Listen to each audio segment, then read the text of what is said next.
When this lineup was announced, people laughed at it. People thought it was a joke. Juggernaut was a meme. We're not here to make jokes, we're actually here to fucking win. I introduce you to North America's newest juggernaut. He's cleared 3 bodies and the... 2 guys who are championship mentality. And now you've got these 2 young kids who all they want to do is play Counter-Strike. That is a pretty potent mix. Spray down. Oh, another tap. Flamey is his kryptonite again. This is it. It's a bulldozer. Is he going to try a jump? 3 seconds, 2 seconds. Oh my God! You've got to be kidding! That is some of the most insane stuff I've ever seen.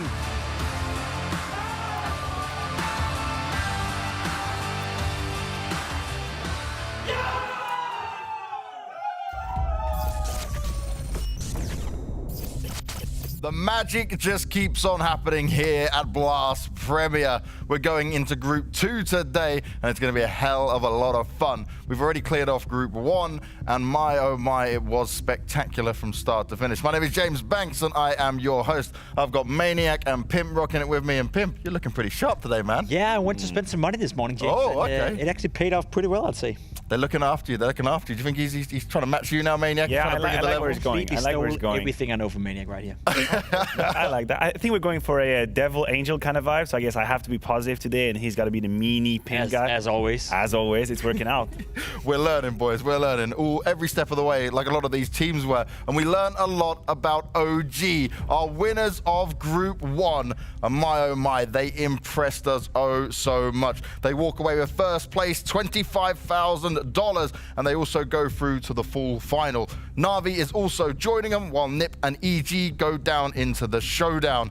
It was a bit of a rough ride for NIP and EG, but OG, they reign supreme. They look so good. We loved what we were seeing, especially from this man. Yeah, it was a splendid result coming out of OG. The whole squad came together, and when you think about who they had in their group, well, NAVI was there, EG was there, NIP as well. You would not pick OG to be the first player going into fall series, so a great result for them. 100% agree. I think they showed a lot of progress. I think they are a team that is constantly getting better, and the way LXB was calling throughout this tournament really made me aware, at least, that he's one of the, if not the best, then one of the best callers in the world.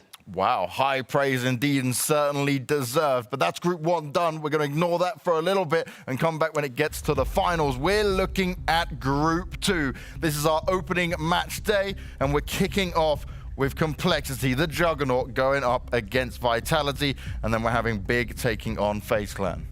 You know what? I feel like we've just had 3 beautiful days of Counter-Strike, and today, new teams, new fun, new passion, only great teams. Obviously, Vitality filling the new 6th.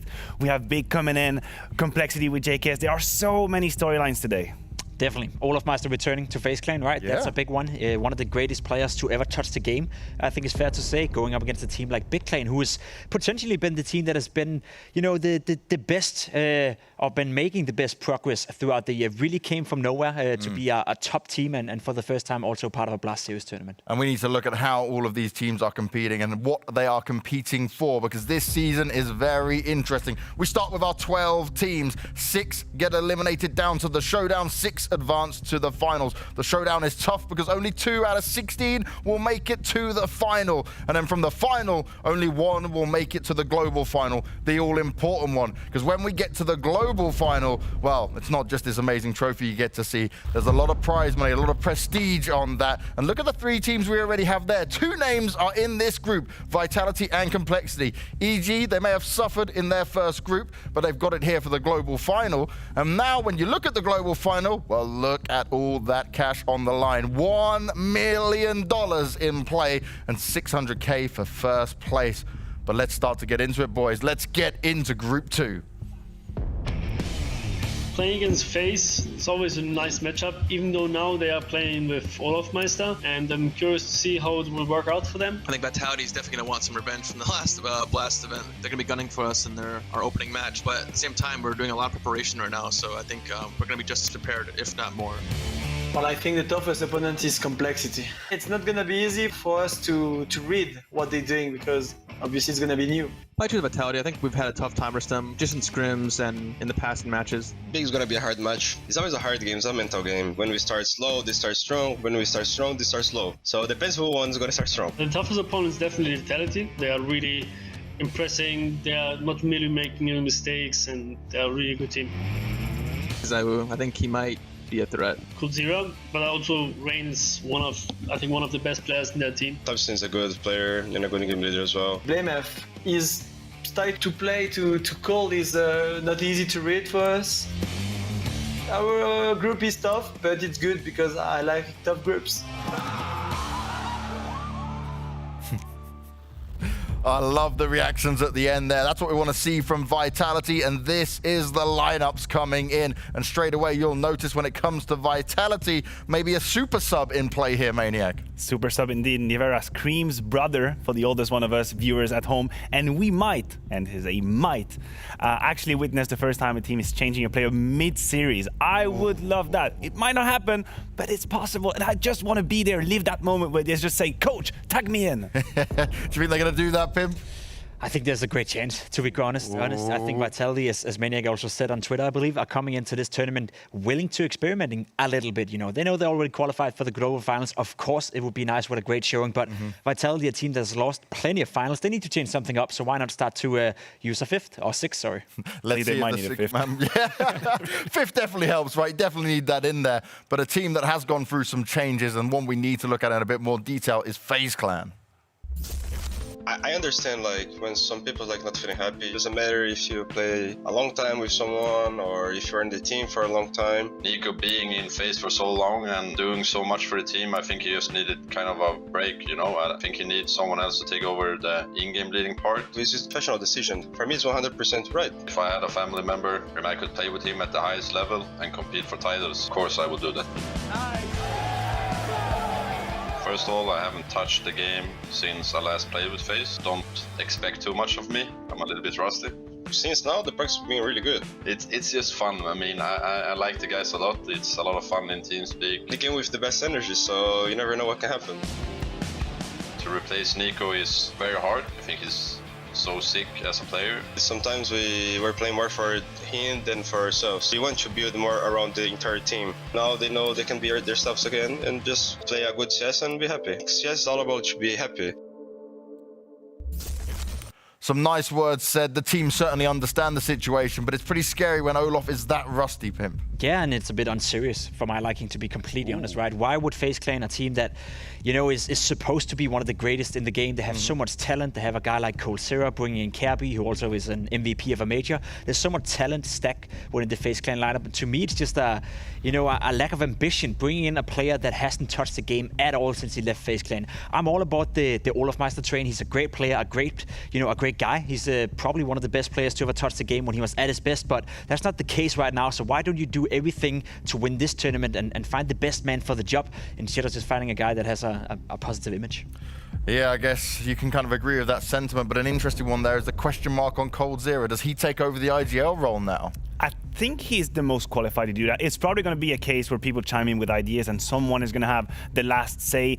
Looks like it's going to be Kulzira, but you have players around him, Olof for that matter, maybe individually not at his best, but he's going to give you ideas, he's going to give you solutions. And I feel a little bit sorry though for the likes of Brokey and KOB, right? Because KOB's come into this, just starting to try and work and find his form in. This big change comes in. Brokey, he's got his chance, he's impressed us from start to finish, and now you're in a position where you're not too sure on the future for the team. Yeah, it's a bit of a sad storyline for both of those players. I think Kulzira tried to reinvent his career coming into FaZe Clan.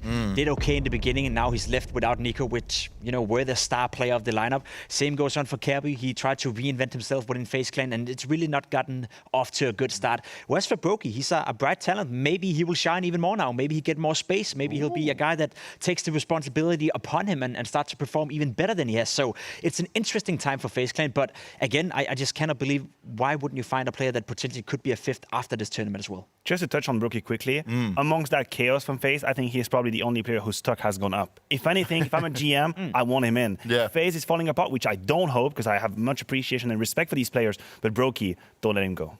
Don't let Brokey go, and if he is ever available, definitely pick him up. But our first time seeing this lineup of Blast, we're getting to see Big Clan.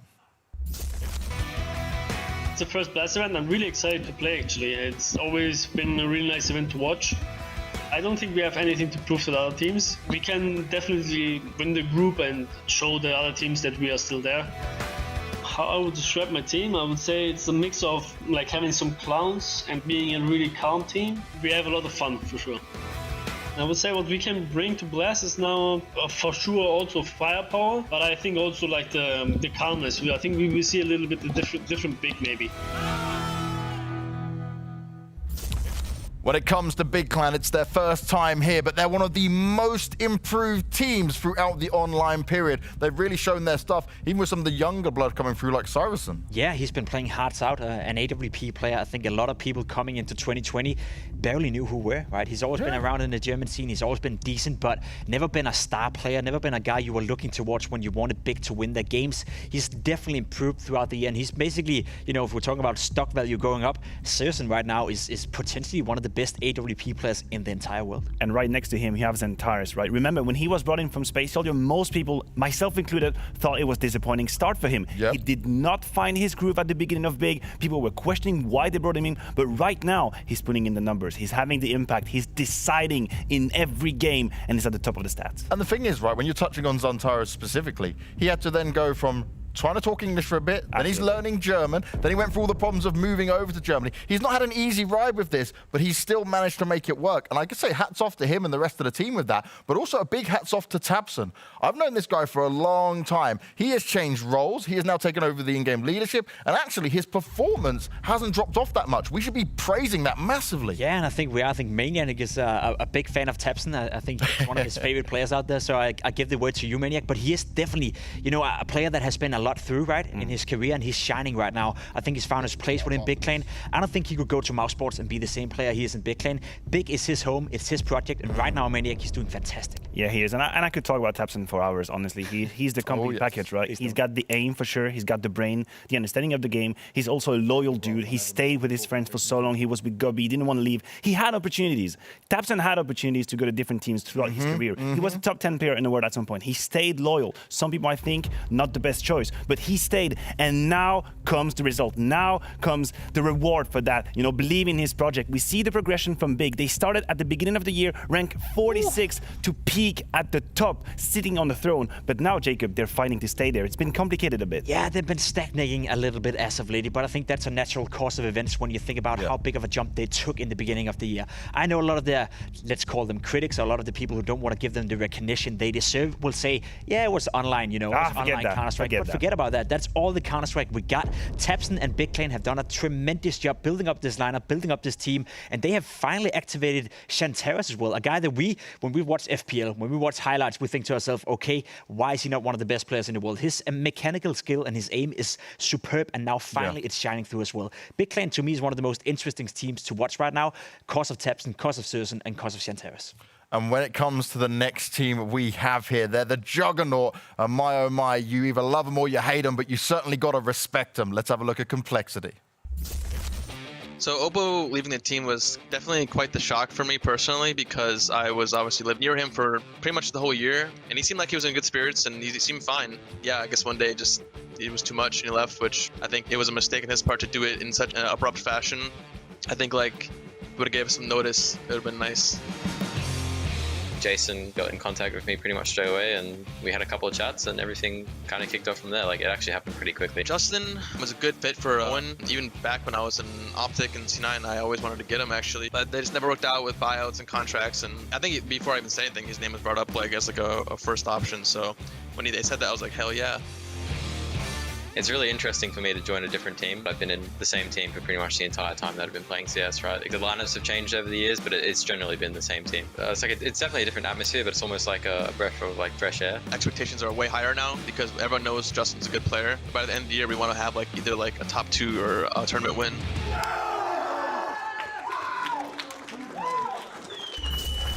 Now, we heard it there from Rush himself. Maybe a mistake on Obo's part, but he has to make the choices himself. And now it's all focus on JKS. And we all know how incredible that player can be. I'm so excited to see how he's going to be utilized by an in-game leader like BlameF. Me too, because I think this could be the step for Complexity that makes them a team that no longer is going to fight for the upsets once in a while. They could potentially establish themselves as one of the best teams in the world if they can find a way to activate JKS on the server together with the likes of BlameF and Config. He's a fantastic player. Back when I was playing in Liquid 2016, James, we even tried. No, but listen, we even tried to bring him on board. There was talks within the members of our lineup. If someone was to get kicked, if someone were to, no longer be part of the lineup, who would we want in? JKS. It's been like that for a lot of years. It's been like that for a lot of teams. I'm sure JKS have had a plenty amount of offers out there to go to a better team and a more, structured team than the one he won in the Thieves and in Renegades. But now finally he's out of that, dungeon. He's out of that, little clique they had, and he's finally ready to take over the CSGO world. I think JKS is a superstar, and he's going to show it this year. And I want to call this, right, JKS Unleashed Maniac. We'd like to see it. We'd love to see it, right? Because when you were looking at JKS when he was in Renegades, 100 Thieves, no disrespect to them, they did great results. But I could not help but shake the feeling that he could do more. He could go higher. He could fight against the very best. But now that's his chance. Also some responsibility come with it. Well, guys, I like to deliver you little golden treats every now and again. We got JKS for a live interview here with us. Justin, it's great to see you in this Complexity shirt. Are you ready to get this underway? How are you feeling? How's the practice been? Give us all the info, mate. Yeah, feeling a little bit tired, jet lag, and lots of hours of practice. But I mean, I'm feeling pretty confident. I think we've done as much work as we possibly could have with the time given. So yeah, just looking forward to playing our first match. And how much time have you actually had to get yourself ready with that? Like you said, right, you're jet lagged. I doubt you've been over here too long. Yeah, I mean, I'm pretty much over most of the jet lag almost. We've only had about 5 or 6 days, I'd say, of practice. Kind of just like a blur to me, actually, because we're practicing so much. But yeah, I'd say we've done as much work as we possibly could have with the time that we've been given. So hopefully everything works out and at least give a decent match. JKS, it's the first time you're out of your Australian homies' playing ground, so to speak, right? It's the first time you move outside your own borders. What is the biggest difference that you noticed so far playing with a European squad compared to the Australian mates you've had throughout your entire career? I'd say, I don't know if it's not really cultural, but it's more just the guys on this team talk a lot more. So the communication is a lot more hype. There's a lot more things going on. So there's a lot more things that you have to focus on. That's probably the main one, I'd say. Other than that, I'd say it's pretty similar in terms of the way that CS is played. Talking about you personally as well, we like to praise you for your individual skill, and I'm sure you're the type of guy who don't really want to praise yourself. But be honest with me here for a moment. How good can you be within Complexity? Because I think you have the potential to be one of the best players in the world. Do you believe in that yourself? Yeah, of course I do. I think you have to believe in something like that if you want to be the best player, right? So I think I can be really good. I think I could be even better than what I was on my previous teams. It's just a matter of how I fit in the team and how long that takes to adjust to everything that's happening in the team right now. I mean, so far so good. So yeah, I'd say I can be pretty good. JKS, without revealing too much, how much are you outside of your comfort zone in Counter-Strike right now? Did you just slot in and you find yourself in all the situations you used to, or do you have to learn new situations in the game? Mostly it's pretty similar. Some maps I have different spots. So obviously on those maps, it's going to take a little bit to get used to, and some things I have to look over and learn. But I mean, other than that, I think it's mostly the same. It's just about getting used to the reaction protocols that these guys have, because some of them are different from my old team, and obviously the spot names, things like that. So I think it's mostly similar, but some things it's going to take a little bit of time to get used to, and I think that just comes with experience. So. Now, JKS, when it comes to this, right, it's the first time we get to see you go under this. And yes, there may not be too much time in practice, but there's definitely high expectations for a team like Complexity. Would you say this is your chance to be the greatest you've ever been at and really see the full form of you? Yeah, for sure. I think everyone on this lineup is really skilled. Everyone knows how to play the game properly. Yeah, I think it's definitely, if there ever was a time, I think it would be now. So I'm just going to keep my head down and play a lot and play hard, and play everything works out. I love it, mate. Well, thank you very much for your time, Justin. We cannot wait to see you get into the game, so go and get yourself prepared. Thank you. Love it. Finally, Finally. Yeah, He's so calm, so chilled, and he's so ready for it. I think that's the main thing, right? You've not had much time, but you know you're in a good system. And you just heard how he was just talking about his teammates there. It's a different vibe from when we normally see it, because I guess when you've been stuck in the same team for such a long time like he has as well, you kind of just, it goes every day. It's the same old thing, right? Sure, he's constantly learning, as Maniac also was alluding to. I think that him coming into a European squad, trying, and I would call it a different culture, right? It is something else playing within a European squad. Much more communication, much more, I would say, team-based play Counter-Strike. And if he can fit within that system, if he can activate himself, we know how good he can be. I think he can be a superstar, and I think he can take complexity to the next level. You know what? I agree with you, and I think we have to do management, expectations management, as he was doing in an interview. You know, they've been together for just a little bit of time. I don't think we're going to see the full extent of JKS quite yet, but it is still very exciting. Oh, it definitely is. But another team, and our final team for the group that is certainly exciting. They've added a new man to the roster, and maybe we'll get to see him shine. Let's have a look at Vitality. With a 6-man roster, what we are gonna do is to just change for the maps. So it can be differently for a series. The first map, for example, I'm gonna play. The second map, if it's the map I'm not gonna play, NIBR is gonna step in and I'm gonna go out. But I can still come back for the third one if necessary. That's how we are trying to work with the 6-man roster. We don't want him to be on the bench for like 2 or 3 months and just looking at us. That's why we are working and trying in a format when he's gonna play regularly with us. We definitely don't know how it's gonna be. The only thing we know is gonna try to do our best to make this 6-man roster something good and something that can work and that we can be better in the long term. I don't know how the opponent team is gonna prepare. At the moment, they will know absolutely anything. So I think it's the first time it can be definitely kind of strange. And I think it can be hard for the opponent team to read us. So we understand how this may work now, that these are your boys when it comes to it, but when we see Vitality, they've had a great year, but they just haven't got over the final hurdle when it's come to these constant second places. I know, and I think we experts, viewers, community, we focus on the fact that they've been losing finals, but let's keep in mind they've been to the finals. Vitality have been, hands down, the most consistent team of the last, say, 3 to 5 months. They have been the most consistent, always up there. One bump on the road, that was the Pro League. That's the only time they didn't make it to top 8. They lost to Mouse Sports, got eliminated. But besides that, they've been absolutely consistent. They've been improving, they've been working well. But now, let's be honest, they're experimenting. They're trying new stuff. It's like a laboratory. Exta said it in a tweet longer. They've already qualified for the global finals. They're going to try and slot in Nivera. So I'm not exactly sure what we're going to see. And this is the thing, right? This is the lineup we've got here. And this, as far as I'm aware, is going to be the lineup we see for the first match. So it'll be the usual lineup we get from Vitality, at least for now. Remember, they can change it in the middle of it. But Pimp, when you've got a 6th man in the roster, right? We've already seen him at other events, sat behind watching it all go down. How do you think this is going to play out? Is this just for them because they already made it to the global finals? Just, okay, now we can experiment at this point? Yeah, I think they'll use this as an experiment. The thing is, nobody knows, right? It's a new thing, and especially if they are going to change the player mid-game, we haven't experienced that ever in the history of Counter-Strike before, at least not on purpose. So it would be interesting to see if they do that. I just quickly want to pick up on what Maniac said, right? Because if people are listening into this show every day, you constantly hear us talk about, consistency. We want teams to be consistent. Vitality is the one consistent team we have winning Counter-Strike, maybe together with Astralis.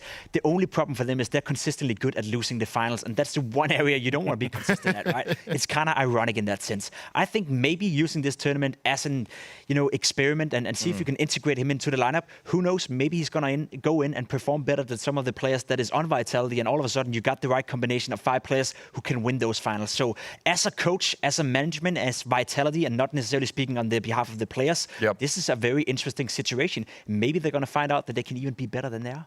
And for me, Maniac, right, it's interesting that Shox will be the one that seems to be saying he's going to swap in and out of the role, but do you think there's more room that other people can swap in and out as well? Yeah, I would be surprised to see only Shox on that rotating door. I think, Misuta, RPK will probably be one. Because let me just put it out there, you're not replacing Zywoo. Yeah, it's not happening. I hope not, right? That would be a wild world. To see Zywoo being switched off, in the first game. Just take a place. That would be Reddit first page right there and there. Boom. They just do it for the meme, right? They'd go, Zywoo, do you want a break? Just have a drink, right? This game's going to be easy anyway. We'll let him play. We don't need you this time. That would be bad manner, is what it would be. Maybe Navi should have a look at that, Oh, God, here we go again. Let's maybe not touch on that just now. Let's get to a break. When we come back, we're going into our opening game, and you guys won't want to miss it. It's Complexity taking on Vitality.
Welcome back.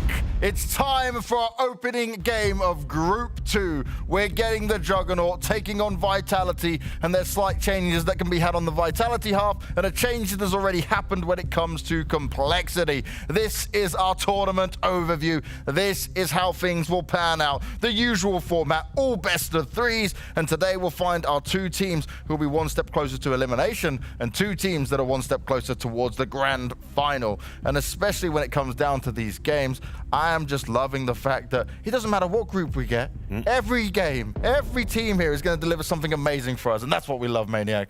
Absolutely. I mean, just as a reminder, the two teams playing right now, they're already qualified for the global finals. That is the quality of the games we get today. The first game is two teams already qualified for the globals. Doesn't happen often, right? We don't get so much enjoyment to come out of the straight off the bat when it comes to this. But there's still the talking points here. Now, the talking point we're going to start with is the vetoes going on down. Now, we spoke about both these teams in a position to change things up and experiment a little here. That's the interesting part, right? Because what is Complexity going to do bringing in JKS? Are they going to, try to create a new map pool? Or are they just going to slot him into the old positions and keep with the current map pool? By the looks of it so far, Inferno is getting rid of, they haven't played Inferno at all. It's the perma pick normally. So, no changes so far. But when it comes to map picks, there's a different route they could go. So I know, without revealing too much, I know that Vitality have prepared a map-dependent scenario with Nivera, so he's not on the roster. That might have, an impact on the map. The last time these two teams met, that was for IEM New York. Dust2 and Mirage were the picks. Now we already have a change here. We have Complexity going on Nuke. Okay, that could be a risky pick. I know that's a good map for them. Notoriously, BlameF is having a ton of impact on the T side. You'll see him lurking very aggressively, funding all these duels. But Vitality, they love a good nuke.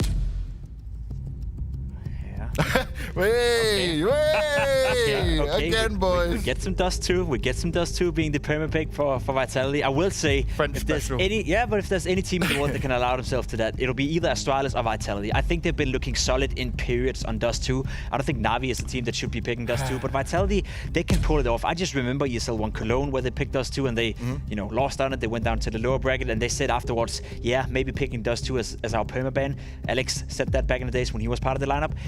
Maybe it wasn't a good idea, right? So it's still a little bit itchy. So I'm not sold on it just yet, but the fact that we get to see Dust2 between these two teams, to me, is exciting. That was the last question. I had that question. Would Vitality go for Vertigo, which is a map they've been pretty good on, pretty efficient, or would they pick Mirage, in which they destroyed Complexity last time? They go for the Vertigo pick, more of a specific, they're kind of experts at it. I think they've put a ton of work on it. So you have an interesting mix for the viewers at home. It's like if it's a French cuisine, you have different meals, different stuff in it. In your play, because you have the two very tactical maps, Nuke and Vertigo, and then you have the messy boxing fight of Dust2. So I kind of like that. If you're Complexity right now, you are so happy about that video. To be completely honest, right, you get your own map pick, which I think is one they feel very comfortable at. Nuke. These two teams played Nuke, have played it against each other. Complexity won 16-10. I remember BlameF going through one of the demos and explaining how he prepared for every single thing Vitality came with. And he's that type of guy who prepares well. So the fact that he's allowed to play Nuke, I think is a good thing. And then Dust2 and Vertigo, Complexity is no joke on Vertigo. I think they are super happy about this veto. Now, the thing for me, right, you guys are talking about it when it comes to Nuke, even though I know, I'm with you, Maniac, Vitality can have some great games on it. They've also had some games where it's the one where I see Zyroot sometimes get lost a little bit, can't have as much impact sometimes they need him to have, but also this man here, BlameF, not only is in IGL, he's the most annoying player except for Art to play against when it comes to this map. He is obnoxious. And what's also obnoxious is the rest of the lineup. I'm just realizing, bringing in JKS, there is now so much depth. I mean, Obo was great. Obo was absolutely great in his role. But there are so many players in that list that can actually just step up and take over the game. You have BlameF, obviously one of the, there you have it, production on point. One of the highest impact IGL we have out there. I think he's probably the most skilled IGL of the top level in Counter-Strike. I would go as far and say that. Look at this, look at the difference. Almost as different as his muscle, He's just pulling in the KD. I will say though that just a quick touch on this graphic, James. When you have Cole Zera, Apex, Tapson, and BlameF being the in-game leaders of your lineup, those are all very skilled in-game leaders. Well, BlameF right now, he's the fragging in-game leader, and sometimes that's what's required, and it certainly is when it comes to Nuke. But let's hear from BlameF himself and see what he had to say going into this matchup. So how many positions have had to change within the squad? Is JKS going to be playing any new positions? Are some of the old members of the squad going to be mixing up their positioning at all? I think on CT side, most positions fit pretty well because he's already an anchor. So I think he only had to change like one position, I think, 1 or 2 positions. And then on T side, then as I was lurking before and he was also lurking, then we've kind of like tried to like find a mixture of like him being the primary lurker, but there's some map that I'm still doing it on where it makes sense, where I thought I was having a good impact. So on T side, like I think like he's gotten like a little bit more of my roles in that sense, I guess, being more of like a lurker. Oh, interesting. So in terms of how he's integrating with your own in-game leading style as well, how much time have you had to practice with him, and how has it been going so far? I think we've had 7 practice days, and overall it's been going really good. I think we've definitely been winning more than losing, so that's always nice. But again, it's just practice results doesn't really matter that much to us. It's all about like how we play in officials, of course, but like we feel like we've been grinding very hard, doing 9 to 10 hours every single day the last 7 days, no days off. So we feel like we've done our part to be as ready as possible. But of course, like 7 days is not enough for him to like understand everything and all the stuff we do. So in that sense, we're definitely gonna need a little bit more time. From when I first ever spoke to BlameF, right, I knew he worked hard, but more I learn, the more I know, the more we hear interviews like that. This man is the hardest worker in the room. His dedication embodied.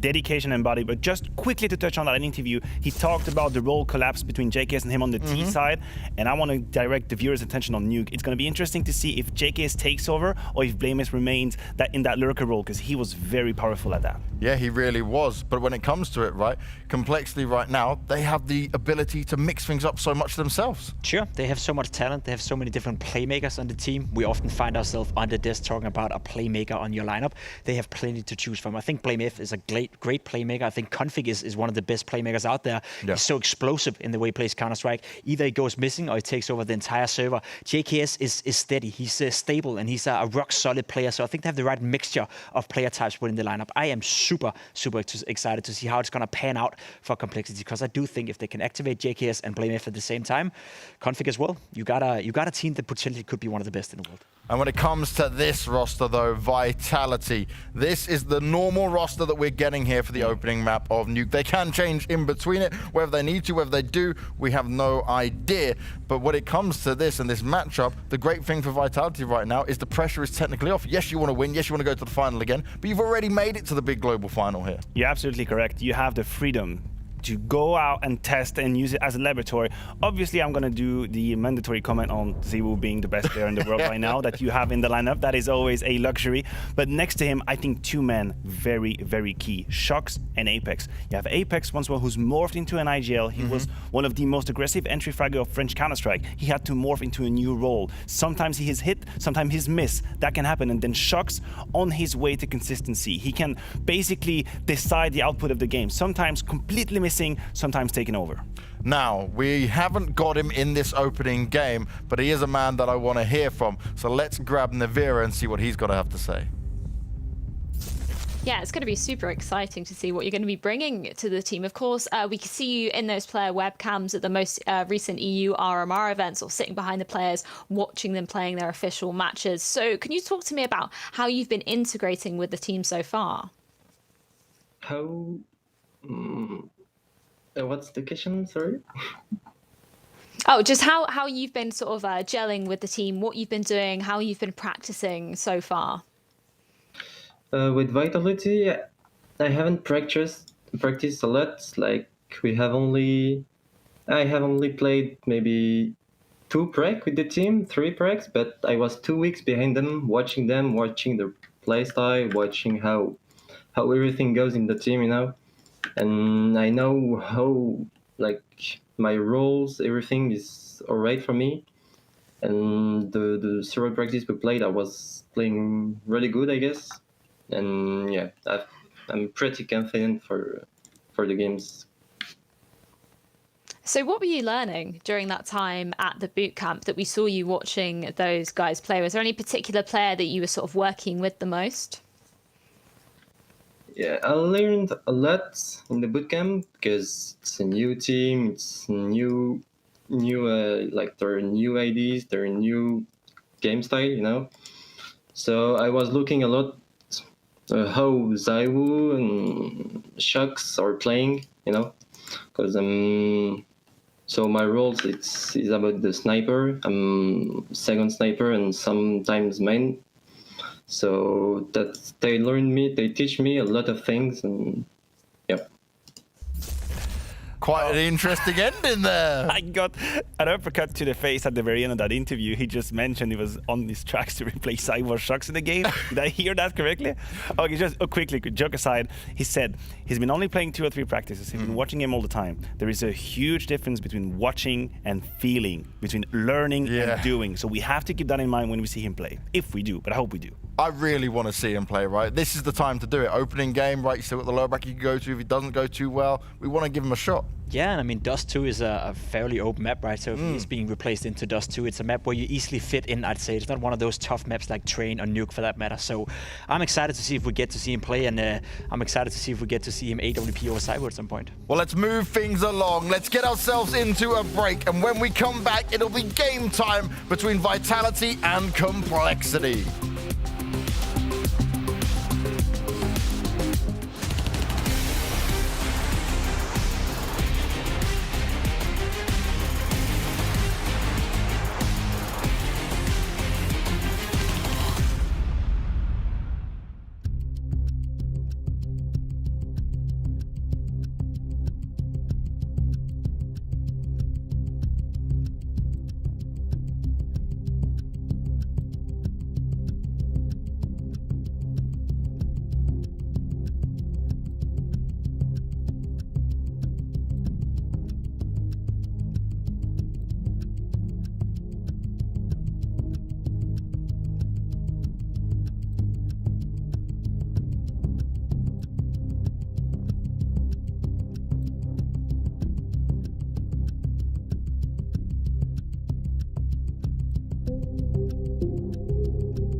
We are just a few moments away from our opening game of Group 2. But you know what we gotta do? Look at those predictions, guys. And, well, Maniac, you're the odd one out on the desk this time, at least where you have to go for your boys, don't you? Have you ever gone against them?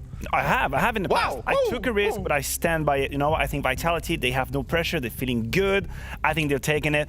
I know a lot of facts go against me, but I don't care. Je m'en tape. Yeah, I think you're wrong. I think Complexity is gonna win this game. I think it's gonna be a close one, and I'm excited to see if NAVI will jump into the server at some point in this game.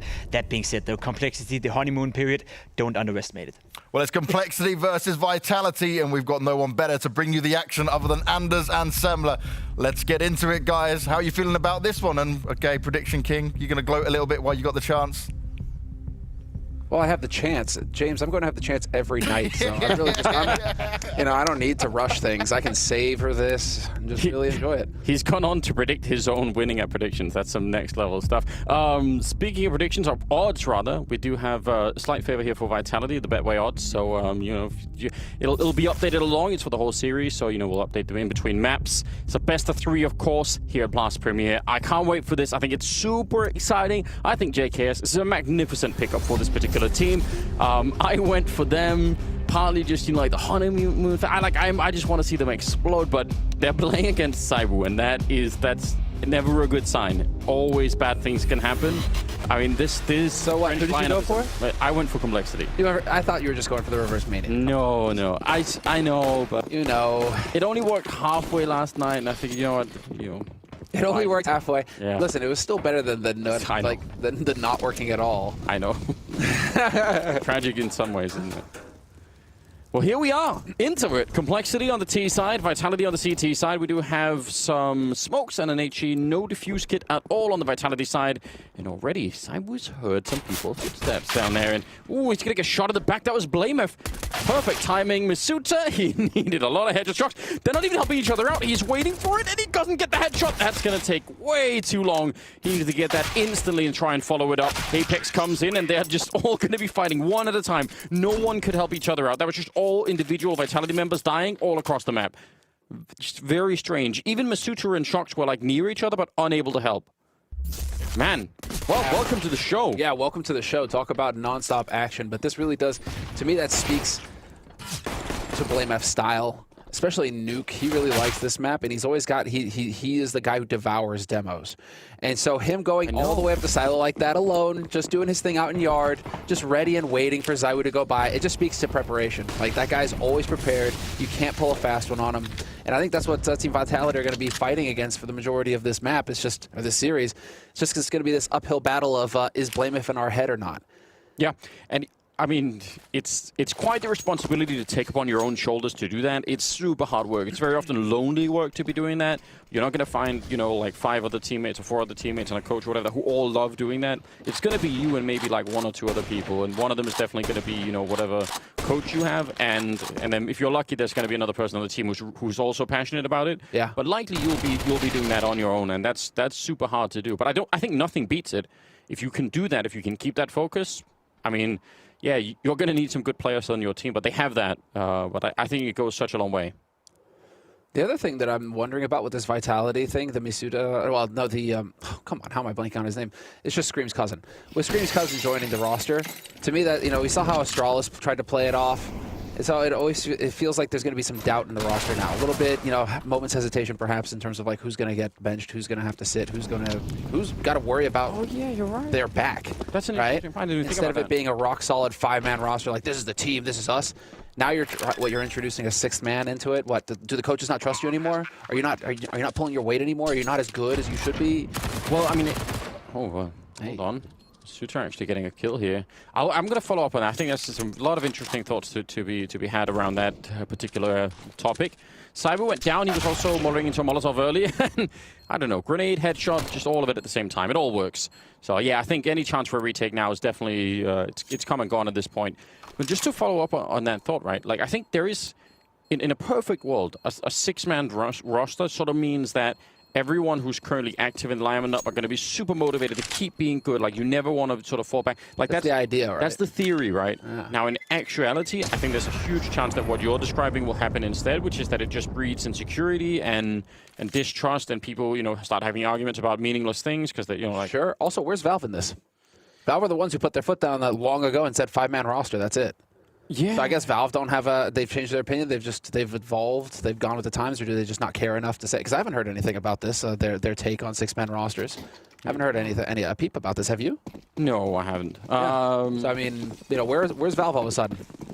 Yeah, lots of good questions. I mean, it'll certainly be an interesting development. I feel like we have so little data on it that we just don't even know, right? Like it's you know, 1 or 2 teams trying it, or maybe trying it halfway, or maybe just pretending to try it, whatever the case may be. Pretending to try it. Yeah, I think that's the main thing.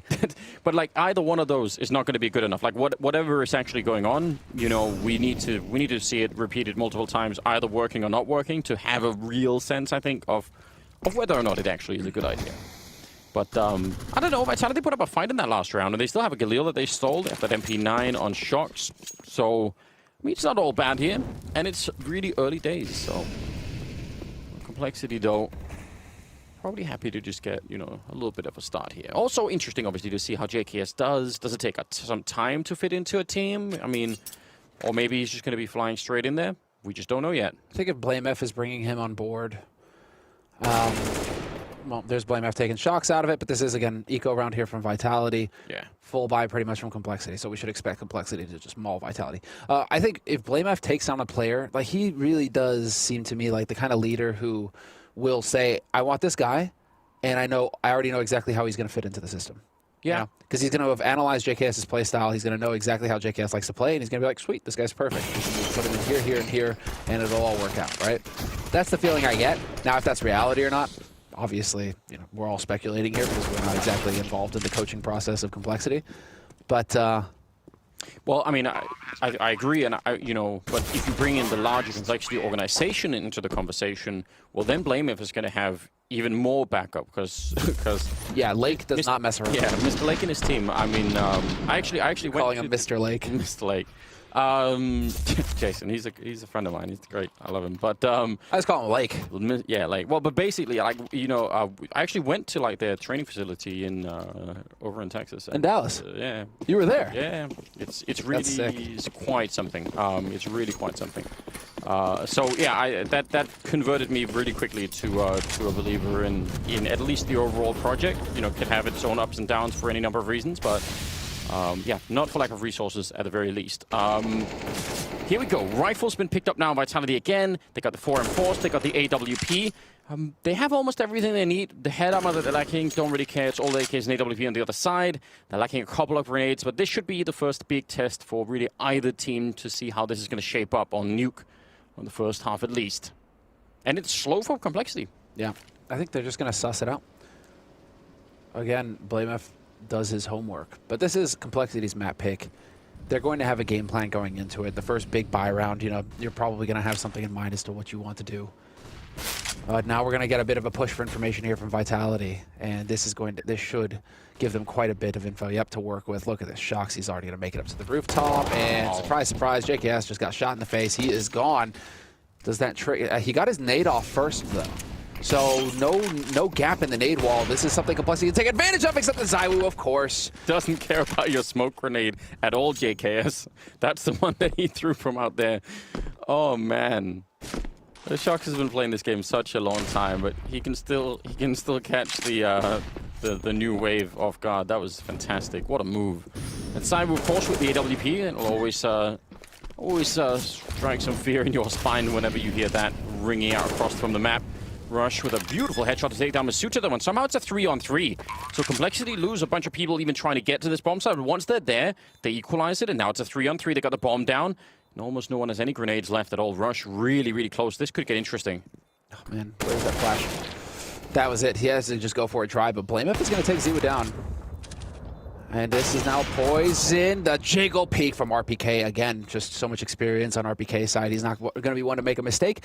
But BlameF is going to be in a position where he could stop this. Yep, sure enough. Fantastic setup now. This is going to be so hard for Shoxy to clutch.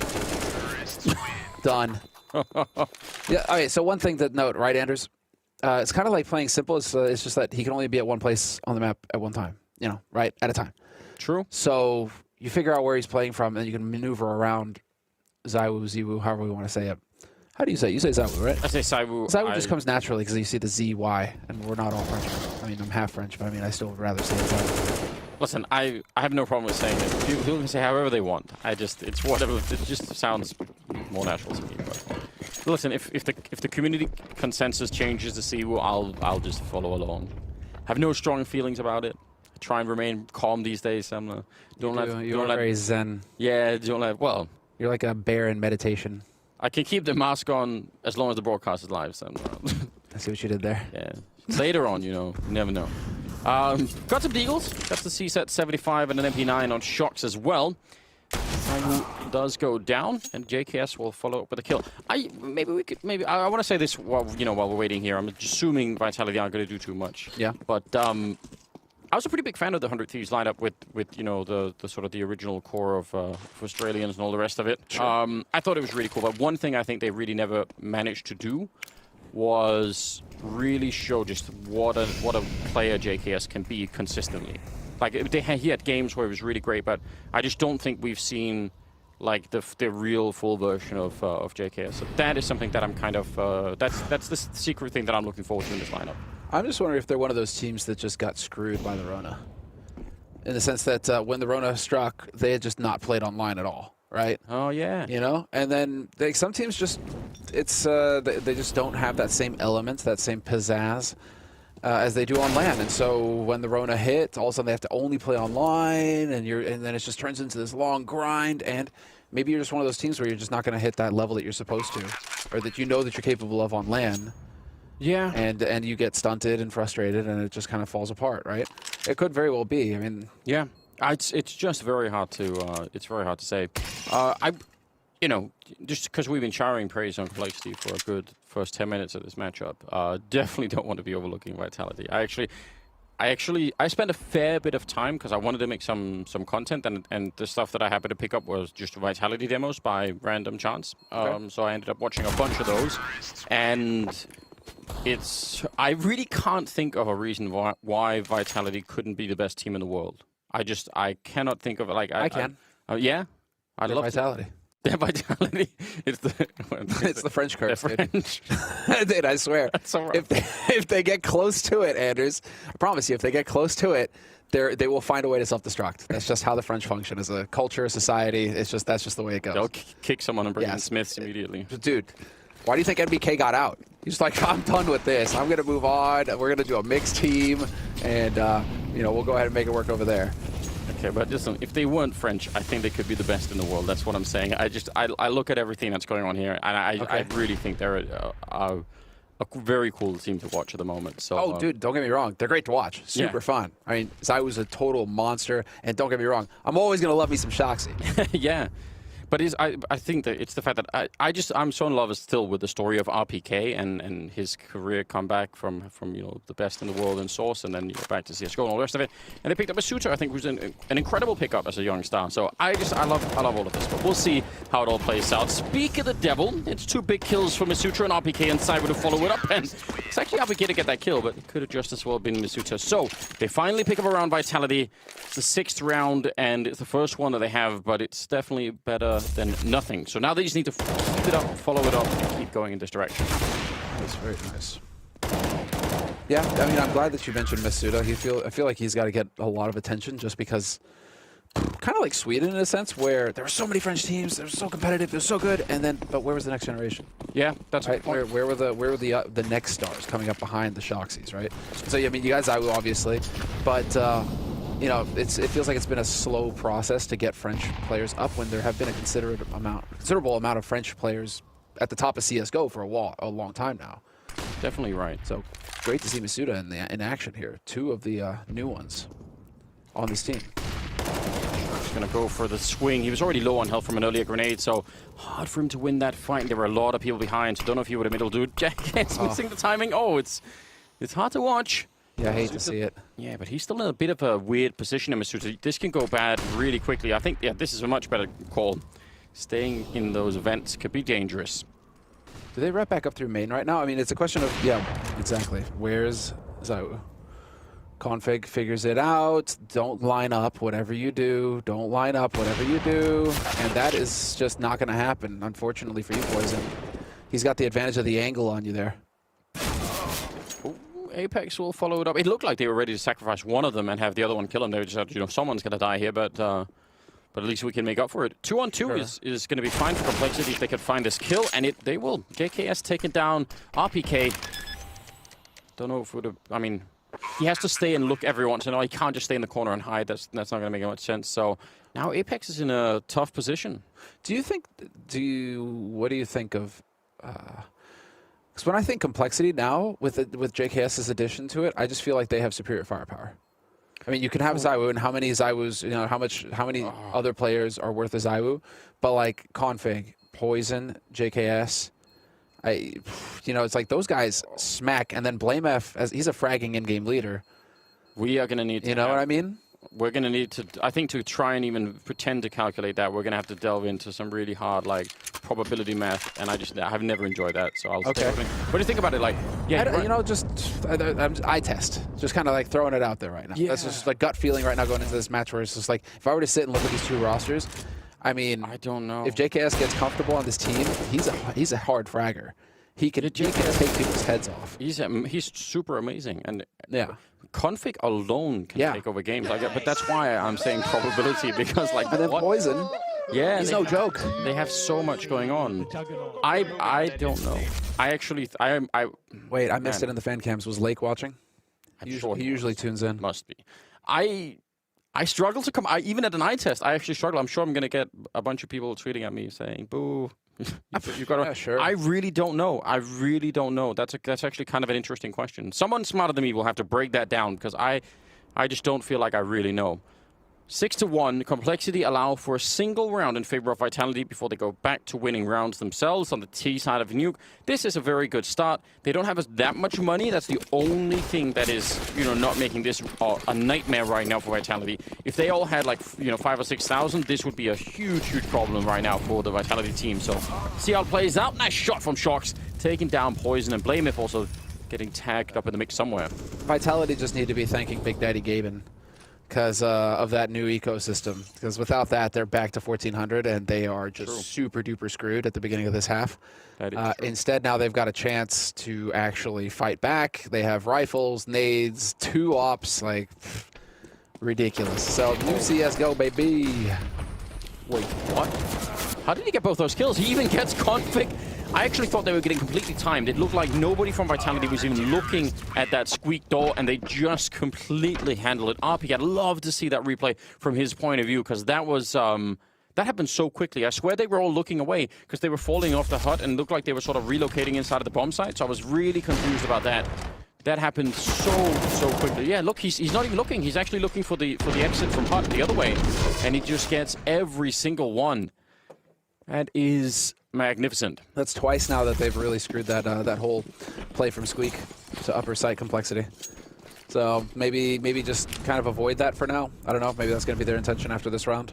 For now, it's looking like it's going to be an explosive play out through ramp. Shoxy going to get that smoke down, create a little bit of room here. And while Apex just going to be doing his thing. Here comes the push. Caught with a nade in his hand. Does a 360 and dies. Man. Someone's going to have to find a way to punish Apex for that. I mean, on the team, like, I don't know. Find him or, I don't know, tattoo his eyebrows or something. Like, it's got to be, make sure he never forgets. I'll never want to see anyone running out of ramp that fashion ever again, especially in a round where the other team mostly have pistols. Looks like it's not going to be worse than that. It looks like they've managed to control it. Oh. But that... I bet you Shoxy gets his eyebrows threaded, though, right? Is that a thing? When you get, because they're so clean. You know what I mean? Oh. Like, how you get those laser... It looks like they're laser cut. Let's see. Can we bring Shoxy up? This is a form of technology that I didn't even know existed. It's just thread. Okay. I would they use like a string, I think. Or something. Ah. I don't know. For one day, whatever reason, someday on YouTube, it just popped up in my feed, and I was like, "Oh, okay." Whatever you say, Sam. I just don't want anyone with lasers near my eyes at all, to be honest. So if there's a lasering program, I'll send me out of that. Jason did it. My wife did it.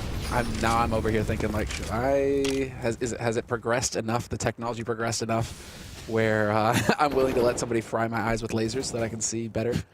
We just have to make it cool enough for men to be involved. Like, it's got to be lasers and like fire or something. Exactly. Yeah. You know, if a bald eagle lands on the back of the seat while they're doing it, maybe then. All right. There's a future here for sure. It can't be Moses in a bald eagle suit, though. I'm just saying, it can't be that. Although, now that you say it, that does sound like an interesting concept. So. No, he would just take a massive dump on my head and fly away. Full execute coming in, buddy. Yeah, Shox though. Sneaking in. They've been waiting for this. Blame F gonna get the kill on Shox. I think there was a flashbang involved in that, but it didn't even go off in time. He was quick about it. I still like that from Shox. I mean, it seems silly now that it's gone wrong, but I still think, again, taking some of the initiative there on the CT side is just all very cool. Mitsuta gonna get the one kill there. The spray not connecting. Now, down on the low ground, they're going to take everyone down. Look at how they're handling all of that. Rush is looking for the low ground. Config is already spotting the high ground. Is so effective. And Apex, he was never going to win that round. Not actually. Well, they had money. I guess he could have gone for it. They could still buy. So maybe he's just saying, you know what? It's fine. They'll mostly be fine. But I think the element that changes there is just BlameF out in yard, right? Because before, it's just been everybody going out. This time around, BlameF was over here to catch Shoxy. That makes Vitality wonder, is this going to be up or lower? All of a sudden, they're denied information. And just that change is enough to allow Complexity to get out through that squeak door, this time without dying, which is usually a good thing, you know? You definitely want to try and make it past at that point. Oh, here they go. Really quickly. Smokes, flashes, Molotovs, and everything. Trying to go down. It's JKS for the vent dive. And, well, let's see if they realize or not. Are certainly coming back to check. That's good play from, I think Apex, Shock, sorry, who's over here. You have to go and check it. Even if you feel like you're 99% sure, you're like, no one could have made it down. I'm sure they didn't, but you have to assume it, because if you don't, it'll be they'll certainly lose the round immediately. He set himself up in the same position that he was in for the second round as well. Just going to hold that ladder. So we'll see if anybody tries to rotate down those vents. Pretty sure that Complexity know. What a shot from Config. Sit down, Apex. It's horrifying, isn't it? Cyber was standing in the wall. That's just his head showing. That's so hard to spot. What a beast. But BlameF will take down Masutra and RPK, and Shock's doing his best to try and tap that one away, but it's not going to work out. 50 seconds now for Cyber in a 1 versus 3, and he'll drop the bomb right there on Rush, so that gives him way more of a chance. And now he's out of the open. Why is he walking in here? He knows that the bomb is there, surely. He's so exposed here, but I guess the fact that they haven't seen him means he's suddenly at a huge advantage. I don't think they'll expect him to move here. To me, this seems like an absolutely mad idea, and it's working. I don't understand. This man knows no fear. And now, well, I like this. Duo. Work together. Yeah, but look, they think he's over there. I don't even blame them. He would have to be crazy to do this, and he is crazy. He's going to get BlameF first, and then JKS last. Oh my god, what a quad kill. And honestly, the relocation in the middle of it, you could tell, you could see how confused they were. That comes down to communication, perhaps. Yeah, but like, on the Vitality side, like, how do you lose track of Zao if he got the kill on Config earlier, right? I don't think it's that they didn't see him. It's just that logically for him to do that, if they were both watching it, like if one of them peeks in the window room and one of them opens the door, it doesn't even matter if he gets one of the kills. The other one will definitely take him down when he's in the middle of the bomb site.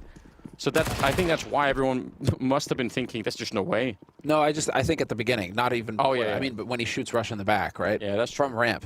It's like he gets the first kill on Config, and so that should locate Zao for you. So for you to lose track like that, I think that's what it's unfortunately Complexity may be getting a bit too excited about getting that bomb down.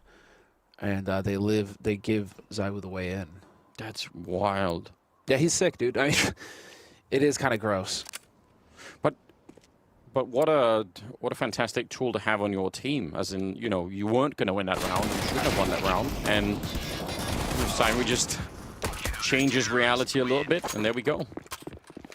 This round, no rifles or anything for Complexity. You're going to lose it 7-5. It's much more within reach now for Vitality. They're doing a much better job here. And yeah, they've started to build some money even. Things are turning around a little bit. Starting to look a little bit better. Mm-hmm. Shoxy's looking good, too. Let his hair grow back. He's got his hair back. He's got some gym equipment in the background, I noticed as well. Yeah. He's got all those things going on. I think, or an elliptical, something like that. It's amazing, isn't it? He needs to get a rack. So screw that cardio stuff. I couldn't agree more, Semler. Not really a cardio person. Oh! 2 for 1. Trying to save the environment at the same time, lowering the CO2 cost of bullets by just, 2 for 1. It's beautiful, isn't it? RPK goes down directly afterwards, though. It's still a 2-on-3. The Suits are sneaking in from behind, and he's going to be taking up BlameF right away. So, JKS is definitely with a chance to shine, although he might get shot in the back in about a second from now. Yeah, there's no way. You might as well just make a choice and go for a kill on someone. Can't check everything all at once. So, bit of a rough turn of events. 7-6 now. Slightly favoring Complexity still, but I've got to say, this is starting to look like a very good first half of Vitality. Would you consider it, 8-7? If they get 8-7, do you think that's a solid performance? Yeah, I actually think 6 rounds is 6 rounds on the CT side of Nuke. Yeah, I think it's still pretty good. Okay, I just think the map has changed so much. It does depend on how good you are to play the T side, obviously, but assuming Vitality have some grasp of it, I think it's doable. Okay. I wouldn't be high-fiving or anything. I'd just say, fine, whatever. We're still in it, you know. We can do this. If they get up to 8 rounds, I'd be, especially how they started. Then you know, then maybe some high fives are in order. Just a few. Yeah. Sharks. A lot of people coming his way. Flashbang. Are they going to be able to set it up? They have one, but they're not going to use it. And still, they get the quick trade on him. That's not bad. Suda, 1, 2. Let's see. BlameF has worked his way out through the yard, so eventually he will get up here and maybe catch somebody looking the wrong way. Doesn't leave JKS with a whole bunch of options. JKS is just kind of sitting tight. Oh, does he realize? Look to the side. Look to A side. There it is. Got the right idea. Now, if only he had the bomb, it would be so much more interesting, but such a long way to go. And only 35 seconds. So by the time he gets here and gets to the bomb and takes all these fights, I mean, I just think the time is what makes these kind of 2v3s so hard to do. And if not the time, then Saibu certainly will help out, making it even tougher. Masuta with a nice triple. And all tied up 7-7. Money's there for Complexity buying this round at the very least, but fantastic comeback for Vitality in this first half. Done a good job. Good job. They've stabilized. It was definitely looking like Complexity were just going to run away with this first half. And with the old economy, they would have. But here, Complexity now 7-7. And while at least they get a good buy going into this last round, Poison has been pretty much quiet. 3 frags from him, 5 from JKS. JKS getting comfortable, but Poison's been struggling to get that AWP in play. See if he can do better with the AK in this 15th round of the first half. Well, Vitality now, what do you got? You should be feeling pretty good, though. 2 AKs, an AWP. And, well, there it is. Poison catches Apex out at the ramp, and that is a big start now for Complexity. Man advantage, as well as access to the lower site. Could potentially wrap as well. Zaiwu turns from the flash. He sees it coming, but it's not going to be good enough this time. Does speak to a certain level of confidence when you walk into that position while scoped up, ready to just take the fight against, however many people. And you turn from the flash. Yeah. It's like, the flash is coming. Okay, that timing, turn away. It's just so... It's insane how good he is. He's just internalized Counter-Strike. Yeah, it's out of nowhere, right? Yeah, from the first time that we heard his name to him being this good, it was so good. Nice shot from Rush. That'll certainly clear things up, and it will be an 8th round for Complexity. At the end of this round was really well handled. I could tell that Vitality just didn't know what was going on. That's how the first half ends. Second half is going to be coming up after the break.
All right, we're back once again. Second half, it's Complexity and Vitality here.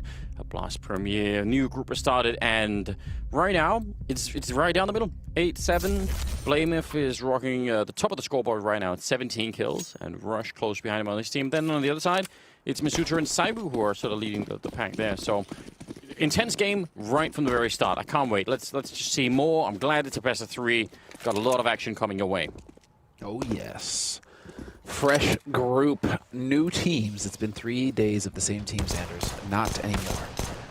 We got Complexity, we got Vitality, and we got Shoxy tapping away and taking Poison out of this pistol round. Poison has really been struggling so far on this map.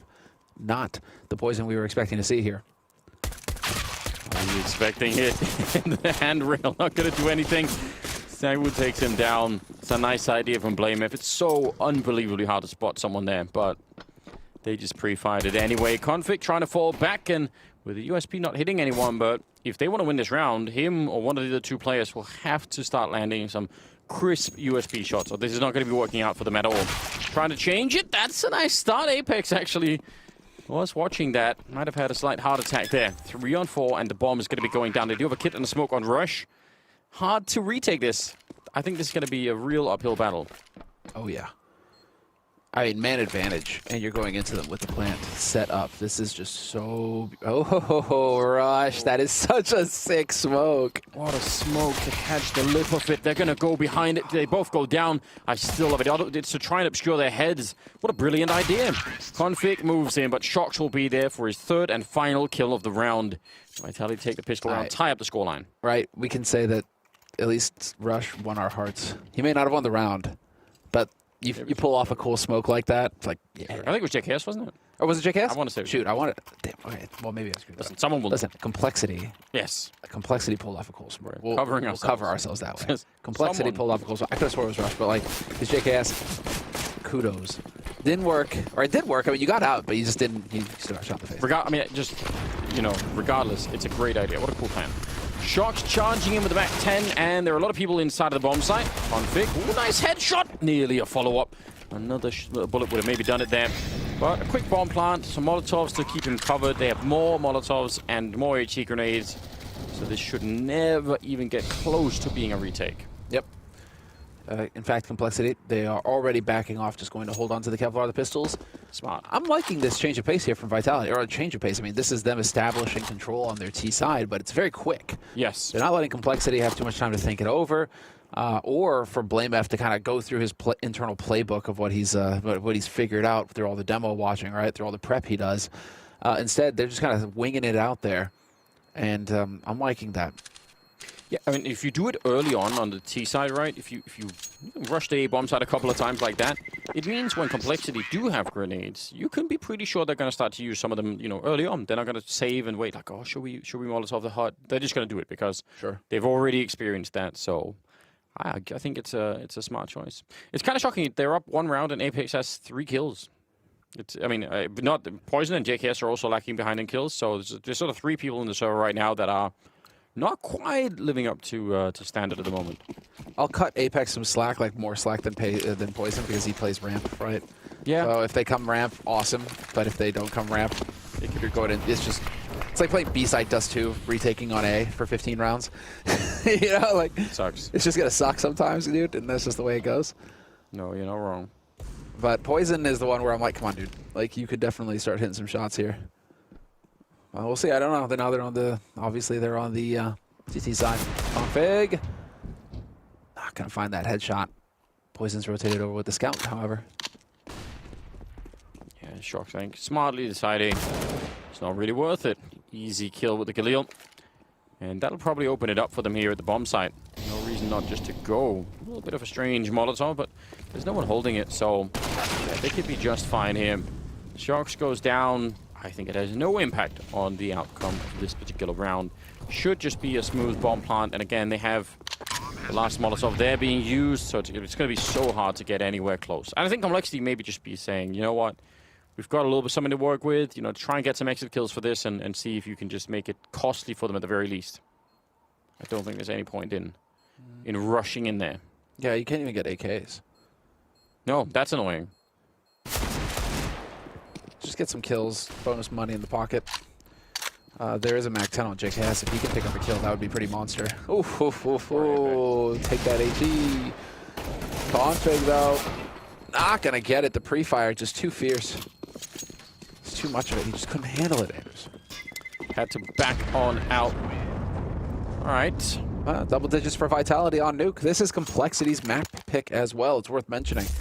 So Complexity, now's the time for you to shine on this CT side. Get that defense established. What is it that you've got to show us here? Because otherwise, Vitality are just going to run away, and they're looking good. Look at that, Shoxy getting into it. Getting fired up, yeah. They you know, they were a little bit slow to start. But once they got into it, they just, you know, they just increased the tempo a little bit at a time. Crank it up. Slowly, yeah. Yeah. Exactly. It's worked out really, really well. 19th round here, and they've kept the scout, otherwise it's all M4s. Definitely spotting that out. But Apex still makes it down. And even if he gets no kills and never even gets in a battle, it's super annoying. So still worth it. He actually does get in a battle and loses almost immediately. And Poison doing so much damage with this scout. Oh my god. Big double kill. That's surely going to secure the round. Sharks trying to walk through the smoke. But yeah, JKS and Poison doing it all. 4 shots in a row, baby. There we go for Poison. Yeah. He's woken up. And that is going to prompt a timeout. Interesting. I mean, they have the money for a buy.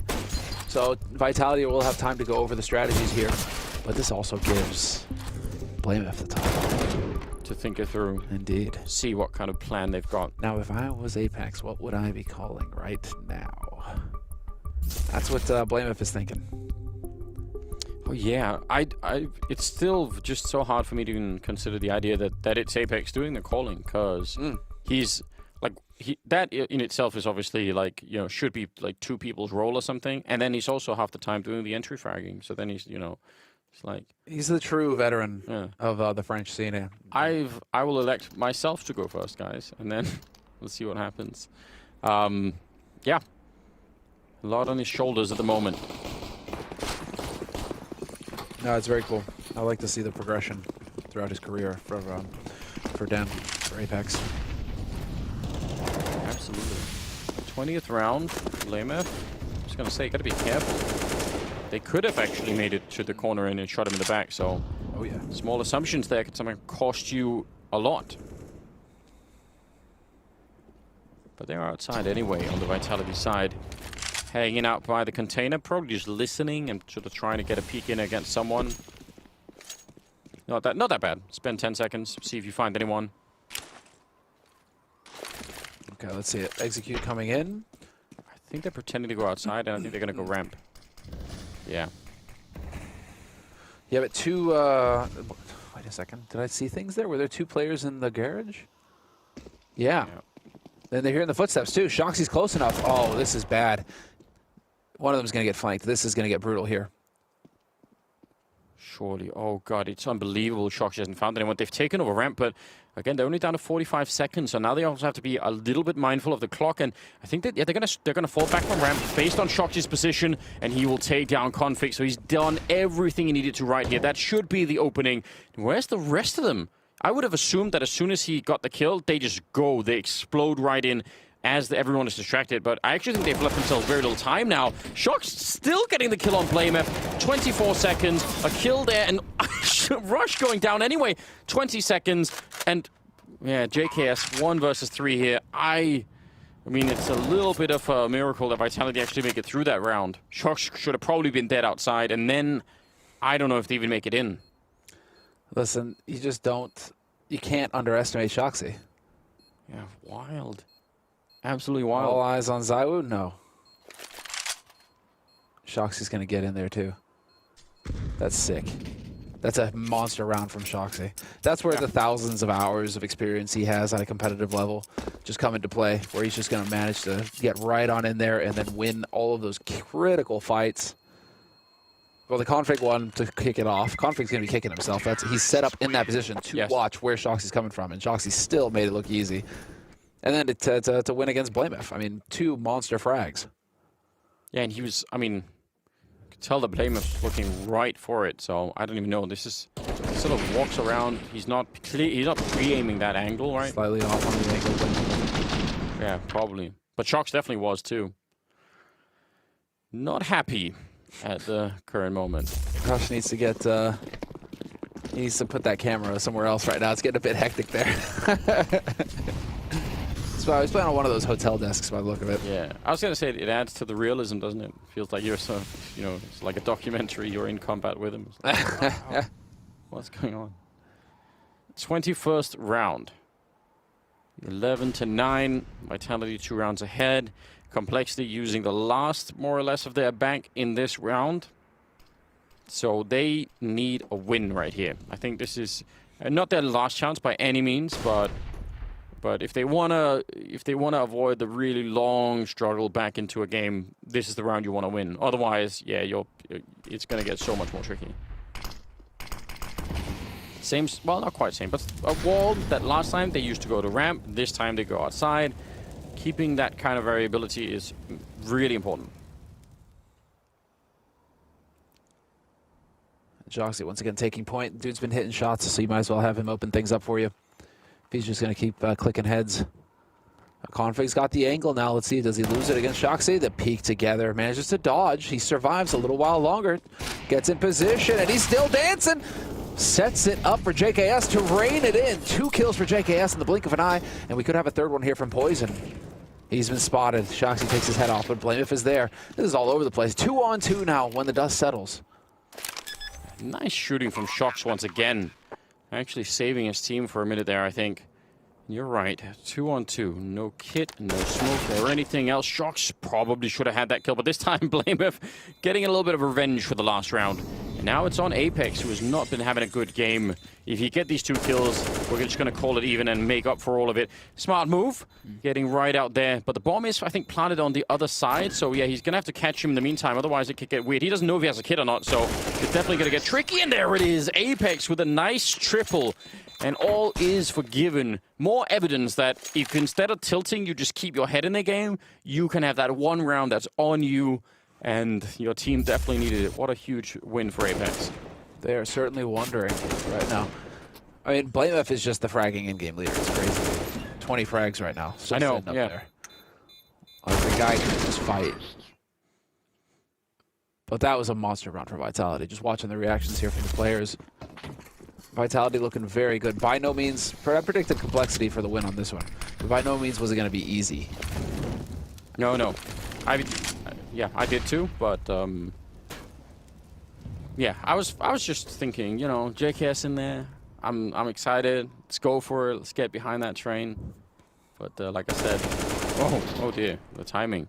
I can't really think of a reason why Vitality couldn't be the best team in the world, so I'm just gonna stick to that. Themselves, Anders. Yeah, still the same answer. It's fighting themselves. You're right. Well, listen. I mean, because it was the same thing back in the day, wasn't it? Well, no, but nobody necessarily beat those teams. It was kind of those teams just beating themselves. Yeah, but what is so disturbing about that era of French Counter-Strike is that if it wasn't for the fact that NIP was so much better, France would have had at least one team for a while that was the best team in the world. I mean, like, you know, like if it's just because they happened to match up against NIP, you know, like that was what did it basically. So surely it's time. It's gonna be a point in the future again. I'm telling you something. Where France is back on top. Hey, dude, very games will forever live in our hearts. But like, I'm also talking like LDLC, NV. Yeah. You know, just that massive uphill battles. That's very exciting. The big mistake there, really, I mean, I think the missed opportunity for something like LDLC and all the rest of it is that they didn't just make, you know, essentially like reality type content around it. Yeah, this was before, you're right. They should have had people voted out of the team. They needed Cloud9 to be there with that camera guy. You know, like Cloud9 always had the camera guy following him. Exactly. They needed to be on top of that with that. See, people would have enjoyed that way too much. This upcoming week, is Happy going to stay on the team? Will he get voted out for baiting? It's too close to reality. It hurts too much. No, but I just thought they would have made so much money on it. Wouldn't even matter if they won or lost that point in time. Just keep going. Vincent, but he's moved on to Valorant now, hasn't he? I don't know. I think he has. Yeah. All right. All the best of luck to him. Absolutely. 23rd round here, ladies and gentlemen. 13-9. It's not that much of a gap. It's not like Vitality have completely sealed this deal. Their money is looking pretty good, though. And I mean, Misuta is top fragging. Shock's right behind him. Cyber's up there at 7. I mean, you can see that there's multiple people right now on the Vitality team that are starting to make this work. And again, you know, just pick a couple on this team. If you have Cyber and Shock's doing well, you're probably in for an awful time playing against them. You add someone else to that mix, and you know it's not going to be fun. It gets out of hand real quick.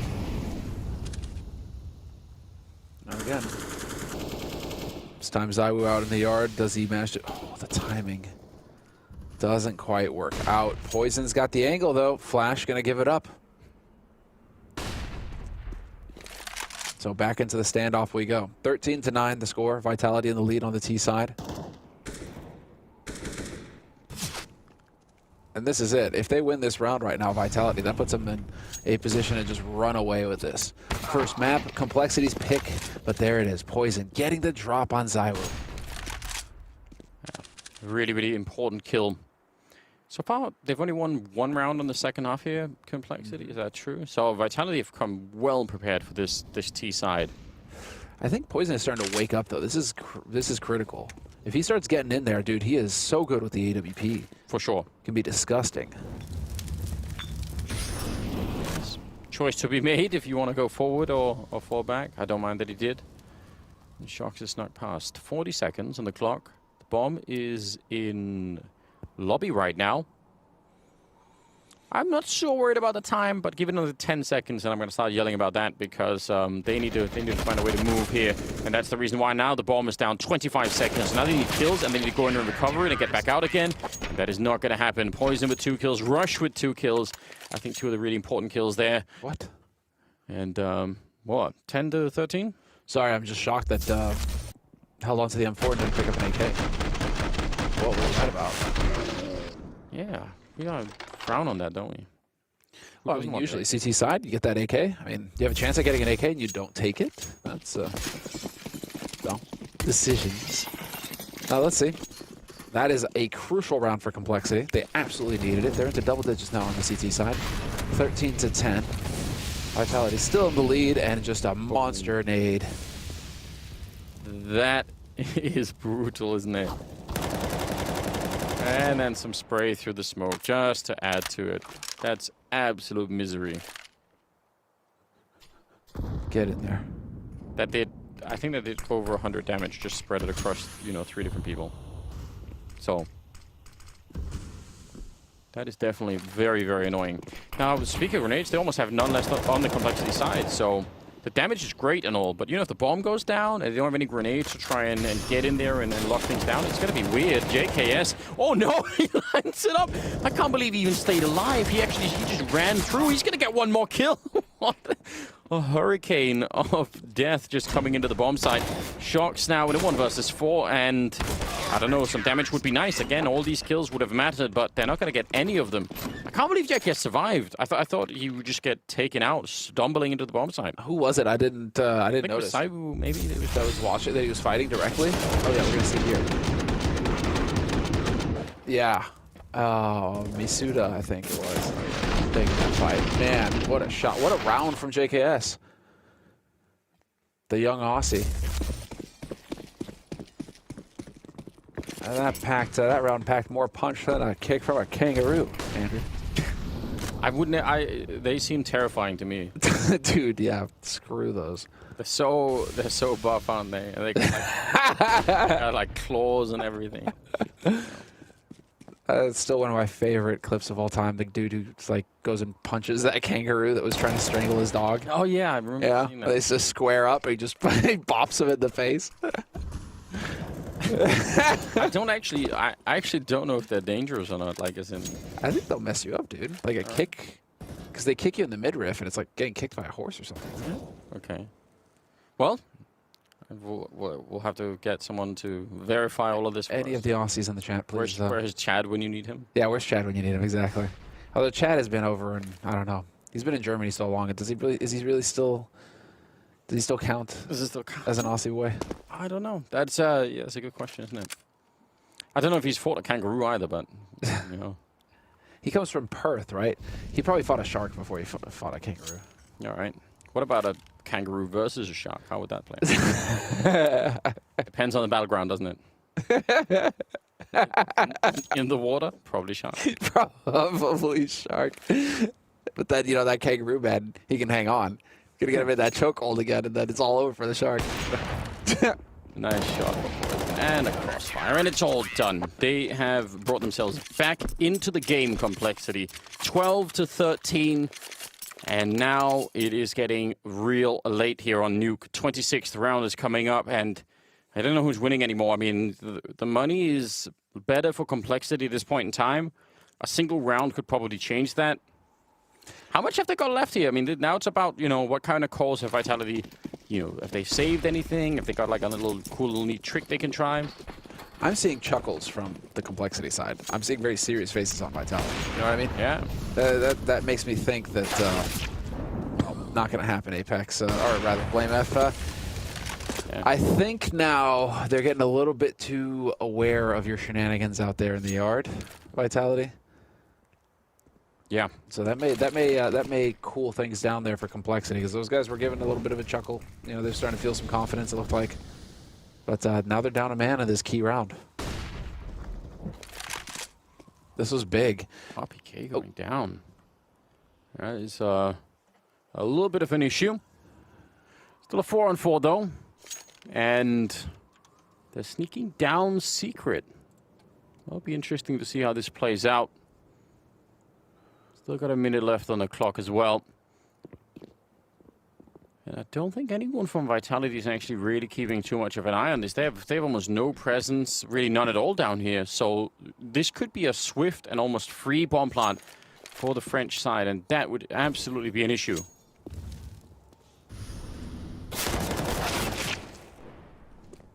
Well, nice shot there. Apex started to really get back into it. He's going to pick up config as well.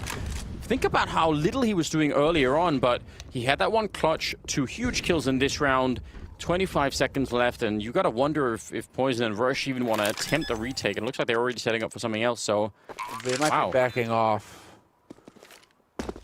We had, I mean, it's about saving the money at this point right now. Yeah. You can still win this. By no means are complexity done, but we've also lost config, it looks like, on the server, so... We'll see. We're probably going to get a tech timeout here coming up while we get config back in. But also, I guess, yeah, you're just trying to save that money. Yeah. Well, I mean, that is the surefire way to lose this late in the game, right? Is if suddenly you have to eco and it's right near the end, then you're really going to be in trouble. So I could respect the fact that they definitely want to keep that up.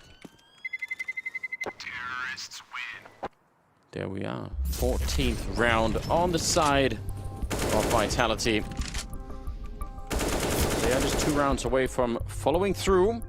And what did you say earlier? Complexity picked this map? Yes. I believe. Interesting. All right. A little bit of a timeout here. That's a fan cam right there. 2 of them. We need more. That guy's a big fan of Zawu. Good on him. Listen, I can definitely respect that. And what about the complexity fan cams? Let's see the complexity fan cams. Gonna be, listen, it's not a competition, so I'm not. Yes, hey, dude. Maybe it is. This is all about the competition. Yeah, that's what we're all about here. Well, can we see the complexity fan cams? Are they there? Yeah, buddy. I don't see. Oh, yep. Lake is there. Lake is there. Excellent. Listen, clearly complexity are going to win this now. If they have that many fans tuning in, this is just going to be a complexity. They're sending all their energy. Is that yep, that's all about? Well. All right. Config is back in the server. That is good news. We appreciate that. All right, good stuff. I love that, man. He's got his HLTV coins there as well. Line up. MVPs, baby. Config. He's a monster. He really is, and from the looks of it, from sort of what you get the sense of, he's also managed to like calm himself down a little bit. Like I think, you know, he was one of those players who in some sense was like his own worst enemy. Yeah. In Denmark, right? Well, I mean, dude, berserkers are tough to deal with. Yeah. Gotta find a way to. He had to stop his blood from boiling. Yeah, I think that was my wish really for him joining the complexity problem, is that they could give him the resources sort of needed to work on that, right? Because you don't really need to teach Config how to play better Counter-Strike. He's very good at that, but you know, there's a lot more to the game and to being a professional. So I mean, I think a big shout out to Thor. You know, he wrote that wonderful article that Config himself acknowledged, and I wonder if that helped a bit, right? I'm some outside perspective. I'm sure it did. Like sometimes you do need some bad news. Like someone has to tell you. Somebody needs to tell you you're being a dick. Yeah. You know, it's hard to realize on your own sometimes. You're just like, oh man, I'm awesome, and then you gotta have somebody that you know is out there who's just like gives you a quick. You're really messing this up. Yeah. Yeah. No, are you? 1-2 smack compensation. Apex I think got knifed in the beginning of this round by a teammate, and the other two walked into a grenade. I don't really want to see that in the 27th round. It's so close to the finishing line, guys. Don't mess this up, Vitality. You've really done a remarkable job in getting to this point. So now would not be the time for any kind of mistake like that. Smokers re-engaged over at the squeak door. Also the last one that they had on the complexity side. They have a couple of grenades and a lot of flashbangs still left. But once again, retakes are going to be kind of tricky with this thing. So, I mean, yeah, you could be gambling on not doing any retakes. But that would just be, you know, a problem for them if it got to it. And look at how they're waiting. They want Shox to get a bit closer. Config, and he's always almost going to win that fight. So hard for Shox to really see that coming. So now they're waiting for nothing, really. They were sort of wanted Shox to be part of that, and he can't be any longer. And they're absolutely going to get slaughtered here. Apex alone with no health, and he's going to go down. It's Config and Poison with a double kill each to bring complexity to 13 rounds. They couldn't quite get the op, Anders. Config has enough to drop one. Oh, no, never mind. Poison. I couldn't see. He actually has monster cash, so he can get that AWP as well. But that was a very expensive round for complexity. Oh, we see the team knife there. Oh, no. I hate to see it. Too much pug on the... Too much pug these days. Just like in traffic, it's always the rear ender that's at fault, isn't it? Yeah. At least in insurance, you know. Like, yeah, that's how you get those scammers. Yeah. I don't know if Apex was looking for insurance. Maybe it was like, I'll run right in front of him. Looks like Apex has moved. He's in a new room. He's got shiny white walls and shiny new furniture. Yeah, but last time wasn't he in some sort of palace-looking place? He was in like a cabin or something. It was sick with like a massive fireplace behind him and everything. Yeah, rad. That's France for you. You can have everything there. Yeah, they're really awesome. I haven't done nearly enough traveling around to some of the more nature-oriented parts of France. I really wish I could. Man. If you have a chance, go to Annecy. Annecy is just unbelievably beautiful. All right. Put it on the list right now. I definitely want to do that. 28th round, it's 13-14. Big exchange there, and Poison, he's going to get a shot with the op, but they do just run it down. And look at this, the weaponry is working out amazingly for Vitality. 2-on-2 in the space of, 15 seconds at the beginning of the round. So Shox has made his way downstairs with the bomb, and he's going to go for a quick bomb plant. There's no one there to stop him either. And yeah, could be interesting. They have a smoke and a Molotov and a defuse kit here on the CT side. BlameF versus Saiwu in a patience battle. And whoever wins this one could probably end up winning the round, but he's fast. Unbelievable. This is it. Shoxy needs to survive this. JKS, though. Oh, the drive-by! Shoxy, too good. And now, oh no, Zaiwu doesn't realize BlameF is going to be here, and Shoxy's very low. Not a whole lot of fight in him, but he hits the shot. Shoxy, man, once again. Shoxy comes through for Vitality. And he was out in the open. He was low on health. If he misses that, he's dead so quickly. BlameF pretty quick to try and do that. Didn't really spend much time. I wonder if the smoke was, you know, threw him off. He was like, wow, I bet he's hiding in it or something like this. What I think Zaiwu is thinking is just like, well, hold on, who's alive? BlameF, he's always yard. Yeah. So he's probably just watching main, just thinking, this is probably where he's going to show up.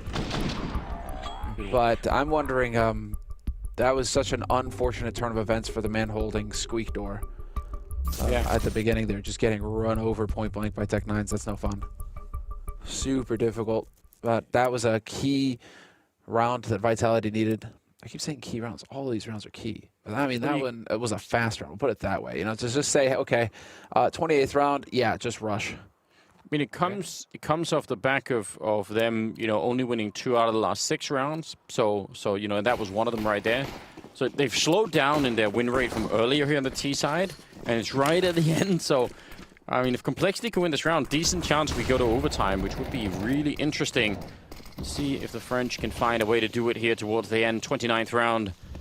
They got 2 rounds they have to win Complexity, or they're going to be losing their own map pick, which could be recovered, but definitely can be annoying if nothing else.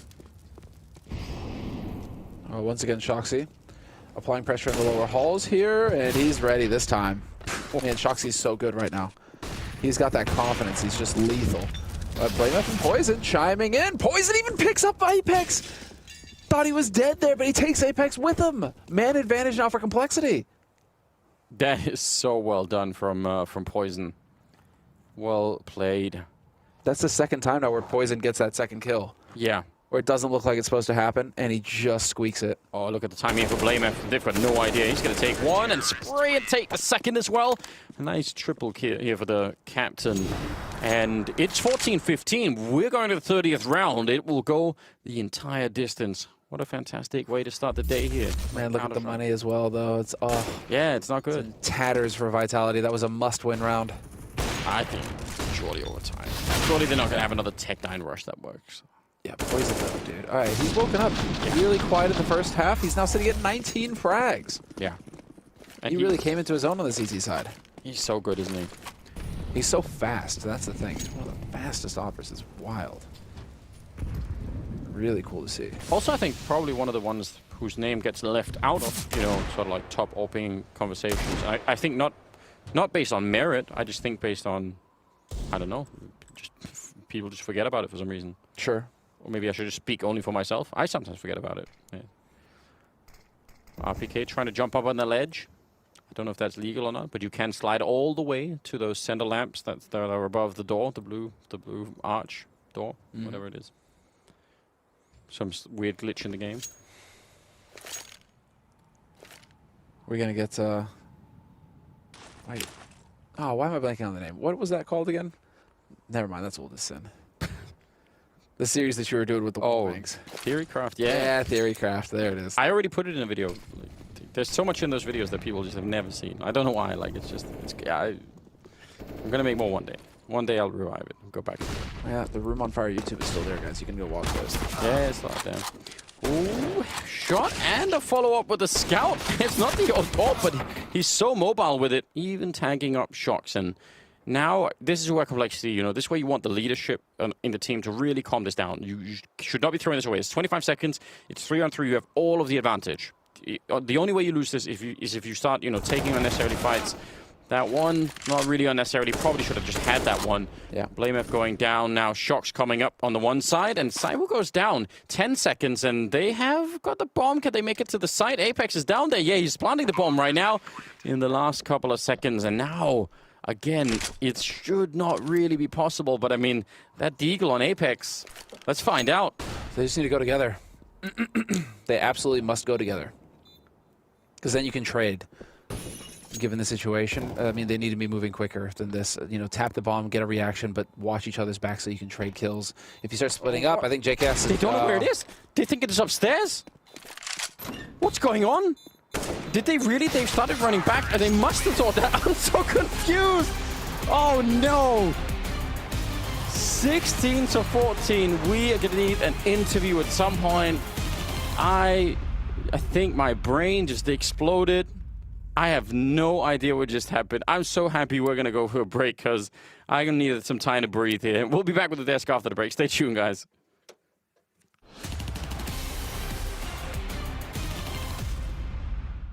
All right, ladies and gentlemen, welcome in for another episode of Skin Survivor.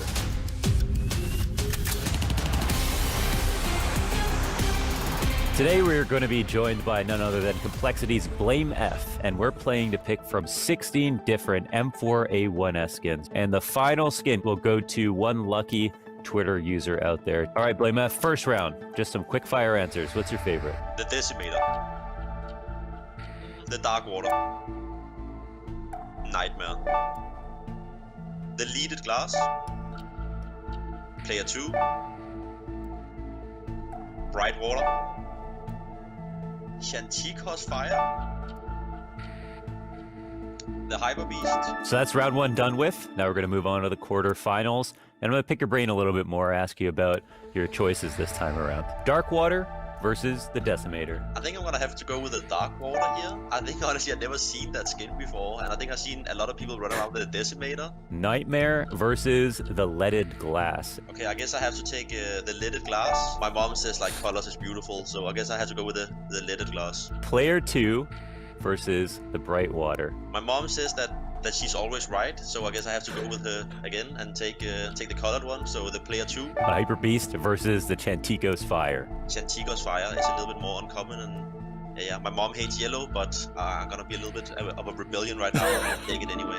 Now we're going to get into the semifinals. Dark Water versus the Leaded Glass. You were nice to the Leaded Glass in the past. Are they going to get another round? You don't get second chances with BlameF. Dark Water looks beautiful, honestly. I've never seen that one before. Player 2 and Chanticleer's Fire. I do think I'm gonna have to go with the Player 2 just because of the many different colors, and yeah, as my mom says, like she does not like yellow, so... So after 16 skins, it now comes down to these two.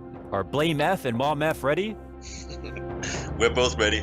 Right, Mom? Dark Water. Classic, old school, rarer skin. BlameF hasn't even seen this one. Versus the Player 2. Bright, colorful, everything MomFs love so much. It was ever since I laid my eyes on it, it's been a beautiful thing for sure. I have to go with the Dark Water here just because of how unique I think it is. It caught me off guard from the beginning. Like, I haven't seen it before, and it's just like black is a beautiful color. But the real winner is our lucky entrant who gets to take this skin home. All you have to do, pick a number between 1 and 4. That is an easy one. My mom is born on the 4th of June, so it would have to be the 4th. Congratulations to Temp CS. You got a brand new skin coming your way, handpicked by BlameF. BlameF, thank you so much for coming on the show. Well, thank you very much. I had a lot of fun.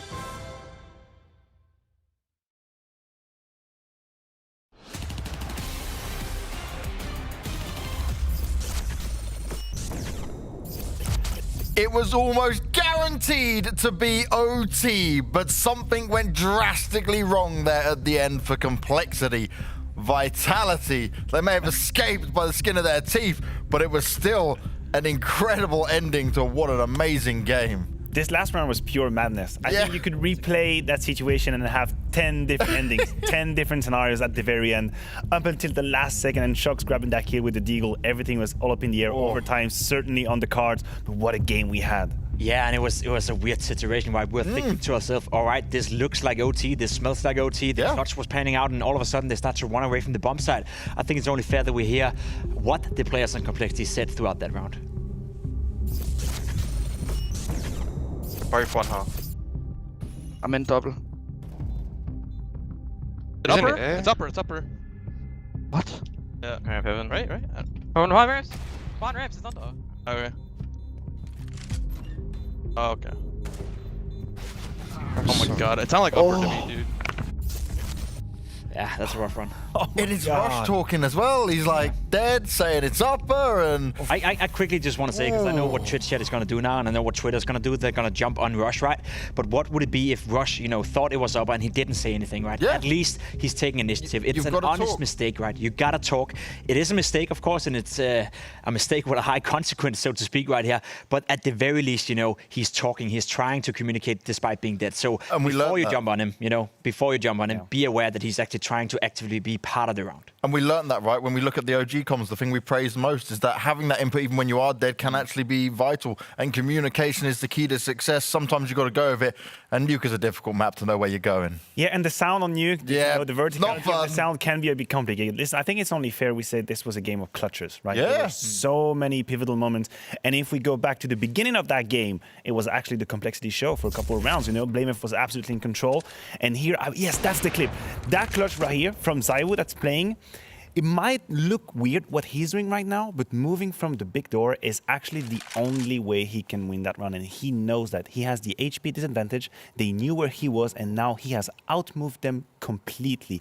That was probably the only way to win the round, and he found it. If there ever was an example of what proactive Counter-Strike is like, this would be right here, right? A lot of players would just fall back, they'd wait for the opportunity to be gifted to them, and if the terrorist team in this situation would play it well enough, Cyvu wouldn't have a chance. The fact that he's proactive, he's taking an aggressive position, and he's trying to put the game into his hand to make him able to hit those shots, right? Of course, it requires an immense amount of skill to hit those, but the way that he maneuvers into that position, that is Counter-Strike for you right there. And to tie back up with communication, right here, that was a turning point for Vitality. Yeah. I can tell you frustration was starting to mount because BlameF did a really great job at keeping them in the dark. Vitality had a really hard time reading complexity. They were not sure what was happening. They were surprised all the time. Frustration was starting to build up, and then you have that Cywu clutch. You have that 1v3. Everyone gets fired up, and the team is back together. So that was an absolute turning point, this 1v3.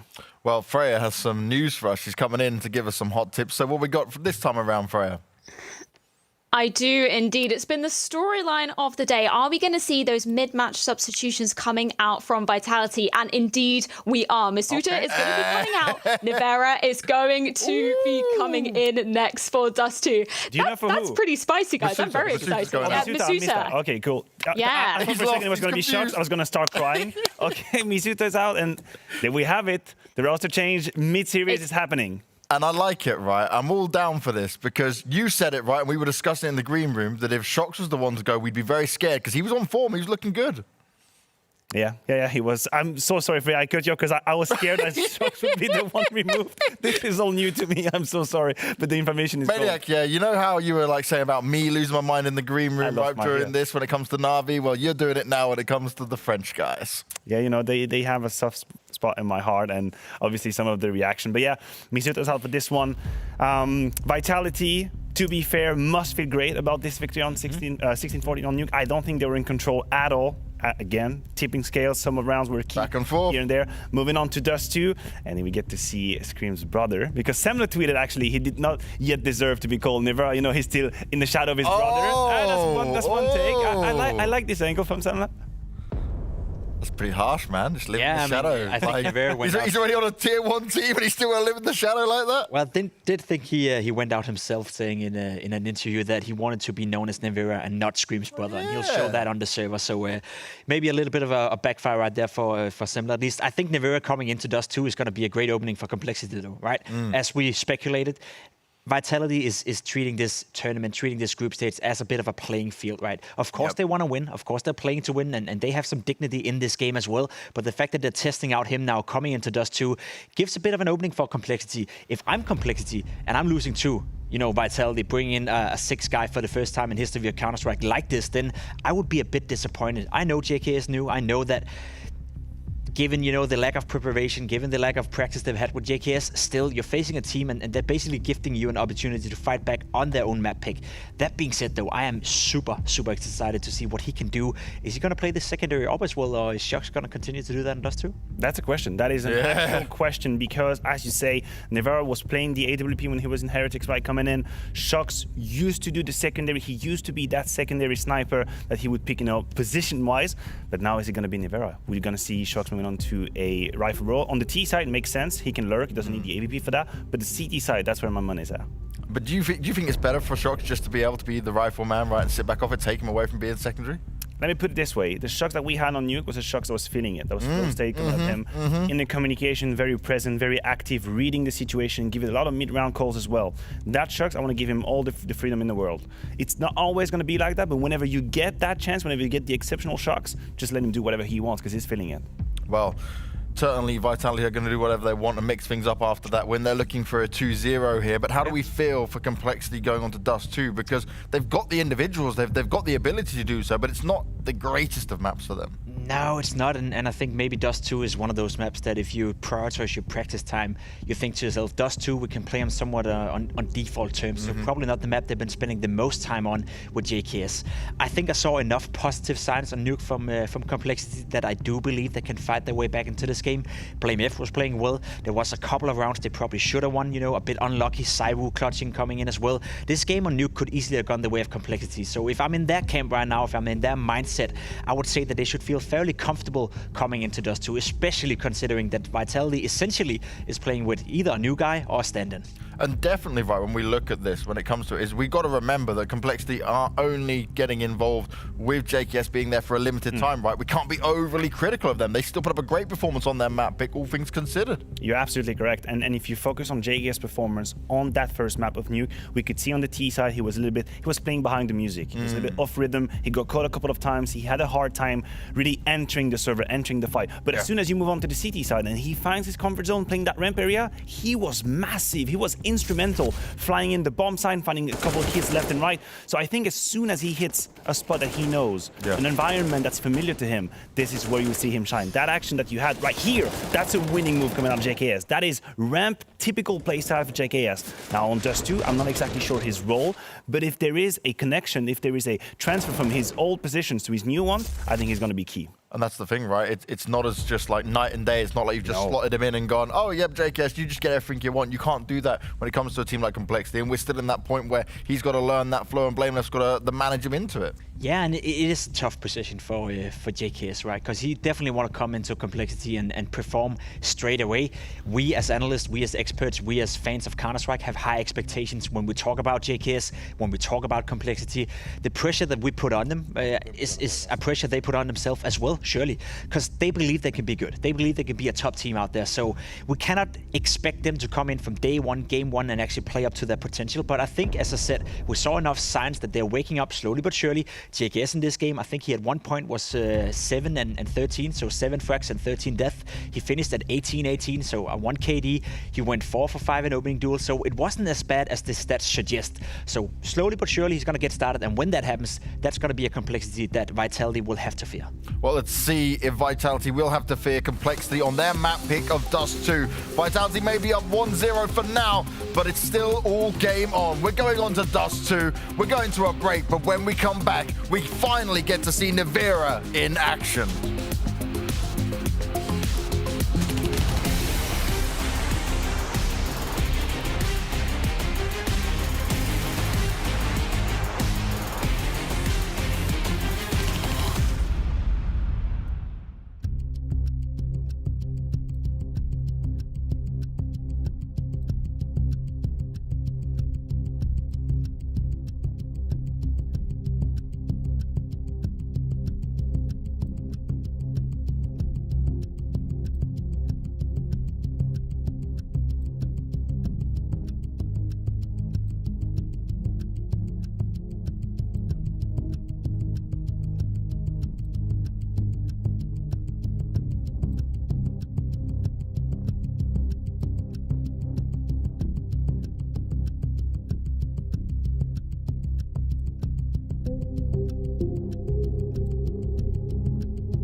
All right, welcome back, ladies and gentlemen. We are headed into the second map here between Complexity and Vitality. Vitality taking the first map on Nuke, all 30 rounds, and could have, should have, I mean, probably would have been overtime in any different kind of a world, but it didn't out that way. Now we're in Dust 2, and it's going to be exciting.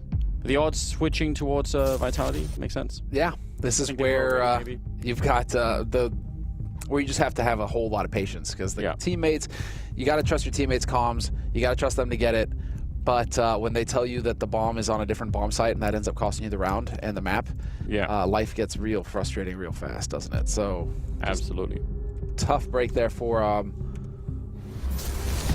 there you go. Tough break there for Complexity on their map, no less. And now we're going into Dust 2, where we will get to see Scream's brother play with Vitality. This is it. Tagged in. He's been tagged in. Misuda's been tagged out. Misuda was fragging hard on Nuke, so I'm very curious to see how this is going to pan out for Vitality, losing his firepower here. Yeah, or maybe gaining more. Who knows? I mean, I'm so interested. I think if this is like a science project, I mean, not really science, because it's like, you know, n equals 1 and all the rest of it. Yeah. But I'm just saying, close to something like that. We have Config inside of the B bomb side, and BlameF is there to follow him up as well, called Complexity playing on the CT side, and they're going to be put to the test right now. It's going to be a fairly aggressive push coming in here. Waiting a little bit behind us. I don't know why they're not going. Standing still like this seems so dangerous. Config, though, going to be forced out with the Molotov, and he'll only get the one headshot. Next up is BlameF, looking for some more taps. It'll be Cyber to take them both down, and he wants to keep going, and he's so cool in just taking that fight really slow. Nivera's gone down, and it's a 3-on-3. This has taken so long, though, that the smoke is cleared. So Complexity can now peek into that bomb site and potentially get some kills for free here. Poison trying to take advantage of the new angle of the doors. But this is still a very difficult situation for Complexity. They have to remove Apex immediately. Apex going to spot the one. He gets died. He gets died. He is dead. But there is ZywOo trading it back. ZywOo still alive in this with the help of RPK. The two of them can catch him in a crossfire, and it's not looking pretty here for Complexity. ZywOo up close, but JKS! Quad kill for JKS. Is there a kit? He's just going to get on it and stick it.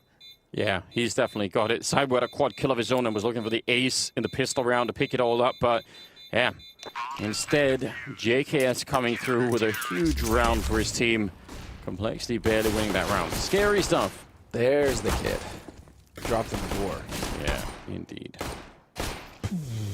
Tough break for Config, but he still manages to make it out. Or at least he managed to get a kill, right? The parting shot before he gets overwhelmed, which is really what he's hoping for there. Config. All the way hyped up. I love it. He's a baller. Oh, Apex announcing his scout. And they have AKs, and they have a lot of firepower here on the Vitality side.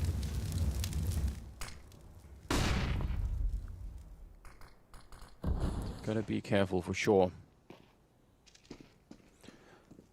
Well, again, we're seeing a focus on mid here. What I'm curious to see is whether or not we're going to get these B splits thrown in early on, or is it going to be that focus on A from Vitality? Because for now, it is looking like we're going to get Nivera taking point to clear out short. That sets it up for ZywOo behind him. And then ZywOo gets fed up with that. Just get out of my way, kid. Takes the peek himself. I'm the captain now. Yeah. And so now they've cleared out Cat. This could set it up. Well, never mind. Config's going to catch Apex way out in the open there at mid doors. I was about to say that could set it up for a B split if they want, now that they've cleared Catwalk. But it is just going to be straight up Cat onto the A site now.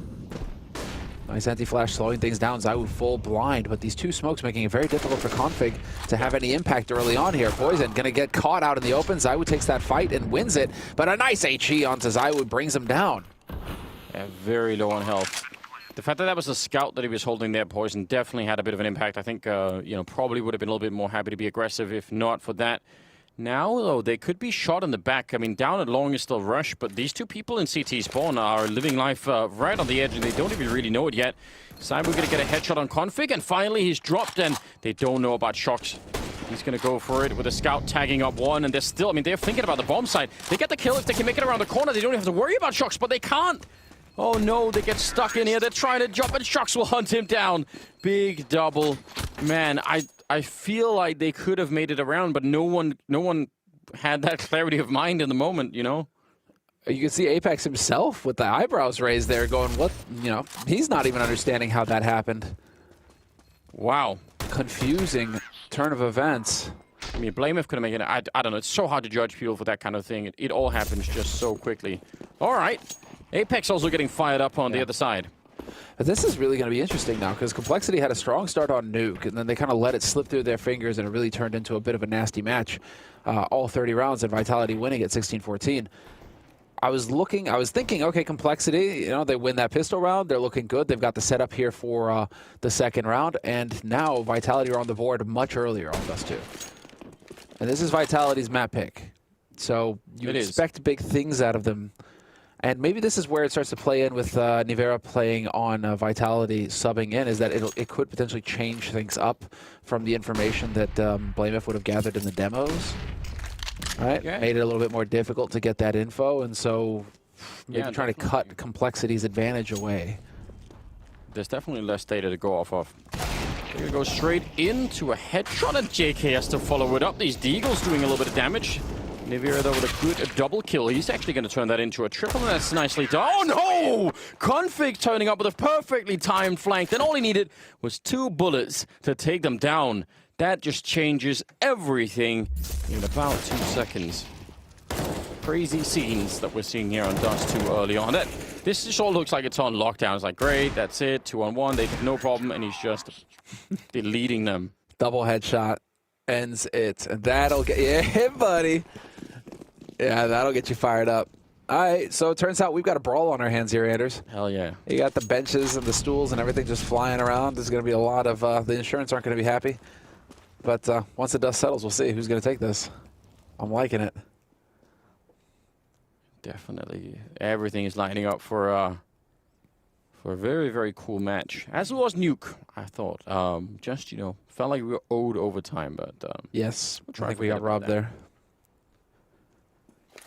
But, I mean, Complexity in terms of their firepower, right? You know, for both teams, really. But I think Maui's Nate was making a case that Complexity had more firepower based on stats. So, map like Dust 2, I mean, yeah, you get to shine. You can usually find some fights that are just raw fights without too much interruption. Great flashbang. Set that up for BlameF. Config with a double kill. Ooh, a little bit of a grenade. It does go behind them, so Cyber will hunt him down instead. I don't know, 3-on-3. Big health advantage, obviously, for Complexity. And now I think they should have it locked down if they can just calm down. Again, these things are not necessary. It may be fine, but just don't risk it here. You heard one footstep, I guess. Just close enough.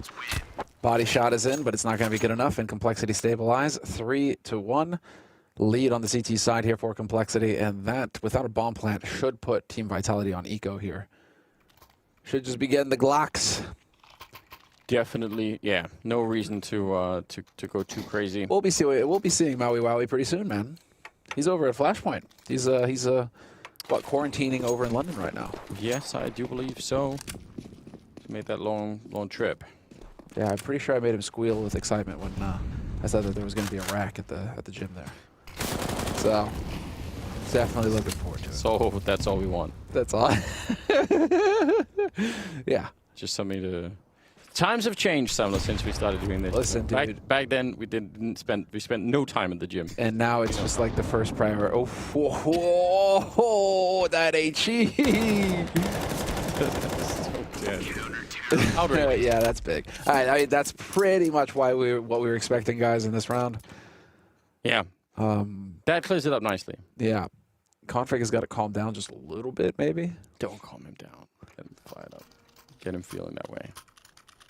You don't need to calm down. You just need to aim him in the right direction. You know. Yeah. Just you know, throw him in the room of Vitality and lock the door. Juggernaut. And keep it locked. He is the Juggernaut. He's just going to run through those walls. Doesn't matter if they're in the way or not. That's exactly right. Oh, Zybu. Hoping to get lucky. Doesn't quite happen. Apex charging up, looking for it. Not going to find it. Straight up catwalk here. No fear from Apex. Spots the angle, and it's the shot. Get out of here, Poison. It's so emblematic of the kind of play that Apex is known for. The lack of fear. I mean, he's entry fragging, That's how you've got to do it, and he's been doing it for a long time. No armor on Saibu, that's, you know, it could be fine, but it could also be a problem. We'll see how it turns out. Not a lot has to change for it to suddenly backfire. But with the opening kill, are they going to come for the smoke? Yes, they will with a flash, and BlameF could do nothing at all. He probably wanted to try and see if he could get all the way up against the wall so that they could, you know, just line up for him, but it didn't work out. And that's the round in favor of Vitality, a second one on the board. So, again, not really just letting Complexity run away with it here. Not letting them just, you know, string a whole bunch of rounds together. Oh, nicely done there by Config.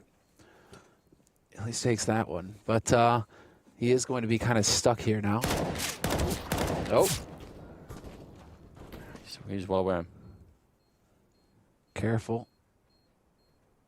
Does he turn around for RPK here? Oh, I mean, that's heartbreaking. That's just timing, isn't it? That's heartbreaking. He Just was looking. timing. He was looking, Anders. Yeah, I mean, it's, you know, a heads-up play that he figured it out, but can't get it right all of the time. So 2-4, favoring Complexity. Still plenty of money on the CT side to be picking something up. So I don't think they'll be worried about that. Poison picks up an AWP, and so does Config. Rush can drop an M4 as well. Ooh, not going to. Okay, cool. Double AWP on +2 CT. I like this. This is fun. Yeah, I think that's a bit of a rough one. It's where Apex charges up, he gets that opening kill, but it's also Poison dropping the ball pretty hard there. Should be getting that kill on Apex, and then that should be a man advantage for Complexity in that sort of scenario. So, real tough break. A little bit of that duel that we expect to see over a long house. Pretty much the meta on Dust 2 right now. What's Saibu doing? I'm not liking this as a sign. I feel like there's no reaction from... Oh, they've already taken damage. I think he's probably experiencing some minor inconvenience. I don't know. F in the chat. F in the chat. That's unfortunate, but it is just the environment that we're in. Can't do anything about it, really. Everyone has. He comes back in time. It could be. We'll see. We'll cross our fingers and hope for it. Apex was trying to enter out a long and trying to see if he could get some damage in there, but he's down to half health. Nivira leading the charge. A little bit of tag coming in, but he still goes down. And JKS back here, trapped between the smoke and the Molotov. 50 seconds on the clock, and he's going to stand up, try and do something. More grenades raining down on top of him, and he will go down. Nivira to take him down finally. Now it's a 3-on-3. And we'll see. The bomb is going to be going down. Vitality not just giving up, even though they did have a disconnect there. They're still fighting on, and they could win this round. They can, absolutely. And talk about a heartbreaking round right now for Complexity. If they realized that they were up against like 4v5 and still managed to lose it, oh, there's the Molly on Rivera. So he's got to get something done now. It is going to be the trade, but a man advantage now for Complexity. They realize just how low Shoxy is. It may not matter. He's got that AWP, and he is definitely fast enough to find these shots. Going to be the 1v1 scenario now as BlameF tries to bait a reaction out. Needs to get a shot on Shoxy, but you're not going to pull the wool over Shoxy's eyes. As I say that, he is going to get the kill, but there's just not enough time. Oh, man. Yeah, waited just long enough. Didn't just bite the bullet the first time around. Well, it's done. Yes, in spite of the disconnect, that is some great fortitude. And Cyber's just right back in here. So they're good to go. They're ready with it. 4-3. Vitality picking up another round. That was a tense round. I would agree. This shot here from Shox is great. It's well done. Yes. You definitely would know when Apex is playing CS. I don't think that you could share the same house. Yeah, exactly. Like the same kind of area and not know when Apex has got an official. I love it. I want people to leave the game in that way. I think it makes it way more enjoyable. Oh yeah. He's always had that he like showing it on his sleeve, right? Yeah. He's always had that level of intensity. Idea, but that flash will definitely hit them. It's a cool new flash we've seen thrown a couple of times already in this one match. Sometimes people throw this a sort of a similar idea, but they'll throw it from top mid, have someone, you know, a teammate throw it for them. Mm-hmm. But this one's not a bad idea. And I don't know, do a little bit of damage to BlameF on that one AWP that they have. obviously saved from the previous round. And I think the mission here is keep that alive. I mean, if you start winning the round, it's fantastic, but plan A has to be just try and make sure you don't lose that. They're coming long against the AWP, though. That's interesting. If they commit to it and lose one crossing the corner and just try and sort of like get out there, there's a pretty decent crossfire setup here. There's the one. Are they going to follow it up? Flash is good, though. So they'll get that one at least. Poison just in ignoring it. Yeah, hoping for a little bit more. Oh, what a big double kill. That is so massive. The patience that it takes to not just immediately fire your gun. So hard to have that trigger discipline. Now Apex, 30 seconds. The bomb is long. Again, if they don't fight him, they cannot lose this round. Indeed. And even if you were to lose JKS at this point, it's going to be so difficult. Yeah, just 20 seconds on the clock. Man, talk about a windfall for Complexity as well. What a monstrous round to win. You're going on an eco scenario and you could walk away with 2 AWPs saved at the end of it. Yeah. That's tough to beat. It's a huge, huge return on investment that they weren't really even dreaming of, I imagine. So, I wonder, when BlameF got flashed off that boost at Catwalk, did he fire the AWP or did he just fall back? If he I think he fired it. Yeah, he did. He tried to and then got chased. If he did, then they could probably guess that the AWP would be at least still on the A side, you know. So I feel like maybe Vitality confusing themselves a bit and actually going up against it could be. Well, that's a big round for Vitality to lose. Yes. And it's going to prompt a timeout called from Vitality. Probably just trying to recenter and slow things down again, because I mean that just completely ruined their economy. That's a round where they're expecting to just kind of get a little bit of a little bit of fat on them, right, for the winner. They can just get in there and hang in. But now it's an eco situation where you're gonna have Apex with his AK, which is great. I mean, come on. They're not bears. They're French. They don't go hibernating in the winter. It's true. What's it like in France? Is it cold? You get everything there, man. All right. That's the thing. You get Normandy, where it's just probably more like Denmark, I guess. Cold and wet. Yeah. You know? No snow. No snow. Sucks. Oh, Rush. Yeah. You gotta get your eyes back before they show up.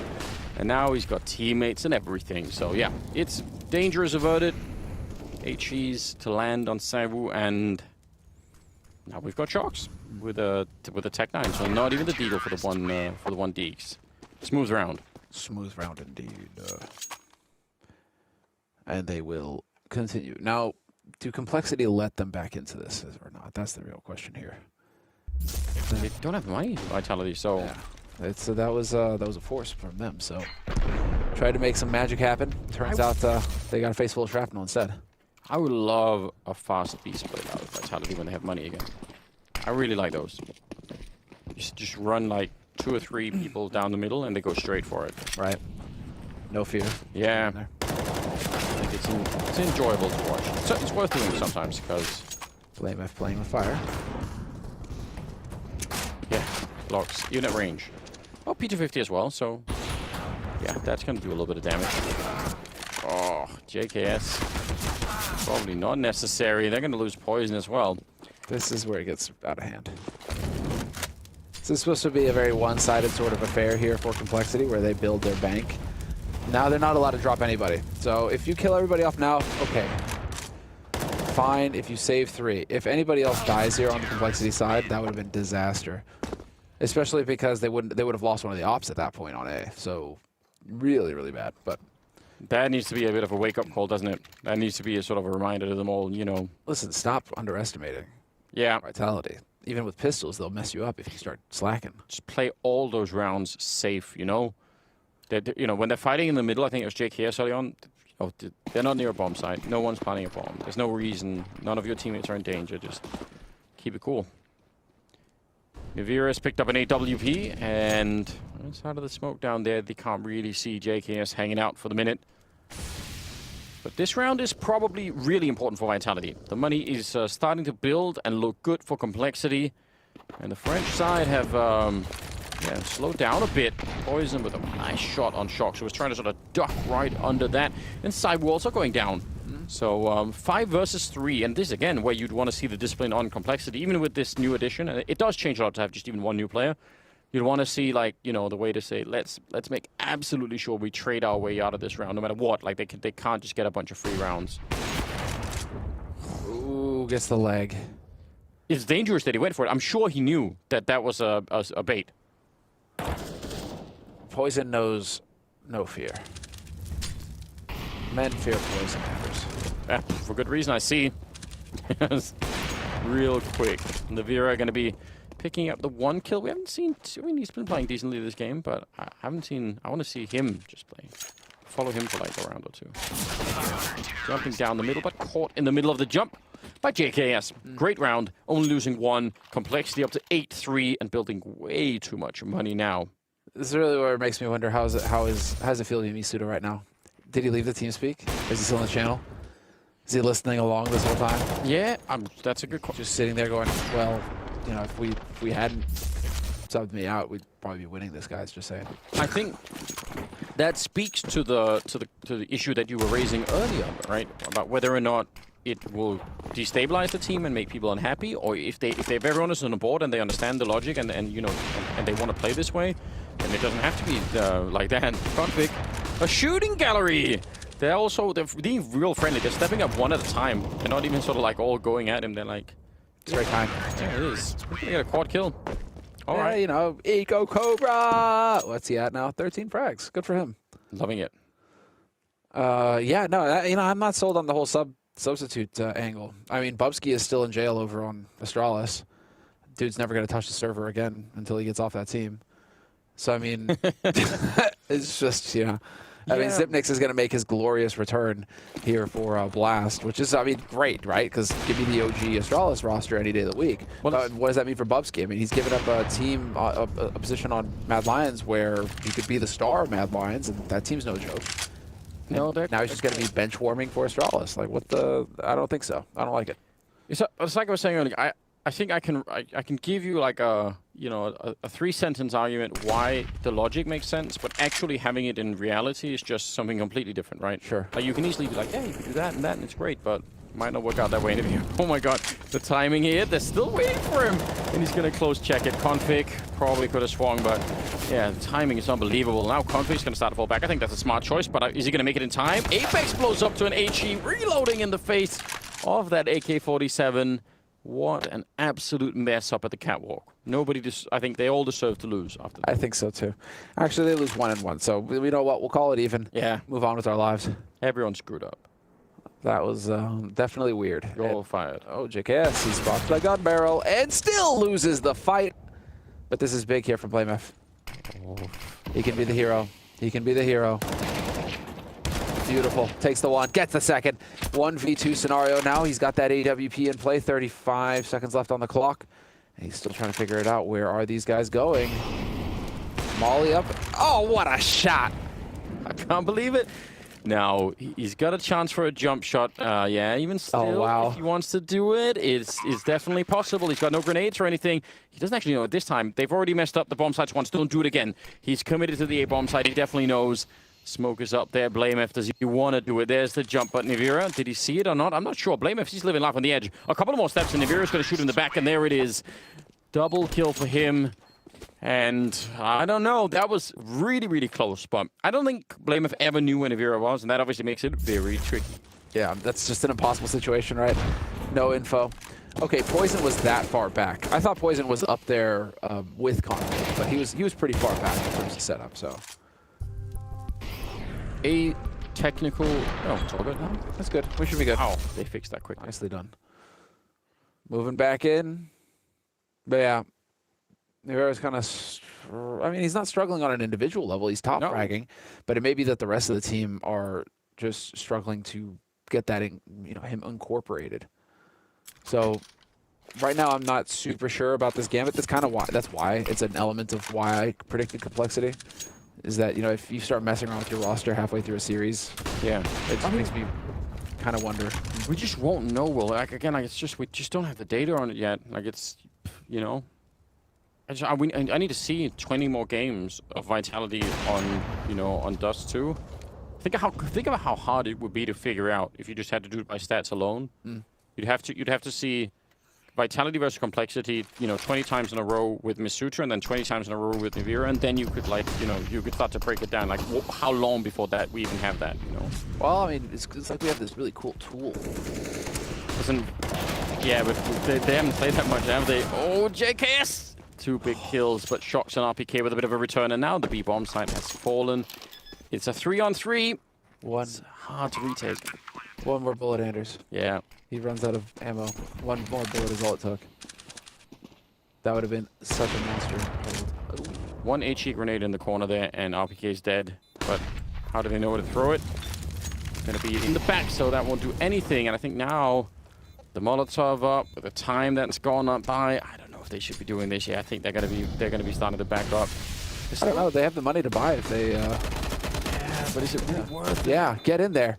Get in it! Shoxy takes the one. Do we have a flank? No, they're both out in the open, and this is not going to happen for Blame F, yeah, unfortunately. Okay, for a second there, I believe Anders. Listen, I appreciate that. It's cool to see people try and retake it. It's just so tricky.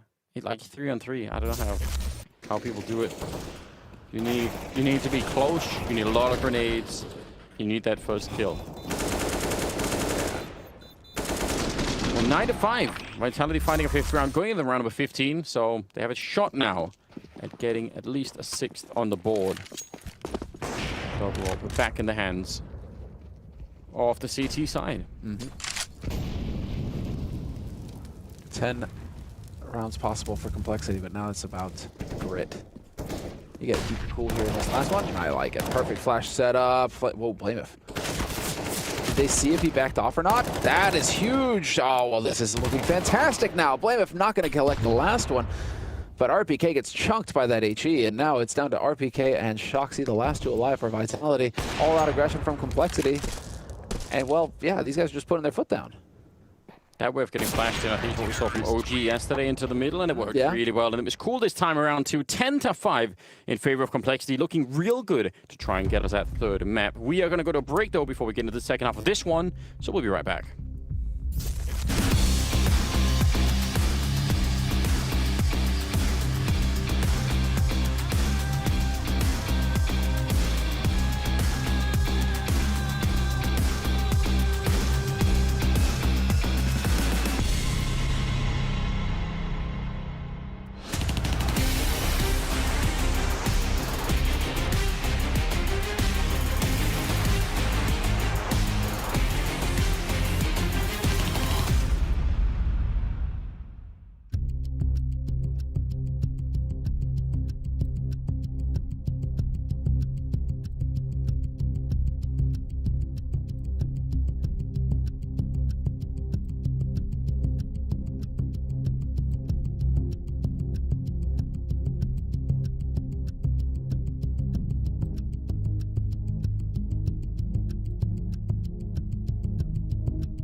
Congratulations! You have made it through the first floor.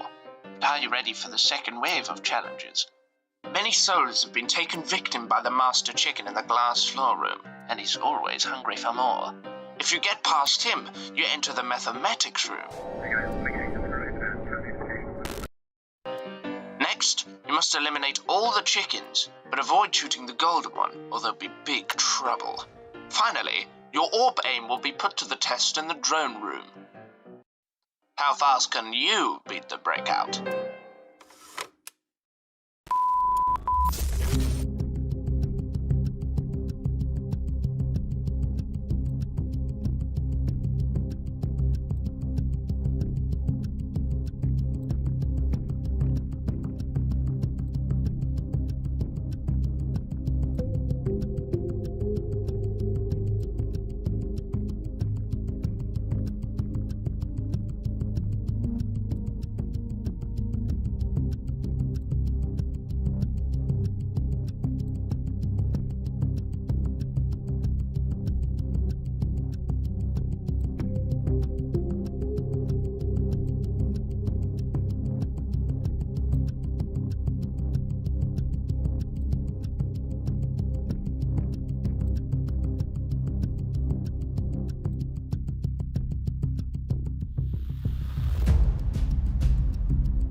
We are back once again. It's Complexity versus Vitality here. The 16th round is coming up. We're in the second map still. First best of 3 of the day. There's much more to come. There's more Counter-Strike coming up next. And Scrawny and Londoners are going to be covering that next game. So definitely want to stick around for that as well. Vitality now on the CT side, Complexity on the T side. They just need 6 more rounds, Semler. Surely it is within reach for the for this new version of the Juggernaut. Ah, yes. It's been waxed up, Anders. All shiny and chrome and ready to go.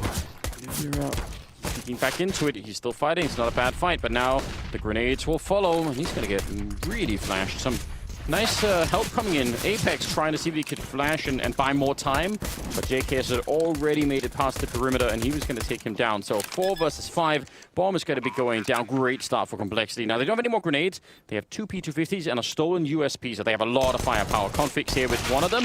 Oh, a little bit of panic, and he goes down to RPK. So we're back to a 4-on-4.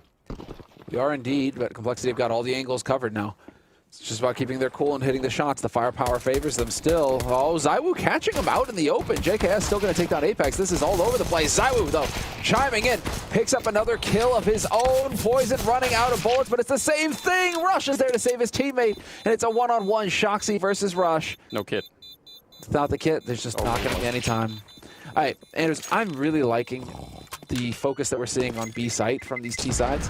Yeah. It just looks like you can set up everything, all the nade time. He's looking at Nivera. He was blind the entire time. By the time he saw anything, again, they were already out on the site. Yeah. So, I mean, it's pretty nasty the way that Complexity can just get all the timings down with their grenades and just push as a unit. And look at this is also ridiculous, isn't it? ZywOo missing a bunch of kills, but then he hits all of these really tricky ones. He's like missing 3 free shots essentially, and then he goes and just one-taps you right afterwards. So, bit of a shame. The kit was in the middle, as you saw at the end. So if not for that, probably would have been so super doable. But that's how it goes. Nice double nade onto Poison. 11-5 though, and a pretty important pistol round going the way of Complexity. Yeah, that was crucial, wasn't it? They need to get that start. Poison's still playing with fire over here. Just a back and forth battle between him and Apex. Nice flash. Force Apex back, and there's the MAC-10 from BlameF. Get out of here, Apex.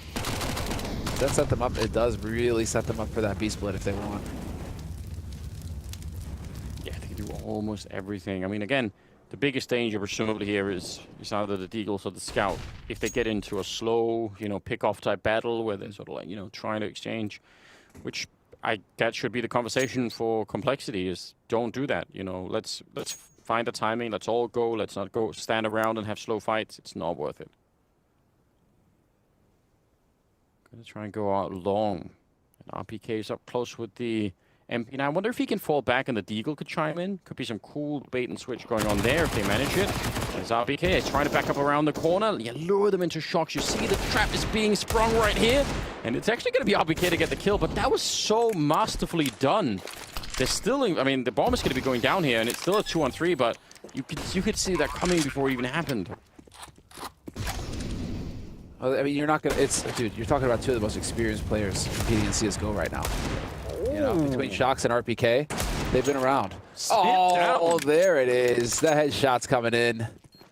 Clean aim from Nivera.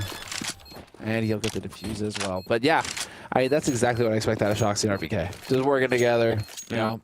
You pull him in, I knock him down. We completely ruin this A split. And that's after a very strong position for Complexity at the beginning of the round, taking Apex down. They just happened to go to the bomb site where the 3 players were instead of going to the bomb site where there was 1 more. Yeah. But it was actually, I mean, the way that RPK started that fight against BlameF, because BlameF jumped out, and that made it much harder for RPK to actually try and fall back around the corner, and he still did a fantastic job, so really impressive. 11-6. Picked up 3 AKs on the CT side. And there's not much to fight with for Complexity, so this is an interesting change. Poison's got a Scout, and I don't know why. Can anyone explain that to me? Reasons? Yeah. Maybe he's gonna get I mean, he could just get an off drop to him, maybe, if he would be so fortunate. I guess, yeah, maybe. I mean, there is an added element here, though. If Complexity were to lose this, Anders, yes, you would be the team losing to a team with a stand-in, essentially. He's not a stand-in, is he? Well, he's not a stand-in, but, you know, like... Yeah, I mean, I don't know. I'm just gonna remain completely agnostic about, you know, whether or not, you know, this can work or not. Mm-hmm. Who knows what they've been practicing? I mean, there's so much theory that can sort of go both ways. I feel like quad kill and RPK. I mean, you can also see the strength of saying, look, Nivira, you're just going to be the ultimate champion at playing Dust and one other map, and that's it. So you're going to be hyper specifically focused on that. Mm-hmm. Whereas every other player in the game on a top team have to spread out their knowledge on at least probably 6 maps. Usually people have 1 map they don't play or whatever. But let's just say 6 out of 7 maps. You have to, you know, think about a bunch of things. What do you do with chemistry, though? What about what? Like chemistry, right? Yeah, I mean, yeah. Is that more important than? Who knows? Like that's what I'm saying. It's like there's so many factors going both ways, and then again, there's also the theory of it, and then the actual execution of it could be completely different from what you thought you were doing. So, I'm interested. I'm definitely interested. Don't know if it'll actually pay off, but and it's not that I'm not skeptical. I'm just saying, I want to give it a bit of a runway before I start raining down criticism on it. Fair enough.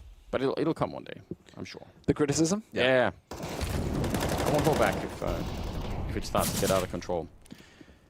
RPK, definitely spotted behind there. Config, nice shot. And yeah, good communication. Rush definitely knew where he was. And now they're actually taking these fights one at a time, Vitality. That was a super confusing defense that it seemed like they knew that it was coming long and they still acted like they were being caught completely off guard by it. So I don't know about this. Questionable. But they don't have the rounds or the money to be throwing away rounds like this, so that's a problem. 12 rounds it's going to be for Complexity. What's our final map? Vertigo. All right. We haven't seen that yet. We have not seen that yet. This season of Blast, so... No, it's been 3 days. Bunch of Mirage, some Overpass. Yeah. Some Dust too. But yeah, getting Vertigo in here, that'd be interesting. Definitely going to be a change it up. I don't know. Jeez. 20th round. Pretty even all across the board. Vitality. Apex a little bit further behind, but... yeah, everyone else is playing fine at the moment.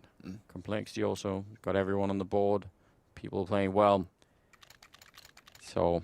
question is if they can find a way to unseat Complexity from the money and the rifles that they have here and just generally make them a bit more uncomfortable on the T side. That would be great. Cyber with that AWP that he's picked up now again. You have to imagine that's the path back to victory. We've seen already what he could do in this matchup on Nuke, winning rounds alone basically. So get 1 or 2 like that in there, have him just snipe them away, and then it's not looking so grim anymore. Oh.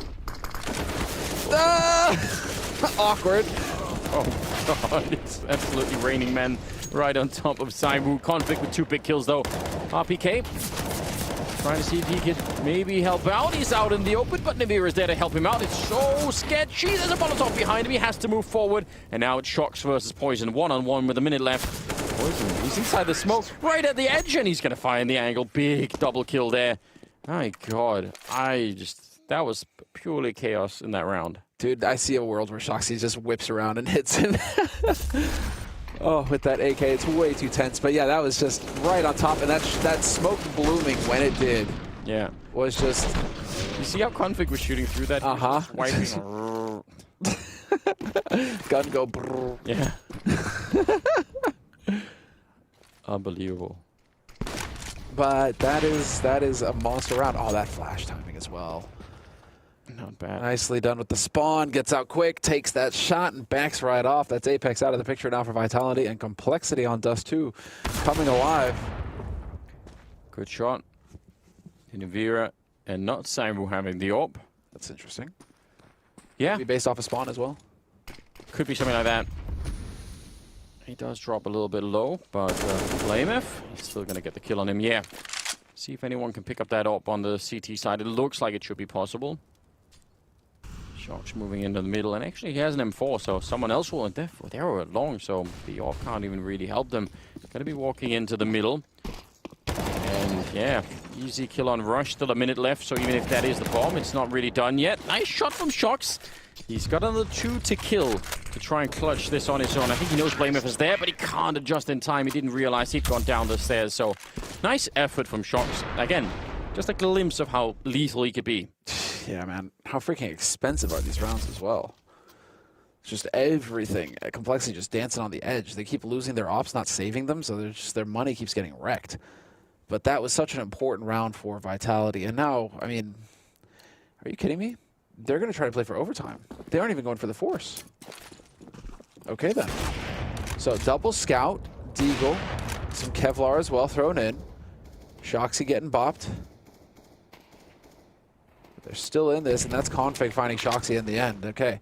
I mean, this is, yeah, so Vitality going for an eco. They're going to try and play for overtime. Straight up. Perfect half from here on out for Vitality. That's the name of the game. If it works, if they can put it together, it certainly would be something to write home about. A bit of a crossfire here, though RPK is going to move forward a bit early, perhaps. Not quite patient enough. MIBR with the Deagle, and he's alone in CT spawn. They're just all waiting for him on the other side. So there's going to be 15 rounds for Complexity, and they're going to have a decent bank, and Vitality, what are they going to be able to do from here on out? I mean, they've got money to work with. I think that's it's always nice if you want to start some sort of a comeback to at least begin with some money in the bank. Indeed. But this is a bit of a stretch at the current pace. Hard to imagine that they could make this work. So far, they've won only 2 rounds, Vitality, in the second half, and contrasted with the 5 of Complexity. So also something to think about. You have the orb on side. Again, I'm stretching that earlier. We didn't really see the impact that I was imagining. Maybe we can. I think he's lucky to be alive there. He could have been dead already, Shox. Now they're going to grenade him. All kinds of grenades. Yeah, but they're overlapping. No, okay, he does get that smoke down to cancel out a molly. No. He doesn't want to back into it, so he stuck around and then HE showed up. Stressful round so far for Shox. Just a standoff everywhere. Holding on catwalk, holding outside longhouse, now holding upper dark. Complexity, they are slowly rotating back over here, and it is going to be a push for information on catwalk for Vitality. This is going to be a big fight in just a moment's time for Config. Can he shine? He's so ready. RPK hears it. He hears it, yeah. Not going to happen, though.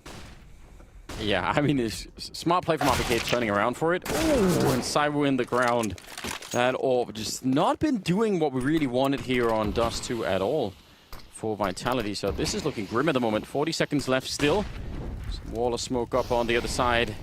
Can they get through? They don't have flashbang or anything to try and make this jump. A little bit of Molotov damage, I think, on Rush. So that's unfortunate, but they want to wait. They want to see if Vitality are going to respond to this. The Shox has gone down. That's over a long, nice spray out of Apex. And Navira chiming in. How have they turned this?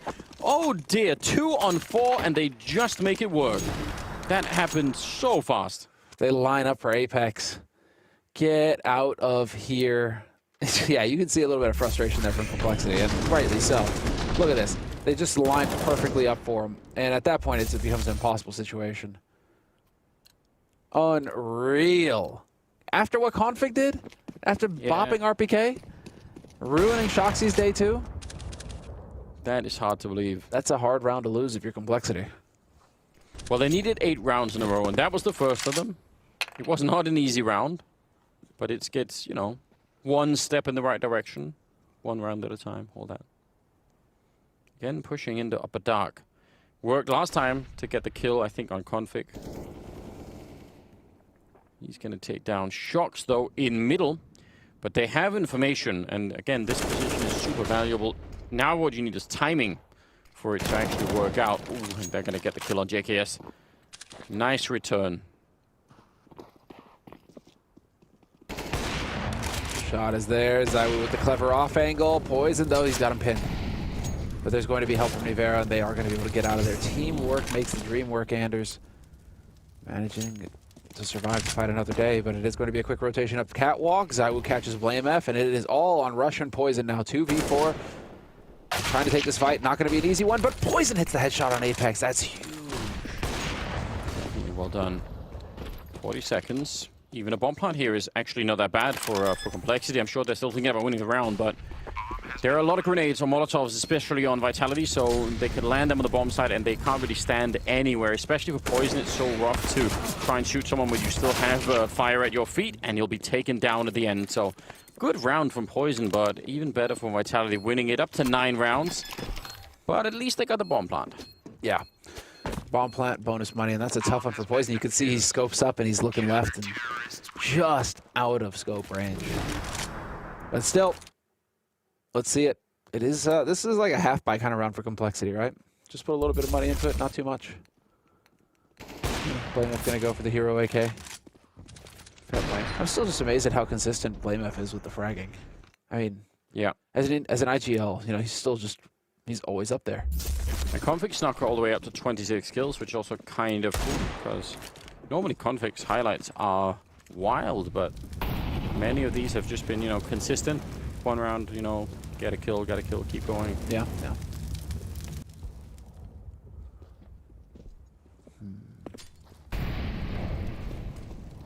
Still a long road to walk for Vitality without making any mistakes at all. NAVI's got the right idea, I think. Could definitely do something. Now you might want to be a little bit more careful now that they know. At least don't stay so that you can get flashed. You could maybe do this where you're just sort of, you know, still at a bit of an angle to escape. Did see someone there, but ultimately they're all going to make it up the catwalk, and I think that'll just funnel them in towards ZywOo. So pick your poison, I guess. Right. Well, now's the push. And let's see, ZywOo gonna back off, gonna play for retake here. Yeah. I do like it. You've got superior firepower, you've got the nades as well. You're gonna be able to make your lives real easy when it comes onto this bomb site. Apex getting a bit ahead of himself, but he will find that headshot on Config. So already a man advantage for Vitality going into the retake. Poison up close, Apex gets a second. Another one. They don't have any grenades, Vitality. That actually makes this retake really scary. If they end up just having to peek BlameF a bunch of times, that could get horribly wrong. BlameF, look at it, more kills. Finally, a grenade will take him down, but now it's on JKS. 1 versus 3. If they had any other grenades, they could take care of him right now, but they have to face him and fight him, and they nearly lined up. Oh, wow, what a nightmare. Again, one smoke or a Molotov or anything like that would have made that very easy. They got the job done. 15-10, 26th round. Some real focus here from Vitality. Yeah, but it must still be, you know, we're saying they need like 8 flawless rounds in a row, and the first 2 they've won are like barely. Yeah. No, they're squeezing. I mean, dude, it's a long ask. Yeah. It's a very, yeah, it's a stretch. It feels so much better for them if NAVI and ZywOo with this double up just, you know, sniped, you know, one player each at the beginning of the round and just kept working, and you're like, this is so good, you know, we're just cruising through, right? That's the kind of round they love, but RPK counter flashed through to try and retake long up. It's going to be Config trying to run through the smoke, but they just get slaughtered out here. And that's so interesting. Normally the fight tends to happen at that long corner with everyone just, you know, standing their ground and fighting. But this is actually Vitality not being there at all and just saying you can use whatever grenade you want at the beginning, and then once you put up that smoke that the T's always throw to that the long corner, we're going to flash our way through and come take you. That's a cool idea. I don't think I've seen that often, actually. We see retakes of CT positions on a bunch of maps. I mean, think about like Banana or on Inferno, right? People retake top Banana all the time, but haven't seen it too much on A-Long. Right? Ah, the rifle's there. Styling on him. He's trying to create a little highlight for himself. That would have been sick. Hey, you got that up. You're always, you know, it's always possible. But okay. Rush B. Rush B. YOLO. Get it done. Get some nades in there. Exactly. Get some nades in there. Get some Tech 9s. Just YOLO on the site. They got the spawn for it. Yeah, they actually really do. They got a really good spawn for it. Just go, Complexity. Trust. Have one guy run down middle to throw grenades, just so that, you know, Давай. not everyone is looking at the B hallway. Хорош, давай. They got the... Yeah, exactly. They got the tech now and rush. I feel it. You feel it, right? Yeah. Dude, they've got this. It's meant to be. It's tense now. Yeah. This is it. After a timeout, they've elected to go for a half buy here, Complexity. And it is not looking like it is going to be a V-Rush, sadly. So we got all excited for nothing, guys. I'm sorry. Yeah. You wanted blood, and BlameF said no. Don't blame us, blame them. Yes. Not our fault. We're trying, we're rooting for the classic B-Rush. Yeah, commentators are just biased for rushes and violence. That's, you know, slow play. It's not. That's for analysts. We don't care about those things. Listen, all I care about is just watching Menu. Like, I'm going to pay Pimp to just be recording Mathieu after this. Maniac, you know? Just like another loss. Well, it's not done yet, is it? No. Not done yet, you're right. At this point, he'd be on the third map with the rest of us. So. Yeah, just pulling out that hair. Nice grenade that landed on the catwalk. That means they're going to be back. They double smoking middle. And then they're going to go for it, surely. There is a boost up on the other side, so I think Apex could stand up and look over one of these smokes. And then with the crossfire from Shox, I think this is a great way to try and counter what's coming next. Shox does go down. It's a little bit awkward. Nivira, though, will try and make up for it. He's up in the window, I think, with the ult. But now he's actually outside. They forgot about BlameF, and he'll find a kill before he does get taken down. No bomb plant, because that is right behind Nivira. So they've got one of the elements, certainly one of the ingredients for what they were doing here. That's a cool idea. I think that could have worked a bunch of different ways. I don't know if they would necessarily win the round, but I think that was well thought out by Complexity. I agree. Just getting in there, but this is the round. The big one. Full buy, both sides. Double op on Vitality. Single op so far on Complexity. And they are going to have all the nades. The kit and caboodle, Anders. This is it. I mean, they're getting within striking distance here, Vitality. Certainly. Yeah, it's building. Pressure's going to be mounting on Complexity, too. I mean, you had such a lead that you got to be thinking, come on, how have we not ended this already? Shox getting tagged in the middle, though. That has to be annoying. Yeah, they're going to make him up instead. Makes sense. I like it. Shoxy is a Renaissance man. He can do it all. Yeah, he really can. All right, mid control, holding long, not keeping an eye on upper dark so much at the moment. There's been a fair few upper dark pushes coming out from Vitality, so it's certainly something that Complexity should keep him. I think JKS is turning around every once in a while to look, but it's a risk nonetheless. Yeah, he's holding it just for a second there. Very mid and B focused defense right now for Vitality. And that, I think, is partly a reflection of the trust that they have in Cyber over at that car on long, thinking if they come B, we probably have almost 3 people. If they go long, we've got Saibu. It's almost the same as having 3 people. It's all good. 40 seconds now. If they go for it here, how's that going to be playing out? They'll run into Shox and then ult first, and he is low on health, so I mean, a grenade or something could still do a lot of damage. Flashbangs are in 25 seconds, and Shox goes down a single bullet. Nivira, he has way too many targets on the other side, and now they need to be really, really careful. If Apex dies, I think that might be it. I kind of understand. He wants to sneak away a kill, and then they can go for the retake 3-on-3, but he just overstepped the mark a little bit, so now it's on RPK and Cyber 2 versus 4. These retakes on the B-bomb side, when you're down 2 men, almost never happen. It would be nothing short of a miracle. And Cyber will pick up JKS first. He goes down next, and RPK going to be found by Poison, and that makes it 16-12. And Complexity push us on to the third map on Vertigo. This series, I felt like, deserved a third map. I think it's going to be really, really exciting. Some great showings all across the board here for both teams. So I just want to see more of it, and I bet you guys do as well. And you will, but mostly after the break. That's going to be coming up after the desk as well. We'll send it to that, and then we'll be right back.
Complexity getting it done on Dust 2. They were largely in charge, and although Vitality tried to make a bit of a comeback on it, it didn't work out. But they were trying their 6th man out on this one. But I want to start with Complexity here, because while I got to enjoy their comms, I couldn't help but enjoy their comms, because even without the headset on when I was trying to listen to it, Maniac, they were so loud from the very start.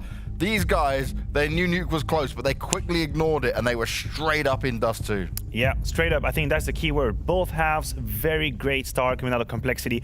And you can see the work that's been put in by BlameF for these beginning of halves. Every first gun round, Vitality was caught completely off guard. They came in with a plan. I think we need to mention Config as well. You know, top fragging 29 kills. He was all over the place. A little bit below 100 ADR. He did a fantastic job. He was a pain in the beep of Vitality. So they really, really deserve that win on Dust 2. And BlameF continues to shine. Yeah, and they played well. You know, Config, I do want to highlight him a little bit. The Danish duo, sort of, in BlameF and Config. Yep. You could just see by his body language within the game that he was feeling it, being aggressive all the time, going for the opening duels, winning most of them as well, playing with the rifle, playing with the AWP. He was having such a great time, such a great game. He went 8 for 10 in opening duels, and when Config is having a performance like that, it is super, super hard to stop him. He's just constantly going to come at you. He's constantly going to go for those duels. So if he's not being shut down, he's going to continue to do so throughout the rest of the game. So when he's playing at that level, especially as we see right now with the AWP, it is always going to be tough to beat a team like Complexity on a map like Dust 2. And I'm so happy to see Config shining now, right? Because for a while you thought he might just disappear, and now he comes back onto Complexity,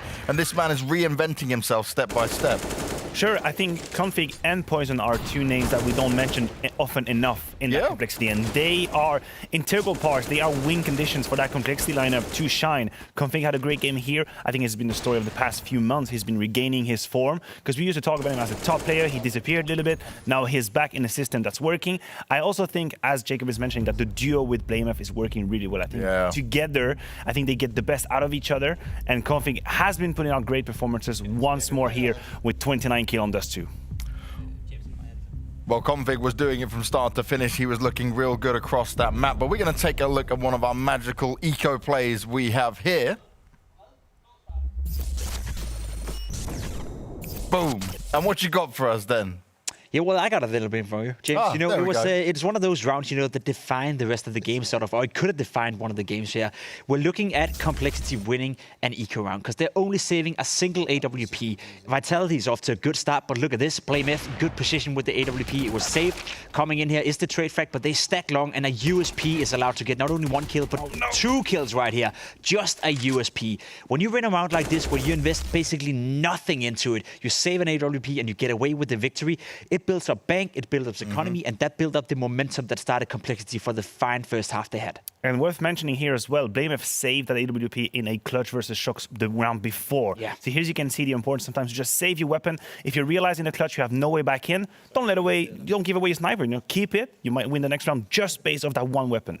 Now, Navira coming in, right? He comes in as a 6th man. He swaps on out, but he actually delivered on a very high level here. But you were listening to his comms, Maniac, and you found that very interesting compared to the rest of the team and how they talk. Yeah, I think there are 2 dimensions to consider here. First of all, listening to Vitality, it is quite clear to me that they were not quite ready yet. This is not the top level Vitality with Nivera. There was a ton of micromanagement that was needed by Apex throughout this entire game, trying to give Nivera little tips here and there. This is what you have to do. Remember, you need to do this, this, and that. He gave a lot of energy. But then the flip side of that, as we see on this footage right here, is that Nivera individually was 100% connected. He did not shy away from any duel. He was taking charge. He was taking initiative on the CT side. So yes, probably not quite ready yet to play at the top level as a team, but individually, for me, that was a great debut. If I may play the devil's advocate, I think it was a decent debut for Navira here. I think he did a good job overall. And as you said, you know, listening to the comms, he was taking initiative. He did go 0-4 in opening duels, and just to, you know, prove on that point,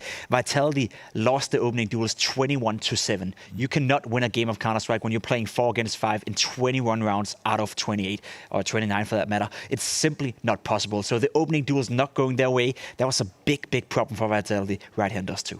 Well, I'm wondering whether Navira is going to stick in for this next game as we move on to Vertigo, and hopefully Freya is going to unleash this for me and let me know exactly how this will pan out.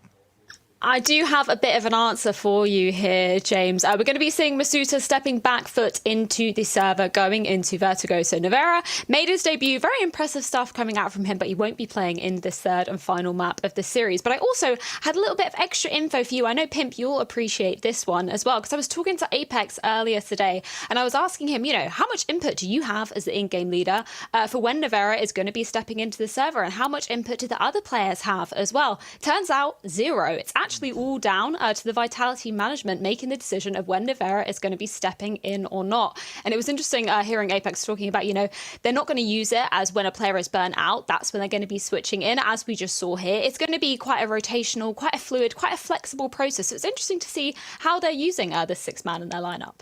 Yeah, definitely. I mean, we can only compare them to Astralis, right? Because Astralis is the only team who's trying to pull off the same maneuver, at least at this level. So it's the same story for them, right? It's the coach Sonic deciding when it happens. It's the coach Sonic deciding which player plays and which players does not. But it must feel a little bit, as an in-game leader, not having a say in what players are playing in your team. Is that really a comfortable situation to be in for Apex?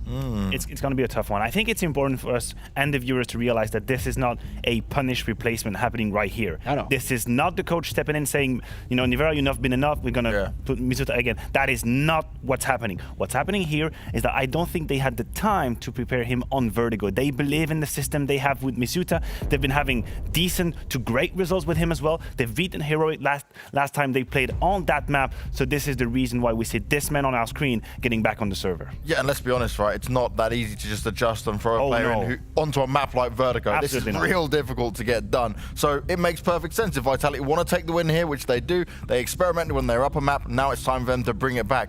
But Vertigo, right, is a team where you were praising what we've seen from Complexity many times here, Pim. Yeah, I think Complexity is a super good, well-playing Vertigo team. The result speaks to itself, right? It's some close games they lose. They win some decent games. They won against G2, which, to my understanding, at least before the whole roster change and before their rough period, were the best team in the world on Vertigo. So they know how to play that map on a high level.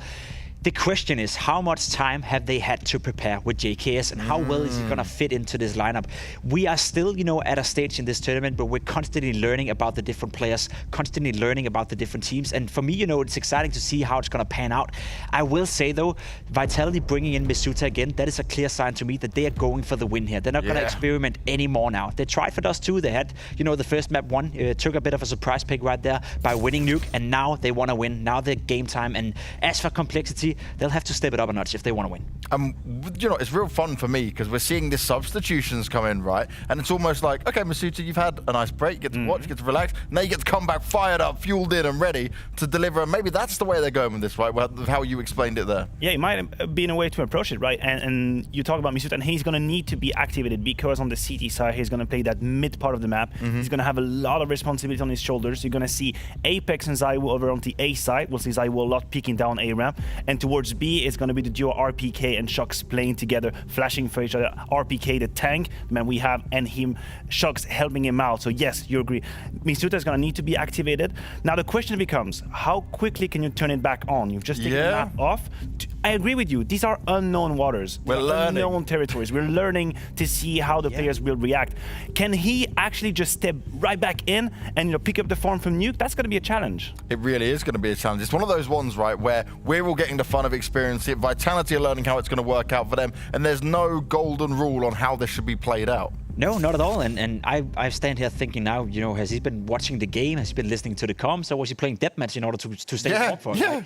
Guess those are some good questions for us and for FURIA to ask after the match of how they actually deal with it and what exactly they're doing with their time off. I'm excited for this game. I think Vertigo is a great decider. I think both of these lineups have shown me enough that they are playing well tonight. They're playing some decent Counter-Strike. Config showing up, Blame F showing up. You saw Zaiwu in glimpses. He hasn't been the Zaiwu we know him to be. He hasn't been the best player in the world so far. If that comes in Vertigo, we're going to have a bang of a match. Well, we're going to the heights of Vertigo after this break. It's the third and final map. Only one team can win, and Vitality want to bring their full main squad to make that happen. Let's see if they can, or will Complexity charge on forward. We'll see you guys in just a little bit.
All right, it went all 3 maps here between Complexity and Vitality, and it has it's been quite a run, hasn't it? Some interesting games. Almost a comeback from Vitality on Dust 2. I thought that was really cool. But now we're going to be on Vertigo, and the odds, I mean, slightly favoring Vitality, but not by that much. I mean, I think people still believe maybe a little bit in Complexity, so I just look forward to it. I do too. This is an excellent third map to finish this on.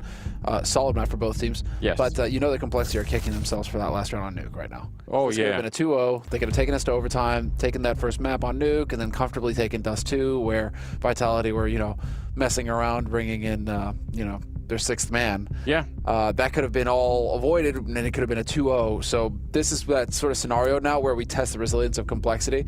Can they just focus up and get the job done here on the third map? Yeah, that is the good question. I think he was top fragging it then, wasn't he? Navira, I think. Yeah, he was looking good individually. That's a kind of a cool little thing to add to it. Vertigo is such a different map from everything else. It's interesting to think about. But yeah, I look forward to seeing how it's all going to be playing out.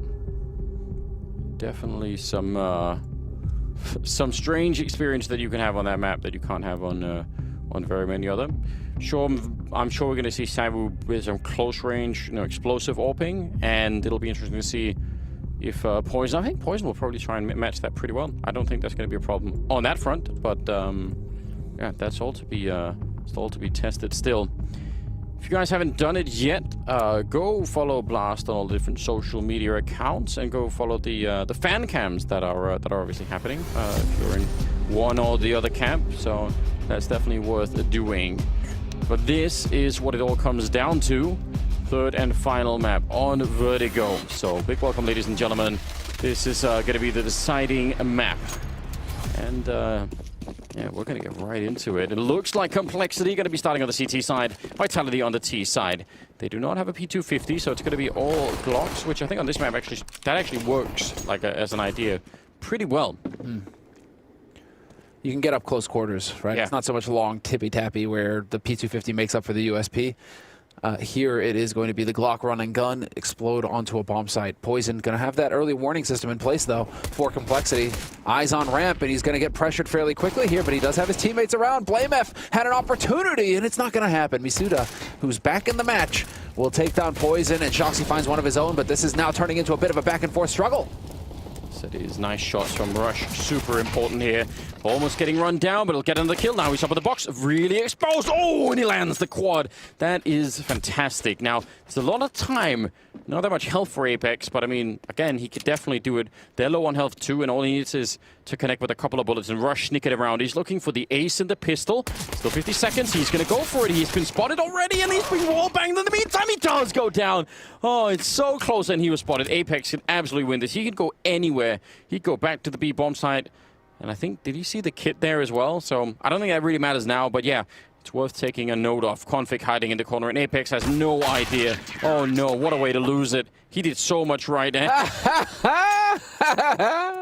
And getting teabagged at the same time. Well, Apex was thirsty. That was really nice of him. Did that all happen, I guess? Considerate guy. Complexity win it. He was so close. I think we've had, what, one ace so far? Simple, yeah, I think that one, I think. Yeah, I think we've had one ace so far. So he would have joined that illustrious list. And unfortunately for him, he just barely misses out in the end. A lot of frustration there from Apex getting shown. But it's still early days here, gentlemen. First round of this map. Complexity take the pistol on that CT side, so looking good. But Vitality, despite the lack of a bomb plant, they're still going to go for a buy. Yeah, keep the pressure up. Can't really blame them for trying. Config, nice enough shot there with the FAMAS. Has to fall really far back, and you could hear the rattle of that MAC-10, and he did not want to be anywhere near him. He's still being hunted. They're just running across the map. Now against the scout, Fearless is Masuta. He will be taken out by BlameF eventually, but he really traversed the whole map before he finally got brought down. I think for Complexity to have a good start here on the CT side is going to be really important. It can get very rough on this side of the map. Ooh, it's that clench. Pick it up! Got it. Oh, got it though. All right. And well, that was a force, so Vitality should be eating this round in the teeth. Need those gravity gloves from playing Half-Life Alyx. That's. I still remember. You had such childish joy. I still do. Playing that game. I remember it clear as day. It is the best game I've ever played in, like, you know, at least like single player experience. Yeah. No, you were just so happy. I didn't even want to play the game just so that I could keep watching you play the game because you were just so happy. It was like such a wholesome experience. Yeah, it's wild. Cyber goes down through the smoke and all. Again, this is around where they really don't have much, so I don't think it's really too exciting. The most they can hope for is some kills to try and make the economy slightly worse for their opponents. Some pretty good transfer there coming in from BlameF. And a quick 3-0 in favor of the Complexity side. So that's the start. But now comes the real test. And this map could just be so hard to figure out for the CTs. There are so many ways in which you can screw this up. So we'll see if Complexity have what it takes, or if Vitality can figure out how to move them around and how to find the weaknesses. Some teams have, you know, a B player that'll just be really, really good on the CT side. That'll just be rock solid, and that's worth so much on this map, because suddenly you can defend a bunch of other positions. But if your B player needs help a lot and they sort of have to, you know, put 2 people over there, it's quite a different scenario. Oh, wow. Well, you watched BlameF with the tracking the other day, where he just picked somebody off through the smoke. That's pretty cool. Well, he was on the receiving end that time.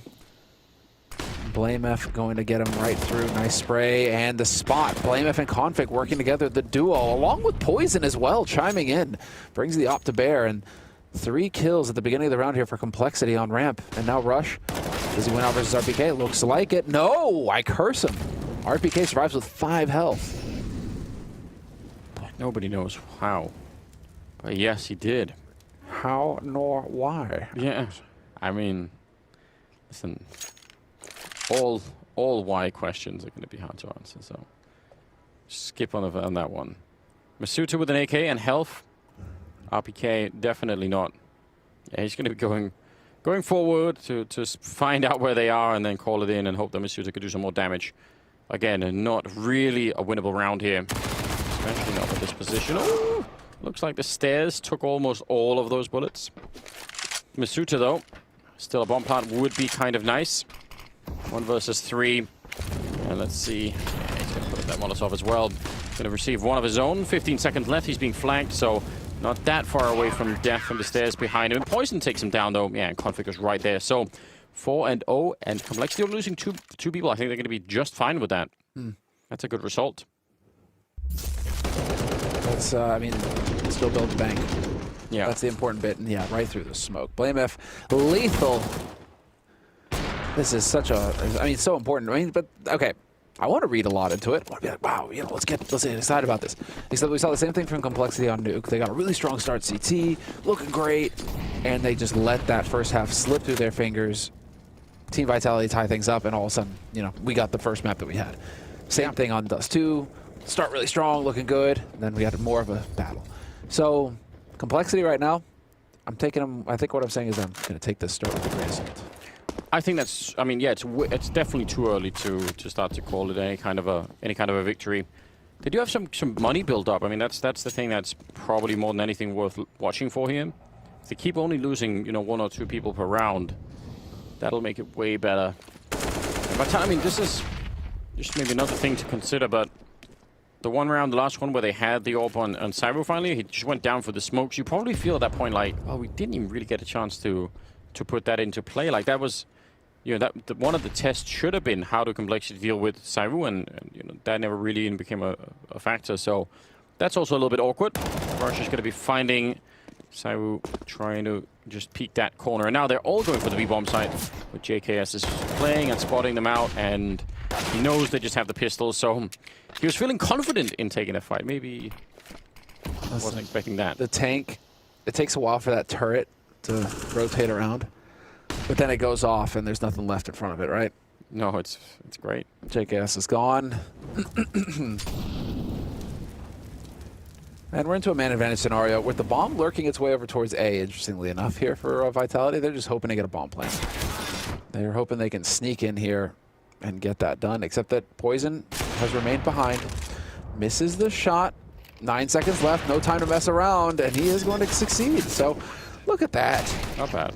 Oh, even better. Insult to injury. Shoxy doing the work. 2 kills, looking for a third as well. He could definitely find this. So close. Rush stops him, but man, Shoxy, he's too damn good, Anders. You cannot sleep on this guy. He is always dangerous. That went from being just a casual, round for complexity, making money and all the rest of it, to a near loss and a huge economic downturn for them. Yeah, BlameF pulling at the collar there a little bit. Yeah. Man, they can't let that happen. Nice, clean, equal, clean. Let's go. Test. I don't think that was a clean equal. I don't know if that. Yeah, I don't think that. It might be delayed. Who knows? Regardless, we certainly have different definitions of what a clean eco is.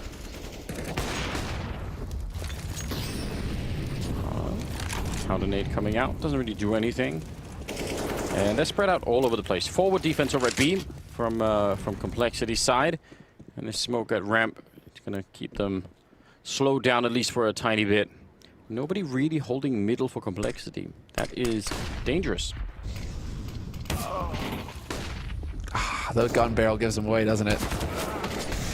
And Rush, the steps. This is it, one after another. Poison's still alive, though. He can be that turret on this A site and make Vitality pay. And it's looking like Vitality, the price is a bit too much. They're backing off.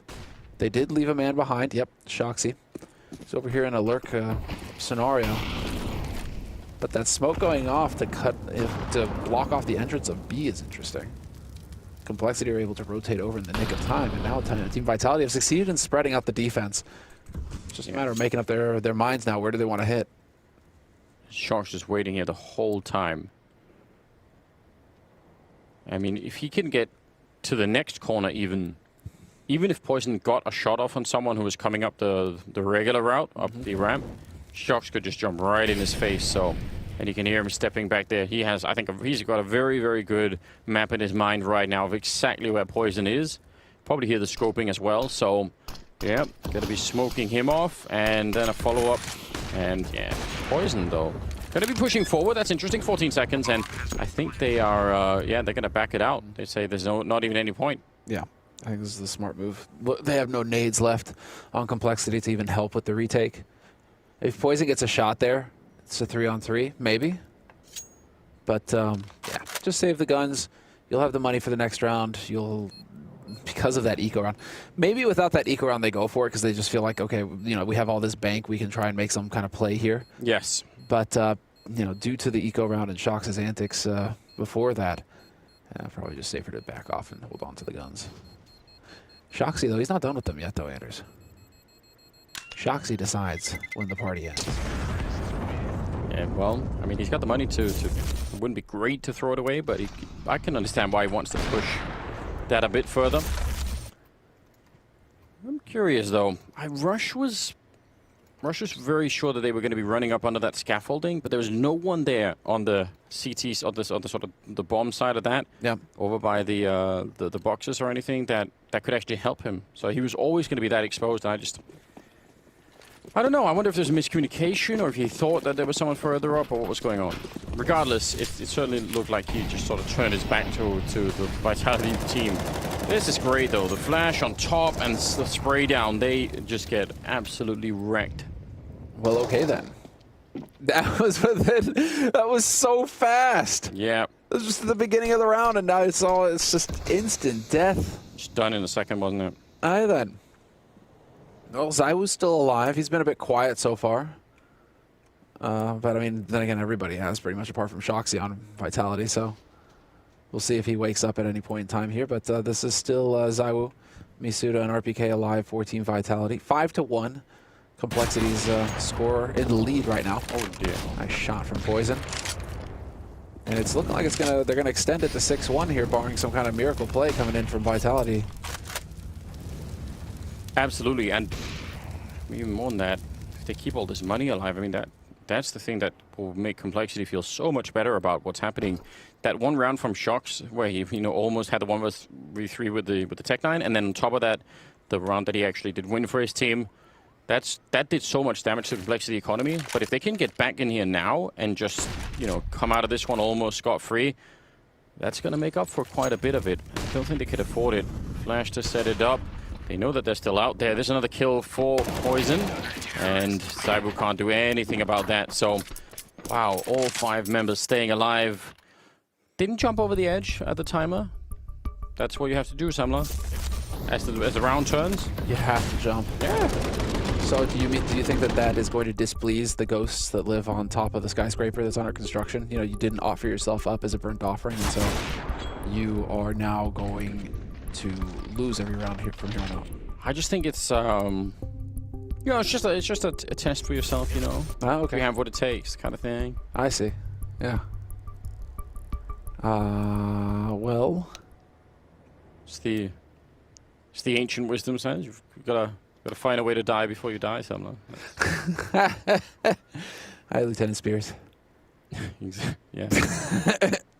8th round here. Only shocks, you said, and it is still true. And that's a problem. I don't know. I'm not seeing, like, I don't know. I'm not seeing those executes that go into the B bomb site or anything. I mean, I know they've been running into Poison a fair bit. But usually you can take that stairwell that's outside of B, you can take that over. You can, you know, get some good Molotovs in once you have them. They have 3 of them now. You can get those in there, and then you can just get up and get into that site. And if they smoke it off, I mean, you can just usually use that to flash your way through. This is a good exchange. RPK taking out JKS afterwards. Still solid, and Vitality, even after that killer, they're not committed anywhere, so they still have options. RPK waiting patiently, hoping for somebody to go ahead and peek for info over here. And in the meantime, that Zywoo finds the config. Above the ramp in the scaffolding, once again, Shoxy working his way through. This is going to get awkward. Flame F. Yep. Instantly picked by Zywoo. Brutal death. Yeah, Poison, I don't know. This AWP, I mean, sees one. Going to try and relocate. It's pretty quick, isn't it? I don't think it's worth it any longer. Now that the smoke is up, you're in a 2-on-1. You don't have that much money to play with. He's still going for it. And that'll get him killed. A nice triple for Zywoo. Vitality about to find a 2nd round. Yes. That is much needed. Man, think about it, though. Split second earlier there for Poison. He comes around that corner, gets a pick. Yeah. That was then it's on. That was a split-second sort of scenario there. Unfortunately for him, it does not pan out. And so Rush should be able to save this AK. And yeah, 2nd round on the board for Vitality. A little bit more gumption that round. A little bit more fight. A bit more spread out, too. It's not like they were just stacked one on top of the other. So Vitality making adjustments that are definitely working out for them. And I think just the luxury of starting the round trading. Yeah. You know, like, so that it's a 4-on-4, it spreads out the defense more. And you know, again, like, I just think that little thing helps them out too. It's got to be better than losing 2 guys within the first 15 seconds. Right. Round, though, you know, like that's got to help. Those rounds are never fun. You know, Apex is just like, yes, it's all up from here.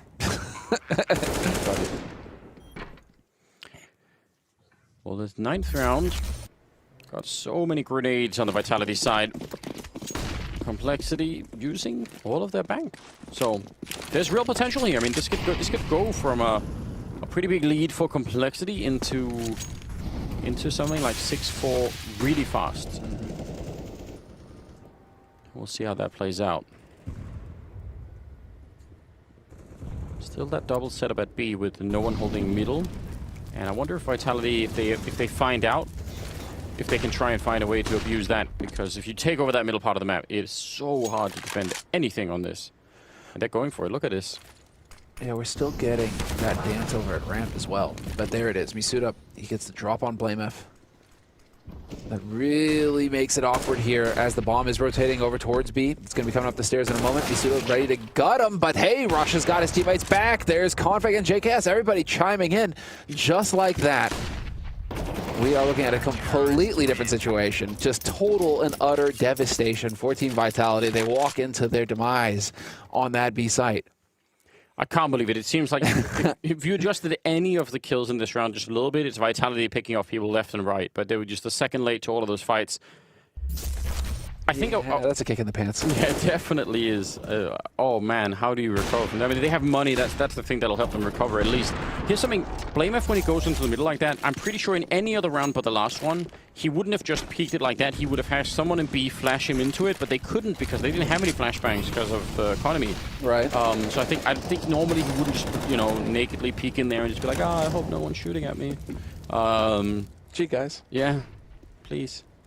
I think he would call for a flashbang, or he would himself flash himself in, or something like that, because that's so dangerous. Oh, what a grenade. Yeah, that's a monster. Ouch. Oh, another one? No, okay. But that's still going to be a 1-for-1 trade. Favors Vitality. There's another one. They've been taking damage, but they've been at least getting some kills, weakening this defense. ZywOo, Apex is there, buddy. But still, gonna work his way up here. That has prompted a rotation. JKS now going to join the party over here on A. Going to have Configs back. Still a lot of time left. Indeed. But it's looking like Vitality want to commit to this A site. Smokes are going down once again. They still have some counter nades here on the complexity side. That could be really interesting. Oh, Config, lucky to be alive. That would have been a nice pickoff to have right at the offset of this attack into the A bomb site. 35 seconds left. Config still ready and waiting. Gonna spray and not quite hit it, but he should be calling it in now. That's a big giveaway.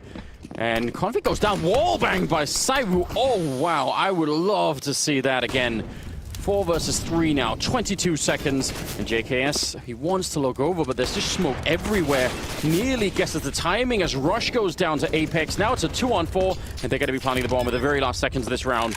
And you could make an argument for trying to stop that, but I don't know. It probably is low percentage. A third round here for the French side. Okay, this is going to be... Can we see that ZywOo frag? Yeah. Because that is just...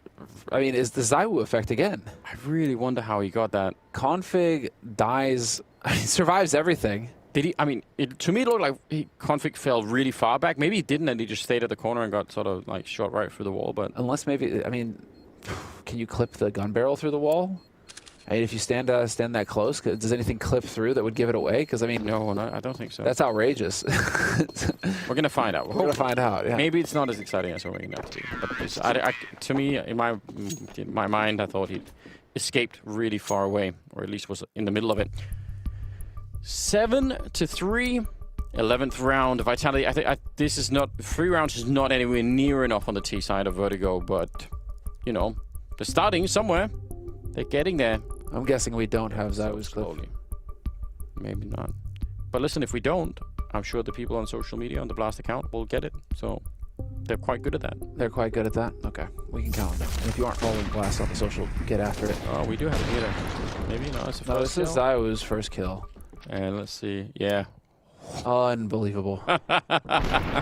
Surprise. Get out of here. Beautiful. All right, they need a lot more of that. A lot more. Yeah. Good restraint there shown from Config. I'm surprised. I kind of expect him to get a little bit more frustrated with Well, was that now, or was it... Yeah, that was now, yeah. All right. So... But if he was still pounding his desk, I would have been worried. A minute later, just angry. Yeah, exactly, right? But restraint here from Complexity. Not going to go for the force. Instead, it's going to just be holding on to this AWP, this M4 on BlameF. I mean, 2 of these guys are heavy hitters, so they can definitely have an impact and ruin Vitality's day here. Smoke should be clearing momentarily, and there it is, playing the game on the edge. Man, this is getting crazy. It's so tense. Poison's committed to this position. I don't think he realized someone's worried about him. He's dead in a second, yeah. Oh man, he's really, really exposed. He does see them. They don't even check it. How is that possible? He's going to get sent flying off the building. And BlameF, he's going to have some backup out here. But Masuta nearly snuck into the middle, but loses to the deal. They must win this round, Vitality. If they lose this to just some scrambled rifles and pistols, that would be so upsetting. Nice kill there for Apex, but he cannot take down BlameF. And now with 45 seconds, it's a 2-on-3. Get out of here, Anders. Can't believe it. All of this because they don't Spock poison. Yeah.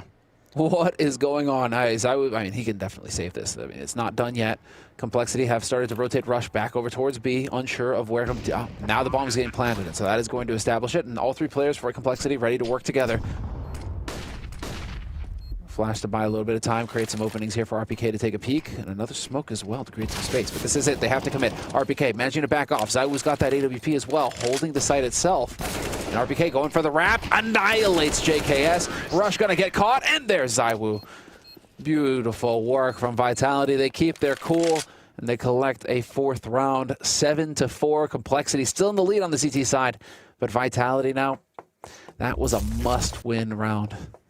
Yeah, that was incredibly important that they managed to put that together. Great restraint from both these players at the end to not go for any early fights. Also, you see, I mean, the smoke that they put up there, I think ZywOo put it up, not landing on top of the bomb, because that would have made it, you know, tricky for them.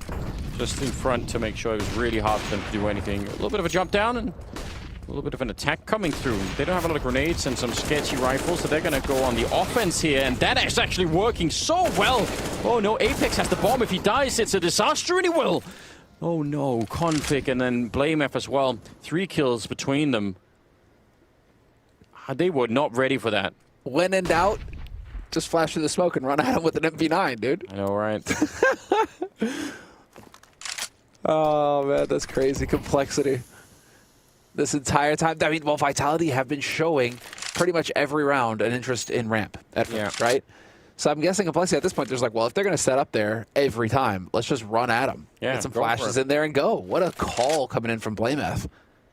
And we also, I mean, we know that whenever Vitality have had the ramp for a while now, they've been pretty good at taking that A-bomb side. Complexity haven't had very good retake protocols. Some teams do have like a whole elaborate setup for how to, you know, I think NIP were one of the first teams I saw doing that, where, you know, they'd essentially let you have the A-bomb site, and then you just set up a whole wall of smokes and go in and retake all of it, and it was very hard to deal with. Complexity haven't shown us that kind of style yet. Anyway, they're saving what they have this round, which, I mean, again, they don't have that much money, Vitality, and there's still rounds left to be played, so... Certainly. Yep. 8 rounds, though, for Complexity, and that one was a real slap in the face. Oh, man. What a call. What a call from BlameF. He is such a baller in-game leader, dude. It's hard not to be a fan. Fragging in-game leader, hard-working in-game leader, bodybuilder in-game leader. I mean, dude just does it all. It's wild, yeah. I mean, I'm sure, you know, if at any point, you know, he decided he didn't want to be playing Counter-Strike, you could just transfer under the Dallas Cowboys and play there. Yeah. He's got the size for it. Maybe. I just keep thinking of that the old Arnold Schwarzenegger clip from Pumping Iron, you know? Yeah. Day and night, Anders, day and night. That's just BlameF for you. He's loving it. 13th round here. It's starting to creep towards the end of the half. And they definitely need more. I'd say they definitely need like at least 6, and I think even that is cutting it a little bit on the low side. He's taking some damage. BlameF pushing up fairly aggressively. It does again leave middle and B not that well defended. So I don't know if they want to be holding this position with the 3-man setup at ramp forever. Maybe it's just like do this for the first, you know, 30 seconds and then see what happens. Oh wow, really aggressive. That's their smoke and the Molotov as well. Crazy to see. Nice leg shot and the spam through. ZywOo is lucky to be alive. What the? How is he still here? No idea. Unending pressure, but Rush is going to win the duel versus Masuda in mid. And RPK. Oh, is he finally going to give JKS a little bit of action over here? Yeah, buddy, JKS. Got to be careful, though. That HE going to bank right on him. JKS trying to take the fight. JKS still here, and JKS wins! Shoxy, though, is going to be there to trade it. It was a short-lived victory there, but it's still 2 players remaining here for Vitality moving up onto this B site, and we are finally going to get the B site plant. 1 versus Maybe. 2 now. Yeah, I mean, Side was solo from earlier. Smart play, though. Trying to use that trigger discipline. He'd love to see someone else. If he could have just had even audio cue to where someone else was, it would have been so valuable to him. But now, I mean, we can tell that BlameF is quite far away, but ZywOo has no idea. He doesn't know if as soon as he plants this bomb, there's going to be someone right on top of him. BlameF now up in the window. He's now just a few footsteps away from it. He'd get here really, really quickly. He's going to hold it down, and BlameF's actually standing his ground. Now going to get the slight little angle on him, and it'll be a 9th round for Complexity. Vitality really struggling here to find that 5th round. It's just the never-ending battle, it seems like. And we are going to be, I mean, because of that bomb plant even, you know, you want to say, oh yeah, great, they should be able to squeak a bye. No, loss bonus has been awkward. They were able to get a few rounds on the board, and that kind of just... That definitely forced this round of Vitality. Yeah, you're just going, swing for the fences. Yeah, get whatever you can. It's looking like they're going to meet you halfway, Anders. So I'm okay with that. I'm okay with it. Zywoo's got the AK Kevlar. And, well, so far, Vitality, they are really struggling on this 3rd map versus Complexity, who just continue to impress. That's a shame. Grenade got bounced. Mm-hmm. That would have been a mega nade. Yeah, it looks like actually would have landed quite well. Yeah, what can you do? Only armor on Zywoo. That's a critical difference when you're doing these Deagle type buys. Deagle armor can actually be really lethal, and Deagle no armor can very easily start to look good and then just get completely wrecked. Poison's still a big fan of the smoke over Molotovs, just making it impossible to see anything. Super cool. Nice double spray from Config, though. Gets in there. And Shoxy now alive. 1v3. Eats a nade. No armor. No armor. Down to half HP. And, well, this is looking a bit grim for Vitality, but keep in mind this was not the force buy. No, it's a half buy going into the next one. They're going to have money for the next round. If he can somehow magic his way into a position to get a bomb plant again. I mean, it's doable because there are so many. This whole map is, you know, it's like 2 labyrinths just stacked on top of each other, right? There's no way does he thread his... He threads the needle. Yeah, he's doing it. He's playing some 4D chess of his own here. Dude, get out of here. Slowly, silently, making it. Oh no, wait. JKS is going to show up. Oh, Shucks, you deserve this one. Oh, what a headshot. That's beautiful. Now it could actually be done. I thought he was dead for sure, but not quite. All right. Take Sanders. He definitely deserved that. Now, they do have a Molotov and a couple of other tools here to make this work. Wondering if he's hiding. He's going to get one more headshot. Can he get the last one? He's just around the corner. Now, Rush, though, has a smoke and a kit, so we'll see. Is it going to be enough to get rid of Shox? He's putting it up there, and Shox can see right under that, and he's going to go down. Oh, I wanted that to happen, but Rush will survive on 10 health and a 10th round for Complexity. Shox is such a dangerous player. Shox is insane. Every time, that guy. Cool. That's really cool. Such a monster. And well, now we get to see, oh, this is just a little bit of a replay of the action at the beginning. Let's all relive that missed HE for Poison. Yeah. Love that. 15th round coming up. All right, let's see. Worked on 17 kills. But it's double digits in the first half on the CT side. Complexity 10-4. Looking fantastic. All right. Oh, Poison's too fast. Don't know how they didn't catch him. It didn't look like he even thought that was going to be possible. And yet there they are. A nice grenade landing on top of them. JKS with a UMP. Setting himself up for a bit of a flash, but didn't realize it was going to be that quick. And Apex with a headshot. Looking really, really good in this round. A 5th round. I mean, again, it all has to just start somewhere. And BlameF and Config. 2 Danes. I'm going to try and go for a tricky retake, to put it mildly. No Config. Boom. He's just brutal. Going to get traded, but still, he did his job. This sets it up for BlameF. Full flash, though. Gonna buy a lot of time, but he's now out and looking for the fight. Picks up the first one, but not the second. Apex there to lock it down. Quad kill for Apex in the round. His team needed it. Good half called by Shoxy, and we're going to be taking a break before we come back to see how this series concludes.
We are back once again, the final half in this best of 3, Complexity versus Vitality, and it's been a thrilling ride so far, although they've had a very hard time getting started on this map here, Vitality. It's been all uphill. They need to change that on the second half if they don't want to lose this whole thing. And of course, we do have more Counter-Strike coming on the channel right afterwards. It's going to be Scrawny and Launders casting their way for their own best of 3. The Scronders. Exactly right. So with an attempted quick pick off there, not quite going to get it. They're already taking over. Bombers on the other side though, so I wonder if this is just all a fake at the moment, if they're trying to throw them for a loop. Poison with a big kill, and is that going to be enough to draw anything out of the B side? No, it won't. Rush getting caught. That was RPK with an absolutely massive kill. I think that they wanted to just confuse this defense right away. And I mean, getting a kill is a fantastic way to do it, but they weren't fooled. RPK said, no, I'm going to stick around. So what does this mean? It means that Apex is going to go for the push. Blameth not connecting with the shots. Poison finds one. He's got that P250 in hand. But Apex again! What is that? 8 kills in a row here. And make that a 9th. Right? No, 8. He's got 8. He had 7 before. That's 8. Yeah. So Apex having a bit of a flamey moment here. When his team needs these rounds the most, he's the one who's delivering the kills. When he got that quad kill at the end of the last half, yeah, that put him at 8, which means he had 4 kills before the quad kill. Now he's had another 4. So you know, in total, now, yeah, that's that's pretty impressive. Yeah, 2 monster rounds from the in-game leader. That's so crucial, so key. Glad to see it happen there because it was looking a little grim for Vitality. But because there's a bomb plant and the way that the economy works now, we're going to have 3 AKs. Yeah, I mean, and JKS obviously decided that right away. He's like, I'm not going to try and fight this 1 versus 3. I'm going to get the bomb plant. That's the only thing that I really care about. So that's, I think, a sensible choice that people don't always make. But these AKs, I mean, Shoxy's going to get close with the MP9. So they're trying to set a bit of a trap over here towards the Vitality. But Complexity are content so far to take their time about this. They are currently occupying the lower decks, the lower half of this map. I've not quite made it out into the sunlight just yet. Unbelievable. It's painful to watch, Anders. Oh, and he doesn't even realize yet, obviously. It's just like, listen, guys, I've waited here for a long time. It is the Counter-Strike curse, isn't it? It's just always meant to work out that way. And what's Config watching? He's watching upper, isn't he? Yeah, I think he's up. He's up towards me. So this is, oh my. I mean, it's going to be a super duper fast rotate. Well, yeah, it is. So I mean, also if that means if this A5 stalls out in any way, they're so dead, right? They have to win immediately and keep going. And then somehow realize that they were getting shot at the back. And I mean, any second now, it's all going to be done. Shock's turning the corner, and that is going to be a problem. JKS went down. He had no head armor. Apex will fall, though. Not at all bad at the moment. Poison finding big kills. Blameth next in line. He did have armor, but just couldn't stand up to RPK. And now Poison hiding back here. They have Molotovs, and, well, they're not going to need one. An HE grenade will do it. And now they've actually switched it to the B-bomb side for the plant. So that is certainly going to be throwing things for a loop here. He's going to get the bomb plant down, and, yeah, we'll see if he can. Actually, that grenade helps him. He actually knows where they're coming from now. That might be a little bit of a benefit. Instant shot from Rush. He's so good on this map. And he nearly takes down Shox as well. And surely he can win this fight, Config. He needs 1 bullet, but he does not have armor. Any kind of an aim punch, and he's probably going to be dead right quick. And it is Shoxy. He's got the triple kill. He's lined up for it and looking for Config at the moment. The bomb is down in the middle of the site. He's not take that far. He's going to tap it 1 time, and Config just shoulder peeking it. He's going to go out, and it's Shoxy picking it up. A quad kill, saving his team. Absolute miracle.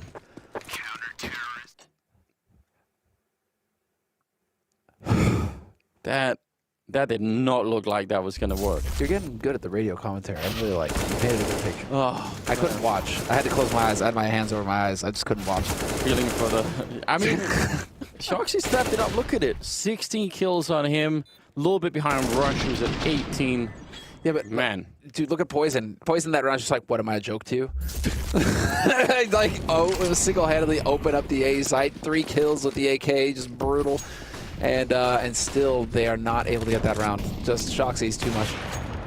Got in from Zywoo, gets a tag on JKS, but not the kill. And in the meantime, Apex just chiming in.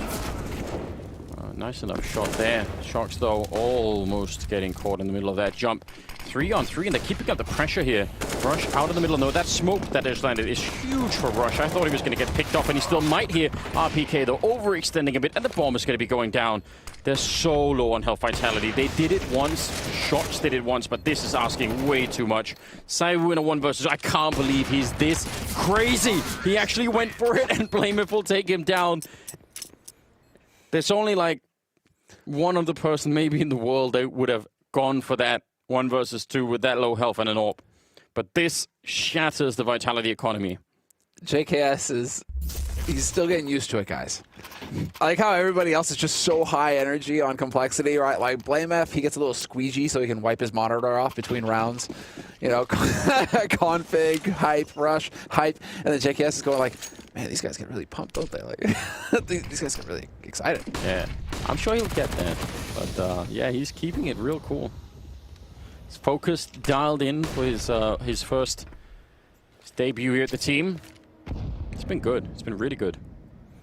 This is a start. I mean, this is an excellent start for Complexity. If they take Vitality down, best of 3, that's no joke. No. Definitely. Vitality are not a team to be taken lightly right now. Config is so close to death, and he doesn't know it. Peek with the deagle here from Saivu, and now the focus is going to be on Masuta, so he's going to go for it. There is the headshot. 2 big kills right now, and they're going to keep going with the bomb as well. All deagles all the way. Man. JKS and Rush, well, certainly now they cannot bring it back. That's just all the timing working out, or at least against Complexity.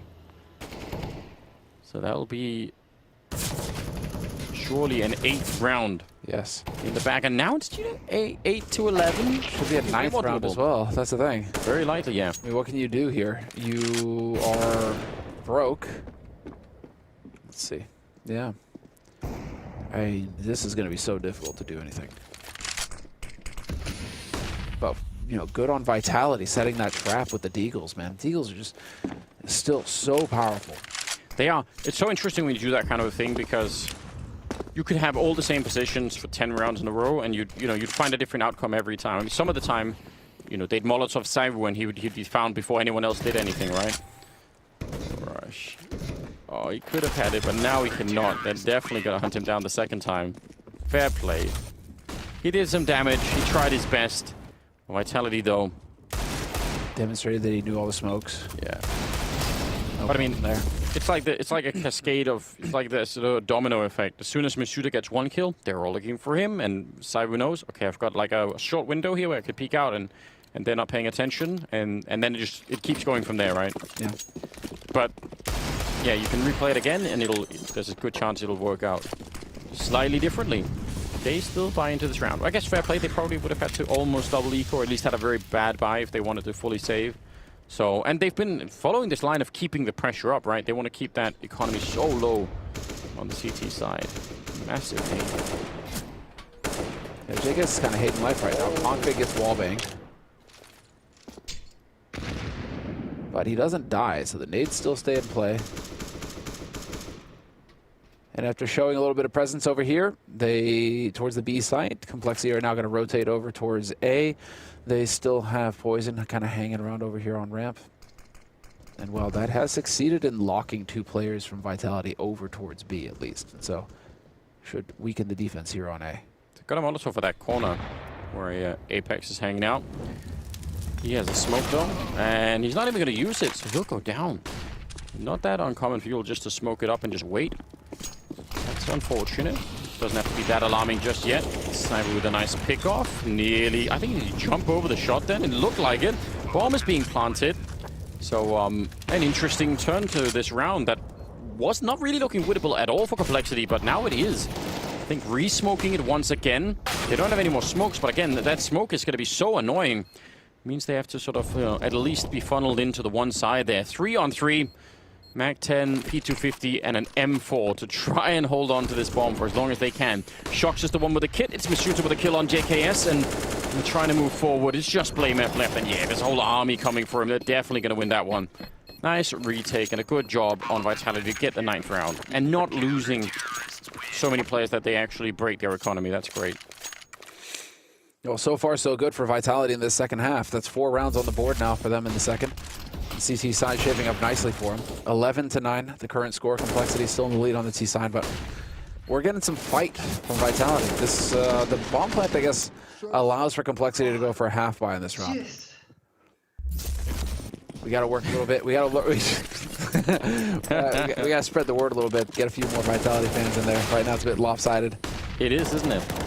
Yeah, I mean, I think, you know, I so admire this attempt to put on pressure as long, but it's one of those things that you can only keep saying that as long as it's working. When it stops working, then then these force buys are not about applying well, I mean, they still in theory might be, but that's not going to be the effect of it. And the result will just be that you're putting yourself out of having real buys, and the other team is going to be like, sweet, great, we're fine with this. Yeah. Yeah. But it's also kind of hard to judge people based on, you know, the future and not what's actually happening, you know. You very much are a man of the present, Anders. That is, I've heard what it's all about. Dude, that was clean. It's funny because they spent so much time setting that up. Like, they were being really clever about it. And then JK is just like, oh no, my face. It's gone. Done. 1v3 still, and Vitality going to be playing it very patiently. They do not want to give up another kill in this situation. Still building their bank on their side. Oh, yeah, this is going to be that question of whether or not Complexity have the mental fortitude to get their grind on here. Vitality about to cross the Rubicon. They're going to get into the 10th round on the board for them. The double digits. It's looking so winnable right now for Vitality in a bunch of different ways. So many of their players were not even really showing up for this final map, and that's really changed. I mean, Cyber's gone from not that much to up to 17. Shox is at 19. I mean, the duel between those two alone, that wins games. And then Apex and RPK are doing fine. Masuto's not doing that badly. He's a little bit lower on the ball, but it's not devastatingly bad or anything like that. So right now, yeah, they've got what it takes. Complexity, though, they've run it so close. They've got AKs back and again, and we need to start seeing some round wins here coming out of them before it is too late.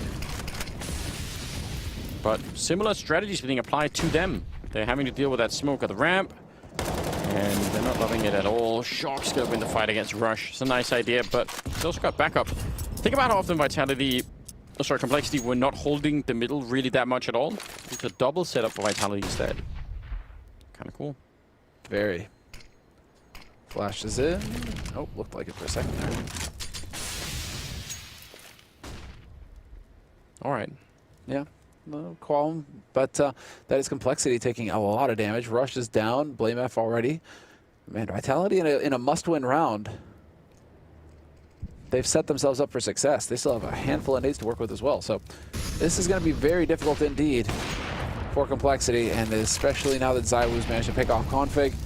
Firepower has been reduced for Complexity. There's going to be a flank coming in as well. Yep, Masuda is going to catch out Poison. And this is just so difficult now for Complexity. What do you do if you're Complexity? It's 2v4, and Vitality have got you boxed in. Yeah, I mean, the next kill will be the one that says if they even have a chance or not, right? Goes to where Vitality is absolutely done. If they get one kill, maybe there's a chance. Good headshot on JKS. RPK showing up. Hilgi going down as well. 20 seconds, not that much health for this 1 versus 2. And he knows ZywOo's over there. He absolutely knows that. Molotov, I don't think lands quite far enough away, but he still picks it up. That's amazing. What a peek. And did he hear him? I don't know. I don't think he did. 6 seconds and Shox. Oh, he's going to walk around the other way. He took a guess. Is he covered by the box? That's smart play. He has to hit the headshot, and it has to be instant. Otherwise, he's absolutely dead. And Shox is on the other side, walking around. JKS playing with him. He's already got the quad, but he cannot get the ace. Nice shot out of Shox. He's going to walk around and pick up the AWP. Oh, JKS. That, I mean, you could see how dialed in he was. Everything about that was pure art from him. You're too tense, you know? It was getting a little hectic there. I bet you if we were watching Shoxy's perspective, he'd just be cool as ice. Staring slowly moving in. Everything would be smooth on Shoxy's side. Like, oh, okay, you're behind the box. Cool. I'll wait. You're going to peek at some point, right? Yeah. Oh, man, 11-11. All tied up. Shoxy, I mean, it's just instant from Shoxy, dude. Shoxy is such a monster. He's so good. 21 kills on him right now. Yeah, I mean, for it to come down to that, though, from how that round started.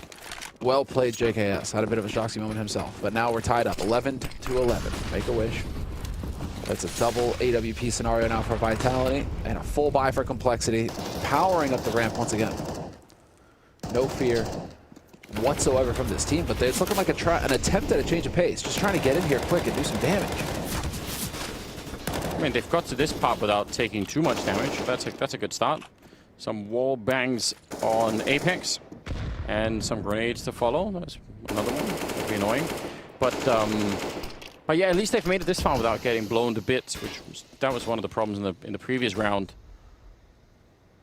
The fact that they did so much damage, JKS, look at the money on Vitality. If win this one Complexity, they could really get back in the game much quicker than it seems. Look at the setup, though. There's a lot of people here. They're just ready and waiting. It really does feel like you get the short end of the stick if you have to hold B. RPK just gets no action. Just over there like, hey, cool, playing the game, doing things. I got some fun. Molotovs are in. Some smokes. Apex with a nice double lineup. Going to be taking Rush down for the smoke. And again, Rush, the top fragger right now for the Complexity side. 30 seconds. We're running out of time here. The bomb is still dropped a little bit further back inside. We're just holding it with his off. Like, they're so confident in him being able to get these shots that it's not even a problem. He will get not quite the bomb stop, but it doesn't matter. That's going to be 12 rounds for Vitality, and this time they keep the money alive. They're back in the lead. This comeback is looking so strong. This is from a 10-5 scoreline into a 12-11 in favor of the Frenchmen. Amazing stuff. Yep, a single round in the second half so far for Complexity. It's not cutting it, Andrews. They are definitely struggling, and it feels like they're coming up blank a little bit here. A little bit at a loss. BlameF not looking too pleased. Extaz himself looking, a little bit more happy about things. But this is thanks to the bomb plan. They're just going to be able to keep putting the pressure on here, Complexity, but they need to start finding out how to unlock these bomb sites.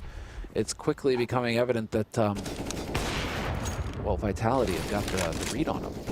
Double HE, yeah, Wizard. Taking a bit of damage. I feel like in this round they don't have that many grenades. I feel like Complexity probably themselves feel like, we're so close. All we need is like, this time Apex got a double kill, but all we need is a round where, we get one and don't lose a bunch of people in return, and, we can set up the smoke. I really think in their own minds it's probably closer than the scoreline at least would suggest at the moment. Ooh, that needed to be a kill. Poison had the right idea, but now they've lost two for not much of a return. And in these rounds, I mean, similar to the JKS near ace, right? Even if you win it almost back here, it's like, yeah, but if you hadn't started with it, losing two players, it would have been so doable. So fighting our way back in these rounds is cool and all, and of course it matters, but sometimes you need one that's a little bit better off to the start. That's a nice shot through. RPK finally getting some action. It's just a one kill, but he has been left out. Missed opportunity for Shox there, and Rush. That's some nice tracking. Coming alive. Taking him right down. A jump over, and Apex, he's very low on health. This is so dangerous, but apparently he just still knows no fear. Rush is going to be pushing through, and he'll go down eventually. So now, one-on-one. BlameF versus Saibu. He's inside of the site, and I don't think he knows yet. There it is, and BlameF will get the headshot. A 12th round on the board, tying it back up again. What a critical round for the Juggernaut. I can't believe how close these rounds are. Yeah, Rush has got to shake that off. I like that. That was a good reference, though, Anders. Space Marines. They shall know no fear. Rush, he looks like a good. He's built. I've never. Warhammer 40k is one of those few things that I feel like I'm just missing out so badly on not knowing the story, and I know you're super into it. You showed me some of those animations that guy had made on his own, and it's amazing. Like it's me. I feel like that and Dune. You really sold me on those two universes. I feel like Dune and Dune and 40k are pretty much just gods here. Really. They have so many good writers now as well, but just fleshing out that entire universe worth of story, right? Backstory, history. It's just so nuts. It's so good. All right, enough about that. It's now on Poison. Have they finally succeeded in turning things around here, Complexity? 12-12, tied up. And it's just been a series of clutches. This time, the clutch went Complexity's way. But now, look at this situation as far as the money's concerned. Well, both of these teams. I mean, it's a dire situation for both of these teams, considering Vitality are tapped and so are Complexity. But it's going to be so much more messed up for Vitality because of the round loss bonus situation. Like, they're really going to be in trouble. Ooh, nice kill. Masuta also been having a little bit of trouble finding relevancy. He's also playing that mid-B position. That's important. They're rotating people over to B.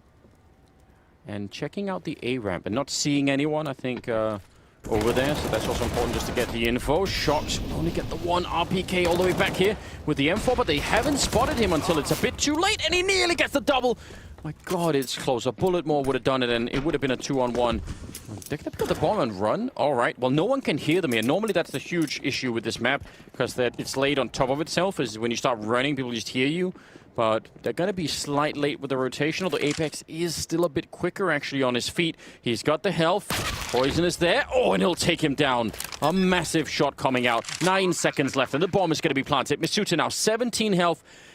It would be beyond heroic if he could pick up this round. It's so unlikely. He's going to walk right into Poison and go down. Another round for Complexity. Really starting to turn this around here.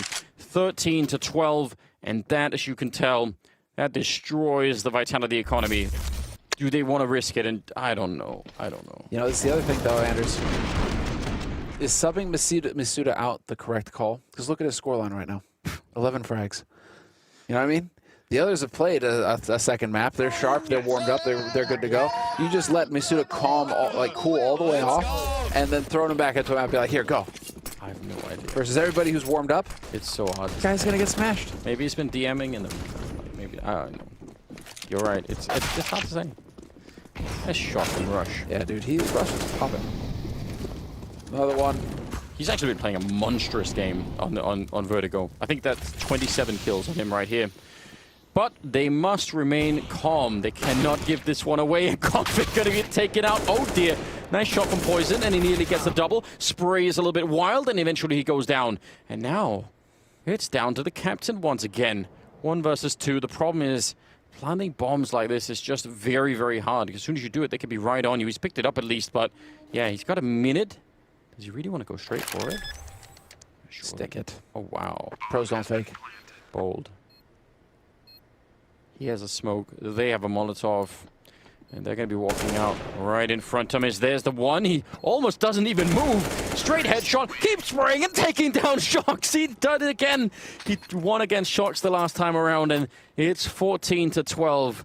My God, it's close, this game. Man, BlameF is good. Let's watch it again. Well, this is Rush opening up that bomb site, which, again, fantastic work from him. Yeah. But he doesn't flinch. He knows they're both coming from the same angle. He doesn't even second guess himself. He's like, right, hold it. And there we go. So sick. What a round. That puts Complexity up on 14. And this is it for Team Vitality. All of their money has been spent. Rifles, nades, a little bit of Kevlar. It's all they've got to work with here. And RPK getting aggressive on B. This is interesting. JKS could be going around this corner. He's got Config backing him up. Config has no way. RPK's been playing it so passively. And to be fair, Complexity haven't really been showing too much of a presence over here on B. So for them to be expecting that, it would be a real stretch. Config taken out, though, but at least they trade it. So that still favors Complexity. Yeah, that's definitely worth it. And again, it's so early in the round that they have a lot of time to figure out how Vitality have adjusted to this. They still have a pretty strong presence at B and mid right now. A is really, but again, they're so forward at A, I guess. That's the logic. They're like, well, it's one guy, but he'll know in advance what's coming. Right. Mid here, they can call Masuta back in to help out Shox. Oh, sorry, Apex, I guess. Yeah, Masuta now checking for it. This is still dangerous. It's so tricky when there's that many people in here. Rush, been a bit of a god. Can't win against the FAMAS, and there's the crossfire, and that just falls apart between Apex and Masuta. They did everything right, and now they need to calm down. For 25 seconds, there's no reason to fight at all. Just don't let him get out of this box. Just make sure you stay put. 18 seconds, and there's no way that he could win this fight against Shox. Oh no, there is! I can't believe it! That should be impossible. He was so low on health. Sai was running in on top of him, and JKS almost had another ace clutch. He nearly did it earlier. He nearly did it again. He's certainly proving exactly what kind of a player he is. One who falls short. I mean, no, that's so much to ask. How many quad kill near clutches do we need here? Oh man, how do you even get anywhere near that? Oh, that Zywoo was close enough to rotate in like that though. If that bomb gets planted, we're looking at another buy situation for Complexity. Instead now it is going to be Zywoo just dropping Config. Config's been having a bit of a rough time of it so far.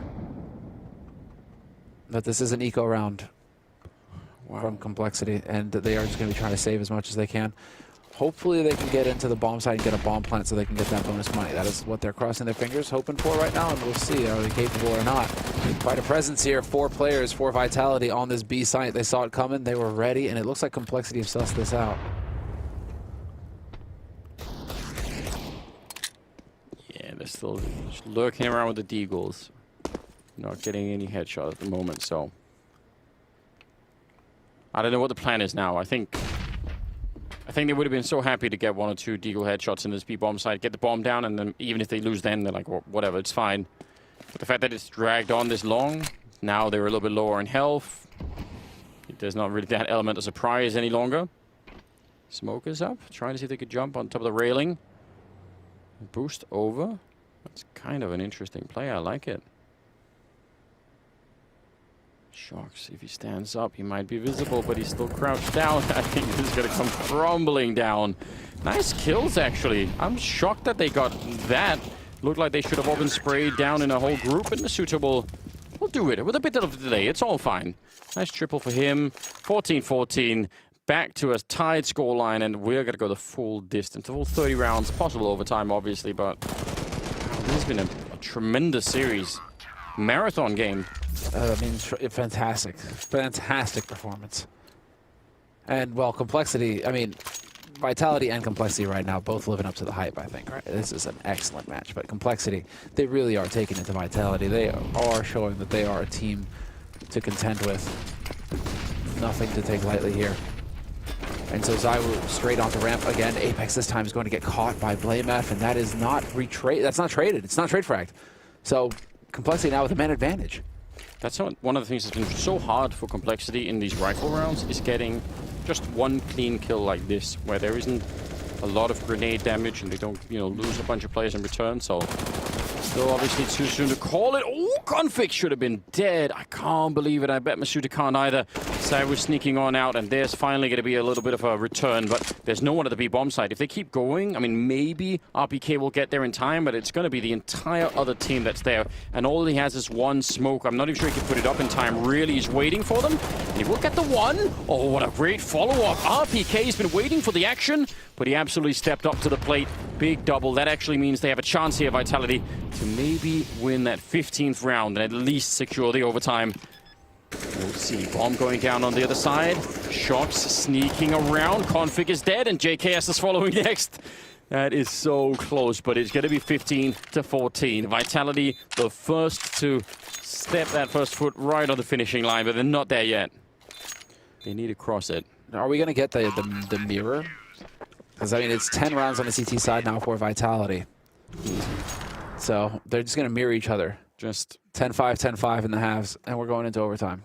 At least they cannot lose track of where the bomb is. I mean, they got the bomb plant. That's what's so key there for Complexity. If they don't get the bomb plant, I think they're just outright doomed. Here, at least, they're going to be able to get some AKs on the board. Yes. And it's not just going to be dry AKs. They'll have some nades to work with as well. Oof. Bit of concern getting shown there. This has been a tough game for everybody involved. Complexity, they have a lot of emotion on that team. I don't know. I guess it can work well sometimes, but I feel like it could also just really hurt them, too. If you're constantly seesawing up and down. Can, but, as a fan of the game, I like it. I think I really enjoy it. It makes me care about them a lot more. Oh, that's good for Apex. Config going down without having any say in the round. Another 4 kills, and they'll close it in regulation. Masuda there to help out, and he's doing a good job. Big double kill here, and trying to fall back a little bit. It's going to be a 2-on-3. It's doable. JKS is still alive, but he's so out in the open. They don't have any more smokes or anything. They want a peek, just anything to give them the space to put that bomb down. And Shox is behind them, so if they go back, that is not going to help out at all. And look at the discipline for Vitality. This is so really, really great Counter-Strike that you're seeing here on the French side. They could easily have, you know, stumbled into more fighting, like, oh, I'm going to peek, I'm going to take one more kill. Instead, they all freeze and just wait. And that is absolutely a good idea, especially when you've got the boxed in like this. Yeah, you have the man advantage. That's the important thing. You may risk throwing that away, and that can cost you this round. But now Complexity, bomb planted and ticking, and the flank coming in from Shoxy. This is going to be it. This is what Vitality have been waiting this entire time for. But I think JKS has turned around for him, isn't he? BlameF is going to find RPK. What? I think JKS is watching for this, although no, Shoxy's come back around the other side now. This could be big. That one, JKS sprayed down Shox. He's been winning so many fights against JKS. It's 16-14, and finally Vitality find a way to pull it through. It's a great comeback. Again, 10-5 first half in favor of Complexity, and then all the way back here. What a taxing game for everyone involved. Cool game to watch, though, and we're not even done yet. We still have more Counter-Strike coming up. Scrawny and Launders are going to be bringing you the next best of 3, and obviously we'll have to break down this last map after the break. Stay tuned.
Some of you doubted Vitality. Some of you laughed at me. Even the green room was against me, but hey, they got the win. I'm Ladies and laughing at you gentlemen, right now. welcome back. I'm laughing at you right now. Well done, well done. What a game, Maniac. What a game. He looks like a Bond villain. Yeah, I'm ready for that, right? He's suited booted Gonna glasses sneak back in my on. mountain apps. The amount of times those glasses have been on and off throughout that game, huh? Yeah, in the green room, we were basically bantering each other, and after each clutch, I was taking him back, put him back in, put him back, put him back in.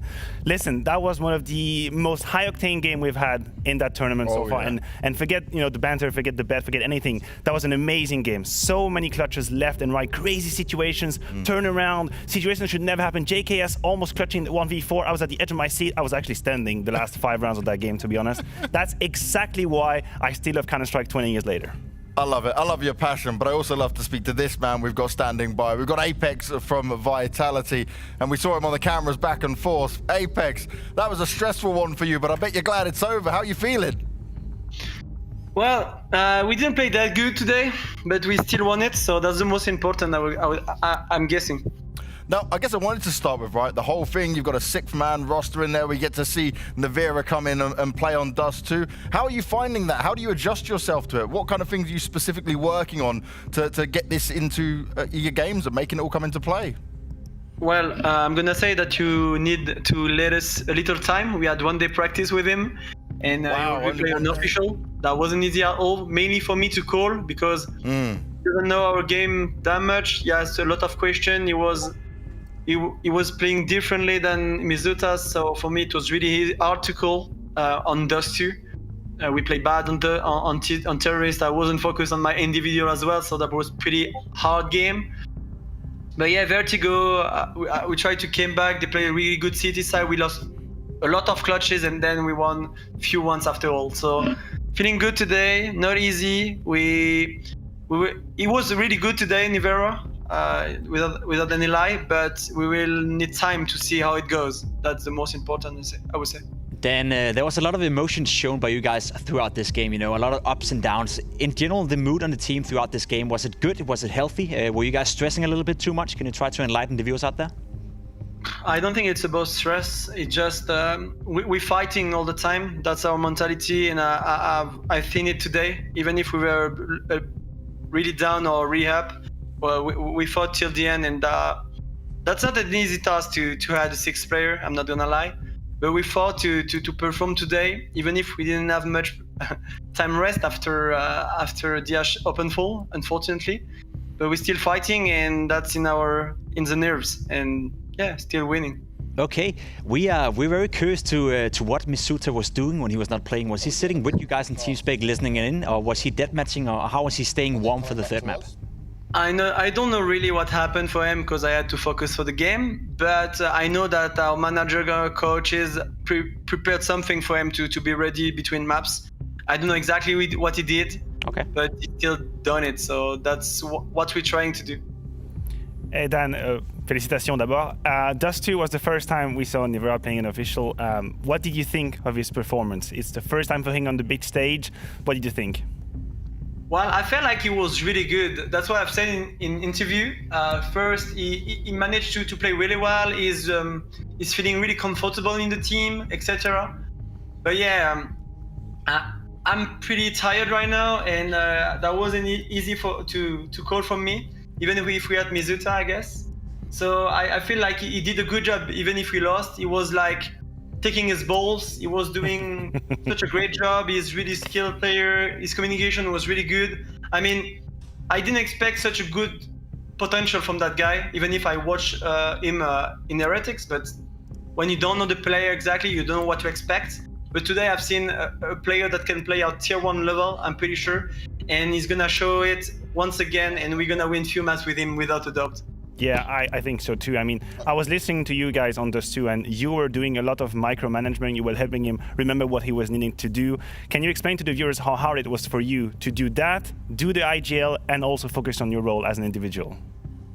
Yes, obviously, as you said, I tried to micromanaging him, and that wasn't easy. We lost some timing, we lost some few flashes or do stuff. It was really hard for me to do 3 jobs in one, you know.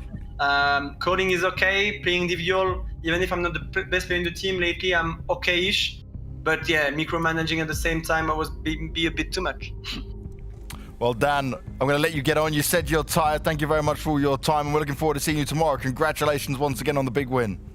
Thank you very much, guys. See you tomorrow.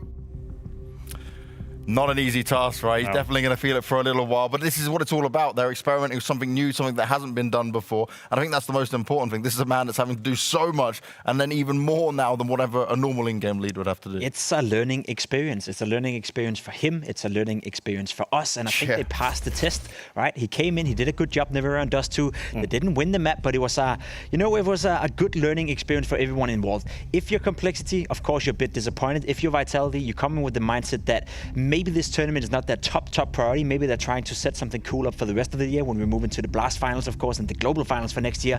That is when they're supposed to peak. So the fact that they're able to get away with a win and start this tournament, winning without even having Saiwu play a great game, to me is a healthy sign. Yeah, and a key takeaway I get from that game is that I hope Apex is going to get a lot of help from the coaching staff, the players. Nivera is going to have to work because, again, I wanted to give him the platform to say it, but he was doing so much on this tour. It was so hard for him, not only to manage the macro game, understanding the strategies and tactics, but also making sure Nivera knows what he needs to do, the timing he needs to take, all these protocols that should be automatic, which aren't because you're bringing in a new player. So it's going to be a huge task, huge tactical challenge, and I think we have to think midterm, long term. I hope that they are genuine, and I think they are when they say they want to have that rotating sixth. We haven't really seen that in Counter-Strike quite yet, but that's going to take some time to be effective. I can't wait to see it get developed as well, but a team that certainly showed that they still can fight is Complexity here. Everyone, right, was giving it all when it came to this game. It was so close, it gave us such an incredible series to open up Group 2. But I'm going to say, right, this is still positive signs considering how little time they've had with JKS. I would agree. I think every player on Complexity showed some positive signs. I think they struggled a little bit throughout this game. You could see that there was a lot of rounds where it got down to the clutches. There was a lot of rounds where it got down to the nitty-gritty, and you can easily see from an eye perspective that Vitality have more experience in those situations, right? You have JKS coming into a clutch. For people at home, you may not notice it, right? Because when you're playing matchmaking, when you're playing Faze and whatever you're playing out there, you play with new teammates every single game. But when you play with the same guys over and over and over, you know how they react in a clutch. You know how they communicate in a clutch. JKS don't know how his teammates are reacting. And the teammates of JKS don't know how he reacts in a clutch. So for them to go into this game, where there are so many clutches, so many close rounds, it's bound to go wrong for them. It's bound to, be Vitality taking the majority of those rounds. So sure, not necessarily a bad performance here for Complexity, but I do think they're sitting back and have a feeling of, we're a little bit disappointed we didn't get the win. Yeah, almost thinking like they could have got the 2-0 after that Dust 2 performance, most likely. But we've got another mic'd up in here with JKS. And honestly, I've been listening to the comms of Complexity from start to finish. And those guys, they are hyped up from start to finish. It's crazy. There on the right. He's baiting for someone. Maybe baiting for someone. Xbox.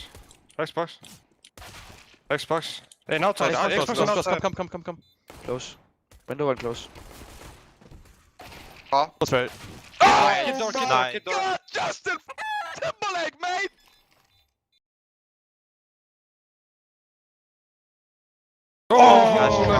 Nice try, bro. They had the crossfire there. That's annoying. That's kind of annoying.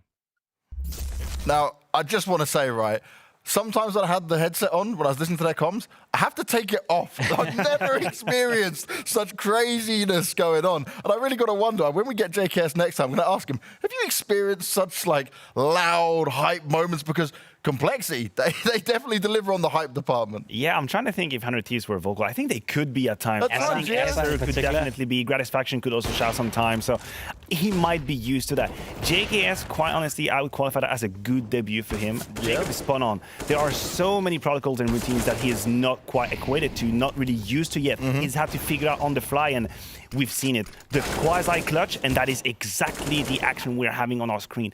That quasi 1v4 that JKS pulls off is insane. I was like, edge of my seat. And you could see in these moments where team play isn't considered anymore, when he doesn't have to think about anything else but his crosser, he's still deadly as ever.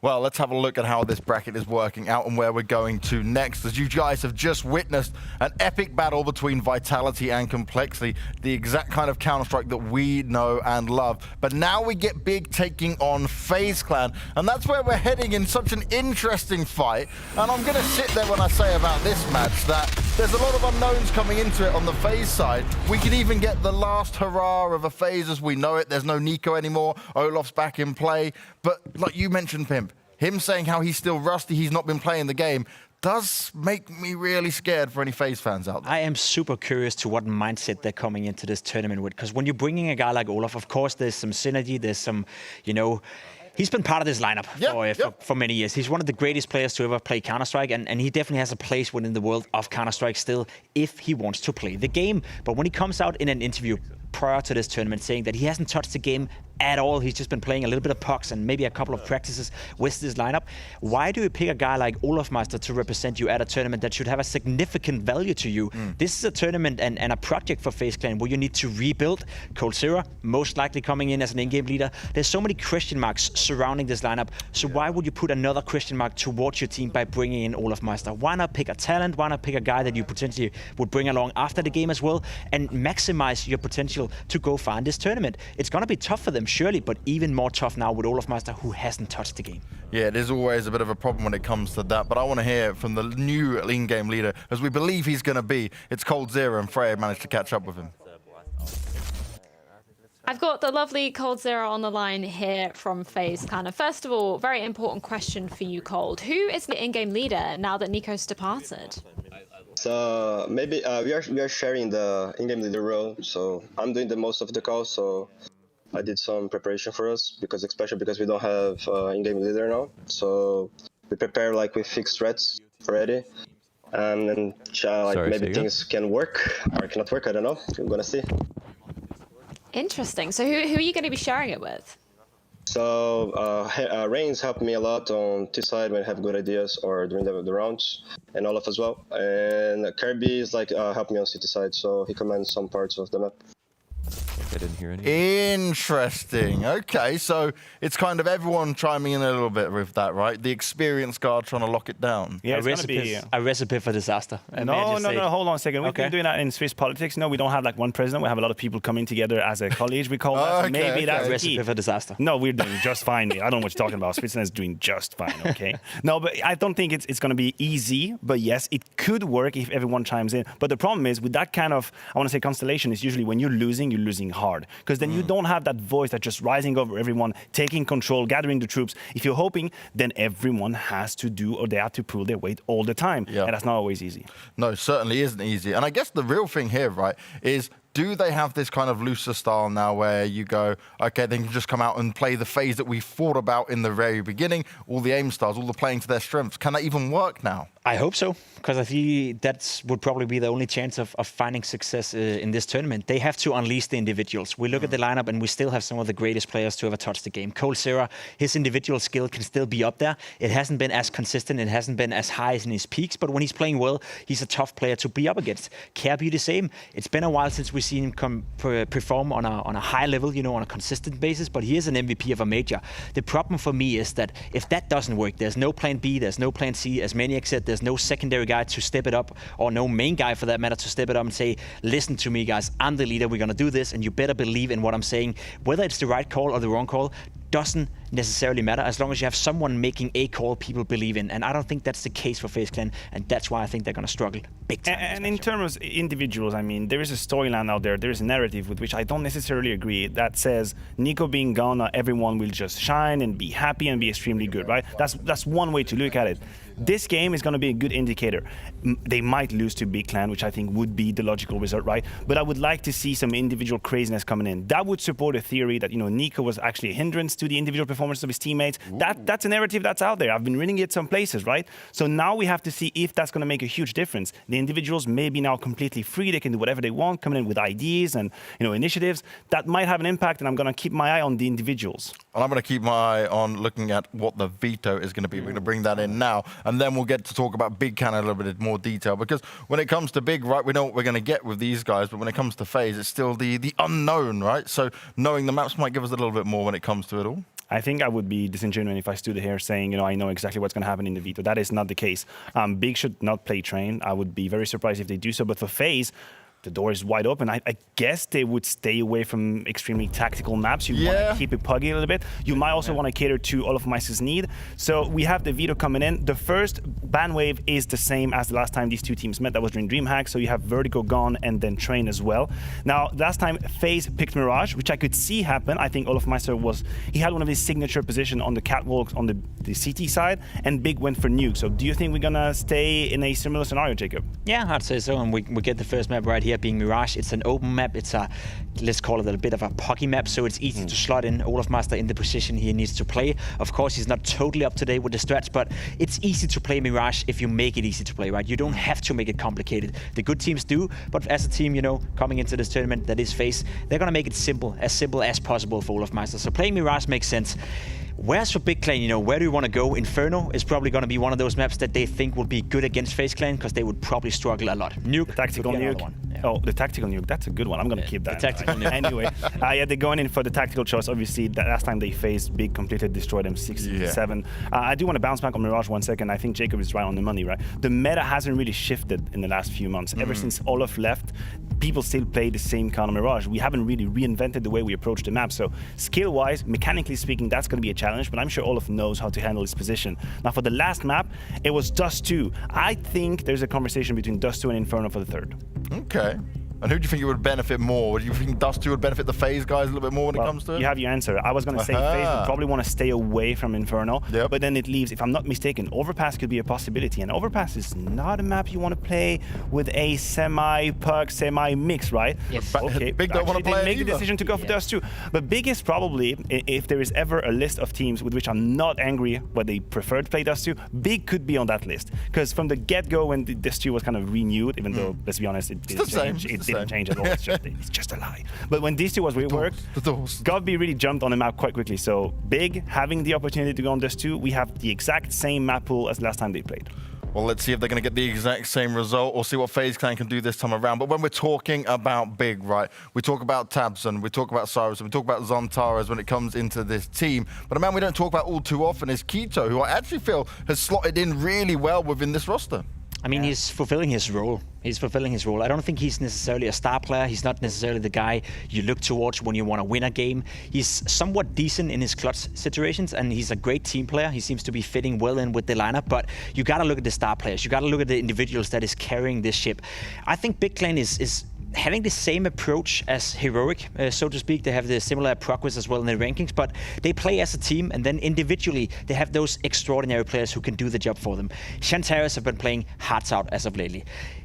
Tabson, as an in-game leader, fantastically performing. Searson, all of a sudden, an AWP player we have to consider to be one of the best out there. Would you have said that in 2020, in the beginning of 2020? I don't think so. You'd probably say, he's just another random AWP player that nobody really knows of. The way he's been playing throughout 2020 has been absolutely fantastic. And if he can keep out that level, then Big Clan is a team that is gonna, you know, we call them stagnation right now. We said that they stagnated when the ranks. Well, being number 6 in the world is not a bad ranking at all, especially not for a team like Big. Yeah, definitely not, right? If you said this at the beginning of the year, would they be there? Most people would have said no. But the man that's been leading them to get there is Tabson, and Freya was able to catch up with him just a few moments ago.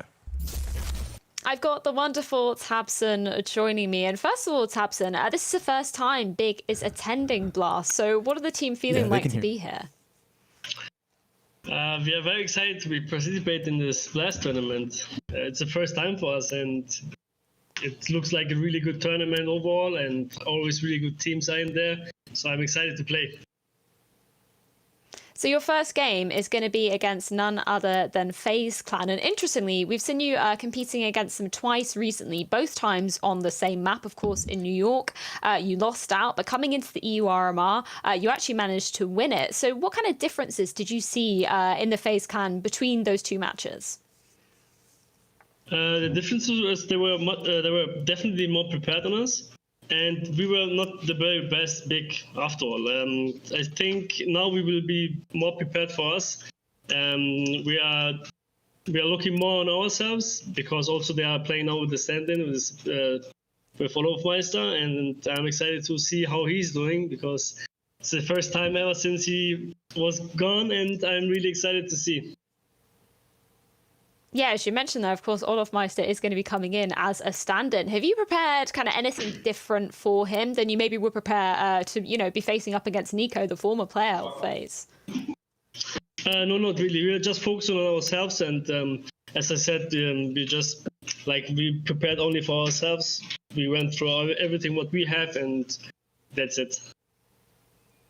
Yeah, so what have those preparations been entailing for you guys? We just went through everything what we had in the past. We just focus again what we were really lacking on the last few months, weeks, I would say. Most things communication-wise, and yeah, just talking about it again, just thinking about it every single time, and that's it.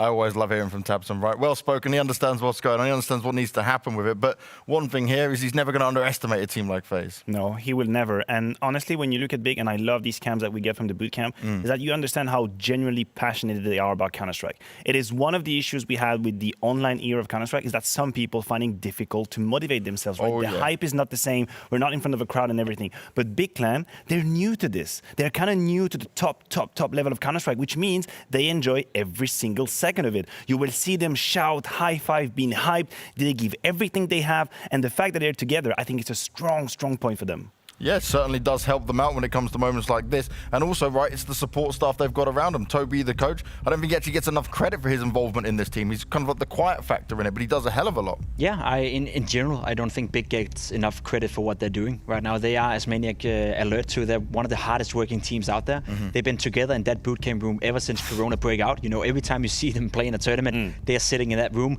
You see some teams, you know, they go into a bootcamp, then they go back to their private life. It seems like these guys just have bought into being, you know, full-time professionals, and they're working their ass off game after game, day after day. And whether you like it or not, whatever you want to call it, the online era or whatever, you know, it doesn't matter. Right now, these guys are some of the hardest working in the world, and that's why they have success, and you can only admire that. And just to add to that, right, it's not just the boot camp they have there. They all live within Berlin. They have a house that they all live in the same house together as well. So Big have the full setup for everyone in there. And that's what it is, right? It is the commitment, because whether you like it or not, some teams, they kind of spread themselves out a bit and they come back into it. Like you were saying, Pim, going in and out sometimes can have a negative effect like this. So they're all sold on the plan. They're all sold on the project. And you need that kind of buy-in. We don't actually see it enough from many teams.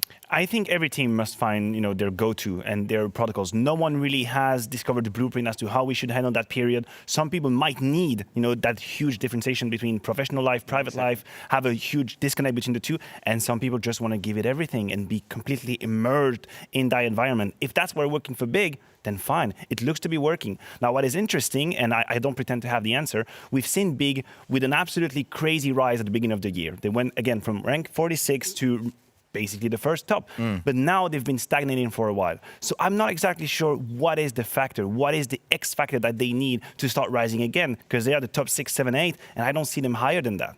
Ooh, well, maybe they can get themselves higher than that in this tournament. We'll have to wait and see, though, because next up, they've got to take down a very different kind of FaZe clan. The match is coming up, but before that, we're going to a break, so make sure you don't miss up, because Big versus FaZe will certainly be an interesting one.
We're starting on Mirage. It's FaZe Clan's pick, but it's FaZe versus Big, and it's a FaZe that have just taken a big loss. But can it work out for them, or will it be a hindrance to the guys? We're about to find out. Now I'm going to get you guys' thoughts on, do we see a chance in this for FaZe?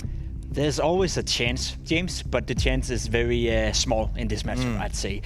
You know, the storyline for me coming into this one is how are the players on FaZe Clan gonna react? Are we gonna see Brokey all of a sudden make it to the next level? You know, he's been playing well, but can he take it up a step? Can he fill out the gaps? We're gonna see a guy like coldzera. Can he refine, you know, the old form he had in MIBR when he was one of the best players in the world, one of the most consistent players in the world? There's so many question marks surrounding FaZe Clan that it's hard for me to say or expect them to do well here. I expect Big to win, and I expect Big to win because I think they've shown me enough that they're consistent enough, they're good enough, they have a good enough foundation to be a great team out there. So for them to lose a game like FaZe Clan in this current situation would be a big disappointment. So yeah, sure, Big Clan are gonna win, but how much, how big, and how convincing? Well, that to me is the only question. I have to agree. I have to agree with Jacob. All the data, all the logics, all the rationals point towards Big winning. Individually, as a team, more experience, all of coming in. But then again, as a reminder, FaZe won the IEM New York, and we did not see that one coming. They have this instability that can create an absolute fire on the day-to-day basis. We know it can happen. It's like a red moon, right? It can happen sometimes. It's not really often, but when it happens, there's nothing you can do against it. FaZe can have that ability to just take over everything on the server. Will it happen? It is unlikely, which is why we went for Big, because sometimes we have to think and we have to make rational decisions, but FaZe can have that element of magic that you have to respect. They really do, but we're just about to get into the game. We're going to have some of our questions answered, but I want to see these two handsome gentlemen. They've made it all the way from Canada. They've come finally to Copenhagen. Scrawny and Lawrence, you look like on one hell of a big desk there for you two. Yeah, size matters. Look at this bad boy. Yeah. It's massive, James. I think he's doing his best meme impression. It's good to be here. Fashionably late, but my name is we're here. Yeah, man, I mean, I'm going to do a YouTube. Are we supposed to? Oh, okay. I thought we were still talking to them. I wasn't sure. They were talking, but I don't think they can hear each other. Who knows what's going on with those guys? Lads, I love you, but I'm going to leave you. So let's get into the game. Do your thing. Make the magic happen, you know. Okay. Go away. See you guys later. They'll go back to the green room where things were popping off, man. How do we follow up after that Vitality match? It's tough. It's tough. That made me realize like how exciting it is to like be in person watching a match with people. Which you know, we've been watching matches from home. We've been casting matches from home. It's tough, and I really want to get audiences back. But that was a taste of it. Yep. And I think despite it being online, that was must have been a really exciting match for everyone at home too. JKS, he showed up to impress. He did. Yeah. He did. He was ready for it. And I love what what Semler and Anders were kind of touching on as that game was going down as well, right? You had like Blame F doing as he does, Viking bellows in his apartment. Yeah. Everything short of Cadian's air horn, essentially, right? And JKS has to kind of find his groove with that. So really cool just to see that team kind of piece it together so quickly. But yeah, just watching it with other people. Yeah. It wasn't so lonely. It's been a very lonely few months, but now we're back. We're one step closer to where things once were, and we're one step closer to where we're going to go. Of course, we do have to focus on what's ahead of us. It was an enjoyable best of 3, but that's behind us now. Yeah, an unenjoyable... No, I'm just kidding. What's really funny... I mean, there's so many funny things and upsetting things about this match. I mean, let's first extend some condolences here to Kirby. Okay, this man's probably thinking, what have I gotten myself in? Right. He's like, Nico, was it me? Nico, did I have something to do with this? Because we've seen Kirby actually really come into his own. And I think it was brought up by Chad that, you know, this was the worst roster move of 2020. And I immediately backed that point. But we've seen Kirby kind of show us how much experience he has as a player. Before him was BMAS, and what we thought when we saw BMAS was that BMAS was uncomfortable and wouldn't take control of situations. But Kirby did that at first and then changed. Yes. Really showed that he was willing to take liberties on CT side, showed up on Mirage, on Mirage on the CT side in a lot of ways. And now that we've got Olaf Meister involved, that's a whole another storyline. It looks like he's one of the players holding B this time around. So it is a really kind of rotating circus over on Mirage B side.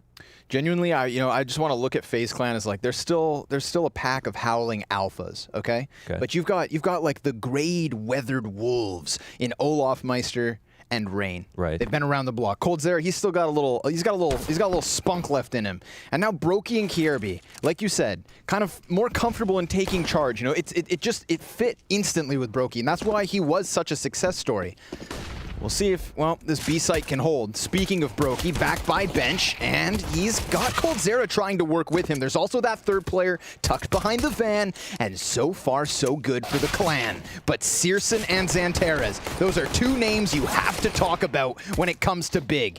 And they delivered. At least the trade frag's successful, but Kierby still has a chance at this 1 versus 3. He still has the 1 versus 1 right in front of him. But he's going to lose that out as Xantares takes another. 2 for him as Big win pistol. So we talk about some win conditions here for Big Clan. It's at least something for Faze in Faze's camp they can look forward to, is the fact that tabseN has been playing really badly. His performance dropping off quite a lot. On the flip side of that, Xantares' performances have been very good, I'd say. He's dipped down a tiny bit, but we've seen the impact. Sometimes he gets 2 kills on entries and wins the round. It's crazy to see a player have so much impact. One of the highest impact ratings on HLTV, period, for all-time stats. And for him to do it as an entry fragger on CT side, you know, getting kills, not dying, and allowing the team to win. We're going to see that a number of times here on Mirage. But we're also going to find out why Faze picked it. An easier map in the pool, something they're comfortable on, and have a lot of experience. Maybe don't need as much IGLing. Ooh, hey now. coldzera, close smoke. Picking up that Mac 10 nearly costs him, but he does deal enough damage for Brokey to clean it up. Olaf, oh! 2 headshots with the D. Coming in from the B bomb site. FaZe Clan, they go with that close 2-man stack. And I mean, well, you saw it. Big Clan, they kind of eat a smoke grenade. It's supposed to stuff them. They tried to work their way through it. And Cold was having none of that. There. That's what I'm saying. That was a double fist pump. I'm saying Nico was an alpha hound. Okay, he was definitely hot shit on this roster, and for good reason. I mean, it's a justified pickup from G2. Okay, but yeah, I think you take somebody like him out of the formula, and suddenly it does create a little space. Yeah. Why was Brokey so happy just now? I don't think I've ever seen that on a player camp from him. I don't think I have either. Maybe it's just they don't want to get stomped. They want to see what they can do. They're having fun playing Counter-Strike. And they're just like, okay, well, let's go ahead and find out like how well we're gonna play. And they sees Olaf pop off like that. And no, we've got a tiny bit of a break. Ooh, B-hop combo. Okay. Not exactly sure what happened. We've got 1 dropped out, hopefully coming back.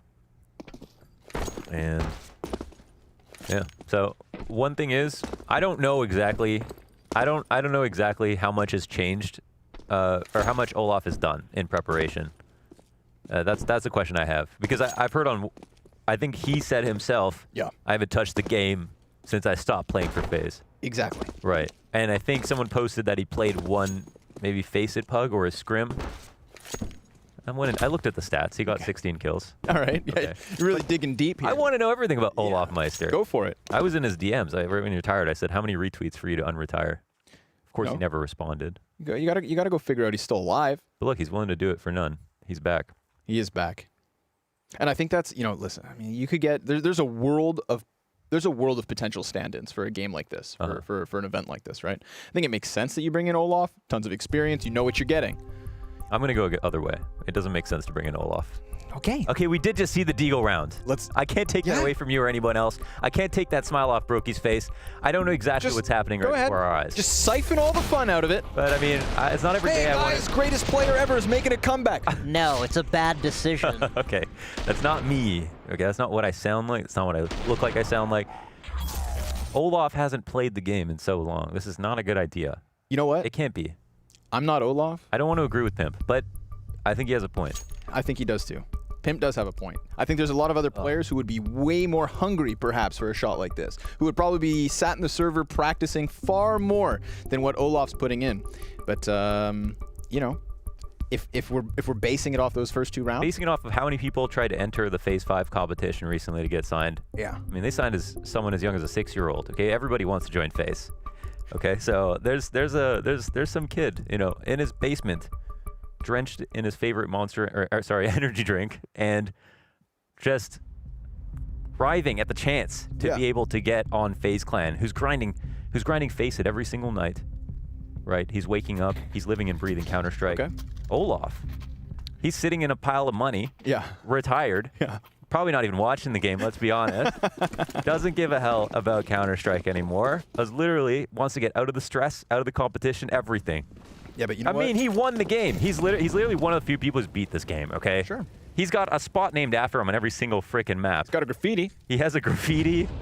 There's not much left for him to do. But you know what? Olaf is an analogy for every single Counter-Strike player in the world. Okay. Because no matter how hard you try to get away, yeah, you just can't get enough. Yeah, that's true.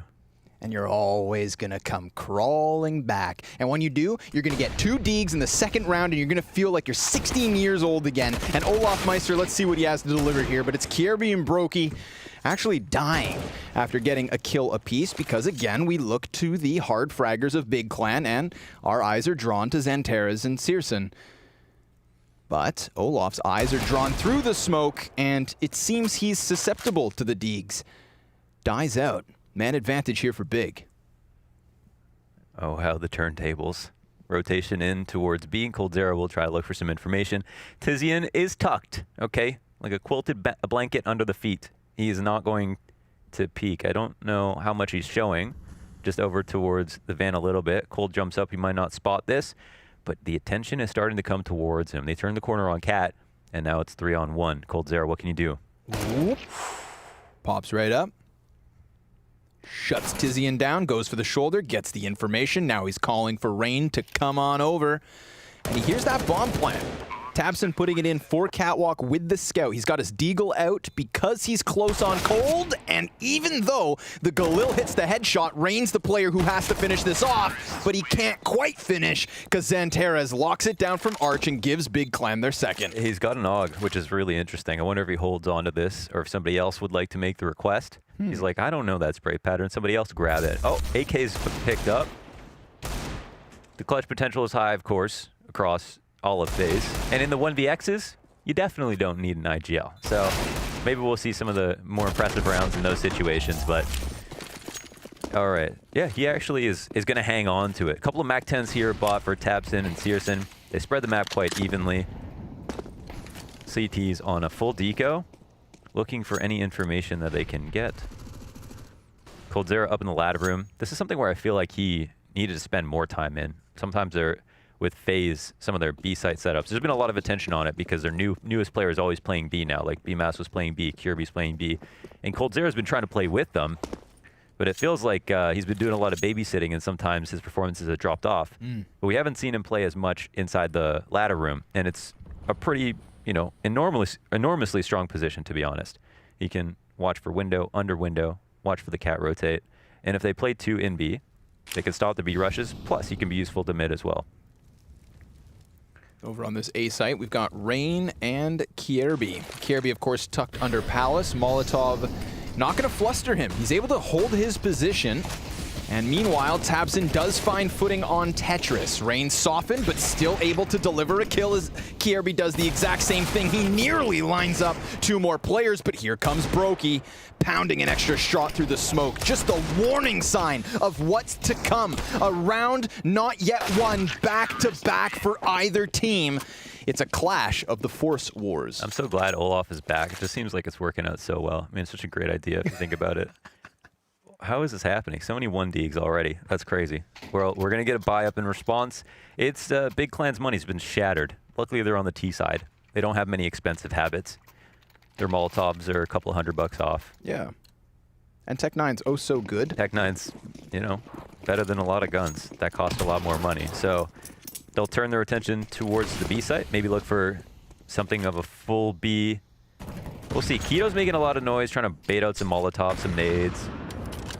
And yeah, they'll pull the pin on it, but he's also going to continue on with the execute. Olaf Meister gets caught falling back, and he gets info on Get Right. Oh, Xanteras, nice dink with the Tech-9, but just not quite enough to push Cold off the edge. They canceled. They did.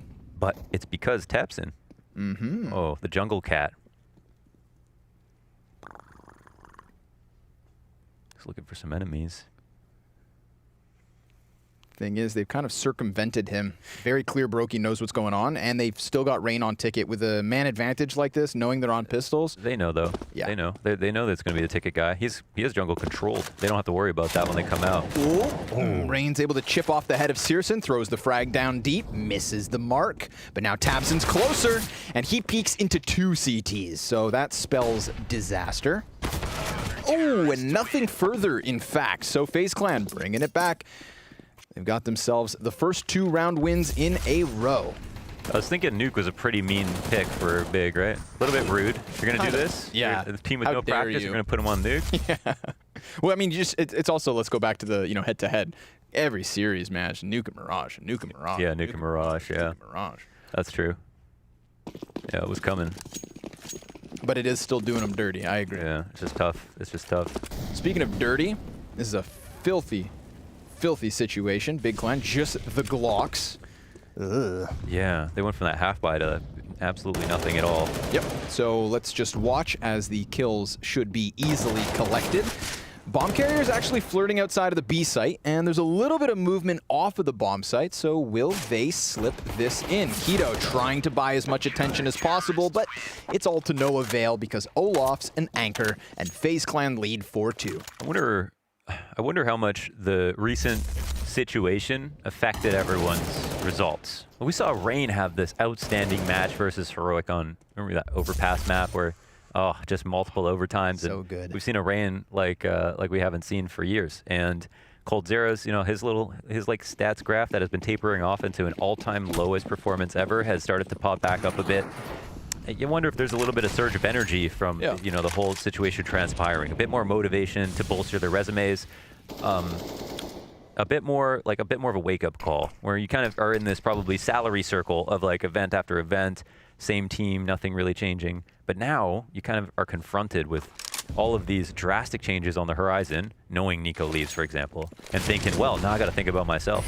Certainly no comfort on FaZe Clan for the moment, but they're getting loose. And coldzera, down he goes. tabseN coming up from Catwalk, the double entry. KRB will find him through the smoke before the bomb's able to go down, but the plant's still successful.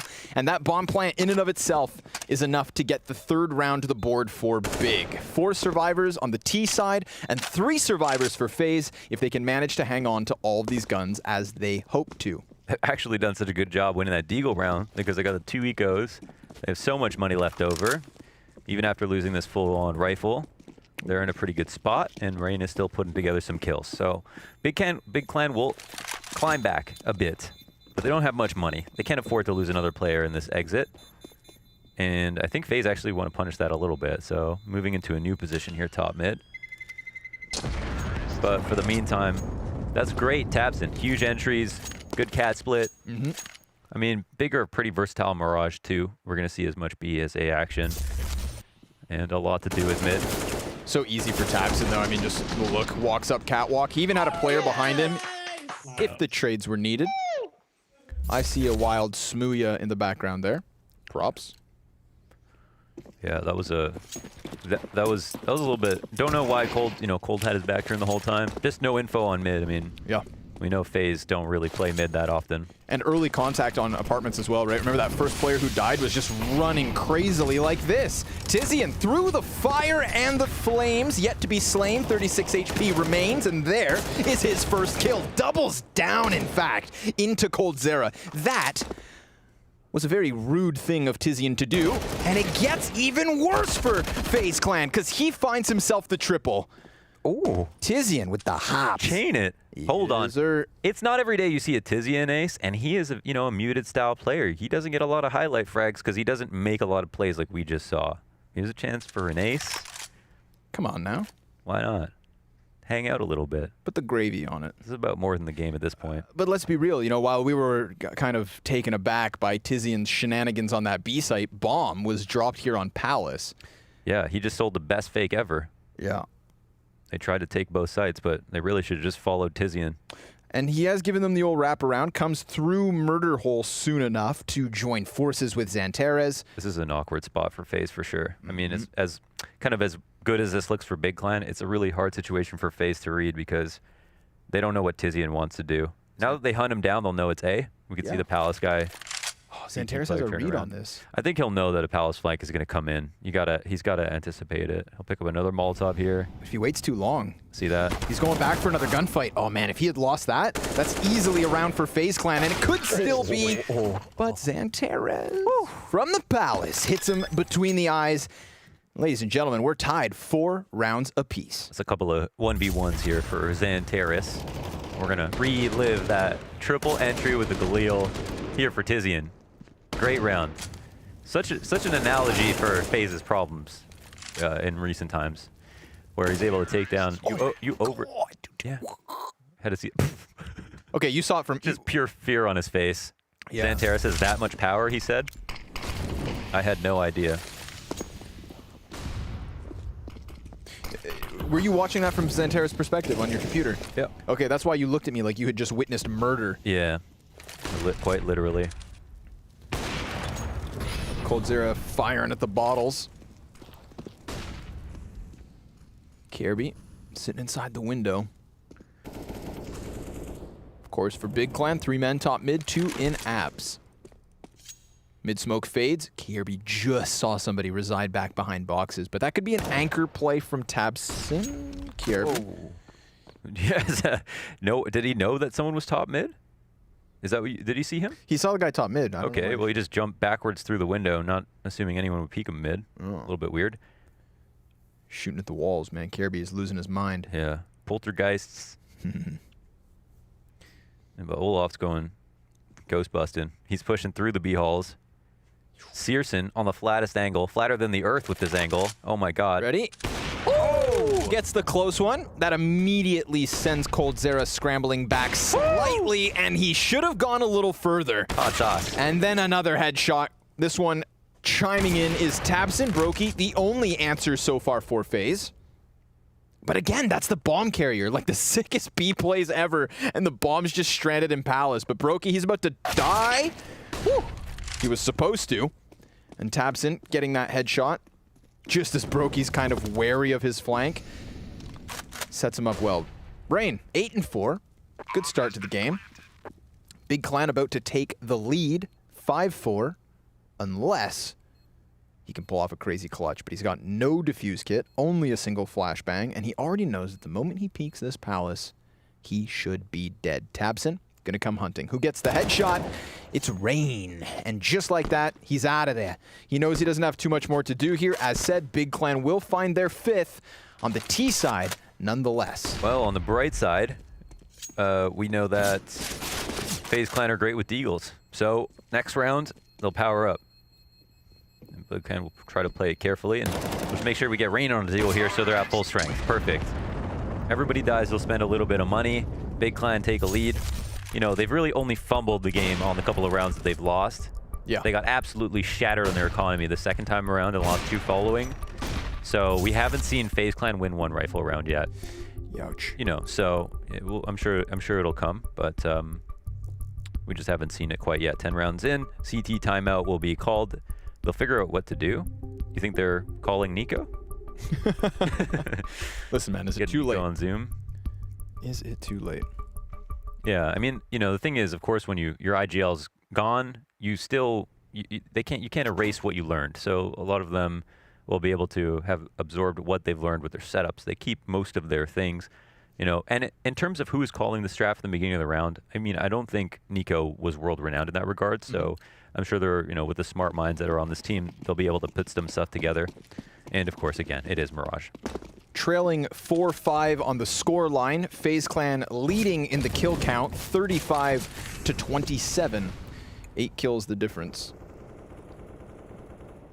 Yet 1 round lead for the other side of this. And, well, that kill count should absolutely dissipate here in the 10th round because it's USPs, a couple P250s, and that single Deeg on Rain. Where's Rain at? Oh, he's playing up cat. Yeah. Come on, bang him. You know he's in there. Ooh. Yeah, you're gonna stop shooting now, huh, Tizian? But unfortunately for these pistol players, they are about to get mowed down. There's 4 here. 4 CTs, good point. But with what? Minimal pistols. Olaf's going to be playing counter flash. Cold beneath the windowsill. The T's still yet to get out, but Keto is going to try and stop out coldzera, who does get his paws on an AK, if not for only a moment. Olaf still hoping somebody comes from Catwalk, but that's not meant to be. Big Clan just holding off and waiting out these smokes. The moment it fades, Olaf should be dead. Or not. He's able to get one single kill before getting clamped down upon by Searson. And now Kierby, it's just about damage. And you can take a quick little look at the money here for Big. It's not perfect. One more kill would do great justice for FaZe. It'd feel that much better. Yeah, majority deaths, keep them at a deficit if they can. What's interesting, I mean, we're seeing a lot of stacks with the pistols on the B side, but even on the rifle rounds, they're playing up to 3B. Yep. And, you know, one round we've got Tizian with the triple entry. One round we've got Xantares with the double entry. It's like FaZe are calling good setups, but they can't trade out effectively. So, yeah, if they continue to work badly together, it's kind of weird because there's not a lot they can do besides adding more people to the issue, trying to just get more people involved to make sure you trade. But, you know, Bigger, of course, is top team that have a plan to exploit B. It's going to be real hard for them to coordinate, especially with that have been a problem for them on this map already. And if it becomes a problem, if FaZe Clan do end up finding a little bit of success here, more success in holding it off, then don't forget this is Big's first plan, but they also come into each and every game with a second plan and a third plan too. They've got backups upon backups. Our analysts singing their praise in terms of preparation. Nice little bit of movement from Xantares, baits out Brokey's op shot, and that's enough to get him to fall back, and he peeks right into Searson. It was a death sentence, that Xantares peek, and Keto gets that trade frag into Rain's face. A man advantage up for Big. They've left their bomb by ramp. We'll see if Tabson can further the success. A transition onto the catwalk that doesn't quite close because Cold is still standing. But as he goes for another peek, he nearly dies. Still, 3v2. M4 is valuable. But Keto starting to warm up here. You know, I talked about the kill differential. It was really just Keto who was kind of trailing, as he does at times. And yet now he's found a good bit of success here in an important gun round. But Olaf on for the clutch. We're talking years of experience versus Xantares, who's got his double flashbang and sits posted back by Firebox. Olaf has no clue where he could have gotten off to, but he does tap out that bomb, no kit. So Olaf needs the kill fast enough to jump back upon the bomb. Xantares peeks and dies. And Olaf should have this. An excellent 5th round and a beautiful 1v3. I'm just glad to be a part of it, man. We just saw Olaf with the cleanest 1v3 so far. Wow. I'm shocked. I mean, maybe he was lying, right? That would be the ultimate Olaf play. I haven't touched the game in 10 months. Yeah, right? Keep your guard down. Peek me in the 1v3. Try it. Meanwhile, this guy's been playing Face It Pugs all night for the past year. Yeah. Damn, that's hype. Wow, that's actually amazing. Cool. And just like that, it you know, it gives him another chance. Something else that's interesting. So, Famine. No more Nico, right? Yes. Nico plays the star player position on this map. Yes. That's Connector. Who's in that spot now? It's Kierby. Oh, baby. And we talked about it, but just as we started to get excited, Kierby's the first man to die, and he's not alone. Rain and Cold following quickly thereafter, and now they're going to get the post plant they wanted. It's for Catwalk / Connector. They've got 2 players deep in mid. Brokey's going to take a bit of damage as he does return the favor with a single frag, but this should be 2 rounds the advantage for Big Clan. So just as we start to get ourselves all nostalgic, Olaf's clutch gives them economy, triple FOMP, and it falls flat. Yep. There's no money, there's no bonus, and Big Clan are going to lead by 2. So this T side's still absolutely in control, but a very nice reminder by Olaf that he's still got it. He's still got it. He's still got it, yeah, undeniably. Yeah, but it's like, you know, it's a gift and a curse. You win the clutch, but you actually only had 1 alive. You don't win the following round, it's real tough on you monetarily. And yeah, small lead here. Quick round out to just get those 2 trades on the window and Connector player. But yeah, interesting. Like, think about it like this, right? They're giving away a spot now. Like the prime position, whoever's in Connector, probably get the most frags, most impact, most highlight kills, most important. You trust that guy. would, Bimass would have had that spot? I don't think so. I don't think you'd give him that spot yet. You think he has the frag? He's the fragging potential for sure, but not the experience. But it's cool to see them give the keys to Kirby in that sense, like to really trust him. And it's seriously, it's probably most important CT position on this map. They're also playing a lot more with mid as opposed to giving up mid entirely, which is something they did quite often in what we can call previous iterations of Faze, yesterday's Faze.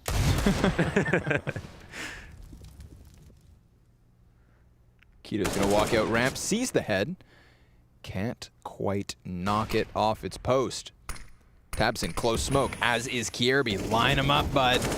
Oh, it's actually Olaf from the base of Connector to come out with that AK, gets the 2K, tosses it over to coldzera, because Olaf's now low, but Kirby goes down alone, and Brokey's still yet to find an angle. An excellent recovery coming out of Big Clan. Olaf's here scratching his head like, damn it, I've got to do it all? And he could still. Or at least, maybe he will set up Brokey, who is still back by Connector, but I like this. Keto, he slips through the jungle smoke and finds Brokey mid-transition. Olaf, he stops that bomb. He's got 3 kills to his name already. As does Keto. Smoke goes down. Now that indicates the possibility of playing on the other side of it.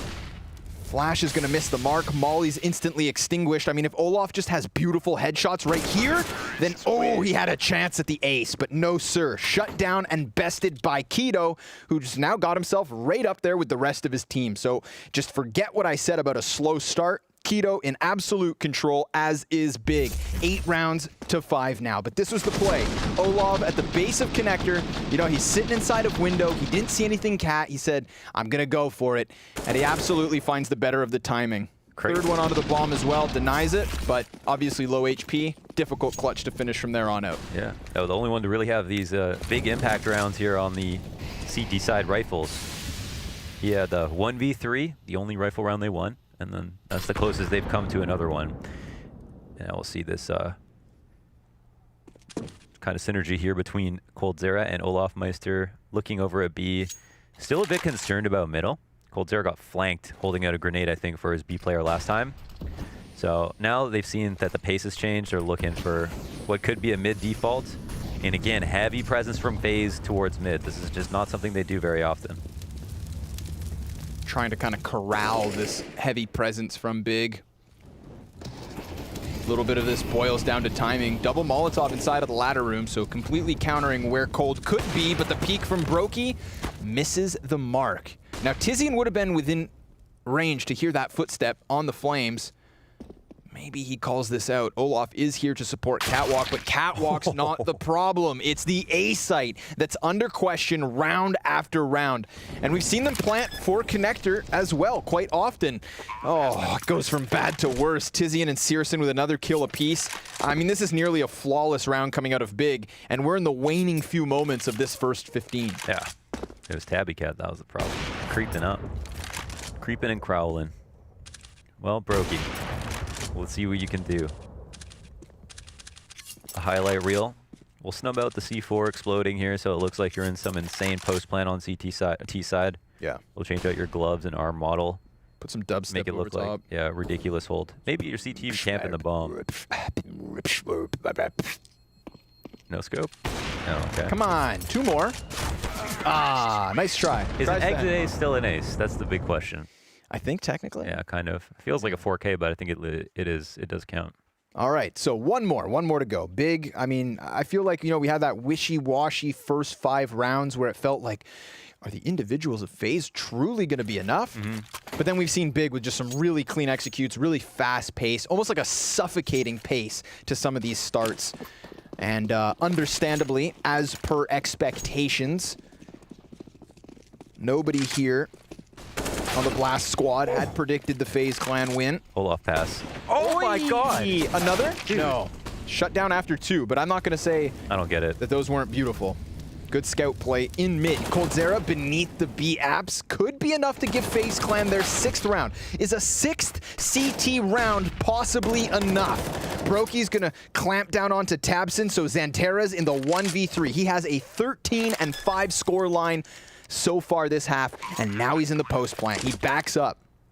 Has to be cautious as they're encroaching from all 3 directions, and he never sees it coming. It is FaZe Clan with a 6th. Kierby gets that one, and FaZe could have a chance here. Join us after the break to see what goes down.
Welcome back, everybody. 3-round lead for Big Clan over top of FaZe Clan. And this is a match that we don't really count much for FaZe. We wanted to write them off a little bit. We wanted to hold on. Before we put on our rose-colored glasses, yes, yeah. Olaf was probably the only player on FaZe Clan who had impact on the rifle rounds. He had a 1v3. He had an almost 1v5 or 1v3 with an ace. He had another round where he got the 2 scout kills, and those are all the rifle rounds that they won. Apart from that, they won 2 pistoling rounds and then 2 anti-ecos. So, you know, what's crazy is just how well Olaf is playing. As a whole, still up for debate. Okay. Well, good to know that's where we stand before the second half really gets rolling. But Keto, well, he got himself 2 headshots before dying himself. Tabson looking for his chance to strike, but Kierby coming back from Sandwich as it is FaZe Clan to close. I have no more questions. You know, FaZe Clan. I mean, no, I'm just kidding. Let's see. We'll see what they bring on this T side. Now the big benefit is, of course, because they won an important round. They got the 2 anti-ecos. Yes. You know, they got themselves to a 6-round half. So no matter how you dice it, we now with a pistol look at a position where they could be tied. It's not like we can sleep on Big Clan's CT side by any means, but, well, they couldn't ask for more FaZe Clan. So very excited to see how Olaf is going to fill in on the T side now, what they've talked about, what they're changing. And also look at Kirby's position, considering we saw him take the star player position on CT side. What an interesting thing to happen this match. That's kind of the nicest thing about an unknown quantity, right? A literal day-old roster here in FaZe. Yeah. Because, you know, Cold could have been like, puffed his chest up and said, move over, kid, I'm taking connector. Yep. But he didn't. And I don't think anybody could have argued against it. Yeah. So nice to see Kirby. But I think, you know what, this is because that even when Nico was still here, Kirby was slotting in successfully. Yeah. Right? We talked about it slightly beforehand. It also could be Kirby playing it for North, but I can't actually say for sure. Not sure. Sure. Well, right now it's raining Cold, cutting down these pistol players at the A site. Another fight unfolding here on Catwalk leaves Keto wounded and then dealt with. 5 up for FaZe Clan. This is looking like an excellent T-side start. Yeah, definitely. Yep. Spread the map, grabbing the kills, not dropping on the anti-eco. Already in position here, we're big one to try to save if possible. Good. And Searson will try to hightail it. All their stats are a little bit strange because we've seen some downturn in performance, like Tabson really has been dropping a lot. But just like very, very recently, we've seen a couple of good matches here and there for a lot of them, for Keto, for Tabson, for Searson as well. Searson still has so much more to show us in his career as a German opper, right? I mean, he is a prodigy. I think it's kind of insane how good he got, how quickly. And what we saw from this spree when Big became the #1 team in this online era, for what it's worth, you know, how Searson was outclassing other oppers of a higher caliber was absolutely unbelievable. Something you just don't see very often. And now we kind of come to expect it a little bit more, right? Like the red flags have been up a little bit longer, but man, when he was first out dueling those players, it was shocking stuff. He looked unstoppable. A bit of a dud nade here by FaZe, kind of thrown amidst their own ranks, but it's all right. Full damage control. Double Galil AK versus Deagle and the MAC-10. But Keto, with the Deag, has managed to slip into the A ramp. Unfortunately for him, Bomb circumvents this threat. Well, actually, Searson's in T-spawn. Guys coming back from mid, making a ton of sound. Kirby's never going to see this one coming. So that's one. Now he could go back middle. Oh no, go back mid. Yeah, we've got the activity from the A ramp players. What I was looking at, and they're not going to expect this timing. Oh, but Keto, he swings a little bit too wide. AK in position. It's Searson versus Cold as Rain's hands were occupied putting down Bomb. But now that it's planted, he throws a second molly, flash in the middle of it all. Searson doesn't know what day of the week it is, and he's fallen to 35 HP. So clearly not ideal, but not over until he says so. Gonna go ahead and tuck tail, give FaZe their 9th. And we're all tied up yet again. Close call. You know, you want to say Keto, could he have played that differently on the A ramp? And could he have laid back and waited? It's like, yes, that doesn't necessarily mean that they'll win the round. So he probably smelled an opportunity. And also they walked all the way through Palace, so wasn't aware that they were both there. Could have been a different situation if he was. But that's why we have the shift key. So now after this 2-on-1 end to the round, lots of money here for FaZe Clan, looking very healthy. They can all buy FaZe chains after this game. The amount of money they have left over. Brokey's going to pick up the op here on T-side Mirage. We'll see how he works that. Mr. Hot Sauce himself, Mr. Searson, is also going to grab one for his CT position. Not a great spawn for him, though. Yeah, maybe just going to want to float that one back a bit. We'll see. Not that there's any kind of a duel for him at the base of ramp. 2 members of FaZe Clan working through Palace instead. This puts Keto in an interesting position. Oh boy. Yeah. Is he? Whoa. Too many heads all at the same time. Yeah. He just got peeled apart. Not that he did anything wrong, just wrong place at the wrong time. Rain gonna get flashed around the corners of the staircase. That's a blinded Searson, easy for the taking. coldzera gonna challenge out from Palace, perhaps. Not without a flash, which yet again is on the mark. So the team play here is working out excellently for FaZe, and they've gone ahead and steamrolled through the A site flawlessly once more. Brokey could have been the only death, but this is looking like 5 alive, because Big, they walk away. Double digits for FaZe first. Yeah, it was an awkward round, of course, because we see Keto, he's trying to follow one player, another peeks out. I think, from my perspective, in that kind of setup, you probably want to have the two-man setup on the A ramp so you can maintain control of it, and then either push it if you hear Palace, or be able to trade if Palace comes out and you want to fight. But if one person standing at A ramp falling back, we saw that there was a player on the other side of the smoke in A ramp as well. Keto's not really giving himself a lot of room to breathe in that position. So in some sense, he's asking to fight a losing battle. If he goes for this opening kill on the A ramp, coldzera probably trades him on his way back, vice versa, wherever it is. So on the one hand, I'd like to see him get some help there if he's going to play there. But on the other, if he's going to play there, maybe to try to play within the ramp and try to, play a bit more passive and hold.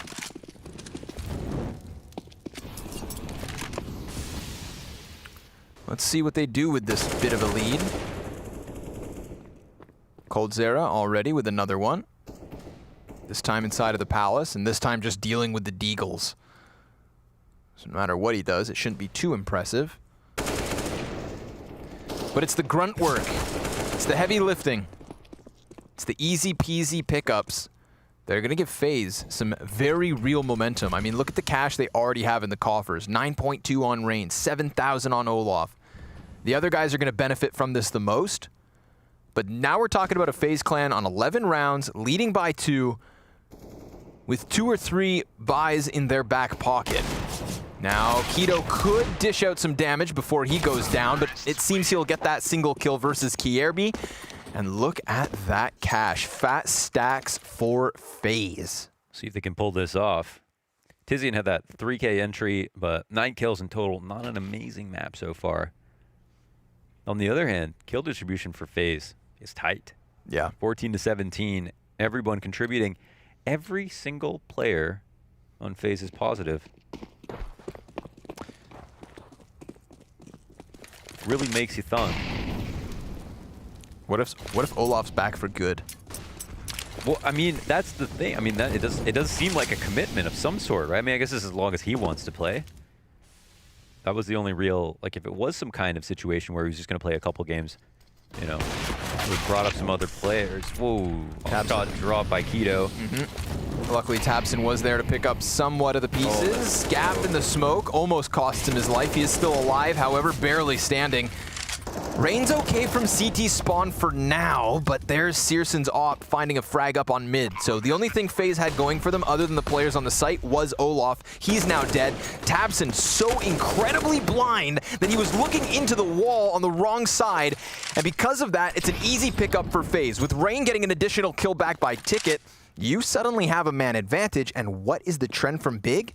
The saves. Wow. They got pushed out of position. Yeah, Keto, he's getting owned. He's getting owned. This time he tries a new spot. He's like, all right, I'm going to try something different. Not close A ramp, not with a rifle, not floating around. Give me the op, put me in CT spawn. I know they're going to walk out. Yeah. I'm going to have a free shot. But he doesn't hit it. He wasn't even really blind, I don't think. I want to give him that. I don't think I can. When FaZe come through, keep it simple. Burst up the A ramp. Works. I'll be honest, I can't wait for this desk.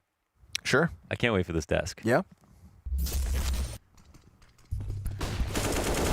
I just want to know. I just want to see from all perspectives, like what do we take away from this? Such an interesting game from so many angles, right? Like, how could anyone predict that Olaf could, after himself saying, I don't even play this game anymore, to come back? Of all of the players you could come, and as a stand-in, we were talking about, other potential stand-ins, and there's so many competent ones that you can consider, especially since FaZe are an international team. I mean, borders are open, quite literally, right? So, yeah, just so many different ways it could have gone, plus the fact that they're playing on 5 days practice. I mean, 1 day since the announcement, Not even 5 days practice. What am I saying? I don't even know. Like, we don't Where'd you even get that number from?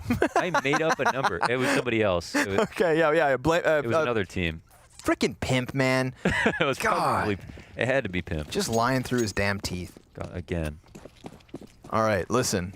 We talked about how Big Clan are supposed to be able to dismantle challenges like this one, but the individuals of FaZe have come to play this evening.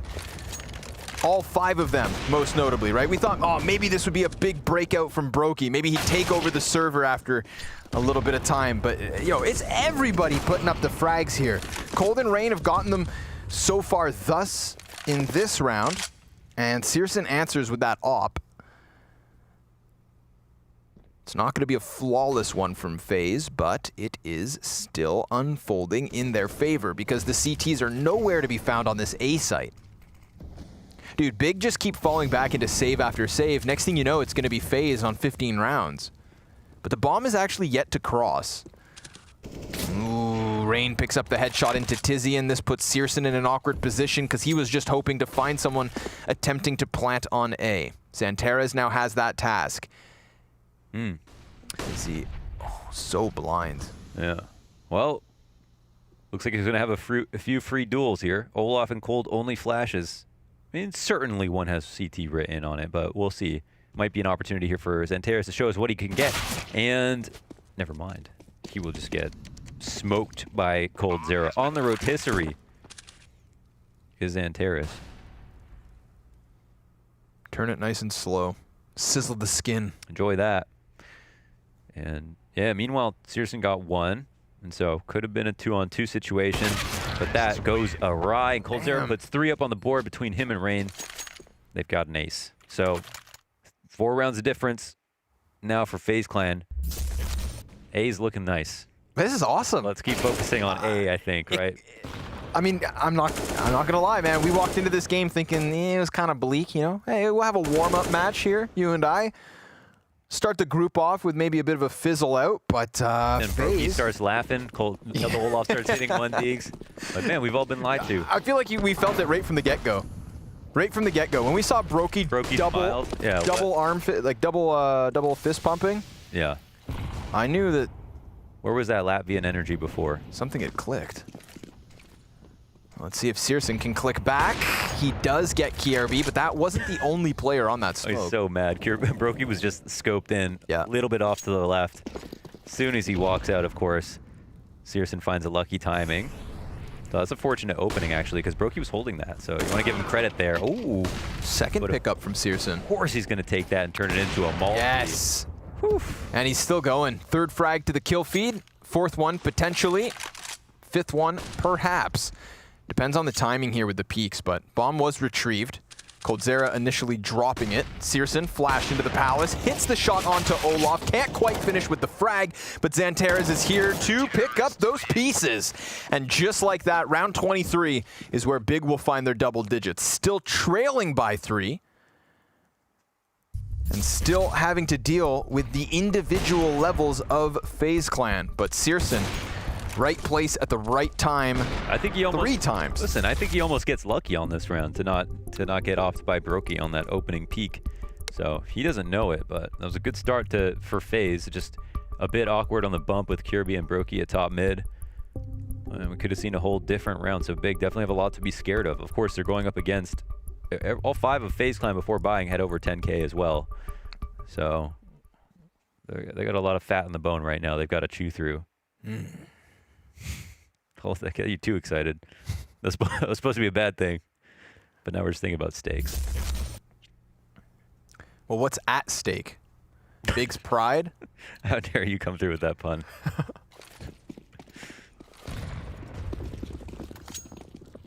Up on Searson, sniper for Brokey. Let's see if we get that fight back at mid. If it was down to Lady Luck, maybe she'll grace us yet again. Olaf's going to take early damage as it is FaZe facing at B. And Tabson kind of playing inside of the ladder room. Xantares, he hears this one coming a mile away. Now this could suddenly activate the players behind him, which would mean a concentrated hit on the B site. Tizian fully committed to holding this, but Tizian's having himself quite the rough game. 9 and 20, and he just lost his support. He does have a second CT back by Cat, but their attention's turned towards him, and Tizian, still yet to be found, is just blown away through smoke. Olaf attempting to peek for an additional kill, but Tabson will stop him there and then.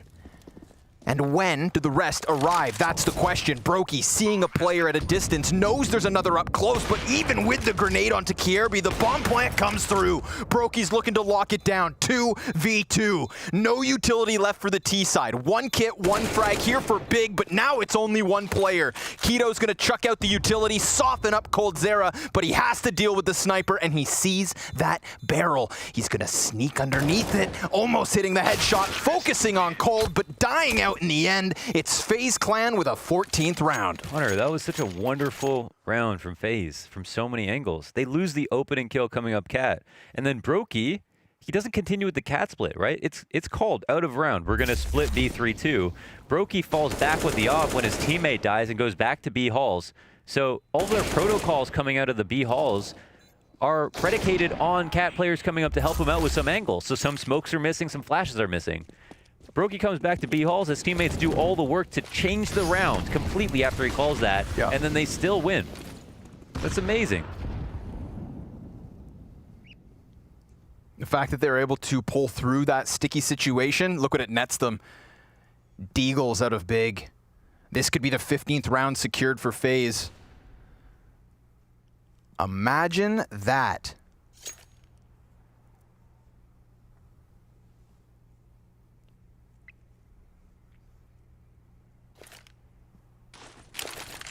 In that first half, I wasn't totally sold. When you contextualize the rounds, you know, 1 or 2 rifle rounds in total. But now we look at that last round, full on rifle, man disadvantage. You know, some great mid-round rounding from whoever decided to calm what. Guessing Brokey. Ooh, timing. Continued impact, opening up the A site. Now they're fending off match point and are doing a pretty good job of it. They've got the AK on, 5 players up. Yep. We'll see. But can they keep Tabson away from this engagement on the A site? You know, he picks it up down in underpass. There's a player top mid that he duels versus. I mean, they have Kierby stuck in such an awkward spot, and now that he's dead, you're going to watch that AK in the hands of Tabson move rapidly into this A site. This is not a round Big are supposed to have any footing in. And now they've gone ahead and grabbed a second AK-47. You have 5 members of Big Clan completely congregated in connector. And with the bomb planted on default, Rain has nowhere to go. Look at this, man. It is a firing squad on the side of the staircase, and Brokey's sniper scope won't be able to flick fast enough, or will it? He takes down Xantares. Tizian trades him.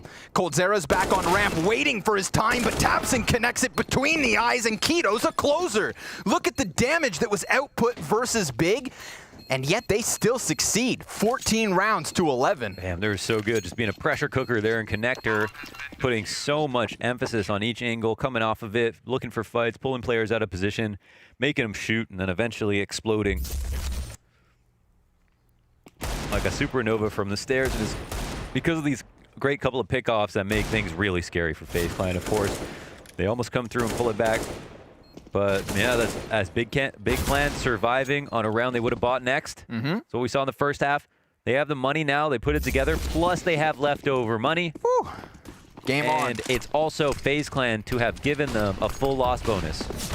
Game on. And what a way to kick off the 26th. Headshot into Brokey through the smoke. FaZe, dude, they were so ready to hit that A ramp. And if they were to just charge out that A ramp, I mean, there's no way they know this. Only Tabson in position to try and hold them back. Instead, they're going to shift their attention towards the B site, which is currently held by 4 players, and Searson's inside of the apartments. He goes underpass behind Olaf, and he's going to be able to escape. But because he saw that it was clear, we actually get Big moving out of position from the B site. This is awkward. Searson going to spot them at the top of mid as he tries to retreat, and what a treat it is. A second kill from Searson, but an answer back from Kierby on 100 HP in the 1v4. Only 3 kills to go. Wow. We're just suddenly entered into a different reality. Weird round. Where Big can pick up a full eco and then turn around and just have like the best CT round of the whole map. They look so good. Really scary for FaZe to have to spend more money next round. Nice angle. Again, they don't have that loss bonus to fall back on. 3 of 4 here to Big Clan. And FaZe Clan have enough, like, you know, for a full buy this time around. Yeah. Oh my God, no, they're not even buying this time around. So we're talking 13-14. Should be. You know, maybe a little bit of pressure. You know, knowing the finish line is right there. Right. Exceeding expectations and all that. It's crazy, you know, if FaZe don't go top mid, but instead follow into apartments where Searson had just cleared out. I mean, B site was so clear for the taking. Let's see if that's where they decide to sink their teeth into this time. Oh, that's a nade. Oh my goodness. Full commitment with just the Tech-9's Deagle. Little to lose, lots to gain. Tizian has Olaf dead to rights, and he's got himself a second, but it's Xanteras and Tabson with the follow-up frags. Coldzera's coming in from Catwalk. Completely known now, and he will get one, but it's one and done, and still a single round the difference. FaZe holding on to their lead, but for how much longer, if even? We all want to see it. We all want to see it. I'm just going to say it. It's still going to be a hard series whether or not they win this map, but we all want to at this point, you want to see FaZe finish across the finish line. This has been great for them, but 2-up setup, Big Clan, they got the crust out of their eyes. They're woken up. Morning coffee's in. 30 minutes into the match, the caffeine's flowing through the blood veins. Blood veins. The veins. Not the water veins, the blood veins. Wait, oh my God, Tabson, he had no idea that Kirby had walked into... He literally just moseyed so hard into connector. Searson claps back. Yeah. And that's a lurker. Tizian will be a key component now. Interesting to try to spot a lurk, but Kirby has made his way into the window, and he is nested. He is comfortable. There is a split on the horizon, and it is looking very tasty. Yeah, Tizian seems aware of it, though. Xanteras was on high alert, but he didn't anticipate rain coming in from connector.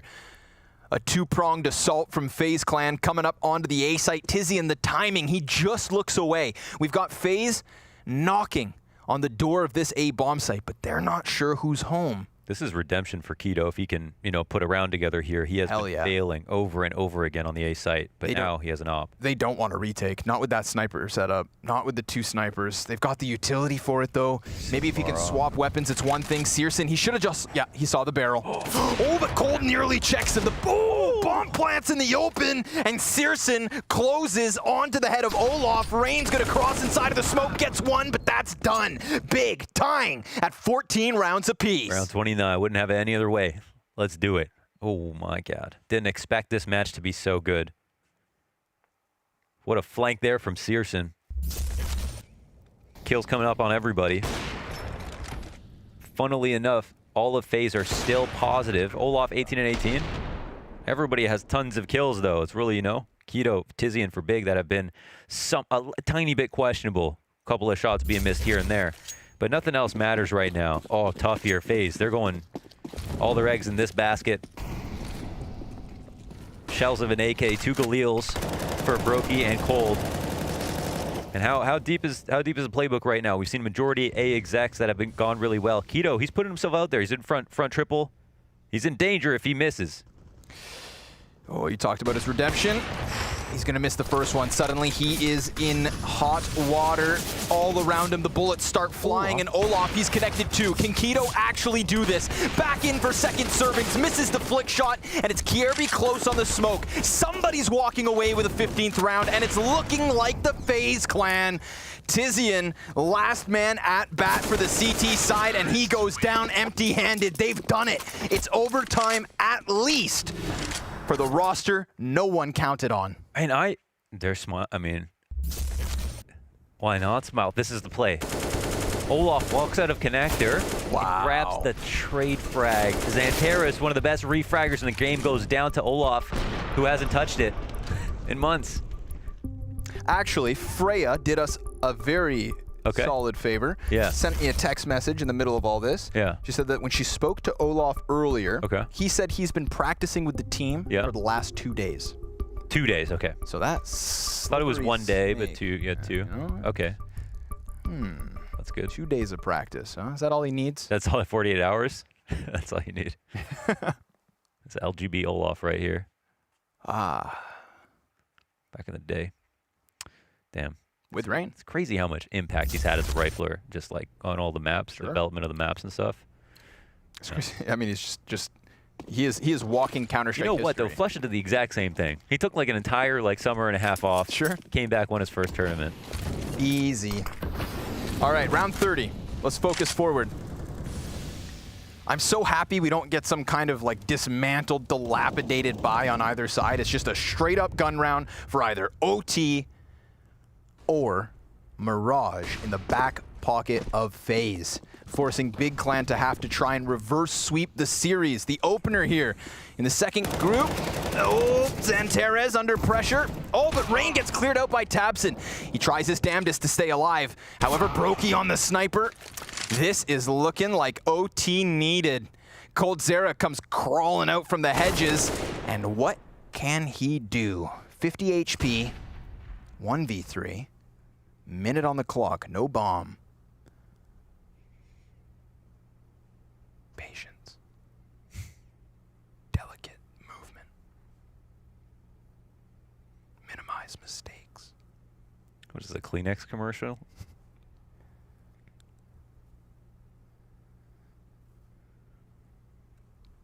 Nobody's gonna give him a thing. No.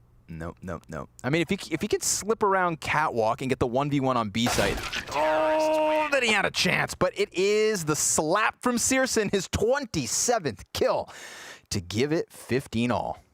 Let's do it. Let's go overtime. I do feel bad. This is not the easiest thing to do when you spend a whole map like trying out things. If only 2 days practice and so on. But well, let's see. So it's already amazing that Faze got this far.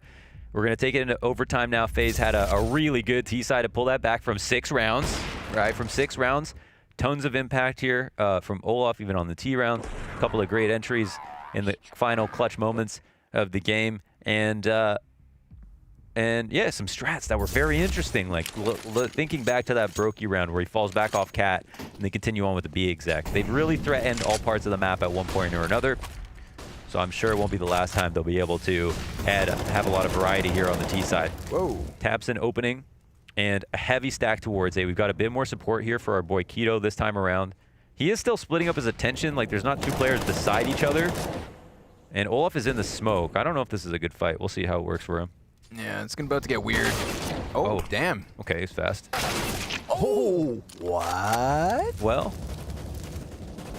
when you can aim like that. Joey, I want a replay. Okay. Hot damn. Okay, Big Clan coming into overtime with a little bit of conviction.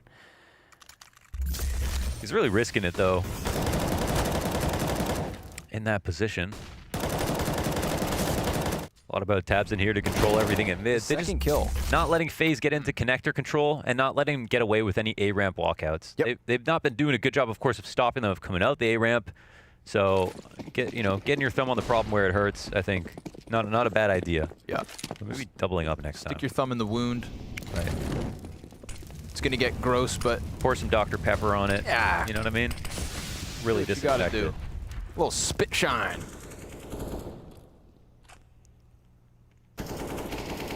Tizzy in, almost through the smoke. Oh man, he gets a frag grenade on his face. Mid control taken here by Faze. They're kind of sniffing out all these positions. A little awkward for Tabson.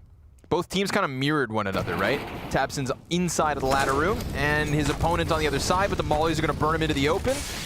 Or, no, he's found a safe haven, at least for now. Okay, listen, it was Olaf last round. Let's see what happens. But Keto is making his presence. I can't believe he's floating so much. Oh my god, what is he asking for with this fight? I don't understand the way that he's playing this A-ramp. Well, Searson playing the triple stack, looking for more kills, has himself a second. Just saw a glimmer of Kierby on the catwalk, so he's ready and posted. But Kierby's able to take the head off of the player at the B site. Brokey's got the bomb. He has to sprint as quick as his little legs can take him. Kierby cutting off the first rotator, leaves Searson the solo CT. And I mean, they know exactly where he is because he was instrumental to that A bomb site defense. I think he's capable, but FaZe have played this perfectly up until this point, of course. And Searson's going to make a jump here. Of course, he's gonna make it, no problem. Oh, yeah. Scared of heights. No, that's the walk of shame. Let's see, Kirby, 3 kills. Searson zinging one by the bench. Brokey's posted, and it's perfect. FaZe Clan 16 all. Nice round to bring it back. That was clean. Yeah. What'd you make of that A ramp fight? Dude, what is that? What is Keto doing every round? That's what I was fishing for. I wasn't, you know, trying not to be too negative, right? But it was like, he's always alone, number one. And at first I was like, somebody should help him out. But now I'm starting to wonder if he's asking to be there by himself because he keeps doing the same thing. And yeah, he had one amazing round, but some crazy aim involved, right? You don't want to put yourself in that spot every time. He's running, smoke's fading. That's not a... Oh my god, the flash is fantastic, but another one comes back the other way. Oh, Kierby trying to recover, but his spray not quite on point. Opper nearly dead now. Keto gives chase, and that is Lady Luck rearing her head to the delight of Big Clan. 4v2 turn 4v1. It's done. 2 CT rounds for Big. And what is FaZe's answer? Well, we'll find out. Two to win this game here for Big Clan. Now that we get past that. Dude, these top mid flashes, at first both the CTs were blind, and then the terrorists were blind as they extended, and I still have to think that FaZe had the favorable fight. Then this happened. Yeah. You know? No, like, the flashes were good for FaZe, right? The first ones, I think, those palm tree flashes are maybe the ones that caught Keto. Yeah. But he wasn't full blind, maybe? Sure. We saw from his perspective. There were the flash assists, of course, in the eye. Yeah. But I feel like they're way too generous with those sometimes. Okay. I think they were planning to be half blind. Just feel like a bit better aim on Kierby, and he lines up those 2 players. True. I think... yeah. I think it is fair to say the T's go for mid-control, the CTs go for mid-control. You'd probably rather be a T. Sure. You know, you get the swing advantage, the high ground advantage, whatever you want to call it. No cover to fall back on as a CT. But when it's executed well, like we saw from Big, they can make the improbable possible, and they do it with Keto as well, which is cool. They found a different way to utilize him early on. Ooh. What an ang. He's not going to be able to fall back. We'll see if we can get the mow down. Oh my god, they're going to... a run boost. Not even. Just the peak, but that's the bomb. Kierby. Oh my god. Tizian's just, or Tabson rather, gifting it to him. You'd think. Keto comes out, saves the day. For now, Xantera is trying to challenge out from Palace, is bested by Brokey, and what's the move, Big? They're going to shift their feet entirely towards the A site. And they're not wasting time. Yeah, they started walking, but... A bit too late? A bit late. I don't know if they heard this. Crucial fight. Crucial fight. And Tabson's so incredibly low that now Rain, I mean, he is going to be a thorn in the side of Big. They are still able to find their entry, but their attention has to be turned towards Palace. That's going to be such a problem for them. How else do they get out of this spot? They could challenge inwards where Olaf is holding with his op, and sure enough, it's now down to only Tizian. He is so surrounded, able to best the player on the ticket, but there's Olaf to close. 17 rounds each, anybody's first map. That was close. He got the hard kill, the one they didn't know about, but he knew about Palace. He could have outplayed Rain, and Olaf was too far away. There was a chance there. It was slim. You know, Palace is a really strong spot to be in for that position, but there was a chance that Palace doesn't even peek, leaving Olaf in a 1v1 for how far he was away. So what is that insane shot as well? One you could only see with X-Ray. Holy smokes, Olaf. Hell yeah. Hell yeah, indeed. Oh, massive gap, man. Just trying to give Brokey a chance at an opening kill. But alas, he falls back empty-handed.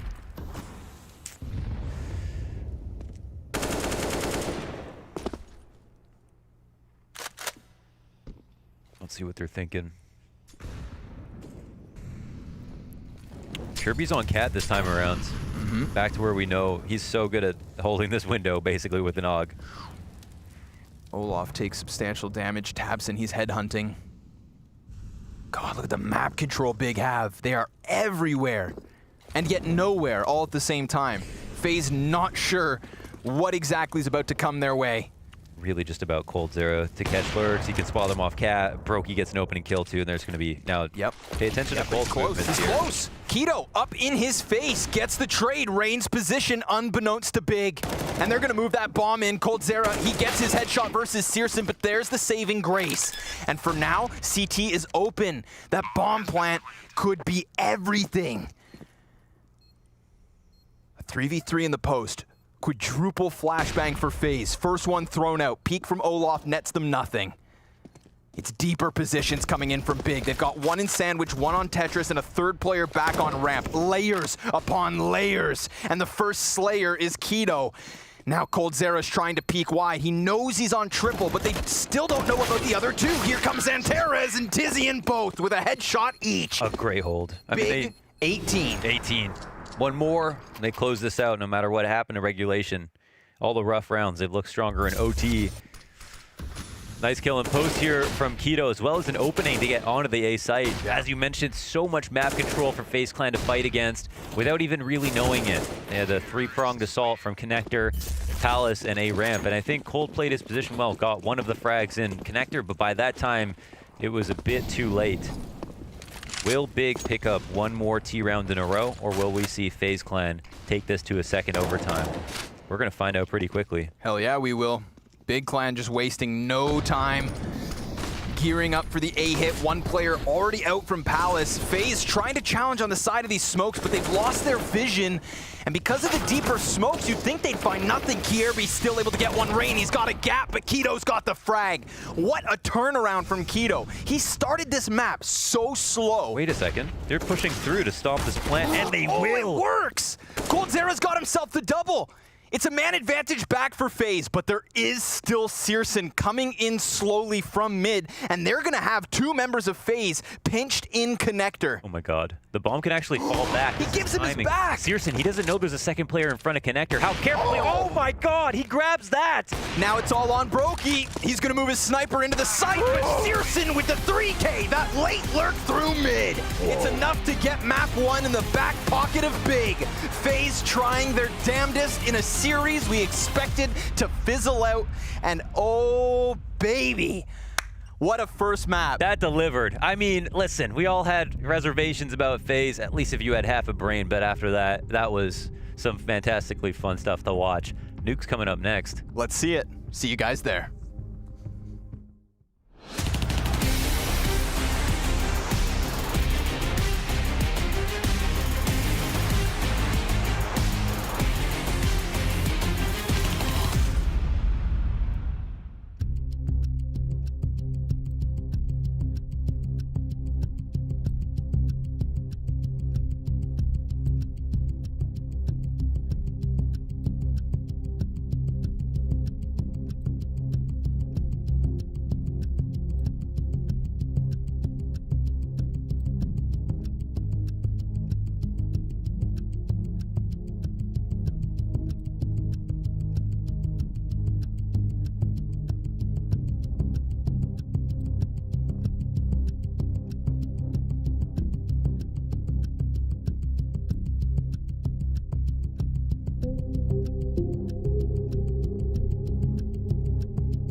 Big may have got on the win, but Olaf certainly didn't come back as rusty as he may have led us to believe. Faze gave it their all on their own map pick here, but still it wasn't quite enough. Though, does the question come around, maybe Big should have put up a better performance, Pim? Yeah, it's you know, you can always go two angles. Is it Big playing bad and Faze playing well? I think it's a bit of both. I think FaZe Clan played much better than any of us would have expected. I think they came into this game with a good energy. I was listening into the comms as well throughout the entire thing, because I was very curious to how they were going to call right. Yeah. Cold Zero being the main caller, sort of, you know, being the guy in charge, and then everyone else was chiming in once in a while.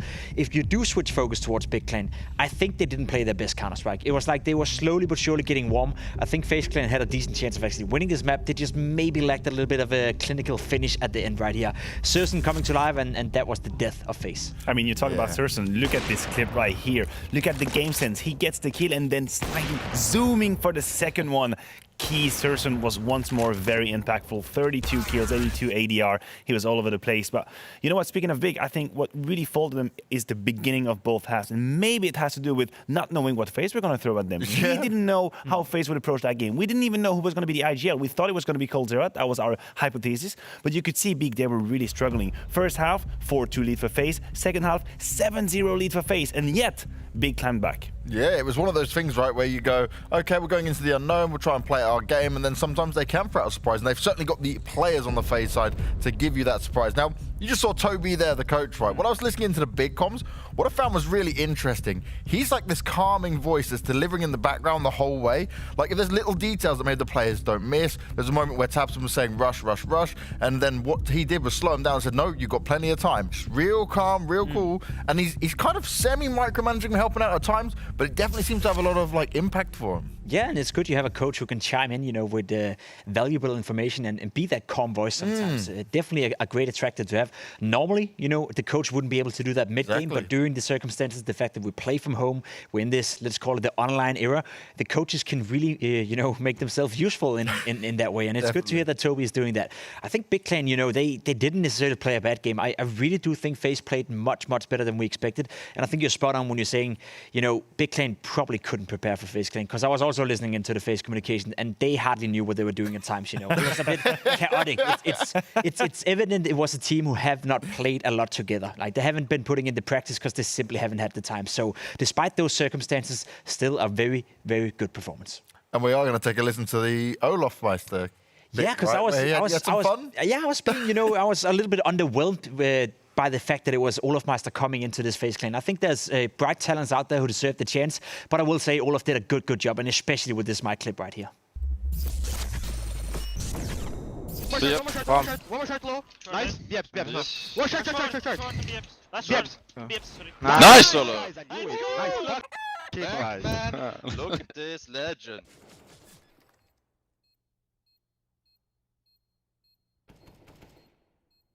Nice solo. Nice. Oh man.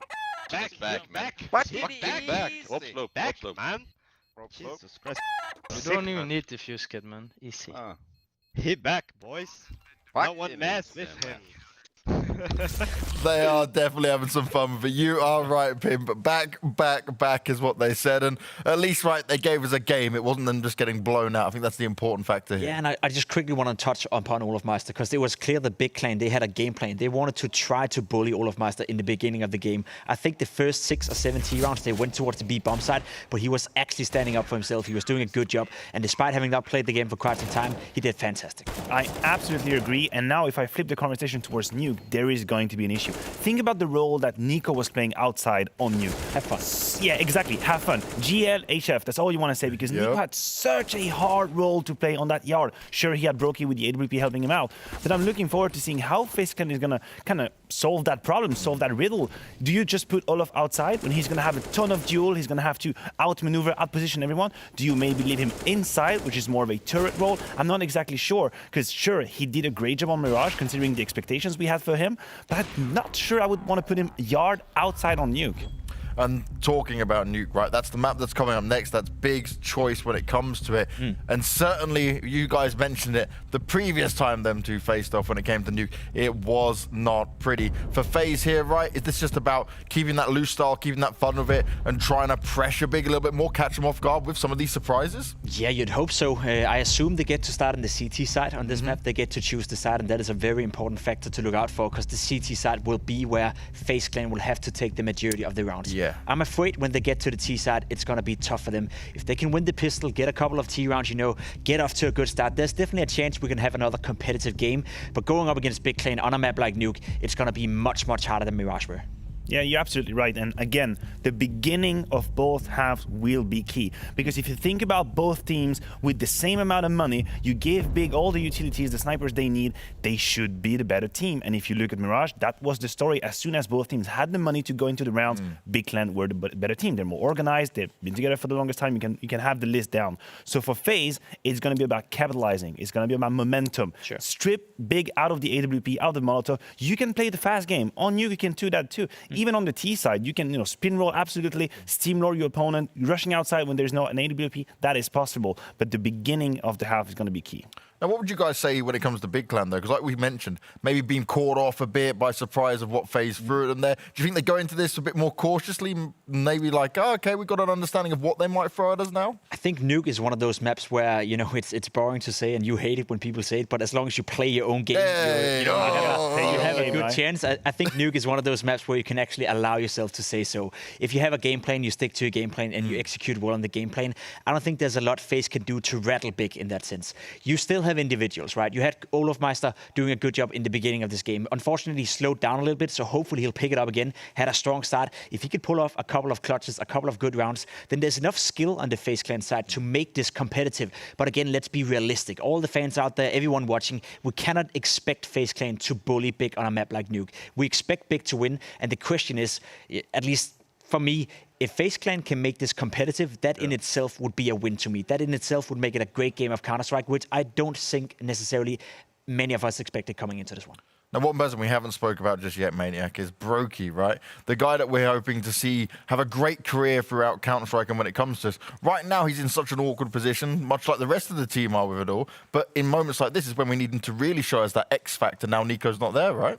You're right, and it would be sensational if Brokey were to rise right now and take over the game in such a chaotic situation, right?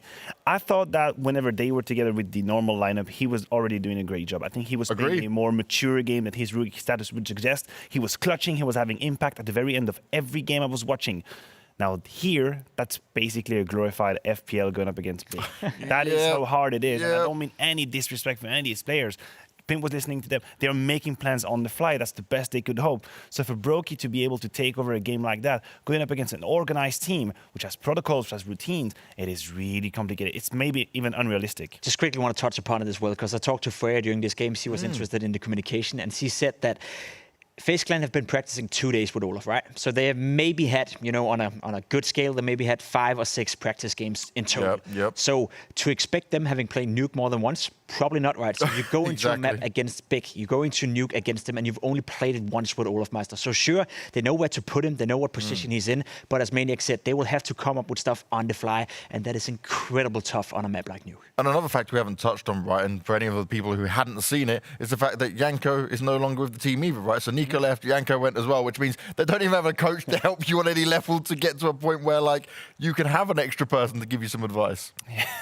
It's like really real hidden. You're just spot on, and I even missed that storyline. There is no one behind them being able to have that bird's eye view and say, okay, guys, listen up. There is the solution. There is your weak point. That is your weak spot. That's where you need to press. Every players have together collectively to come up with an idea. I think in that regard, Olofmeister might be a luxury, a mercenary to have, because I do believe he can do that. I think he's always had the eye for the game, the understanding, the game sense, and it doesn't matter that technically or mechanically he hasn't played for a while, because as we could see, first of all, he was pretty doing pretty great with the weapon, but he always had the ability to read the game and find solutions. So he will have to do that on Nuke, but I would say it is easier to do it on Mirage than it is on Nuke. Just want to do one quick point as well. Right? We just saw Vitality bringing in their new guy, and we heard Apex had to micromanage him a lot, and that took a lot away from Apex, his focus on the game. Having Olaf Meister by your side, you know, if you do want to put out the positives for him as a stand-in, he doesn't need to be catered to. He doesn't need to be told what to do. He has the experience, so maybe he's not at the same level aim-wise and all that kind of stuff. We did see him go missing in the later stages of this game, but at the very least, Coldzera and the rest of the boys, they don't have to focus on Olaf Meister because he's going to do his job properly. So in that sense, it's of course a good thing to have him as a stand-in when it comes to Nuke. Well, Mirage didn't go to plan when it came in for FaZe Clan. Now Big are going on to their pick. They're looking for the 2-0, but let's see what FaZe can muster. We're heading to a break, and when we come back, it'll be the nukes all around. Which one will take it, we'll be finding out shortly.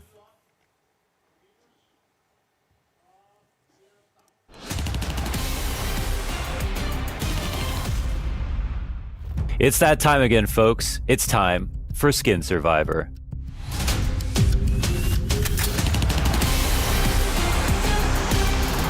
Today with us, we've got FaZe Kirby. How much do you like skins? I love skins. It's an addiction.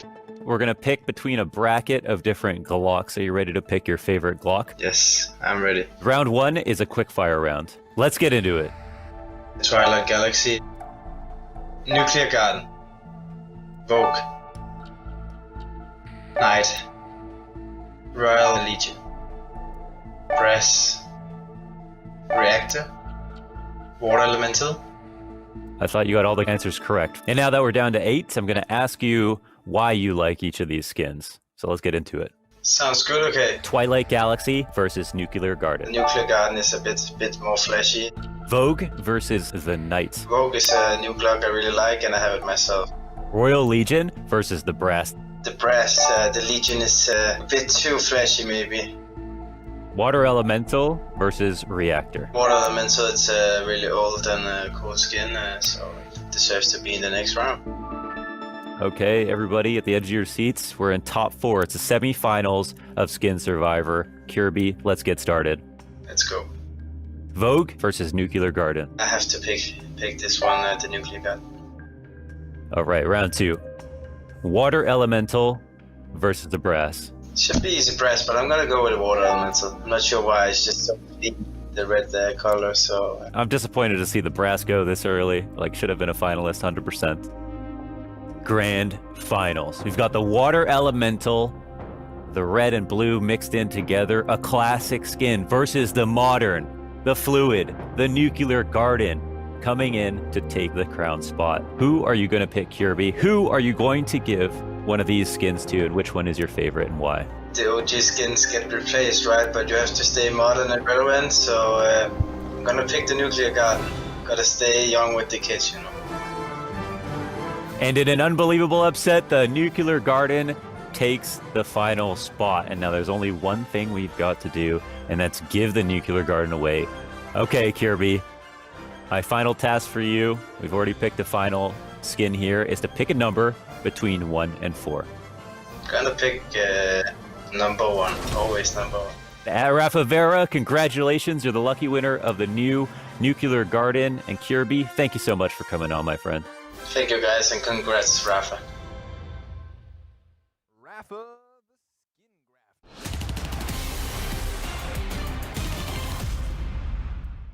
Hello, welcome back to our gigantic desk. This thing looks huge from really the other side, doesn't it? It's not so big from where we're sitting, guys, but it is pretty big in the server. Over top of FaZe, they close out in OT, and that game not nearly as, or excuse me, that game far closer than I expected. So going into Nuke, I think that it is safe to say it's going to be incredibly difficult for FaZe to try and handle a map that they would have had such little practice on. I think our analysts painted the picture very bleakly, but very appropriately for the situation. I think, like, I don't know where Olaf is going to play. I imagine maybe he could handle a spot like ramp. That's probably not going to take that much prep compared to maybe some of the other positions. Could be an upper anchor as well. Sure. Just maybe not outside or, you know, secret rotate, something like that on the CT side. And, you know, we'll see what kind of halves they can put together. I'm sure a lot of the guys came in with measured expectations, which is great, you know. And it seems like the mood is really good on Faze, which is awesome to see as well. For sure. Again, Brokey, the wide Peepo blanket energy right now on Brokey. It's crazy. And we know, I mean, you know, Olaf's a great dude, right? Like, you know, he always brings a good vibe into the team. Even though he stepped away after having like some bad performances and stuff like that. Yes. This has just been really fun to watch. It's blown away expectations. Really thought that this game was going to be boring. I thought it was going to be a, you know, kind of a lackluster end of the day.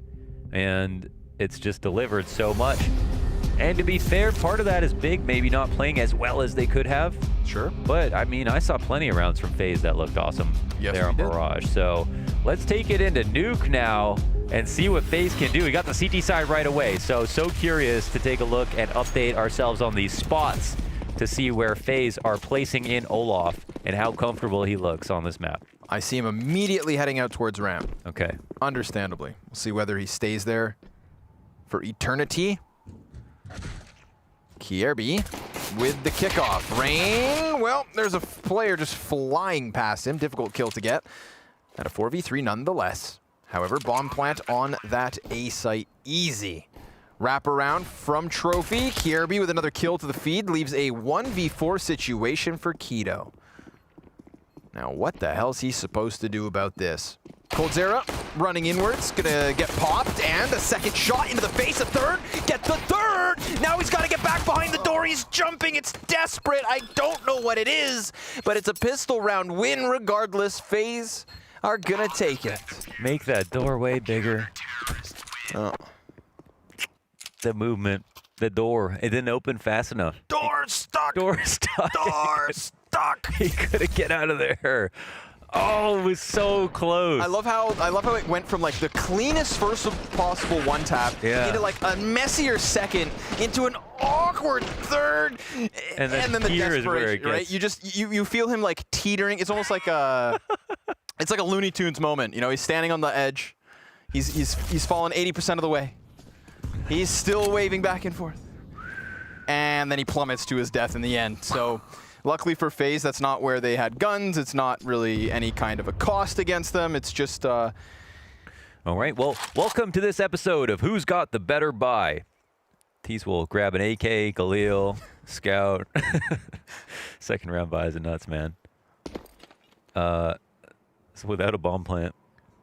Do you like game shows? Oh, sorry, the bomb was down. Excuse me. Okay, what's that? I said, do you like game shows where economies make no sense? Come on over to Valorant. Counter-Strike even. Frag grenade on the head of Tizian. So unfortunately for Big, they have not yet found any opening. That AUG outside with Brokey by its side was good enough to start. Galil and an AK. Coldzera just gets back into cover as the deagle sounds off. And Brokey, man, he's helping everyone, everywhere. Bomb's been thrown out into the open. Keto's position known. Executed from the top of the ramp. That's Faze with the 2-0 start. Nice and clean. And yeah, they had an expensive buy. No SMG concessions. So they had to get the kills, and they couldn't afford to lose any players, which has been an expensive round overall. And they do a good job of that. 3 kills on Keto off the pistol round. 1 on Tizian, also on that pistol round, I believe. And... everyone keeps most of their grenades as well.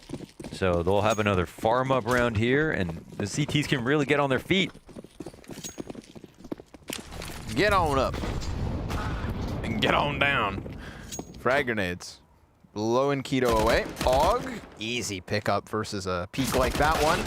However, Tabson. Ooh. Frag grenade damage to follow suit, but Brokey. Great HEs. Everywhere. Great. Everywhere. I'm happy that Faze get to start off on the CT side. Okay. That to me was...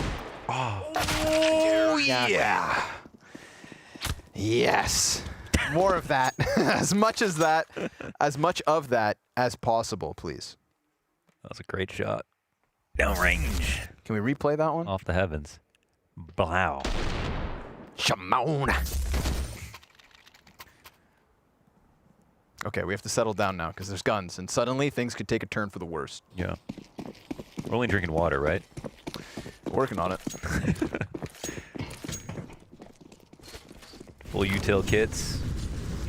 This T round It's pretty quiet. Well, actually, the push, it's from the CTs actually getting way aggressive outside with Kirby, weaponizing him, having him run out for the opening kill. It was off, I think, a flash player. It might have been also just Searson tucked into the, trying to watch the push on the right side of the smoke. Again, the smoke we see everyone throw. Sometimes people are hanging on the right side of it now. Sometimes the push is coming in. The CT push is becoming very common, but the reason it's hard to stop is because there's a couple of ways that you can push around it. And CTs are more happy these days to go for a kill and get traded than they have been in the past. Like right now, FaZe got some good info that Big Clan were going to set up for something outside, whether it's cross smokes or otherwise. And that's a mental advantage there. The mini wrap could be fruitful. Rain's gonna have a player behind him in just a moment, but it's actually Xantares to best him. Tabson denying Brokey outside. Olaf has an angle, but Tizian, great headshot. And he's even gonna start wrapping back to watch the flank. Sure enough, coldzera already in position. Now down to the 1 versus 2. Bomb planted on the mini side of site. Xantares, cautious of the hut exit. It's a known position. If coldzera were to just go for the wallbang, maybe he could line it up, but obviously that would be ambitious. Huh, interesting. AK there to save if he wants to. I think he's just going to grab it and go. Yeah, call it quits. Understandably, FaZe Clan had a chance on that hold, but I would say the player in the bomb site going down for free, and then also Olaf getting wrecked by that Tizian peek. I mean, he had the angle held, he anticipated the shot, but just instantaneous frag the other direction. So welcome to the board, Big Clan. That's nice. I mean, again, it's a 4-on-4 situation. They continue on with a walkout side. You know, maybe FaZe try to get in their head a bit, like, hey, we just called you out going outside, maybe you won't commit, but then they just do it incognito. All right, control shift in. Yep. Walk up to the side of mini. Headshot, headshot. Ends up working out well. All right, let's see if FaZe implore any more aggressive option on this round or how they approach it. It looks like Kirby is going to go secret off of this push, maybe hang out on the vent. We'll see. Control stairs is his position right now. Yeah, he might be pushing up with the AUG, so he'll weaponize himself again. I love how they're using Kirby right now. Will he get the contact? Will he get the better of the timing? Ooh, where's that? That looks like a deep lobby frag, perhaps. They see this cross. Kirby on high alert. Ooh, nice movement. Rain's able to get back into position. Oh, snappy headshot. He knows there's more players here. Metal and flames flying by, frags and fire all around them. And Olaf, he is the insurance policy in case they think they can eject up vents. Brokey honed in on doorway. That was a real perfect movement from Rain. Mm-hmm. Wonderful. Brokey knows he's right side here. Rain's gonna walk back into it. There's that anticipated frag. That's the Opper dead to rights. So FaZe with a 4th round already. That was sick. 4 survivors with the guns. Perfect. They had 2 out to the ramp, so I don't know if when someone was watching Brokey's back, but he has an angle. Like, how are you supposed to do anything about that? He's sitting in the middle of B bomb site with an op out. He's gonna get a kill. And yeah, again, Kirby's information is everything. They can continue on once again after getting the kill, but trade it out with some damage sprinkled in on top. And then they get downstairs. You know, Rain's in position because that kill came out nice and early. Olaf's down there. Real sick stuff. I think the reason that this map would be harder for FaZe compared to Mirage is because it stresses the CD communication unlike any other map with the verticality of the vent. Sure. I mean, even DJ gets stressed out observing this map. You know what I'm saying? Yeah, he came back here after Mirage. He was sweating bullets. Yeah, and now we're on Nuke. It's getting crazy. There's layers to this map, and that's what makes it hard. So I think Big need to put as much emphasis on that as possible, right? We need to see as much squeaky presence as possible. We need to see as much outside control as possible. And we need to see as many, of course, opening kills to make sure the communication is as stressed as possible, because I think that's their, main key to victory. Whoa. Oh, it's such a slight gap, but I don't think he sees anything for it. I love this. The conga line through the smoke grenades. I mean, called out by the frag. That right there indicates, of course, that they're wary of it. And Kierby gets out of garage as 3 players take his position, but he's got to be careful. Yeah.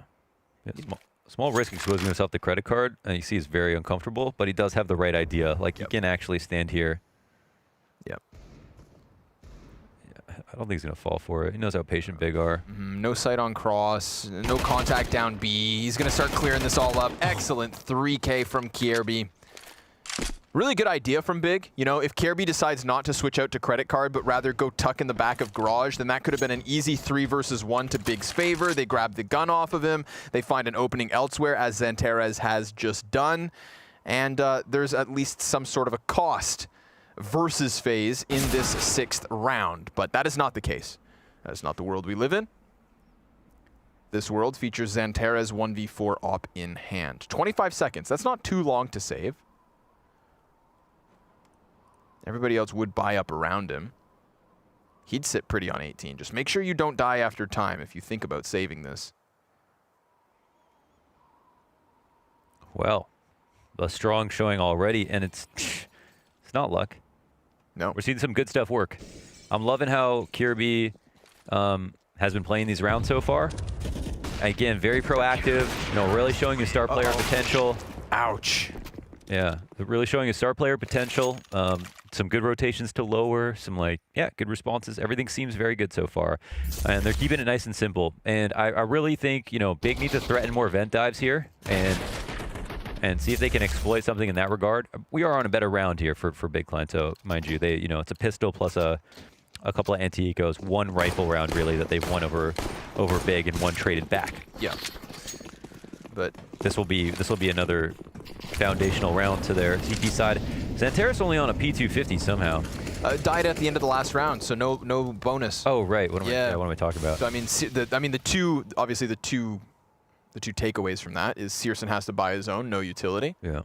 And then Xanterez is relegated to the P250. So oh, that's awkward. Rain, good for the double spray. Keto trades, and Olaf remains sitting pretty up above. 2 players out from Squeaky. I love this proactive movement coming out of Kierby. However, Olaf kind of drops the shot somewhat here. He will die out to Keto. That's the chance back for Big. But again, we still have Kierby working his way through lobby. And as he has that flank already, the ramp man doesn't have to go for it himself. That's going to allow double peeks coming in from heaven. And Kierby serving as an anchor. Now, if he hears Searson... Oh, this is awkward because he hears him. Oh. Easy pickup. Searson scope towards Trophy. Because Kierby flanks that way, again, the Trophy man never comes into the play. But Keto's coming back. He's hunting Kierby, who only has to buy time at this point. Xanterez 1 versus 3. Gets that instant headshot. Actually costs him half his health. Coldzera on the rafters. And that's all they need. Faze with a 6. Real beautiful moves from Kierby that round. I mean, first of all, he comes for the big flank. Another round full of proactivity from him. Yeah. And then when he comes in on the big flank, you know, some people are drooling on the big flank in that position. They're like, I'm running through Squeaky and getting all of these, you know, retake kills before the bomb gets planted. No, Kierby stands there and waits for them to come into the best retake positions and then finds an opening to move after that. Like, really good bit of discipline and aim, of course, when he gets the 2nd kill on top of it. And, of course, Rain picks this great timing to peek out when they're running out of the choke point. And as we can see, I mean, the site's not really swarmed in flashes. They were relying heavily on getting those opening entries. And, you know, Rain in his position should be a little bit more blind than that, I think. Oh my God. That was a pensive thinking man right there. I mean, I can only imagine the amount of strats going through his mind. 5-round lead on the CT side of their opponent's map choice. Not the FaZe clan. I think many of us expected to see tonight, but definitely the FaZe clan that a lot of us are happy showed up. Nobody wants a fizzled out series. How about a clash? A fast smack in the face versus Rain. Down goes Olaf as well. You talked about weaponizing that vent aggression, weaponizing a little bit of pace change on the A site, and there you have it, Launders, just as you asked. An 8th round that Big finally decide to just crank the dial. And it works. Yeah, I do like that Tabson's willing to call the same strat again, kind of, as long as he can identify, you know, what went wrong, try it again, and everyone trusts him. They go for it. I don't know if the flashes worked better this time around. Saw a flash assist, but it looked like it was only on Big, not even on their opponent, so we'll see. if that's actually a thing. But what's important, I think, for Big is just winning this round with some money left over. You know, Deagle to Searson's name on this one. Oh, Brokey's. Ooh, dodges the flag. Come on now. Oh, baby. Collateral. That's going to keep 1 AK out of the hands of Big. And a pistol player popped as well. That's a really expensive double, considering what we, you know, Big's just gone through. Yes, sir. You know, Searson's very expensive. He's coming with a price tag this game for somebody who's 0-8. Yikes. At least Big will have their second round. Boom. Like bowling pins. But with bullets. With bullets and humans. Okay, lined it up. All right, let's see what they try again. Searson, he's got that off, but and he loses the duel. Brokey a bit too quick on Mouse 1 today. Tizian will drop a smoke out of Squeaky. They're continuing to apply pressure here, which is great, but that opening kill percentage swinging back into the favor of FaZe Clan. Tabson in the smoke, though. Very cool. Oh, Rain is gonna, oh, he has to molly this. Cool. Oh, he didn't. He didn't. He didn't throw it. We've all been there. Now what? That, oh my god, that actually changes everything. Olaf's still comfortably up in heaven. Kierby will find his fight outside, so Tabson's taken out of Mini. Bomb planted on the short side of Silo. They're cautious about this flank. They don't want to lose out to Kierby, but Kierby's actually the second player on flank. Santeras, nice off angle. He's actually trying to take the challenge, gets the headshot. Great spray control. Now maybe Olaf can draw attention back towards heaven. Kierby swings for the fences. No, they're not going to swing at all. They're going to concede it. They're going to save their weaponry. The double AUG called off. And, oh, wait, Olaf with a parting gift. But still, regardless, that's a third round for Big's T side. Yeah, I'm sympathetic to Rain because, of course, he pulls out the smoke calmly to toss it down, and he would have been down to like 20 HP. Everyone's been in that situation. If you get flashed at vent and then mollied, you're down to 20 HP whether you throw the smoke or not. Of course, he tries to throw it, switches his gun, gets mollied and died. Yeah. Now, it would have slowed down the execute a tad bit, but I still think he was a dead man walking, and I want to just credit Big for identifying he was in that spot. They completely, you know, they earned that kill, I think, one way or another. It would have been a couple of, you know, shots through the vent, and he would have died after they saw that smoke come out. So, we'll see. Want to say they would have won no matter what, but now we'll get another chance to see if, you know, FaZe really saw some luck there. This is big. I mean, this fight right here between the Oppers, Searson still 0 kills. 0 and 9. Contrast that to Brokey, who's the second best player for FaZe at the moment. And he's gonna walk right into it. There it is. Searson on the board. Besting his counterpart. Yeah, so this is where, you know, this is where communication starts to get scary for FaZe. It'll be a much more of a test for them. Do they have a man, they have Cold Zero and lower the FAMAS, but he's alone. Yep. Not the most comfortable of spots. Meanwhile, oh my god. Tabson looking for a head, and Rain's gonna give it to him. Now Tabson knows there's another back in garage. He calls it out, and Searson body bags it. 5 versus 2. Looking like Big are gonna take control of the game. Yeah, especially if they can get so many players alive. Cold Zero's been sat down here on this B site waiting for his chance to strike, but no one wanted to rumble. Yeah, thought he was the next guy to have to take a duel, but he'll just be able to fall back and save this FAMAS. And they're coming for him though. They kind of know exactly where he went off to. And that's a third round in a row, 4th in total for the Big Clan. A nice convincing round after getting the opening kill. It was just a bit more patience for Searson than Brokey had, right? I mean, that's all it comes down to. And I think that's actually the great move to make when you are 0 and 9. Be extra patient. Right. You know, it's like it's when you don't get timinged as well. Yeah. You realize you just got to sit back on your haunches. That's a good point. Yeah. You know, little B or C game, as the leagues like to talk about. If you're not feeling too hot. It's like your score can't get any worse if you just make sure you don't die. True.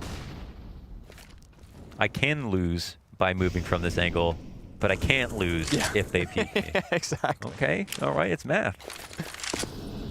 Mathematics. We've seen Big's schematics piecing together the architecture of a T-side here. Okay, Eminem. Deagle from Rain, dead. And picked up by Brokey. A little troll gets his hands on the Desert Eagle and just runs away with it. Makes some kind of snarling sound on his retreat.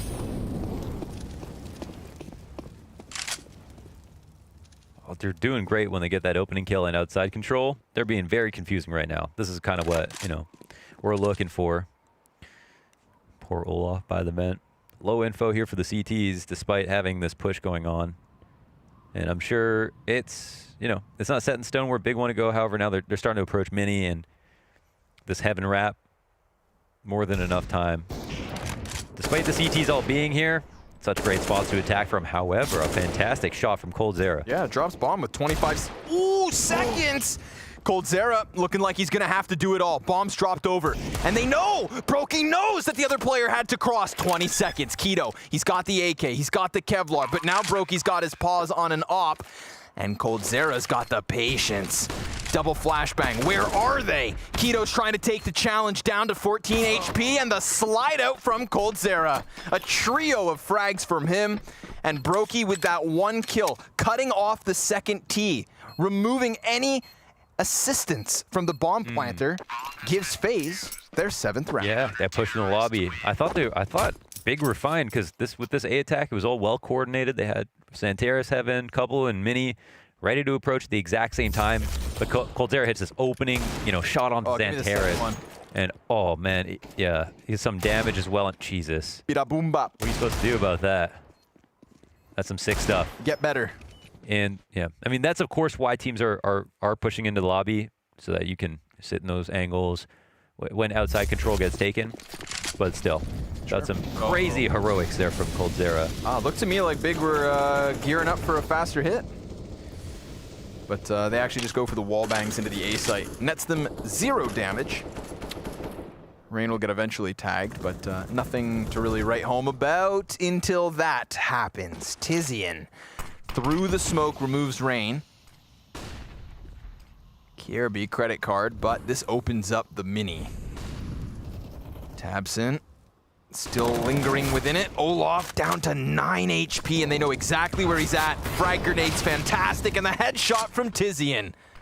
A 4 versus 2 to Big Clan's favor. A 5th round on their T side looks inevitable. And with the money busted from FaZe, these 2 players on a save could actually net them a decent buy, especially the double sniper. I'd love to, since we're at this point of the game, I'd like to just, you know, go ahead and look at some of the stats, some of the big performers, who's doing well. I'm seeing Rain be a real nemesis for them here on the A site. And of course, when he dies, it's quite an easy round to take upstairs because he's been so good in front of Squeaky, finding the spray down and getting opening duels. But the couple times he's died, it's just opened the floodgates to these upstairs hits. And yeah, Kirby was playing well in some of these early rounds. Brokey's got a couple of op duels over Searson, I think, at this point. Searson's trying to wake up. Still 23 ADR for him. Call it ADR. He's got 2 kills. He's 3 kills. Door swings wide. Flash in the face of Searson. Doesn't do anything. It's really this lobby crunch from Cold and Rain with the Desert Eagle into the head of Tizian. Doesn't even know he has a gun? I don't think he anticipates the second player still from spawn, and Searson not gonna let him keep it going. All right, another one from Big Clan as expected, but props to FaZe, man. Again, trying to, as you would say, squeeze water from stone. That is like one of my favorite things to say. It's a very nice piece of imagery. Right. I mean, he looked like he was really gonna drop a tear there. Yeah. Looked very sad about that. It's a good try overall. Okay. M4 goes right into the hands of Kirby. Look at that. Yeah, stop crying. Here, you can have it. Can I have the op? Yeah. Oh no. If he wasn't crying already, that's a good reason for it. Instantly killed. This is a fast clash. And understandably, I mean, Big Clan, they smell blood in the water and cold on the barbecue. Gruesome. I've had to earn every step. It's been a great game. Great game so far. Yep. Both maps, all sides. Damn, Tabson. OT on the first one. we see OT again? That's the question. We'll round this half off with a lot more attention towards Squeaky into the tail end of the half, working well for Big. Lots more pressure, opening kills, you know, tumbling, spiraling out of control for FaZe Clan. And some really great rounds outside where they wrap around outside, take a lot of control. Looking very confident now and looking to take a numerical lead in the half for what it's worth. Again, I think some of these faster rounds from Big have been really good at kind of squandering the comfort and the communication of FaZe. Just water crashing on the short. Speaking of water. Yeah, Rain opens, Brokey closes onto Tabson, 5v3 for FaZe. I mean, somebody has to take the round advantage, and it's looking like the CT side. They are all down on this B site, Big Clan. Searson's finally able to answer back, but he's gonna have to do everything. And he has managed to pin a second player down. He's got 100 HP, he's on for the ace. Ooh, Coldzera gonna fire at him through the floorboards, leaves him with 4 HP, and that's not nearly enough. FaZe Clan, 8 rounds on their CT side. A fresh roster to the offense of Nuke. Can they push through, or do Big pick up the series? Join us after the break.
Congratulations! You have made it through the first floor. Are you ready for the second wave of challenges? Many souls have been taken victim by the master chicken in the glass floor room, and he's always hungry for more. If you get past him, you enter the mathematics room. Next, you must eliminate all the chickens, but avoid shooting the golden one, or there'll be big trouble. Finally, your orb aim will be put to the test in the drone room. How fast can you beat the breakout?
First half as close as can be. FaZe Clan leading by 1, but after the CT side of Nuke, is 8-7 enough? That's the golden question. I really couldn't tell you. You know, Olaf didn't have a great first half. I really didn't talk about that at all because everyone else was actually playing so well that I genuinely didn't notice. You know, I was talking about Kirby, talking about Rain, Brokey stepping it up with the op, and there was a lot of great things about the way that FaZe were playing to take control of things, make up for the fact, I guess, that, you know, Olaf was quietly not being able to put together too many kills. On the big side, it felt like an IGL battle, figuring out what the correct strategy was. They clawed tooth and nail to get back into it, to figure out what was going to work the best. They settled on a lot more squeaky control and a lot more outside presence, and it worked out really well. And in this half, it's T side. It's up in the air. Let's see where Olaf plays, how he plays, how comfortable he looks. Rain's going to be the one to swing the door. Or is it Olaf? Bodies stacked up by Faze. Utility comes out. I mean, there's a player ready for this one. Taps in, he's going to get himself into the corner. Oh, he gets both those headshots, and he wants more. 4 bullets left in the magazine, and down he goes. A response from FaZe Clan, but still a man advantage up for Big, and Searson's on the ladder of all things. Keto pinned into the vent, now going to be challenged by 2, but we also see Big taking control of Heaven. Searson's position now known, bomb being planted, or at least faked once. And now KRB commits to it on the front of the silos. 2 members of Big above them.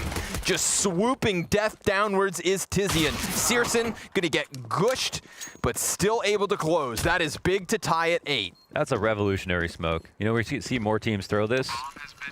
That to allow them to get out of Heaven a bit more easily. The paint can smoke gets out of Heaven. Yeah. So strong. I mean, retakes outside from Heaven just look so inconsistent before. Now it just adds such an advantage for the CT side.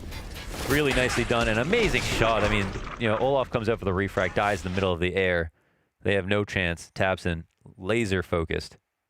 Laser focused. So what could be a critical pistol round to complement what should be a fantastic CT side. Let's see if Big can start off this half hot. They've got FaZe coming in with a buy for themselves. But there's no AKs involved. There's just 2 Galils. A lot of utility here. What's the idea?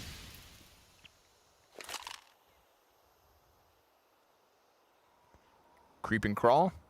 That's 5 players moving down to secret.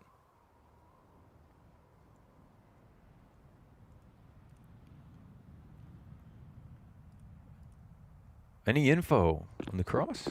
No. No rotations? Okay, Tabson. Let's see what he can do. He's got that M4 and a second in position. Good crossfire, good damage output, but not nearly enough. We get that utility being volleyed the base of the ramp. Now what gets awkward is the fact that you've got the double MP9 and a FAMAS on the retake. 2 smoke grenades up here. Yeesh, not ideal.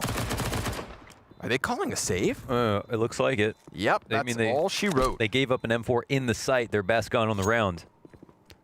You know, these T-buys are already scary, but with that M4 changing hands and the man advantage, yeah, they're just going to try to get some damage off next round. Maybe not even buy up in response. FaZe putting this together off of a force. 2 M4s. I mean, they do their part. They cross outside, they get down lower, they get to the door, they open the door's open for them. They kill the people in the site, they put the bomb down. Super simple round for FaZe, but for Big, you know, no information whatsoever. A lot of emphasis on Tabson. You could say the ramp guy gets timinged, but it's hard to always call it a timing when you don't have info, right? If you don't have info, maybe you deserve to get timing. So the ramp guy tries to rotate in. They're a little bit suspicious, but there's nothing concrete. And, you know, a good round from FaZe from that perspective. Simplistic, but it works. It's the buyback, spending 3.7 thousand across the team. Searson with a bit of extra cash, but let's see if Big can rob one back. Smoke grenades yet again outside. I mean, my big question will be like, how deep is the playbook with FaZe? You know, Olaf hot off the press. Mm-hmm. Yeah, for sure they'll probably want to try to keep it real simple. This one's already a variation of what we saw. We get that deeper wall of smokes. Olaf's very much being left to his own devices, and Tabson slices Coldzera's head off. Xantares, close smoke. See, that info is huge, right? He dies, but now Xantares drops the smoke in lower. They got 1 rotation down here. It's up to FaZe if they want to re-assess to go back upstairs. And that's exactly what happens. Yeah. So just goes to show you what a little bit of info and a little bit of utility can get you. How about the scout of Searson, though? Uncharacteristically missing some shots. They're peppering his windowsill. Oh, and he's going to start peppering them back. Got to be cautious. Doesn't want to get overrun. My God. Desperate no scope, ready for the next one, but KRB's going to get the better of it. Meanwhile, Big Clan starting to get aggressive inside of the lobby. However, Faze will redirect downstairs. Tizian and Xantares in position. They try to challenge with the doors swung wide, but Olaf catching the headshot immediately. MP9 at this distance shouldn't do too much. Playing with his nades is Xantares, and he goes down. Keto v3. Swinging it open. Oh, he could get the second, and he denies the bomb plant. 10 seconds left over. Keto's got the MP9. Brokey needs the bomb. He's just going to have to go for the plant, committing to the back of the site. This is a chance for Keto to exit, but if he doesn't move, then suddenly the question in the back of Brokey's mind is, does he wrap the decon? Keto walks out, and Brokey sends him packing. A 10th round for Faze. Big Daddy Brokey's got it locked down. He's chilling. Everyone dies, fine. He's comfortable in 1v1, grabs a bomb, puts it down in a safe position. No time for Keto to get all the way around, so, you know, just goes for a normal plant here. Love that from him. He really pressured Keto to mate to doing that thing, right? Running through the site, trying to stop the plant, but Brokey's in a spot where he can actually get off the plant safely, so nice moves by him.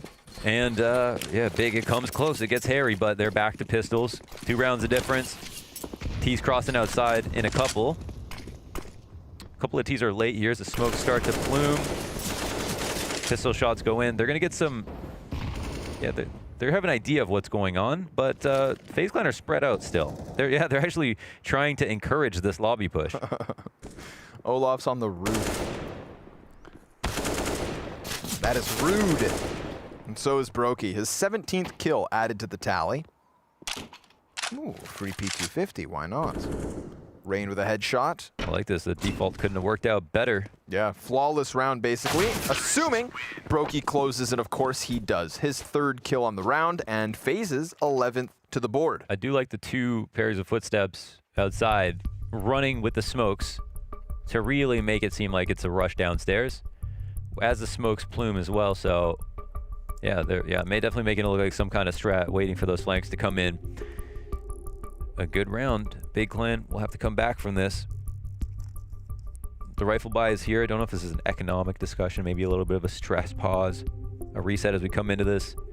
Searson's really gotten some kills since he had a poor start to the half, but a lot of rounds have already been lost to his name for what we expect from Searson. So this will be a big round from him, I think, for his own confidence to find his place in this match.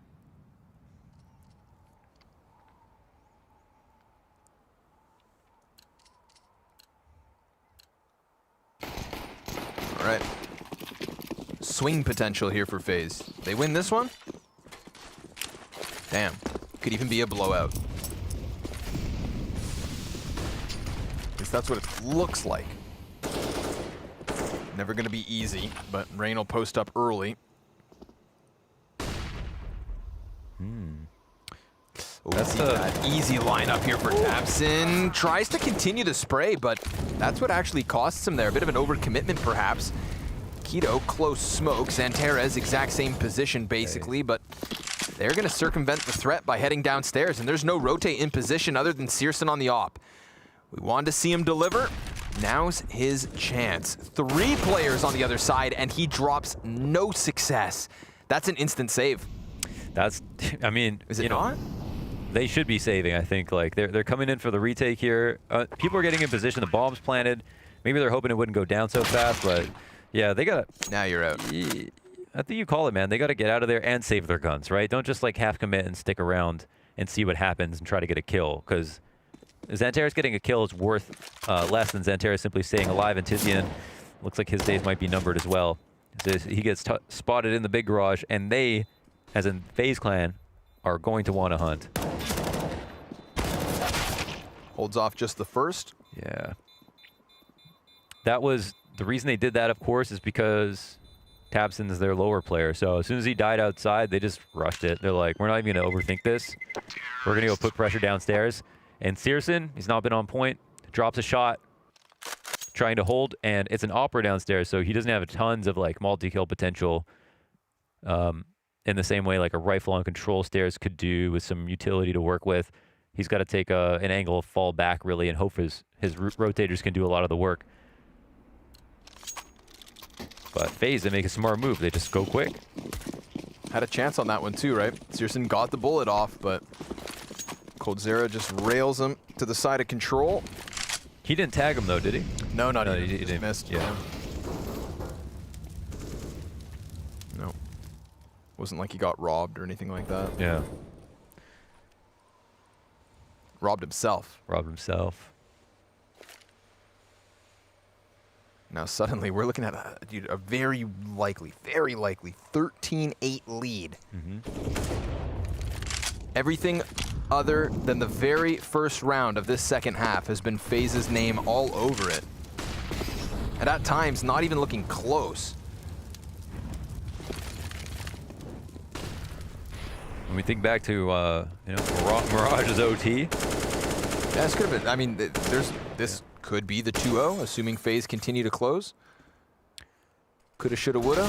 Yeah, there was kind of a lead on Mirage as well, and then, fizzled out. Well, Big, yeah, I mean, Big climbed back. I think more than anything, they definitely climbed back into it. They woke up a lot.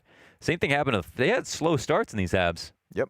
T side only started to look good in the last like 7 or 8 rounds for Big. So we'll see what some adjustments come of it. I think. Yeah, it was a 6-1 lead for FaZe. Yeah, Tabson probably, if he doesn't spot 2 people there, he doesn't go for the continuation, spray stays alive, then they don't get rushed downstairs and things don't get hairy. So yeah, maybe a bit more credence to his spot and just like him staying alive in the round more than anything else. So he'll camp out this time in secret. I like this adjustment. Makes sense. Safer, farther back, and can lock down lower. Where FaZe Clan have not been trying to put a lot of squeaky pressure. But Kirby going for something new. A lurk from him and Keto. Oh, he's opened up. Great moves from Kirby. Perfect. Right through the mini smoke. Tabson's going to put his barrel to the side of the head, but excellently done by Kirby. And I mean, that one comes down to milliseconds and millimeters. You saw the flashbang inside of Mini, not quite connect. You saw Keto playing around it. You know, if Keto's just a second or two too late, right? He's the one who's behind Kirby. Not the other way around, but. And that's the idea, right? You know, throw some upper stuff, get his attention. Man. We are talking 14 rounds to 8. FaZe are on fire. It's looking hot. I'm not gonna lie. I don't know what the third map is because I didn't think we were going there. I really didn't either. I'll take a look. Let's find out. But at this point, I mean, if they can survive Nuke, they can survive anything. And this is, they're carrying Olaf through this. This is crazy. This is how well the other 4 are playing right now. Yep. How many plays Brokey's making, Kirby's making, Rain upstairs in that first half. I mean, Olaf's not having a great game, which we probably anticipated. It's not an easy map and whatever, not much practice. But they are seriously making. There's no spotlight on him whatsoever with what we're looking at. Amazing. Dust 2. Oh, Dust 2. Sorry, I was trying to read it from across the room. The great equalizer. Yes. Where all Counter-Strike players are born. Like the orcs of Mordor. They're pulled out of the ground in Dust 2. More dorks. Oh, what a perfect lurk. Yeah. Just. Yeah, that's. Didn't waste any extra time. Yeah. You know, right with the exit. This guy's seen some shit. I feel like his every round we go to him, it looks like his life is a nightmare. Yeah. It's a man whose eyes tell a tale of 1,000 wounds. And Tizian, well, he's coming off of the top of the hut. Tabson's got a kill alongside Keto. This fast clash being set by FaZe, not quite sticking the way they'd hope.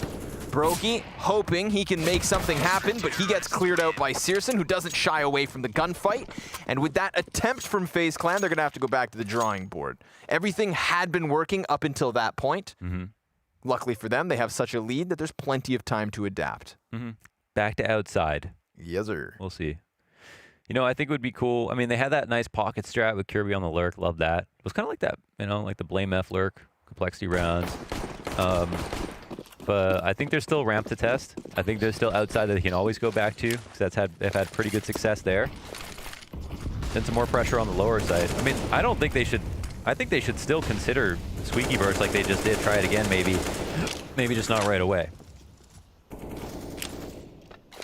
That could hurt. Oh, so close. Considering that's 2 nades. You know, they could all be down to 50. Listen, all you need is a, 15 damage in your M4s and AK. That is facts. Simple maths. Santeres gonna have to try and hold back 3 players. Does he stick around? Seems not. And Searson burned off of the angle, gifted a kill by Rain. Yeah, awkward from Rain to run around that side to jump through. Now they're gonna try and cross the path of Santeres. coldzera with the instant headshot. Very nicely done. Kierby as well, finding the exact same success, but into the head of Tabson. Man advantage for Faze, 45 seconds with the bomb going down, and Searson starts to sniff out this ramp room, but check out Olaf's spot. Oh, that scope is everything Olaf needed. Now he hears the utility, plays around the corner, gets the job done. It's on Tizian, who's already gotten himself 2 kills, needs another double. Doors close on his face. And both positions assumed by Faze would create the crossfire of death. coldzera gets the nail in the coffin. At least that 15th added to the board. And now where do Big go? They don't have the most comfortable of buys. Yep. Or actually, no, excuse me. Searson drops and Santeres will be okay. So they're at least firing off on all cylinders, but it is 6 map points, or else Faze push this to the 3rd. This is fascinating. Now I just want to see Faze versus other teams. Historically, Faze have always done well at blast events. Yeah. They've won the most, I think. Well, they got the 2 series. They had back in 2019. Miami, as well as Copenhagen. Copenhagen, yeah. Was it? Yes, I remember the line. Faze Clan ready to win this. It's too good. Okay, Tabson, opening kill, damage on Kierby. 4v5, they clear out the lobby. They know it's a lower hit. Info here for Big Clan, it's looking great. They're all making moves downstairs. It's going to be a lower bomb site party. Let's see who gets invited and who gets stopped at the door. So far, everybody in. They don't even know these guys. Well, the nades are up for the tees. They haven't died coming into the site, so now... Oh, wow. coldzera gets dink. Nice dink. But he stays alive. Yeah, Tizian, that was a nice little flick. Okay, now you need to put the bomb down. Olaf's gonna plant it. Kierby inside of the smoke. Tizian, he doesn't see the feet fast enough. And now everything that's left over for Big is gonna have to come in from ramp. There's an auto shotgun on the front. It gets taken down by Tabson. Betrayal on the B bomb site and low HP for 2 of the remaining 3 from Faze. Searson able to connect one off of the op, but can he keep Big in this? He's got himself the smoke. He has himself the kit, but he doesn't have the following kills. 16 rounds to 9. Faze robbing away the map choice of their opponents. We thought this one was done and dusted, but it's about to get a little dustier. Ladies and gentlemen, join us after the break for map 3, coming up soon.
Defense.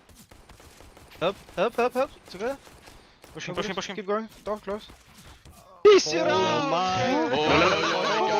my god. Come on, guys. Was a little bit of a struggle there. Back glass cannon. I didn't hit them once. I love these mic'd up. This is just brilliant, right? They're still having fun. They're even getting the win on Big's map pick. Pimp, you almost said it was impossible. Yeah, it should be impossible. Let's be honest. That was a big surprise for FaZe Clan right here. They played some solid Counter-Strike. Yeah. I think Matthew said it in the beginning of the last segment. The only way FaZe Clan were going to win this game if they had good starts to the games, right? And they ended up being up 6-1 in both halves. They didn't even win both pistols, but as soon as they lost the pistol round, they broke Big Clan afterwards. FaZe Clan playing extremely aggressive and fast Counter-Strike. Another thing we did point out that they needed to catch Big off guard. They needed to play aggressive Counter-Strike. As soon as Big, which they didn't, manage to do in this game, would have, forced FaZe Clan to play slow Counter-Strike and sort of like Counter-Strike at a level where you have to rethink your decisions, you have to slow down the pace, then it would have been tough for FaZe Clan. But they were allowed to play fast-paced Counter-Strike throughout the entire T side. They had a good start to the first half, and all of a sudden, they stand here and they won Nuke against Big Clan. Matthew, it shouldn't have been possible. It shouldn't have been, but I think it was the only way for FaZe to win that game. If we think about Big's defense, which should have been the decider, the X factor for them, their first line of defense was never strong enough. Jacob said it right. FaZe played a first-degree type of Counter-Strike with this man on the horizon, Kirby, involved in 9 opening duels, winning 6 out of them. Great job on that T side of Nuke. But anytime they were engaging the first fight with Big, they were winning it. They were always catching them off guard. They were overrunning them. Would it be Surson with the AWP downstairs, Oxentaris with the AWP, or Tapson with the M4? No one could stop the wave. And the momentum for FaZe just pushed them through that third map. And the thing is, right, we got Kirby there. He's fragging out. He's doing crazy. But what I was very impressed with, and we spoke about Brokey a little bit before going into it, right, was the fact that he was able to clutch them. Well, are you still surprised? Are you still surprised? I'm just happy with it. We didn't see so much, right? I said the difference was going to be if we saw good Brokey come in form, and we did. My friend, Brokey is a clutcher, which is insane, because usually that's a characteristic you'd give to old players, veterans, mentors. Yeah. You'd say, with the experience, they're going to clutch it out. No, Brokey, he definitely has the vibe. He has the feeling for the clutches, and unfortunately for big fans, it happened once more. I just quickly want to point out while we talk about Kirby, while we talk about FaZe Clan, right? His individual duels in this game as well. You said it right. He won 6 out of 9 opening duels. He had 11 duels with Surson in this game. He won 8 out of those 11 duels. So shutting down the AWP of Surson. He had 10 duels against Tapson. He won 7 out of those. So you're taking out the 2 best players on Big Clan, single-handedly shutting those 2 down. So yeah, he had 24 frags, 100 plus ADR, but the impact of the kills he got, he took out the best 2 players from Big Clan. That was, to me, the most impressive thing by Kirby. Well, I know a very, very, very happy FaZe Clan that you were listening to the whole way through. So let's hear from him on that last round and see what they were doing. One was long. Clear. I'm ready to open door. Your contact, Olaf. Nice, Olaf. Long player. No. Okay. I'm coming with you, long. Okay. Taxi. I'm gonna go in this. Nobody? Nice! No, it's good. Oh, boys. Sorry, Okay, guys. Can I tell one thing now?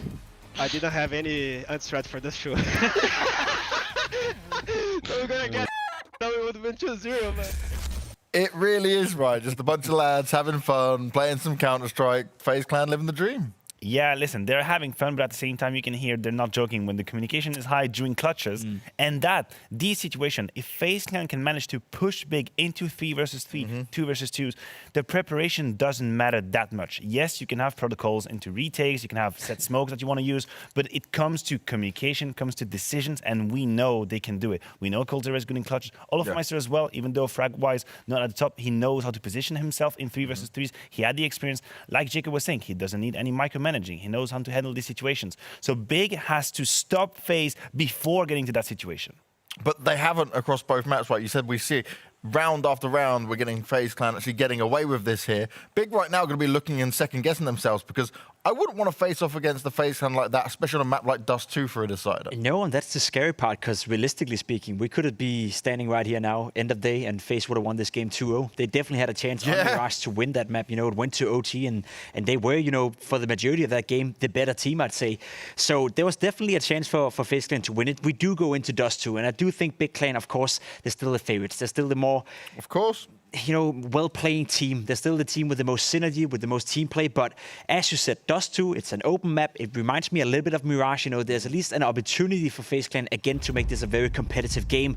I just like the fact that Cold0 said it right here, right? Just told the teammates, I didn't even prepare for Nuke. You know? I had no idea what was going to happen, and yet they won anyway. That gives us, you know, the story. That gives us the full picture that even though they're coming in against Big Clan, even though they know they're supposed to lose, as you can hear per the communications, they are hyped up, they are ready, they're filled with energy, so they're taking the chance if they're being gifted it.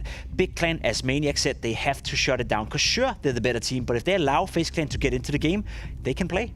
Don't allow Faze Clan to have any confidence. I think it's going to be the key thing. And two individuals I'm looking at to really deliver when it comes for big here is got to be Sirison and Tabson. Yes, Sirison. First of all, famously Scout player. Where are the force by? No, I'm not even joking. That's not a meme. Where are the force by win by Big? I can remember so many of those Scout moments where you're just like, how? How is he doing that this? Used to be how Big were making sure no one was getting off to a good start against them. You would have Sirison with their Scout, coupled with Tabson's Deagle, Zentaris Deagle. They would win these rounds, get back the advantage early on. That was not the case here. Again, gotta mention it. 6-1 start on the first half, 6-1 start on the second one. That was the story on the first map as well. That cannot be the same story on Dust 2, because if that's the case, you can take all the narratives, all the rationals, can throw it to the trash, because Faze can win Dust 2. They can beat Big Clan if they have these great starts. And I don't see the solution other than say, yeah, they should probably win the duels. But then again, that seems like a big argument. Well, we're seeing smiles on the faces of the big guys here, right? We're looking into their team house.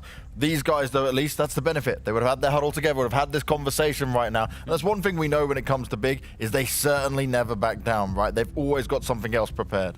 And they should, right? They, as you said, you know, they are the established team. They are the team who's taking the rise from being number 47, 48, or whatever it was in the beginning of the year to now be a stable top team. So sure, they have some extra stuff within their backs. One thing they haven't been good at so far today is winning pistol rounds. They won 2 so far. They're 2 for 2, so they won 2 each. But both of the times Big Clan have won the pistol, Faze Clan have won the following force buy. That cannot happen on Dust 2. As Maniac was saying, you cannot allow Faze Clan to get off to a good start. So if you're Big Clan, if you're lucky enough, or good enough for that matter, to win your pistol rounds, you gotta convert them as well. You gotta get rolling, you gotta get started, because Faze Clan, they will run into trouble whenever they face a wall.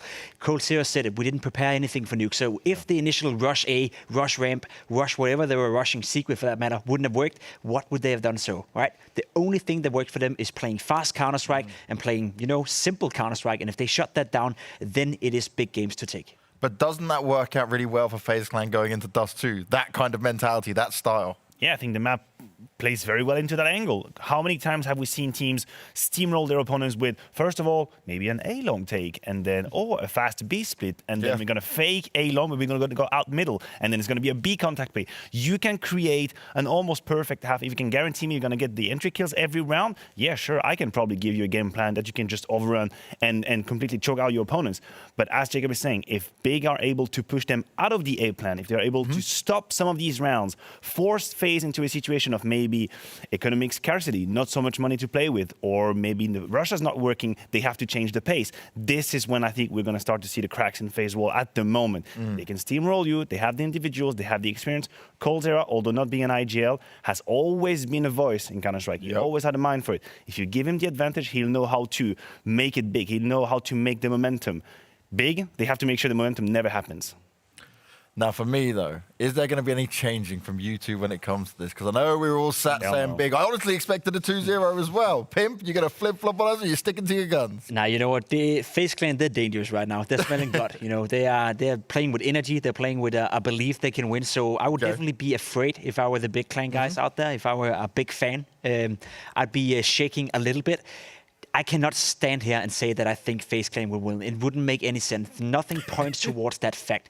Big Clan, to my understanding, is one of the best teams in the world on Dust 2, simple as it is. They've been a little bit shaky as of lately, lost a couple of games, but overall, they have a 75% win rate on the map of Dust 2, which I do believe is one of the best in the entire world at this level, only playing top-tier opposition. So for FaZe Clan to win against Big Clan, win the series, and take them out on Nuke, it would require an even better level than they showed here on Nuke. So it's gonna be tough, but there's definitely a chance. Well, FaZe may have made Nuke their map this time around, but we're going to Dust 2 for a decider. We may have not expected to be here, but we certainly are. And now one of these two teams need to give it their all. Who's going to take it? We'll be finding out after the break. Will it be Big or will it be FaZe Clan?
Welcome back, ladies and gentlemen. We have gone to where nobody expected to go. Map 3 between FaZe and Big Clan.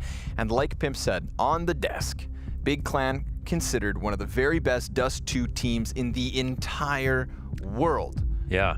We're missing Elliot on this broadcast, but I do have a stat from him just to reinforce that. Drop the bomb. We've got, in 2020 here, he said, I'll read the whole tweet, okay? FaZe have done well to get to 1-1, but Big are extraordinarily good at Dust 2.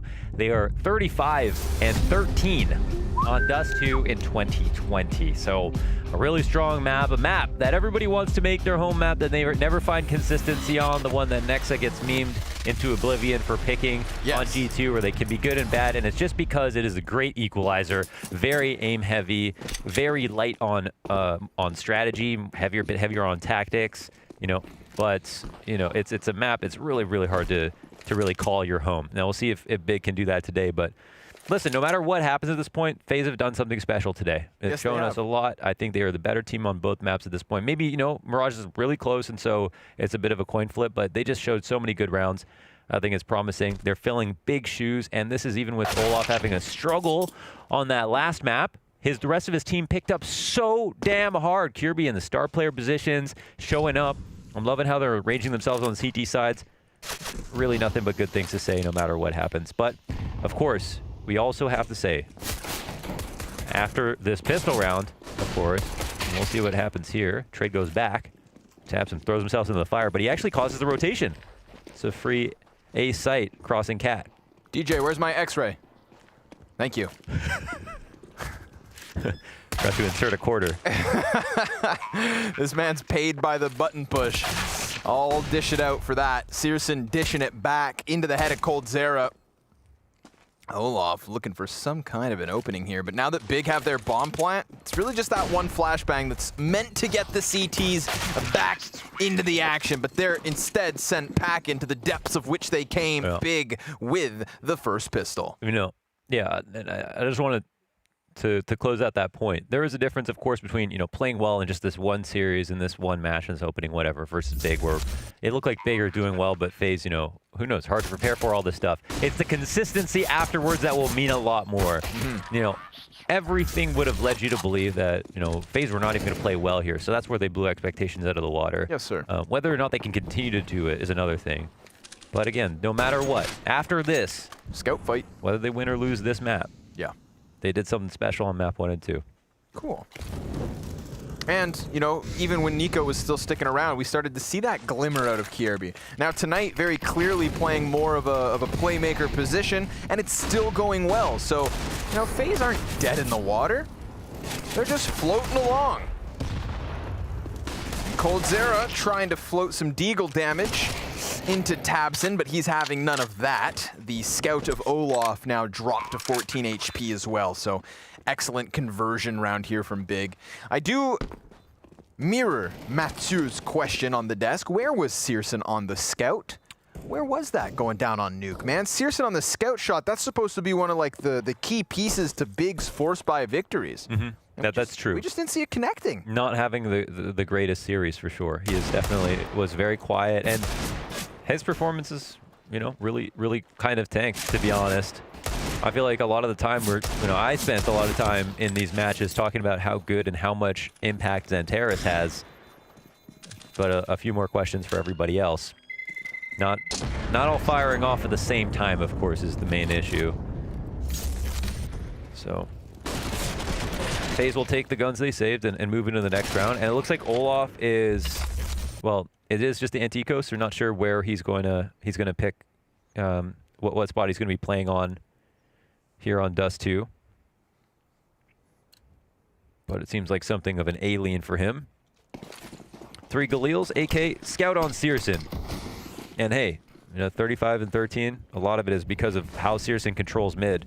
Jumping up suicide very often, controlling for the cat push, tagging players through the door, 2 tags in a row.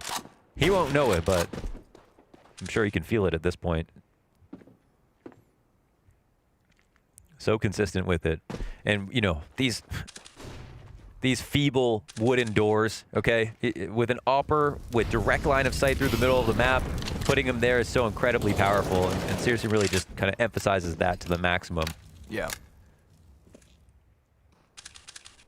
Very punitive in his scout/op play. Hit him 3 times this round. Enough is enough. And coldzera is able to answer on Xanteris. That's a Galil picked up for Cold. He's not alone on the catwalk play, but Brokey doing a good job of serving up a little justice. Searson inside of the pit, finding damage versus Kierby, looks to clean it up with the P250, gets the job done. Brokey still, oh my goodness. Thought he picked up that kill, but it was the Galil instead. Cold gunning for the Goose Man, and Keto's gonna stop him then and there. A hell of a deeg shot coming out of Brokey. Oh, just one more was needed, and they could have robbed it all, but no, it's Big with 3. He knew where he was. He was lining it up. He's going for the shot. Almost went in, but the damage is still going to be heard. The rebuys will make everybody spend the majority of their dollars. even though they had a pretty clean start. Woo! Really all about the print stream, isn't it? All right, not bad. Nice. That's the face I make when I spend $40 on sushi. Whoa. Okay, I was gonna say, Keto, where's your gun, bud? But there was an AK in spawn. Thought he was leaving without buying. I'll settle down. We'll see if Searson does too.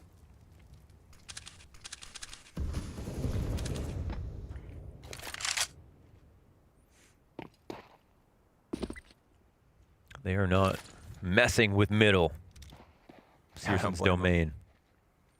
He charges down mid. Red carpet rolled out for him. What's the best way to deal with that? If you know you can't contest it. It's, you know, it's really FaZe Clan. It's really FaZe Clan to like avoid confrontation in the early rounds on CT side. We see them take the pacifist route a lot.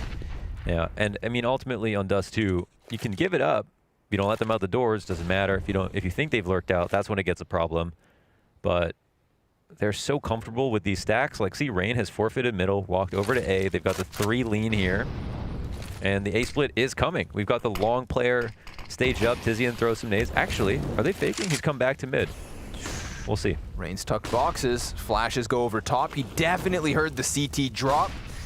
That's Keto in their spawn now. And because of that opening, working it back to the B bomb site. This all falls on Kierby. Molotov holding him off for only a moment, and he can only get the first. So Keto's gonna lock himself into the position, goes out for the peek. It's a kill back by Tabson, who's looking to lock down mid with the man advantage firmly in the hands of Big Clan. And they'll have it. They'll get to keep it. FaZe concede. 4-0 is the T-side start. Calling sick. Calling sick. Some great rotations here from Big. Following, you know, this is the part that's hard to copy and also hard to play against, because you could watch a Big demo, but you can see they specifically follow to kill. But that wouldn't be a surprise to a team watching the demo. The hard part is, how do you adjust when you lose that, when you drop that frag in a match versus Big? So finding a way to stay kind of very fluid and still look very orderly on this T side. And that's an op that gets punished. Knocked down.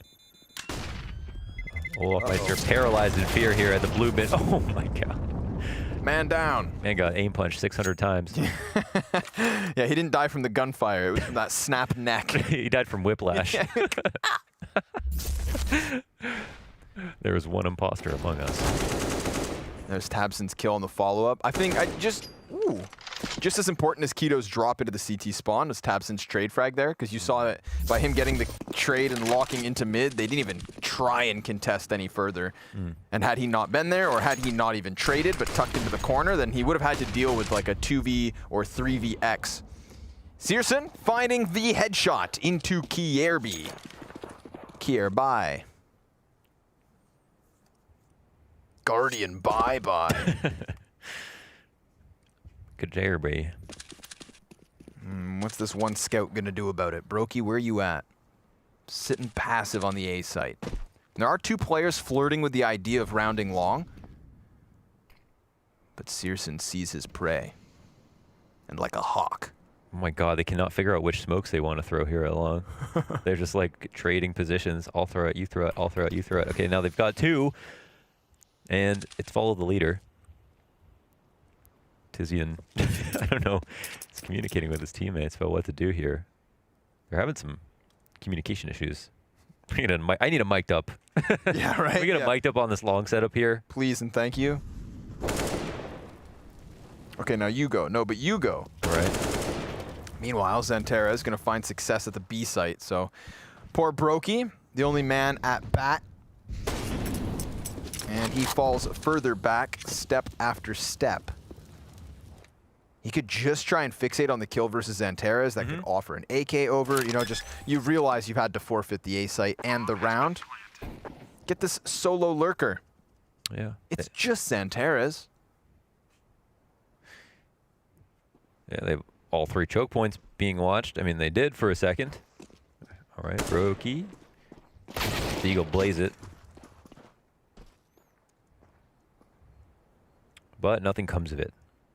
2 Deagles remain. Oh, nice Deagle damage.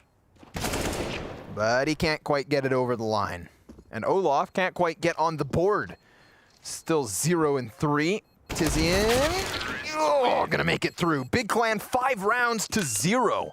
Instantly on fire here on Dust 2. That's a quick one. It's looking like a quick one. Well, we've seen these leads dissipate, so let's see what FaZe Clan can adjust to change up. Again, the issue is the fluidity on Big Clan. So a way to solve that, of course, is to take some aggression. Like you were pointing out, no one's given any friction. No one's causing any friction for Searson, who's looking down middle, cutting out the middle of the map, scoping in between. Think about this fog of war when he's looking through those mid doors, right? He can completely separate the CTs entirely. So responding to that by you know, using a push or having a setup in B where you go, like, say, double push tunnels, that's a thought. Close doors, here's an option, you know? They get some info here, they get some extra damage. It helps out a little bit. Yeah, but now they've got to be cautious. You know, if they would have all been a couple of steps closer, then maybe they could have contested that bomb control, tried to deny Keto an exit. Oh, this is interesting. So they're, I guess, worried more about late long. Brokey's going to help Olaf retake it. If it does come up Cat, they can hold on to this. Really dangerous for Brokey, but yeah. But they've got Olaf now in a pretty good support position. Brokey just won't be able to fall back too far. Oh, Olaf, don't walk in. Or do it. Do it dirty. I'm thinking to myself, he just needs to play in response to Brokey's contact, but now Brokey, he knows a player slipped by him. Xanterez, quick headshot. Frag grenade comes sailing in, does 1/5 the damage versus Xanterez. Bomb plant for Catwalk and no CTs in this position. Instead, they're in their spawn. But they know about Olaf, and Searson has the op advantage versus the pit. It would have to be a hell of an AK shot the other way from Olaf. It's doable. Kierby in the meantime kills Keto. There's the op connection from Searson. Last man's Cold Zera. Xanterez, 2 HP. He died to a single shot, and that's exactly what happens. Now it's versus the Opper close, and Cold's gonna close. Welcome to the scoreboard, he doesn't have a Clan. kit. Nope, he doesn't have a kit. Oh! I reject your invitation. Oh, that's tough. Sorry. Wow. A really good 1v2. He retains the op.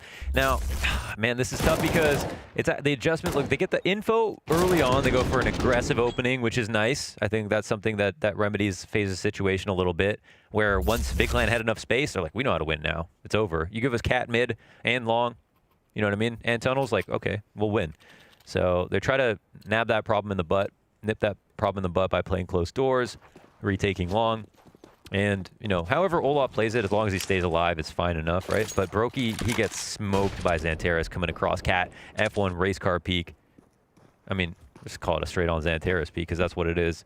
And with that kill untraded, log control is almost meaningless. Like, Olaf can try to retake, but it's about his teammates coming over from B that are going to do most of the heavy lifting. He just has to make sure there's no second lurker. He comes in late. So, tough one to have Brokey get dropped like that. Oh, it's a grueling smoke grenade, man. The only thing FaZe wanted this round was to find a player lurking down in tunnels. And the Xbox smoke completely screws it over. Tizian tries to dry cross, and so far so good. Keto's able to lend a helping hand. The Opper's still out there, towards Catwalk that is. Tabson will finish off Olaf. Cold still nowhere to be found. You don't get the save. Yeah, they're coming for him. Throwing the flashbangs left, right, and center. And how many is he going to take with him? 1. And that's it. Tizian, headshot, Big Clan, 7 rounds in a row. Looking crispy. Another rifle. Give it your best shot here. FaZe, so clean on these immaculate anti-ecos. Sick on the rifle rounds. Everything's looking so good. It's hard to see what FaZe can do better. I personally like to prescribe a double upper push every once in a while. I think it's a very strong tactic for CTs to do. I think holding B tunnels and some people fighting it can be a bit scary, but with an op closing out that angle slowly, if there's only one lurker, it can be a huge bit of information. Leaving a rifler in tunnels is enormous. Finding a way to get the opening kill, though, I think is something that FaZe probably want to continue to try to do, because they've already seen what Big will do to them if they are giving up, you know, like mid and cat at the same time. So full buy with grenades. Kirby playing in the B. I wonder if that will change as well. Kirby and B this time around. Oh, he's actually, yeah, he's already made his way. It's the longest because he had a spawn there. coldzera in the B site, trying to lock this down, and it's trying to look like a fast B split, but Brokey shuts down Keto, and that slows things down to a grinding halt. But again, it's a mid-round rotation, so quick, so fluid for Big that have been the scariest part. You say grinding halt, but they actually keep this one going pretty quick, man. They've walked Searson out from Catwalk uncontested. Rain's gonna pop up like a whack-a-mole, and down goes the Opper. So now it should be the halt. I say should be, because tabseN and Tizian respond with headshots apiece. And Brokey, well, he's completely countered out in this position, just opping down in CT spawn. They could post-plant for Catwalk. That doesn't really give Olaf a way back into this. Smoke grenade on the corner. Man, this is not going to be that easy. What's the play? Yeah. Zantera's going to challenge here. The smoke grenade completely counters Olaf. And if he can get these two players lined up, my God. Zantera is able to get the labored spray. Costs him nearly all his health, though. And now Brokey's going to get flanked by Tizian. However, how close is Olaf? That's what Tizian asks himself. It's a challenge on the corner, and Olaf wins it. Takes no damage, and this time, with certainty, they'll defuse the bomb. That's a weird play by Tizian. He had that, right? Just go back to Cat. Yeah. He knows Olaf was long. He still looked pretty confident that he was long, even in that last moment. So, kind of strange. Pretty much a free round there to just rotate around. But either way, maybe he doesn't know I don't know. Not sure exactly. Even if he could have just gotten the kill on the Brokey and then faded back to Xbox, there's no way Olaf crosses and gets on defuse fast enough. That's what I was thinking. Maybe he kind of got stuck in that already. last fight. Don't really know. Little bit weird. But also, man, disadvantaged situation for Big to come that close to winning in the first place. Yep. And now we get all that cash back from Faze. So if they want to, now would be a great time for Big to squander the little economy that Faze are trying to restart here. Put it in lockdown. Utility's decent enough for Faze. Only 2 kits, so keep your eyes on that. Olaf and Kierby with 1 each. Of course, that's Kierby back to the B site anchor, just tucked in the corner. 3 men out long here for Big, so we got what was supposed to be a fast B split. Oh, Jesus. Oh, they're not going to know this at all. Brokey just standing back on the bomb site. Oh my God, are they actually pulling back off of this? This is like, once the CTs, they're forced to, they forced to push upper. This could actually work out for the CTs. Except Rain goes parading into Catwalk. Kierby's clearing out tunnels in the meantime. He could catch the tail end of something, but it depends on whether or not Big decide to halt. Searson, that's a very crucial kill. Now all of a sudden mid wide open, and coldzera starts to claw this back, but keep your eyes on the radar because the bomb carrier's sprinting into the tunnels. Cold's gonna try and stop him. Keto now with a hesitation. Olaf pulls into the station and now has a man advantage back, but they've come into this a second time. The B site's still their target, and Cold's gonna drop that bomb. It all falls onto Tizian. 15 seconds. Nobody knows what the hell is going on, and Tizian's just gonna try to strong arm his way in, but Brokey closes, and FaZe Clan take a second. Well, real nasty rifle work from coldzera. Hell yeah. At least you got to give him that. That was some pretty nasty Falmus work there at middle to get the second kill, the third kill with his final bullet. We'll get it from his perspective this time around. Very low on HP by the time this second duel was done. But man, 3 players die in that spot trying to come out mid to cut off rotations. They all lose their duels. Did Big overplay that round? That was freaky. It felt like a little bit. It was kind of strange. They were giving up the long control for free. They had a great split going on. They killed Rain on Cat. They made it seem like they were falling back. They got the kill into lower, but they just didn't execute together when they did any of this. They were just thinking they were so hot in their default. So a bit of a flub, but yeah, again, credit to, even if coldzera dies to the player coming out of tunnels, that round's over. So yeah, pretty insane round from him from that perspective, coming back from a 3v5 there. There we go. It's not the type of round that I think Big are going to get. The next time we're in one of these kinds of flustered mid-round moments, anticipate Big playing it a little cooler. You know, I think that was frantic. I think they know it. And I don't think they'll let that happen again. We shall see. Time will tell. Molotovs, smoke grenades, frags popping on long. Keto challenging behind Big Blue. completely on his own here, but he is drawing the attention of 2 CTs. So the longer he stays alive, the more likely Big can sink their teeth into the B bomb site. That's their target. Searson just clawed one off of long A, so this is just a kernel defense coming out of Faze. Who have they have in position? coldzera with no utility, and Brokey trying to play the door with Op. 3 Ts coming outwards, bomb dropped, and it's a flawless hold from FaZe Clan. Monster moves from coldzera and Brokey together, appearing simultaneously to stop that tunnel's aggression. Another round in a row for FaZe Clan. Searson has a long time to save. Game's on, baby. Yeah, definitely, definitely. Looking a bit better, you know, employing a couple new options, and I actually love I love the ideas from Big Clan now that they've really established a lot of pressure on the A site. They've shown they can win it. They show they can do it confidently. Their anti-ego so long or so strong. To now turn their attention to these fast mid to B splits. Like, you'd think it'd be the perfect adjustment to catch everyone off guard. But some of the early round nades FaZe are throwing, they're maintaining that they're still worried about the B hits, and that's been enough to stop Big from fully executing. Sometimes, you know, Brokey has shut down the first player trying to run out mid doors. So it's been a key thing that's happened that's made Big Clan change their strategy up. And coldzera, he's a beast right now. Yes, sir. He's a beast right now, man. Yeah, good second kill off the same position. That guy loves Olaf, man, but who doesn't? Yeah, what a treat to get him back. Yeah. For all we know, we may have never gotten to see him play another game of Counter-Strike professionally. Thanks, Nico. Giving the people what they want.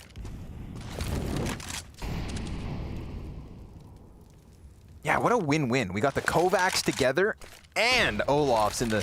I love how in Counter-Strike, all the dream storylines, they always happen. They just, every single dream roster change, or like... Oh boy, Olaf's blind, but still fighting tooth and nail to the very end. As Rain connects to the head of Searson after having dropped Tabson and closing on Xantares. So FaZe Clan now within 3 rounds of Big, actually. Yeah. And we'll get the T's back into buy here on the 12th. The only thing that would have been the most interesting would have been like the simple to MIBR or something great. Like, right, yeah, simple to anywhere, MIBR. basically. Simple to Sprout, you know what I'm saying? Like, let's get nuts. Let's get weird. JKS on Complexity. JKS Complexity. Yeah, it's so cool. Listen, if we're not getting new maps, I just want roster changes every day. Xantares has already got his entry out, eh? And Tabson's hopping into the pit, hoping to hop into the pit. Doesn't quite get there. Now a peek from Olaf to close the round. 4 kills. That was fast. 4 kills. He is super on the board. Really rough nuke. Looking hot on Dust, too. Olaf Meister. We'd love to see it. Where's the IKEA Marcus, man? That was an Olaf classic. Never been the same since he got rid of that IKEA Mark. I love how he's still in a gaming chair 1 year after retirement. Yeah, yeah. Love that. He's definitely lying. He's been gaming. Yeah, what do you think he's been playing if it's not Counter-Strike? No, he has been. He's been on his alt. Meister Olaf. No one will ever suspect a thing. You guys heard of this new FPL talent? Yeah, Meister Olaf.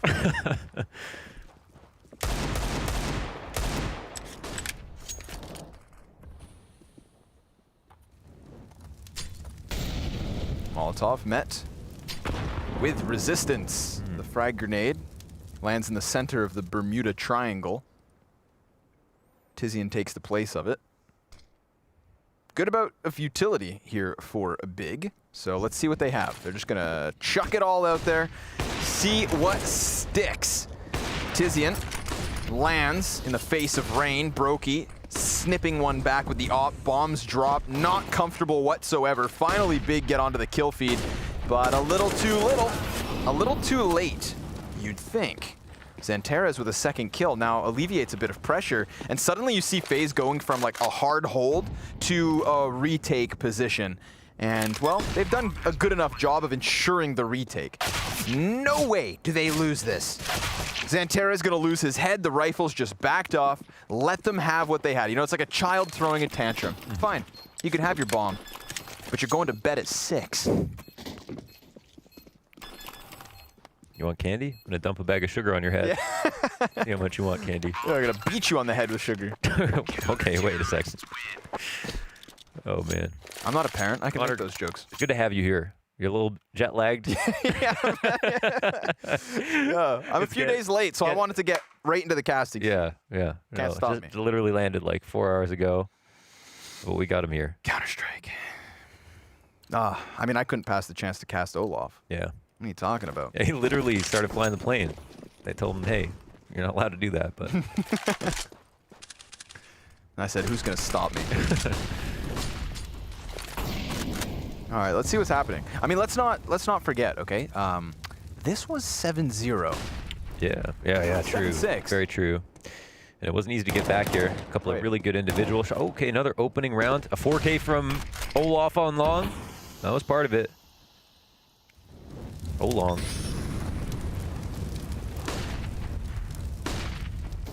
Double flash, goes for the peek, gets Tabson. Man, Olaf's getting down and dirty. 13 kills, 8 deaths, back to the top of the scoreboard. There's his 14th of the first half. And as he goes for the reload, Rain provides cover fire. Searson dropped out of this one. Xantera's in the 1v5 clutch attempt. Minute on the clock, no bomb. Olaf strikes him down. Ooh, never mind. We're talking Xantera's peaks. Wow. There's one for you. Slides by, zoom. Slips back in. It was really that Tizian 1v1. Well, it was a sick flank. Yeah. It just could have probably just stopped like changed a lot there with the economy. And then a huge play from coldzera, huge, to make sure that they got the repeat win. Everything lined up nicely to set up this comeback in a really tight half. Man, it was looking so solid from Big. Walk out onto the A site. Molotov will land at the feet, but there's just no time. Simply no time. And he dies regardless. Faze have somehow, some way, off of the back of some awesome individual moments, most notably Olaf, time and time again, from 0-7 to 7 rounds each. And there's no reason to believe that Faze won't close this half with a 1-round edge. I think what's crazy too is just the kill distribution on Faze. Apart from like one player sometimes, are just everybody else is just putting together huge numbers. It's never been two bottom. Oh, sorry. No, go ahead. Got excited. I missed. I was looking at the stats to try to catch us up. What just happened? Brokey collat down in suicide? Yes, sir. Holy. What a way to send a message to Big before the second half starts. How do we get back? That's what Big have to ask themselves. You know, Searson, for somebody who was putting out tons of damage through mid at the start of this half, I do feel like there's a direct correlation between him conceding mid control and FaZe Clan starting to win more rounds. Sure. I mean, it's such a big part of the map. Like, it's just an unbelievable amount of emphasis on your opper.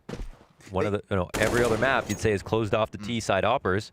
Dust 2 is the opposite. It's like almost imperative. It's like they stopped facing him, so he stopped looking for it, and by extension of that, stopped getting control of it.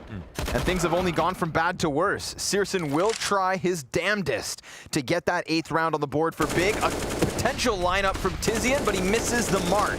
That's 3 of 4 CTs coming out from their spawn. Searson versus Cold on site. And Searson missing the shot down lower, but completely blindsided. 30 seconds left over.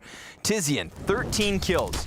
Top of the scoreboard for Big goes down. FaZe running it back and getting themselves a 1-round lead. Will they genuinely close this series? Join us after the break to find out.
chillin', big chillin', and understandably, because FaZe Clan should be comfortable after running that first half back from 0-7 to an 8-7 lead.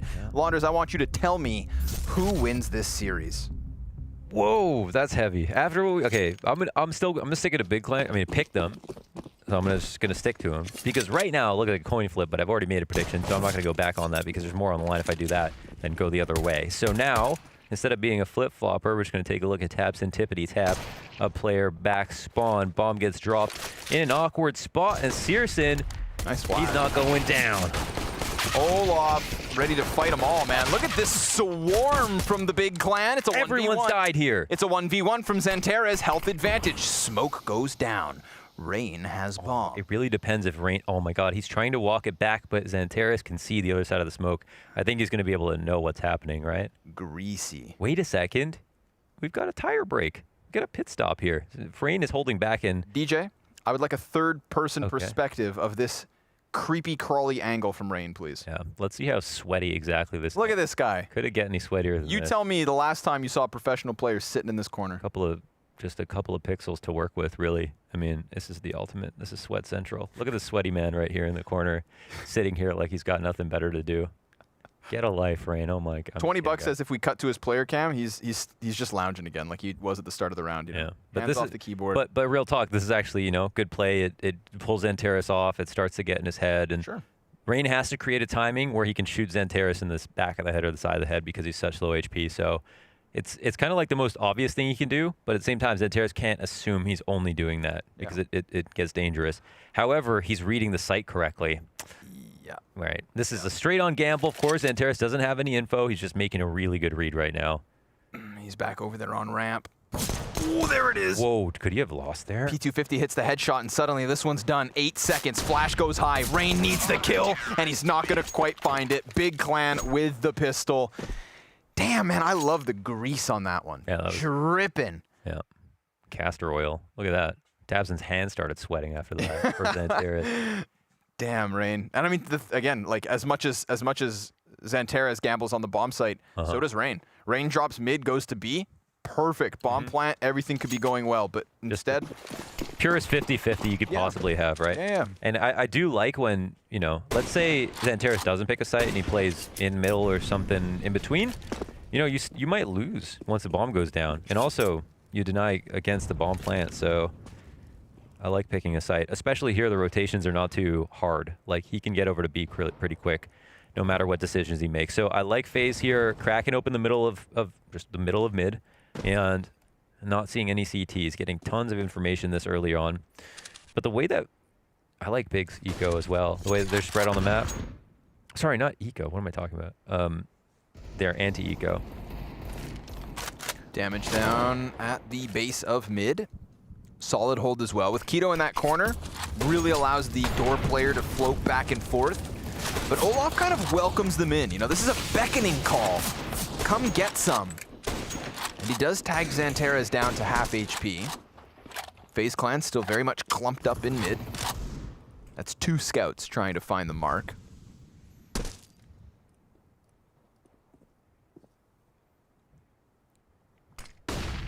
Ouch, eat flash. The cat crawl. Trying to bait a footstep. Allow the rotation to come in around to the site. And now that player's on Goose. Tabson's in his comfy position. Searson's doing work. There's the scout we were looking for. Oh, man. Oh, he hits every single one of them. Near perfect shots. Big clan back in the lead. 9 rounds to 8. Hey, man. This is what you need to see. The Maniac called for this. Where was the CT scout on Nuke? Yep. Very fair question. You're just not gonna win. Big's game plan, whatever. You need Searson to be hitting scout shots and op shots. This, of course, was an anti-eco, but that's something for the confidence. Some really good early rounds, and as you said, as he stopped kind of looking down mid and seeing players, didn't have as much impact. Turn over to the CT side, he could take control of things, as a lot of attention will go up Cat. And talk about attention. You know, we've got a player asking for it, running into the top of middle. Yay. 250 kill. What's going on here, boys? Getting a little too big for your britches. And Searson's low as well. Dude, they're taking tons of damage. Like, just happy to fight these, but like Tabson on the M4 now, 45 HP. Searson's on 6. Was that worth it? If you'd gotten a kill for sure, but yeah, it depends. in hindsight. Yeah, it depends. It just depends what they read. You know, if there was like a lower default or something, he's in a prime position.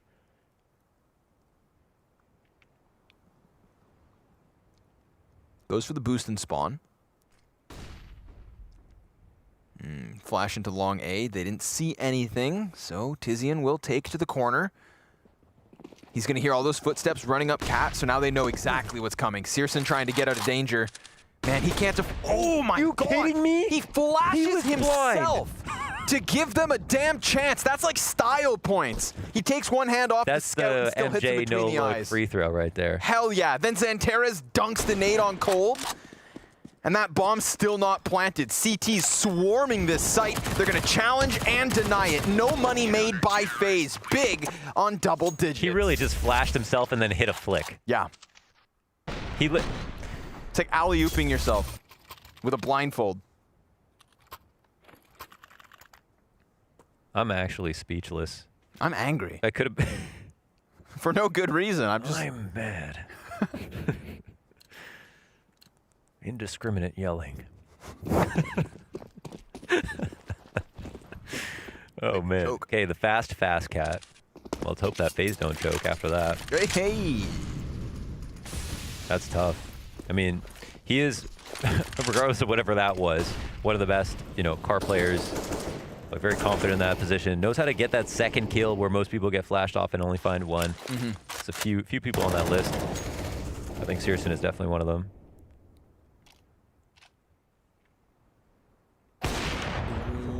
They chasing? God. Nope. In the head. Oh, he stays on. Go for it. Perched on the ledge.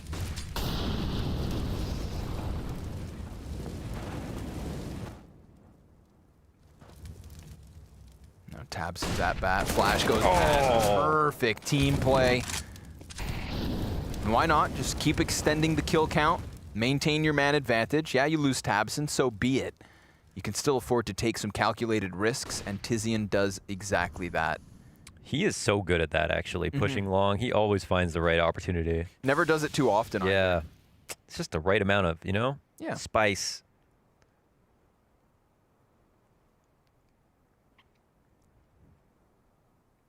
Walk out from Cold Zera on mid. Tizian's going to clear Cat. Meanwhile, Keto locking down the B site. Just has to keep his head down. Little mid contact. Searson dying. That could be a problem. But Tizian should still have him. Cold. Oh, as long as he doesn't give him this angle. Well, Roki's going to come running back, and that's just death delivered on his doorstep. Well, if you want to know exactly how far you're supposed to go, Tizian's showing you exactly how far that is. Just on Cat, there's just nothing you can do about this. He has a powerful angle towards lower B. If they haven't committed to his site, he can stop you coming back from mid-doors. He can flank you on Cat, but not jumping down into mid, out the doors, overextending in any regard. Really good stuff. So, 3-round lead. Double op. Oh, they just go right for the double op, and I know this is, you know, big get really strong here. Keto's hot and cold. So I think right now he's just, at least he doesn't have to be super hot with his roll. It's actually kind of a weird round to do this because of the situation of like Faze's money. But I was just about to say, he doesn't have to be too hot because he's just playing back B plat, right? We saw him do enough last round, but now he's going to get pressured. He lines one up through the smoke already. Xantera is here to lend a helping hand. The damage is fantastic. The death is done. Look at that pile of corpses. It's gorgeous and sickening all at the same time. Yeah. Well, that's one way to help. Yeah, by help I mean do everything. Yeah. Keto wakes up from his flash and goes, "You stole my ace?" Good to keep that Opper up and alive, though. You know, heavy investment with that round, so Xantera is keeping the economic pressure off of the backs of Big. Now what are they going to do? Transitioning on to long. Searson, now the sniper in position. Faze can't go anywhere without being faced by snipers. Oh, man, I wonder. I love this. Tabson's going to get loose. Yeah, true. Cold's keeping him honest, though. It's, I don't know. Oh, he smoked it. Oh, my God. He smoked. Wow. Okay, so what's the play now? Things get so much more hairy. And Rain's holding back and spawn for this push, so Kind of nuts. I kind of wanted to know where that play was going to go, but I'm like not surprised that he dies if Rain's holding. So we'll see now what happens. Searson has been trying to maintain his presence on long. He's only at car, but they have no one on cat to worry about, so it could be a strong position. However, no, he's got a full nade set. That wasn't even his smoke there at long, so he's got everything to use. We saw one get run boosted. He plucks off Rain. A second snap into Kierby. Lays the smoke at his feet. A flash. That could definitely help as Keto comes running up from CT spawn. Another off shot. Cold's going to trade one. Searson, barrel to barrel, goes down at the hands of Cold. And Zantares on for the clutch. Oh, you know what he's capable of. Oh my god, he gets and he follows up. He knows the second player. Solo. Already a quarter HP, 30 seconds. Molly to the feet, a jumping bit of damage. Now there's nearly nothing left. Zantares honing in on him. Just playing with his food and slaying player after player. Absolutely hunted. We saw Ziwu hit that fantastic drop op shot on the A ramp of Vertigo. That was clipped because that was beautiful. We see some of the same here with Zantares, predicting where the jumping player will land as opposed to trying to track him the entire time. And just doing damage to number 1 and number 2. And then Olaf, I mean, he's just trying to get the bomb down, you know, relax. But that bad smoke, you need 2 smokes to cross now. They didn't have them. Bro, I think that'd still be sufficient, but yeah, crazy. How does Searson live that How long? does Searson get those kills? Nuts second shot. Craziness. Props to Keto as well, delivering when he has to. You know, it's not easy to run up from CT, trying to help a player pin behind car when you both have ops. Oh man, I thought for sure that was Faze to a 9th round. And they would have still been within 3, but now it's very much Big pulling away from this. A round they have no business losing here in the 22nd would lead us to believe we are staring a 14-8 score in the eyes. It's beady little black eyes for Big Clan. Faze like rats at the bottom of mid. We've seen attempts on the B split. Crisscross smokes go out. It's gonna lend them a bit of room to work with. An additional smoke to ensure nobody's in position. Zantares with Keto holding the line. And it's good enough at the start. However, Kierby's the only man to still stand. And now he's gonna get himself an op. He doesn't have the bomb, but he's got the heavier weaponry. Oh, there's the peek. He didn't see it. 4-3'd, yeah. Ah, awkward. Big Clan with a 14th round. You know what? 4-3 is one thing. Kirby plays on 800 by 600 black bars. Yeah. It's still 4-3, but I mean, he's seeing the least amount of Counter-Strike possible and the grainiest. I'm sure you could go a bit lower than that. I'm sure he's got RTX on, 240 hertz monitor, 800 by 600 black bars. Yeah, 900 FPS. Oh my god. He's got more FPS than the population of Denmark. Oh my goodness, this is not looking good for FaZe. You can really feel Big kind of getting into their comfort zone at the moment. They've got 3 players stranded behind Big Blue. Frag dunked upon them. And Tizian's just going to keep cranking the heat. He's going to go for the peak and doesn't actually walk away with a frag, but Tabson, this is, I think, the play he wanted to make when he got caught out by Rain. He's gotten himself all the way deep in T-spawn, justifies Big rotating everyone over. And FaZe, I mean, they could definitely fight their way out, but think of the damage done early. No, not just that. You know, like Tabson with this Aang, they know with confidence that it's all over here, especially if they're just going to assume no one else has lurked. The amount of info he's got already. Oh man, they are so pinned in position. Utility, 2 smokes, flash, and a molly. Nothing compared to what Big hold on to. Tabson could just put a rock on his controlled key. He's probably knows he's going to be here for a while, waiting for them to approach A. Little do they know that they've been stalked. Oh man, nice.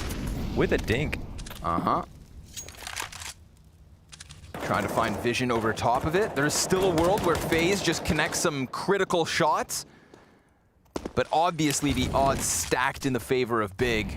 Molly hits the bomb site at the 20-second mark. Xanteras can just go for the wild jumping spray down. tabseN actually comes off of his flank because he has another Molotov. 15 seconds. They do drop Xanteras. Now everybody's over on Cat, and there's no Molotovs left. Keto through the wall, onto the double. Third frags tabseN's, and Big Clan find 15. Hats off. It's marvelously played there by Big Clan to have the fallback. Not even overplay that as well. It's information FaZe never got to learn that they had. And an insane shot from Keto. Looking very comfortable here on CT side. Nice Cat. Yeah. Yeah, and this could be the last round. 7-round lead every round. They've got to hear that sound. FaZe on match point. Damn. Keto just rattling off with the op. You know, we kind of questioned his op when we saw the second one come out. Yeah. But he has just been instrumental. At first I thought, he's just going to be the B anchor, let him be cool. But he's been peeking all over. And, well, this one's not quite over yet. Maybe peeking a bit too aggressively. You know, 7 map and match points to work around with. You can take some calculated risks. But when it rains, it pours. And the man's on for the ace. Sitting pretty on his 4th frag, it's Kierby to take it away. Slides out from that B site to put a 9th on the board for FaZe Clan. 6 more to go. Nearing the post-Nico era, Rain has put up some great performances. Yes, sir. Really, you know, at one point on this team with 3 other legends on it, he was the star player of the roster. It's been a long time since then, and you know, we'd be hard pressed to believe the consistency could come back to that level. But what we've seen recent times is some of that consistency, looking very strong. With that 4K, puts him at 20 on this map, but they're still 6 rounds down. So, Big Clan, yes. Well, do they even have to concede around here? Keto's already got an opening kill, looking just on point with all guns at this point. I mean, it was his Mirage CT op or like the A site op that looked a little bit out of place. Yeah, dropping some easy shots, but this, and this boost. Whoop, second player connects it. You are right though. That one half of Mirage was definitely where the. Okay, this could be it. Oh no, not like this. I mean, in fact, this probably is it. Oh, that was a crucial kill, especially considering Kierby's struggles across Dust 2. Oh my God! Come on! Give them a damn chance!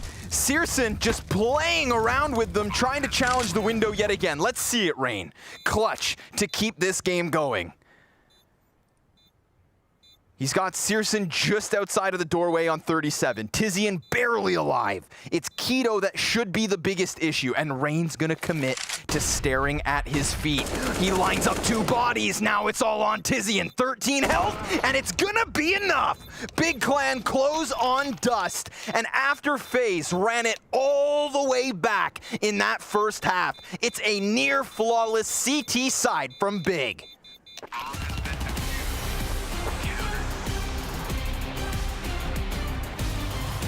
Wow, that was Rain giving it his damn best try.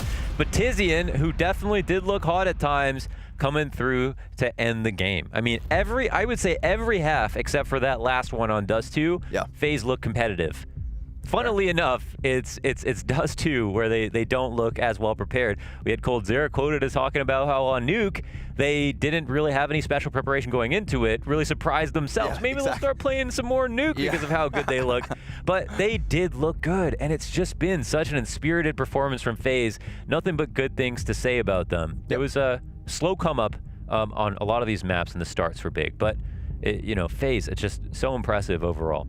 My most enjoyable component of this entire BO3 just has to be the amount of fun that we saw FaZe having. Yeah. You know, when things kind of got a little serious towards the end of Dust 2, the laughs were shaken off, but they enjoyed themselves today on the server, and I think that everybody can say it was an enjoyable experience seeing Olaf back in the mix, seeing the camaraderie, and seeing a performance that not many people expected. Big do take it in the end. Super streaky Dust 2, by the way. 7 rounds in a row, 8 rounds back for FaZe, and a near flawless CT close. But we're going to hand this one over to James Banks and our analysts to finish off the day. Thank you very much, guys. It's a pleasure to have them with us finally here in Copenhagen. And Scrawny touched on it just then, right? The streakiness of that. It was a great start, which you guys said certainly was needed coming out here from Big Clan, and it went in their favor at the start, but it got very scary towards the end of the first half. Yeah, after the first half, I was very scared. My whole narrative was absolutely going down the drain. We said Big need to have great start. It was the case in both halves. They were in the lead 7-0 at the beginning of the game. Then Faze mounted a crazy comeback on the back of a clutch at the beginning. Tizian missing the mark in 1v1 versus Olaf. Then Coldzera on the B-bomb side being absolutely masterful and very impactful. And then Faze starting to take control again. You move on to the second half. And finally, I did ask Le Père Noël, Santa Claus, for some scout kit from Sturson, and he delivered. He really helped them out in that CT side. We saw FaZe Clan falling, not really finding the solutions at the very end, maybe a little bit out of steam, but Big, after suffering, sweating, bleeding, they make it 2-1. And this man here, right, when he pulls out the scout, it really is something else. The one where he's flashed as well, like, what on earth was that? That's just disgusting. Flash yourself, go for the kill, and make it work. This round as well, he got 2 kills. That second one right there was just amazing. He stepped it up, especially on the CT side. He didn't have a great game tonight, and I don't think Big Clan had a great game tonight. One thing I did notice as well as the game finished, you look at the body language from Tapson, look at the body language on all the big players. They're just sitting there, back there, relaxing. They're not really hyped. They're not really that happy. I think they felt a bit pressured throughout this best of 3. I think they knew coming into this one, hey, we're facing a FaZe Clan who are playing without Nico, the best player, without the in-game leader. They're bringing in Olafmeister, who haven't touched the game in quite some time. We're supposed to win this game 99 out of 100 times. So when FaZe gave them, the pressure, when FaZe brought him a game on the hand, then I think the big players reacted, by being a little bit, that's scared, They didn't play up to their best. And I think that's the reaction we also saw from the big players right here. Sitting back, relaxing, not necessarily thinking they played a great game. But it's also very good, right, that they realize that straight away, because they know they should have done better in a game like this. Yeah, you could definitely see that winning 2-1 is nothing to write home about. I think it's just a job done. Yeah. You check it off the list. I think the fashion is not necessarily here. Tabson did not look like he was absolutely exalted or having the best time of his life. It's just okay. Probably focusing on what went wrong, because by all accounts, when we talked about that game, when we prefaced it, Big should have won it easily. The good news, though, for all the viewers, for us as well, for the rest of the show, is that FaZe Clan are going to be problematic for anyone, I think. Anyone doesn't, if they don't give them the respect, if they don't prepare appropriately, if they don't go 200% into the game, FaZe Clan will make life hard for everyone. And I'm going to say this as well. We've seen Olafmeister, okay. Second map, not too hot, right? But it wasn't so needed. They still took the win. He actually doesn't look as rusty as he put it out there to be, right? That's the thing. This long cover from Olafmeister, that was almost rolling back the years. He was playing that long area, getting the flashing and the triple kills. For everyone at home, don't allow Olaf on these kind of maps. Just push them onto tactical maps where, the protocols will be needed, because if individually he knows what he's supposed to do, we can see he still got it. He was definitely tricking us with that, right? He was trying to throw it out there like, didn't play for months. You know what? I haven't played for months. He's been there. You can't leave Counter-Strike alone for too long. Pimp, you definitely know that. Maybe he's just, better than we thought. He is all of a sudden, he's a top 5 player of the entirety of the world, in this game. He's been up there for so many years. He has so much experience. So the fact that he can come in and play at this level without having touched the game for more than a couple of days leading into this tournament, it's impressive. But I guess, if anyone would be able to do it, it would be the likes of Olafmeister, Saibu, Simple, and those guys. They just have that extra flair and extra talent for the game. I do think he finished up as potentially the worst rated player for FaZe Clan, but he had impact. He was not, as we talked about in the communication,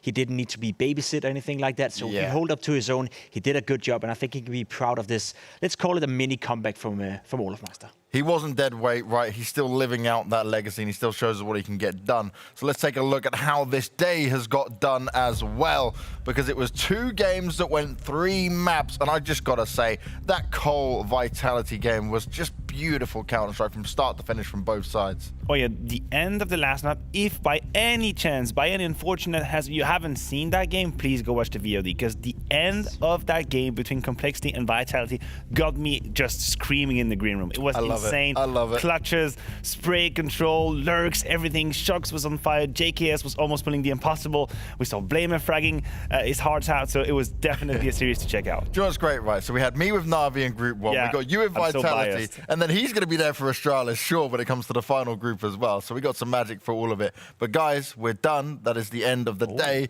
We got one more day coming up tomorrow, though, because the fun doesn't stop here at Blast. Plenty of Counter-Strike action coming your way, and we're getting Big versus Vitality. But I'm going to say, right, if Big want to come up with that level, they need to step it up again to take on a Vitality we saw today. They definitely need to step it up. Big Clan weren't playing some great Counter-Strike today. Vitality, they seem like a well-oiled machine. Curious to see how they're going to use Nevera tomorrow. Who's going to be on the starting lineup? There's so many question marks surrounding Vitality. But the way they played today, it was some great Counter-Strike, and it was a great debut as well for Nevera. So I am super excited to see how they're going to cope with this matchup tomorrow against Big Clan. And for me, seeing Complexity taking on Faze, I need to see Complexity steamroll Faze for me to have confidence for Complexity to go run it back if they want to make it through. Yeah, you think so? You think we need Complexity to establish dominance on the Faze? But after what we've seen from that game, it's not going to be that easy. Remember, JKS new on the block with this lineup, obviously not at the top level of Counter-Strike, but they're still going to need some days to get in. So I'm going to give Faze a fighting chance. Not favorite, but a fighting chance. Well, guys, thank you very much, as always, for a fun day of Counter-Strike. And thank you for all you guys at home for watching. Make sure you're back here tomorrow for another day here at Blast Premier. 2 more fantastic games. 1 team will be eliminated tomorrow, so keep your eyes on that, and we'll see you later on.